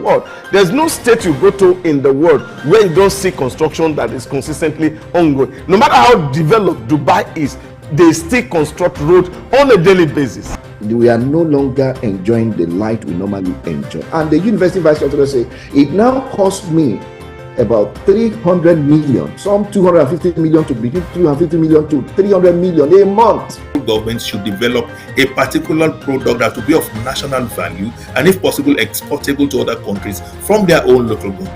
Whether it's the next big innovation, a political shakeup, or cultural phenomenon, SOUQ Pulse is there, bringing you the story with clarity and context. You're not just only getting informed, you also become a solution. Then the business part of it. Then we talk productivity. Then you know you're on SOUQ Pulse. It's that time of the day where we'll tell you, go, get your friends, your neighbors, those you're quarreling with, those you have issues with. This is time to talk. We'll tell you, here, we don't keep quiet. It doesn't matter what policies are affecting you. It doesn't matter what the papers, the prints are telling you in your own side or the neck of the wood or your nation, or what business are pushing, profits, losses, what the stock market is talking about right now, what the Asian market is talking about right now. A whole lot of people are running down to their portfolios and trying to grab, sell off, or get some hedge. But in all this, we just say, let's talk. Your talking can make somebody better, give someone an idea. Join us on SOUQ Pulse every day by 4 p.m. as we explore the heartbeat of the world's most compelling stories. Don't miss SOUQ Pulse on SOUQ News Television. Tune in and stay ahead of the curve.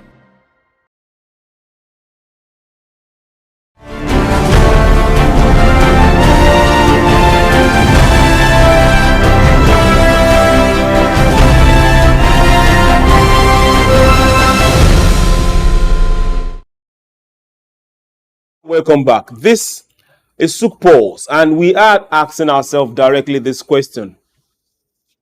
Who are the pirates? We're looking at creative content and asking ourselves, who is responsible for the piracy of someone else's sweat? It's best to break these particular lines down. Before we went on the break, we were looking at streaming platforms, illegal streaming platforms. And for those that have been downloading content off illegal streaming platforms, now let's ask ourselves, who are those operating these illegal streaming platforms? They are there. You know them? Yeah, forget about that grin on your face or that smile or that frown. You know them. Who are those operating these platforms? Then the second one, who is watching? Yeah, you know. For those that go to these particular platforms to watch matches, yeah, I had to pause a bit.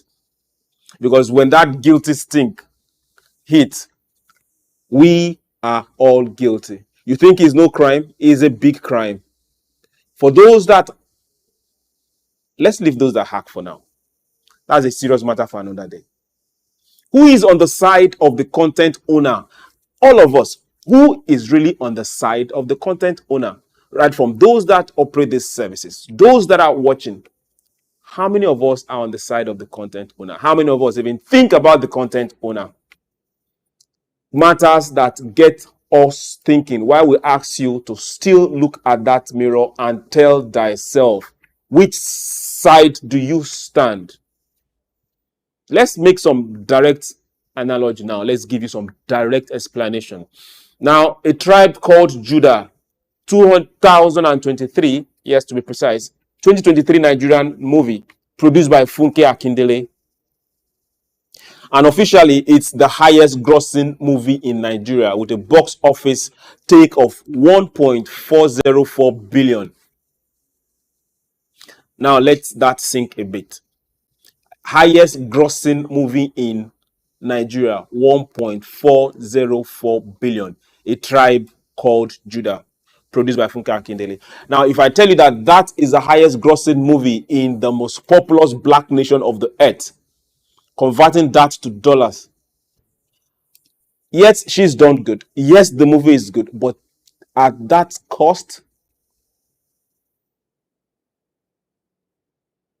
one of the best low budget, independent made horror movies in the state grossed more than 100 times that. So imagine the millions of people that have seen this particular project outside official channels. So imagine the revenue that is lost. And the revenue that is continuously lost, because as we speak, people are still viewing this. It doesn't stop. So now you answer me, please. Who do you see in the mirror? There is definitely a pirate on the other side staring back at you. Who do you see there? If 100 other producers can do this good, imagine what it will add to our GDP. Imagine the economy this will create. Imagine the tables this will turn. Imagine the mouths this will feed. Someone will say, after all, is my data. I've said that before. Someone will say, after all, is my phone. Yes. What if we use these phones of ours to do good? It doesn't cost much to stream. It doesn't cost much to pay for someone else's property. It doesn't cost much to stand and say, let's do things the right way. Now, a lot of this distribution happened in Nigeria. Now, let's ask ourselves this particular question. For the multi-million people that viewed Nigerian movies, let's take, for example, this particular tribe of Judah outside this place, the Caribbeans or the African nations, the West, Asia, how much of them really paid for this? How many watched this officially? So let's take Funke Akindele out of the picture. How much do you think Nigeria is losing? How much do you think Africa is losing? Now, according to a study by the International Chamber of Commerce, piracy cost global economy 638 billion. Now, that was in 2015. But now, 2022, that's just 2 years ago, over 2.3 trillion dollars, not naira, so don't even think about it. 2.3 trillion just 2 years ago. That is what we are losing to piracy. Now, mind you, when we say we are losing this, which means some other people are making it, then we ask ourselves directly, with this staggering amount of finance at someone else's disposal, what can they do with that? The Director General of Nigerian Copyright Commission disclosed in 2019 that Nigeria is losing about 918 trillion. That's about 3 billion. Now, remember, this is way before the dollar decided to go crazy. annually to digital piracy. This is little, there is very little need for emphasis that the impact of digital piracy is alarming. That is something that every single one of us, it used to be at the click of button. Now you don't even need the click of button. You can prompt your phone to pull out content from sites that we shouldn't even be in the first place. Content that we are not paying for, sites that we don't even pay for. But because you're using the data, somebody somewhere is making money off you. But the real person that owns that content is not smiling to the bank. We need to stand up as a people and count. We need to stand up as a people and take responsibility. We need to stand up as a people. Most times we say our politicians, we say our leaders, but we as a people, the smallest way of doing things that we consider normal could actually be a life of crime.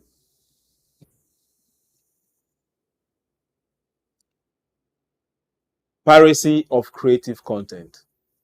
Who exactly is responsible? From the guy hawking creative content on the street to the guy mass producing someone else's creative work, be it books, be it in CDs, be it in any form of digital platform, to the guy copying from cinemas, to the guy supplying whoever does the digital part of it. Who exactly is responsible? Now, to those that are streaming and to those that are watching, who is responsible? These are things we must take serious. These are things that we can't shy away from. These are truths we need to keep telling ourselves, because the creative industry have enough potential to match whatever we are getting from oil for now.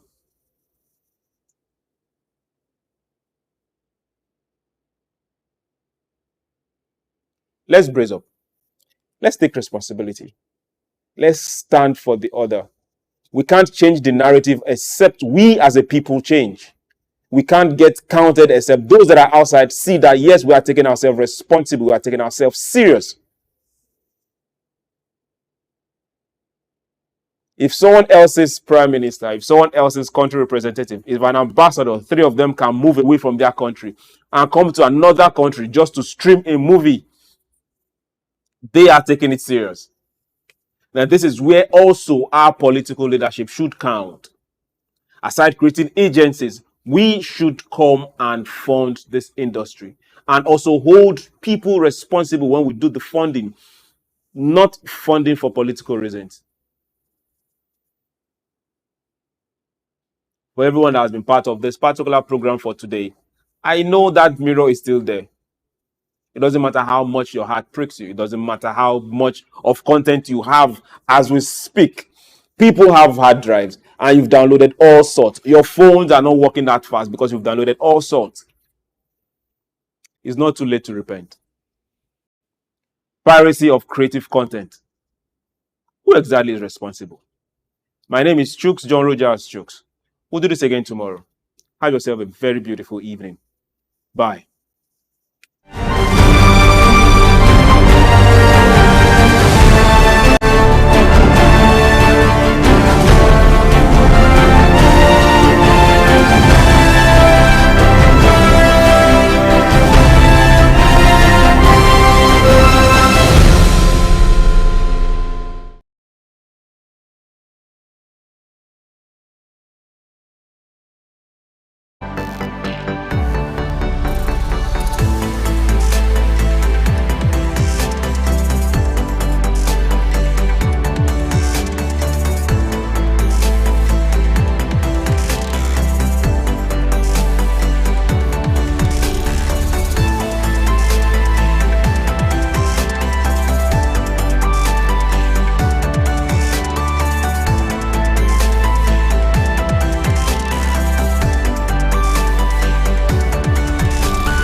According to the former UBA Group Managing Director, Mr. Kennedy Uzoka, He's a man that knows it all.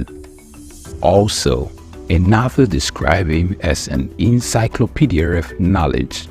The both are now farther from the truth of a man whose career has spanned over 4 decades, being part of a dozen organizations in both the banking and manufacturing sectors, serving in different capacities as either a director, board member, or chairman of organizations such as Honeywell Flour Mills PLC, PZ Cussons PLC, Nigerian Breweries PLC, and United Bank for Africa PLC.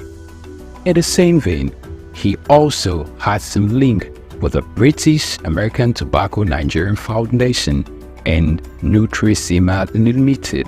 He was once the president of the Manufacturers Association of Nigeria, where he clamored for the patronization of local content by all well-meaning Nigerians. Also, he served as chairman of the former Universal Trust Bank PLC (UTB) before the administration of former President Olusegun Obasanjo implemented the recapitalization of banks in Nigeria.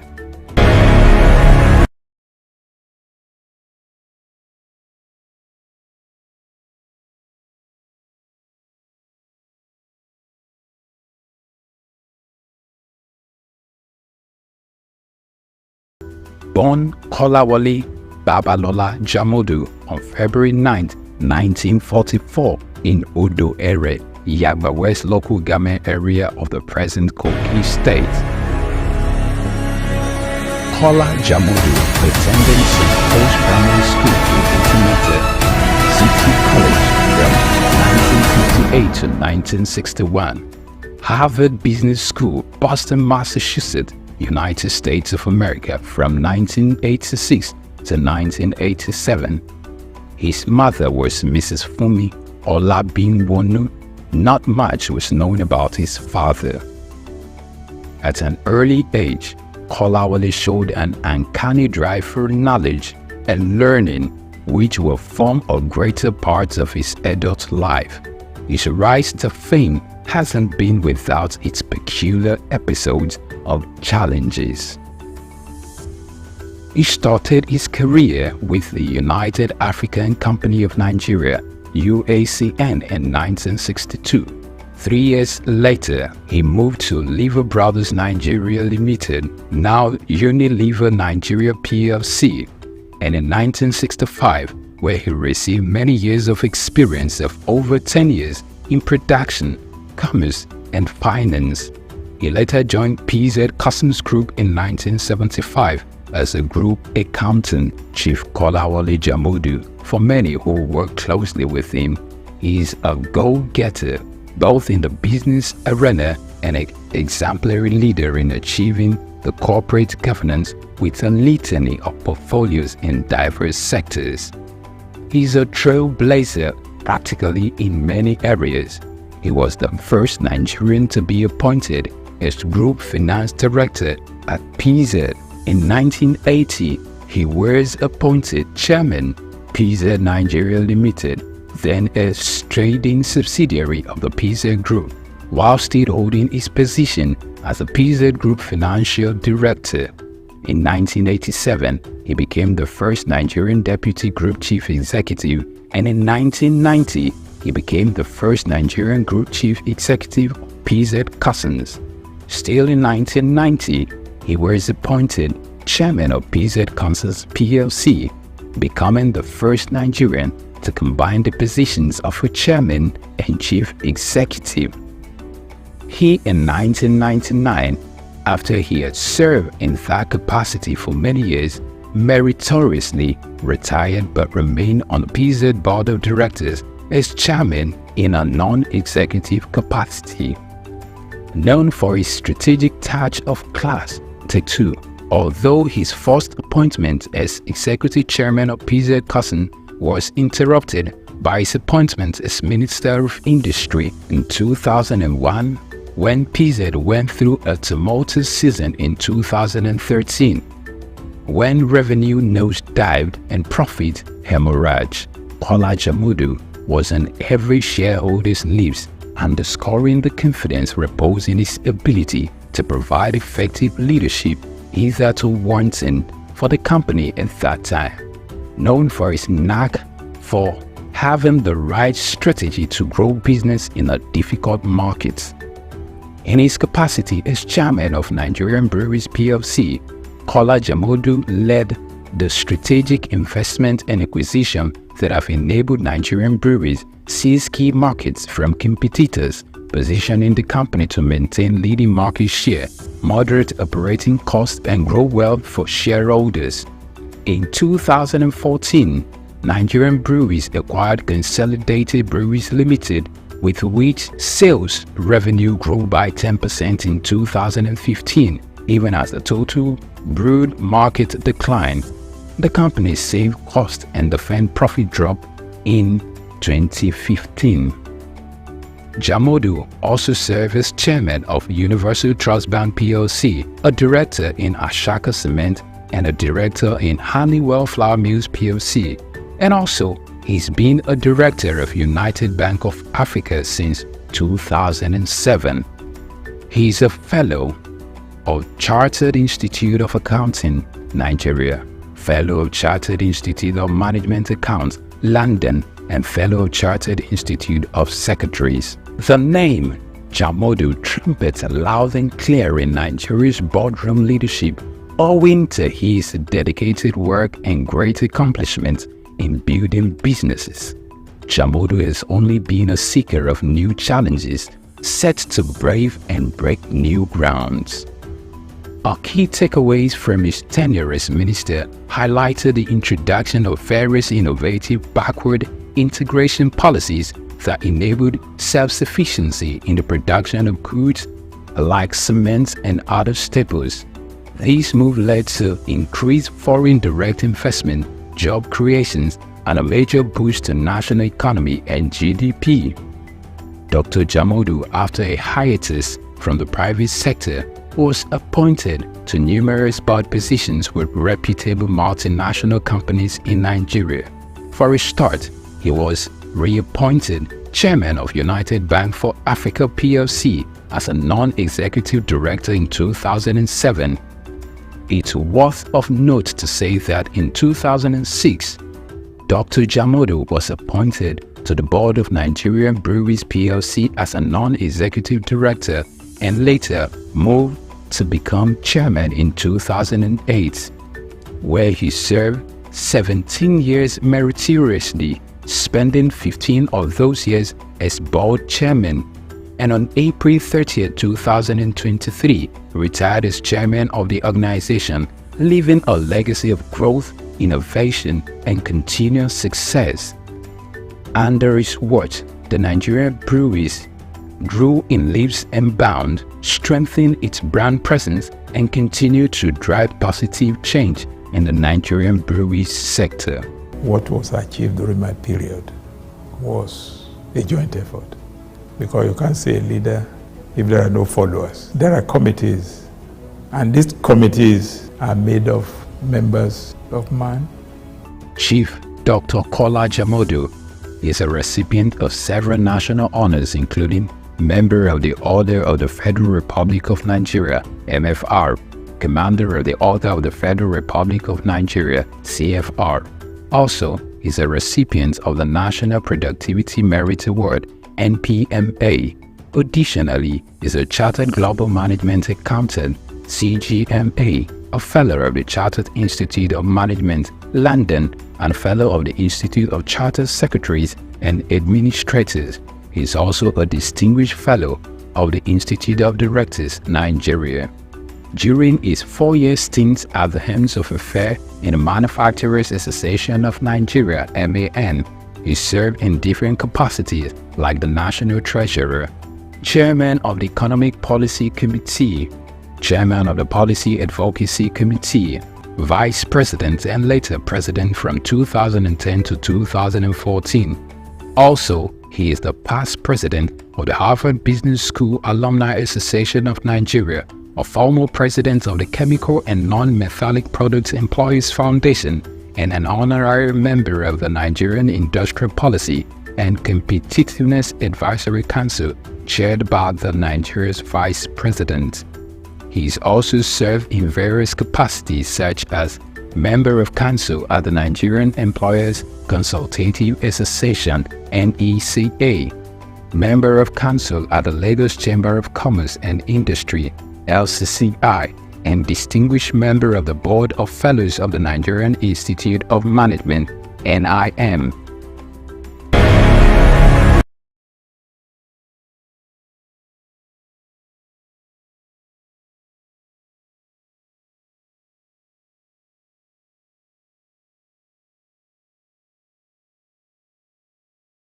He is an active member of Ikoyi Club 1938, Lagos Island Club, Lagos Metropolitan Club, Lagos Motor Boat Club, Moderates Club, and Lagos Dining Club, some of Nigeria's most prestigious social organizations.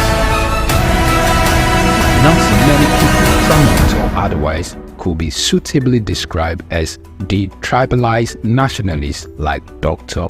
Kola Jamodu, whose great likeness for all and sundry cultures and tongues, coupled with his numerous contributions to the growth and development of various communities nationwide, earned him several chieftaincy titles such as Ashiwaju of Ere Kingdom in Kogi State, Are Apashewa of Ere Land, also in Kogi State, Babalaja of Lagos, Boba Gunwa of Ere Land, Kogi State, Maye Bobajiro of Ibadan Land, Oyo State, Barakoyi of Oshogbo Land, Osun State, Mayegun of Ayetoro, Bede, Kogi State, Fiwajoye of Mulipa, Jebu-Ode, Ogun State, Ikemba I of Oba Nsuka, Ari of Eruku Land, Kwara State.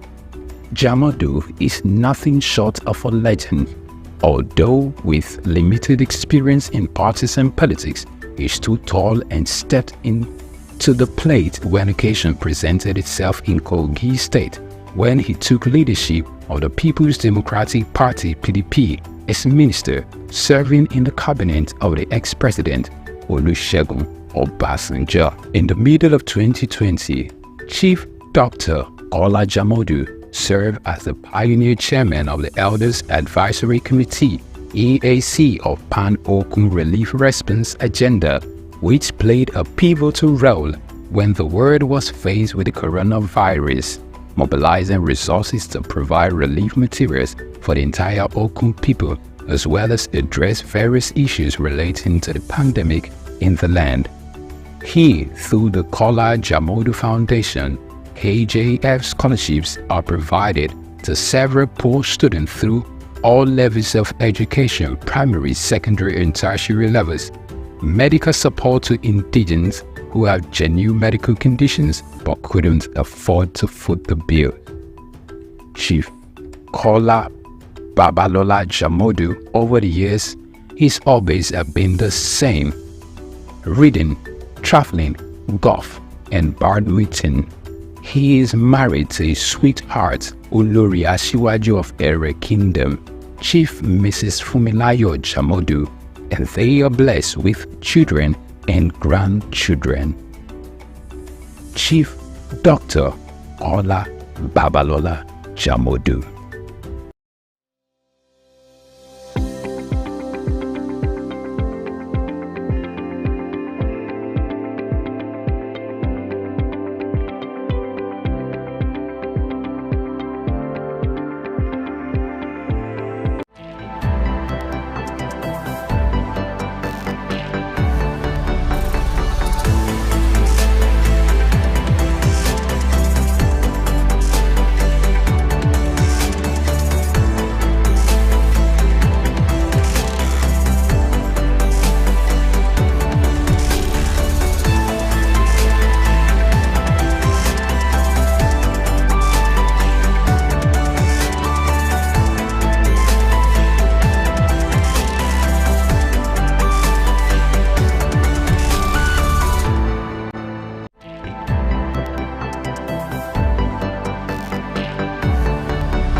life, the path to success is often windy and filled with obstacles. However, it's only those who exhibit courage to continue that are reckoned with. If there's one man who is armed with the sheer courage of a lion, the unusual foresight to spot new opportunities, Michael Adenuga makes the perfect reference. The name Mike Adenuga is synonymous with entrepreneurial excellence and tenacity. A self-made billionaire hailing from the heart of Africa, Adenuga's story is one that is laced with the threads of perseverance and ambition. Today, I really feel excited.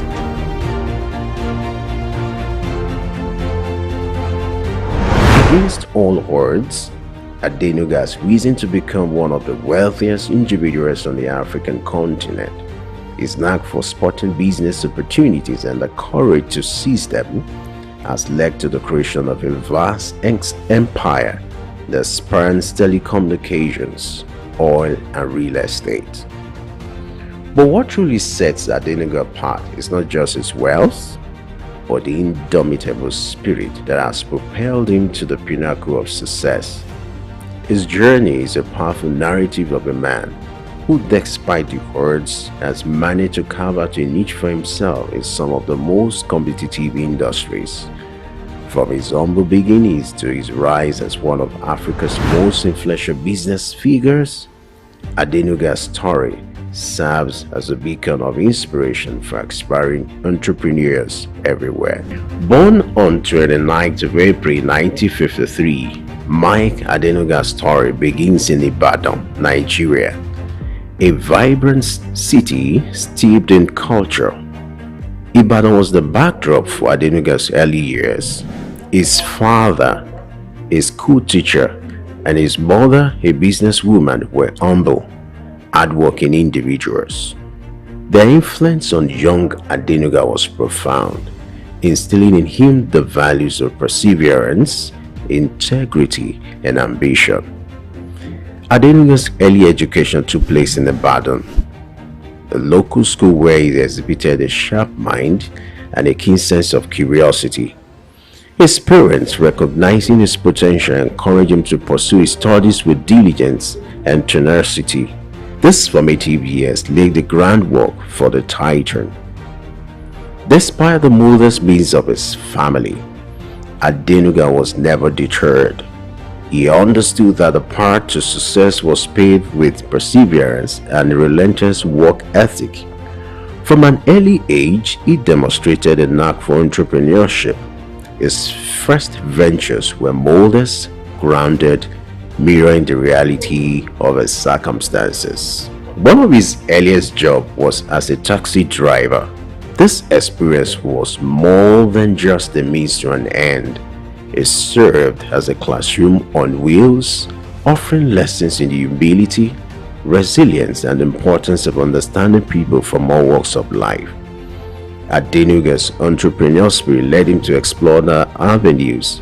He started selling soft drinks, an endeavor that required long hours under the scorching Nigerian sun.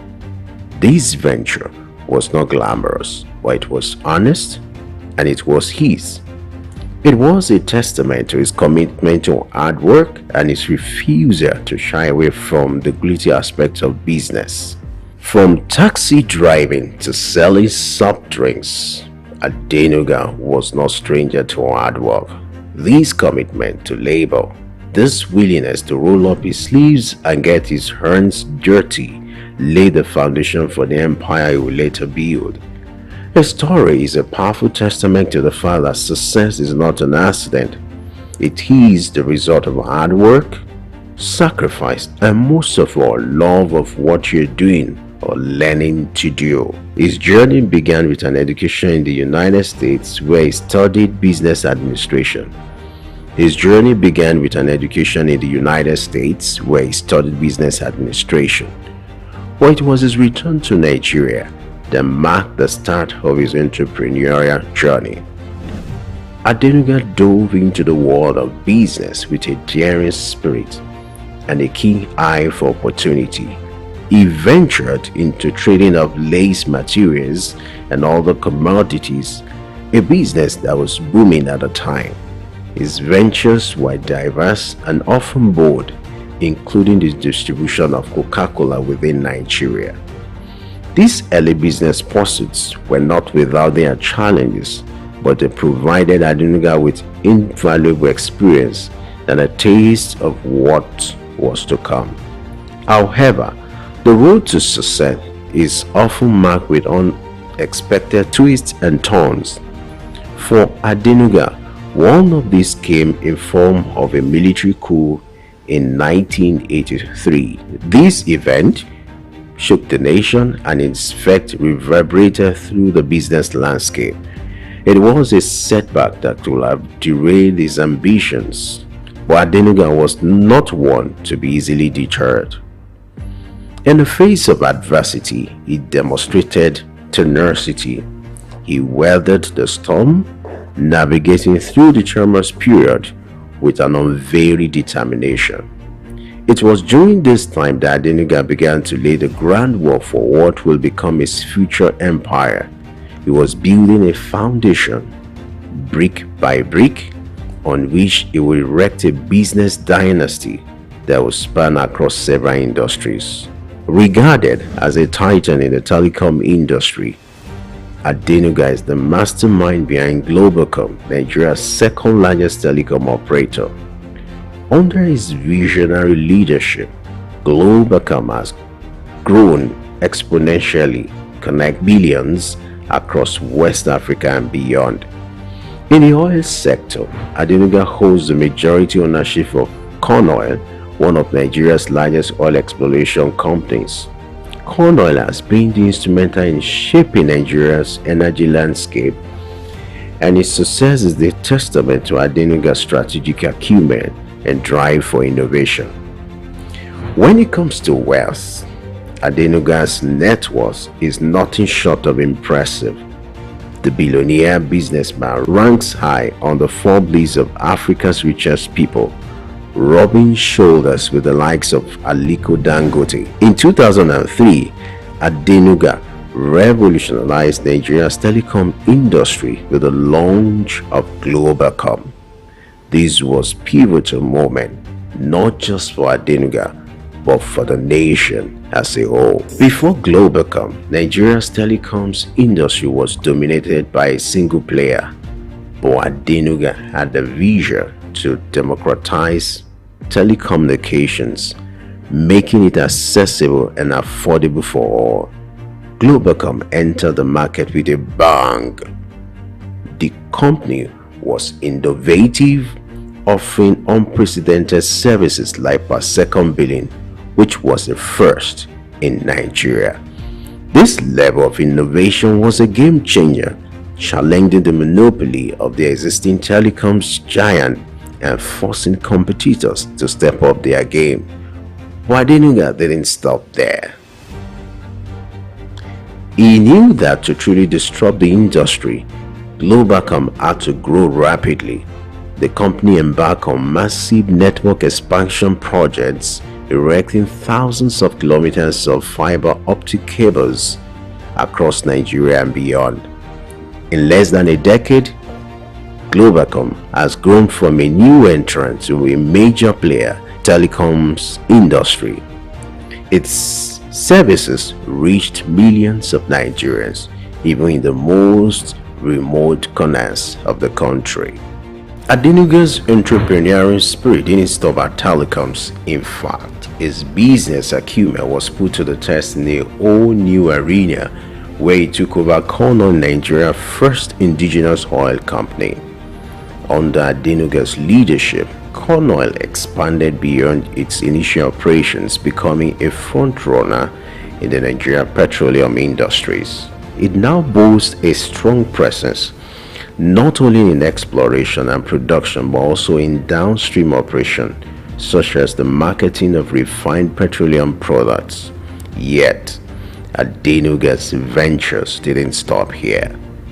With a keen eye for lucrative opportunities, he delved into the world of real estate, immersing a portfolio of properties that span the globe. From commercial buildings in Nigeria's bustling city centers to luxury residences in some of the world's most sought-after locations, Adenuga's property investments are as diverse as they are extensive. Banking, too, has felt the Adenuga's touch. He has been instrumental in shaping the industry, contributing to its growth and stability. His influence and investment has helped foster a banking sector that is robust, reliable, and ready to serve the needs of Nigeria's growing economy. But Adenuga's impact extends beyond the world of business. His philanthropic endeavors are a testament to his belief in giving back to the community. Well, that's a special man to me. A very special person. That is a man that made my path, my ways very smooth. That's a God-sent person to me. Dr. Mike Adenuga Jr. is somebody that I will continue to thank, to appreciate, and to continue to pray God to help him, to give him long life and good health. Well, decades of our relationship, way back in the 80s, Rafi Ladipo was a nobody. But through the help of Dr. Mike Adenuga Jr. and God's grace and blessing, I am what I am today. I owe it all to God, and indeed, Dr. Mike Adenuga, my second God. I'm close. I know him. He's a man that loves to assist his friends. Even if he's angry, he'll come back and call his friend. This is the way it is done. So for me, my knowing Dr. Adenuga Jr. has been a blessing. Through the Mike Adenuga's Foundation, he has donated millions to causes closest to his heart, including education, health, and social welfare. He has funded scholarships, built schools, and supported hospitals, underscoring his commitment to improving lives and empowering future generations. In essence, Adenuga's business journey is not just about creating wealth, but also about creating value. Several years back, the Nigerian League had no sponsor. And it took me less than 1 hour to get Dr. Mike Adenuga Jr. understand that he needed to help football to grow. I just called the then president of the league, the late Oyuki Obaseki. He met me at the National Stadium and was feeling very sad. And he said he was going back to Abuja. I asked him why. He said because he was not happy. Only yesterday he got the biggest disappointment of his life. That a company that had agreed to sponsor the league had reneged, and they were no longer ready to sponsor the Nigerian league again, unless they cut the agreed amount, the initial agreed amount between the National League and their company, unless they cut it into two. And he asked, how will it now prosecute the league. And you can't prosecute the league. I'll get you a sponsor. Are you ready to go with Glow? He said he knows nobody in Glow. I said, I am Glow. And I quickly called the group CEO, Mr. Mohammed Jamil, and I asked him, wouldn't you want to sponsor the Nigerian League? He said they want to, but they don't know anybody on the Nigerian League. But, and I gave my phone to Yuki Obaseki to speak with Jamil. The man who was going to Abuja, who was ready to fly to Abuja, changed his mind because of what he heard. That Glow was ready to sponsor the league. And pay much more than the initial agreed amount he had with the other sponsor. That agreement took just 24 hours. And Dr. Mike Adenuga paid a sum of 610 million naira to sponsor the league. And of course, every year, there is always an increase of 10%. Recurring. So, that was how the Nigerian League got sponsorship through Globacom. And to all of us as Nigerians, we need to thank Dr. Mike Adenuga. His diversification and expansion strategies have not only multiplied his fortunes, but have also contributed significantly to Nigeria's economic development, job creation, and societal welfare. In the world of business, especially at the grand scale that Mike Adenuga operates, it is not so common to come face to face with challenges. His path to becoming a billionaire was not always smooth. He had his fair share of obstacles, some of which were marred by controversy.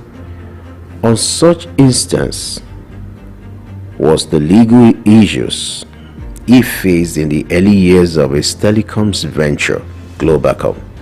There were disputes over licensing and allegations of non-compliance with industry regulations.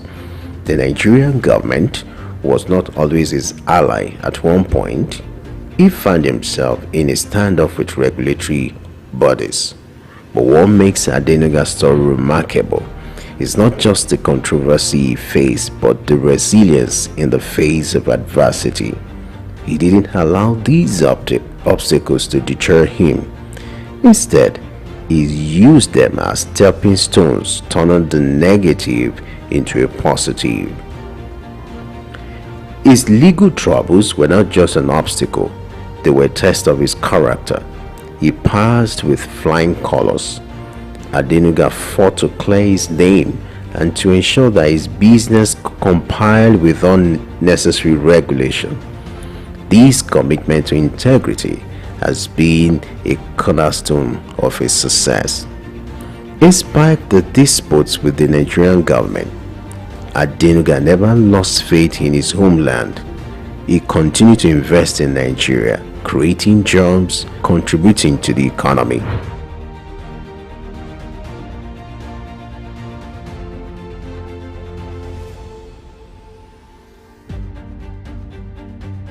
Indeed, the path to success is never easy. It is filled with trials and tribulations. But as Adenuga's story shows, it is not the challenges that defines us, but how we respond to them. Through it all, Adenuga has remained steadfast. His success, a testament to his resilience. Mike Adenuga's story is one of determination, ambition, and unparalleled success. As we delve into the legacy he has built, we uncover a narrative of resilience and visionary leadership that has left an indelible mark not only in Nigeria but across the continent and the world. His journey from taxi driver to billionaire magnate continues to inspire a generation of entrepreneurs who dare to dream and strive for success against all odds. Adenuga's contribution to the Nigerian economy are monumental. His businesses, from telecoms to oil and gas, have created thousands of jobs, fueled economic growth, and contributed significantly to the country's GDP. His generous efforts too have transformed lives and communities, further cementing his legacy as a leader who not only builds businesses but also uplifts society. The respect for Adenuga is universal. From world leaders to business leaders, many acknowledged and admire his entrepreneurial acumen, his relentless drive, and his unwavering commitment to excellence. His name is synonymous with success, and his story is a testament to the power of vision, hard work, and tenacity. Mike Adenuga's story is a testament to the power of ambition. His journey from the humble beginning of taxi driving and petty trading paints a vivid picture of what tenacity can bring. He treaded the paths of uncertainty and risk, but his unyielding spirit guided him through the challenges. His ascent to the pinnacle of success, becoming one of Africa's wealthiest individuals, is an inspiration. Adenuga likes singing one song. It's a miracle walking God. It's a miracle walking God. He's the Alpha and Omega. It's a miracle walking God. He loves him.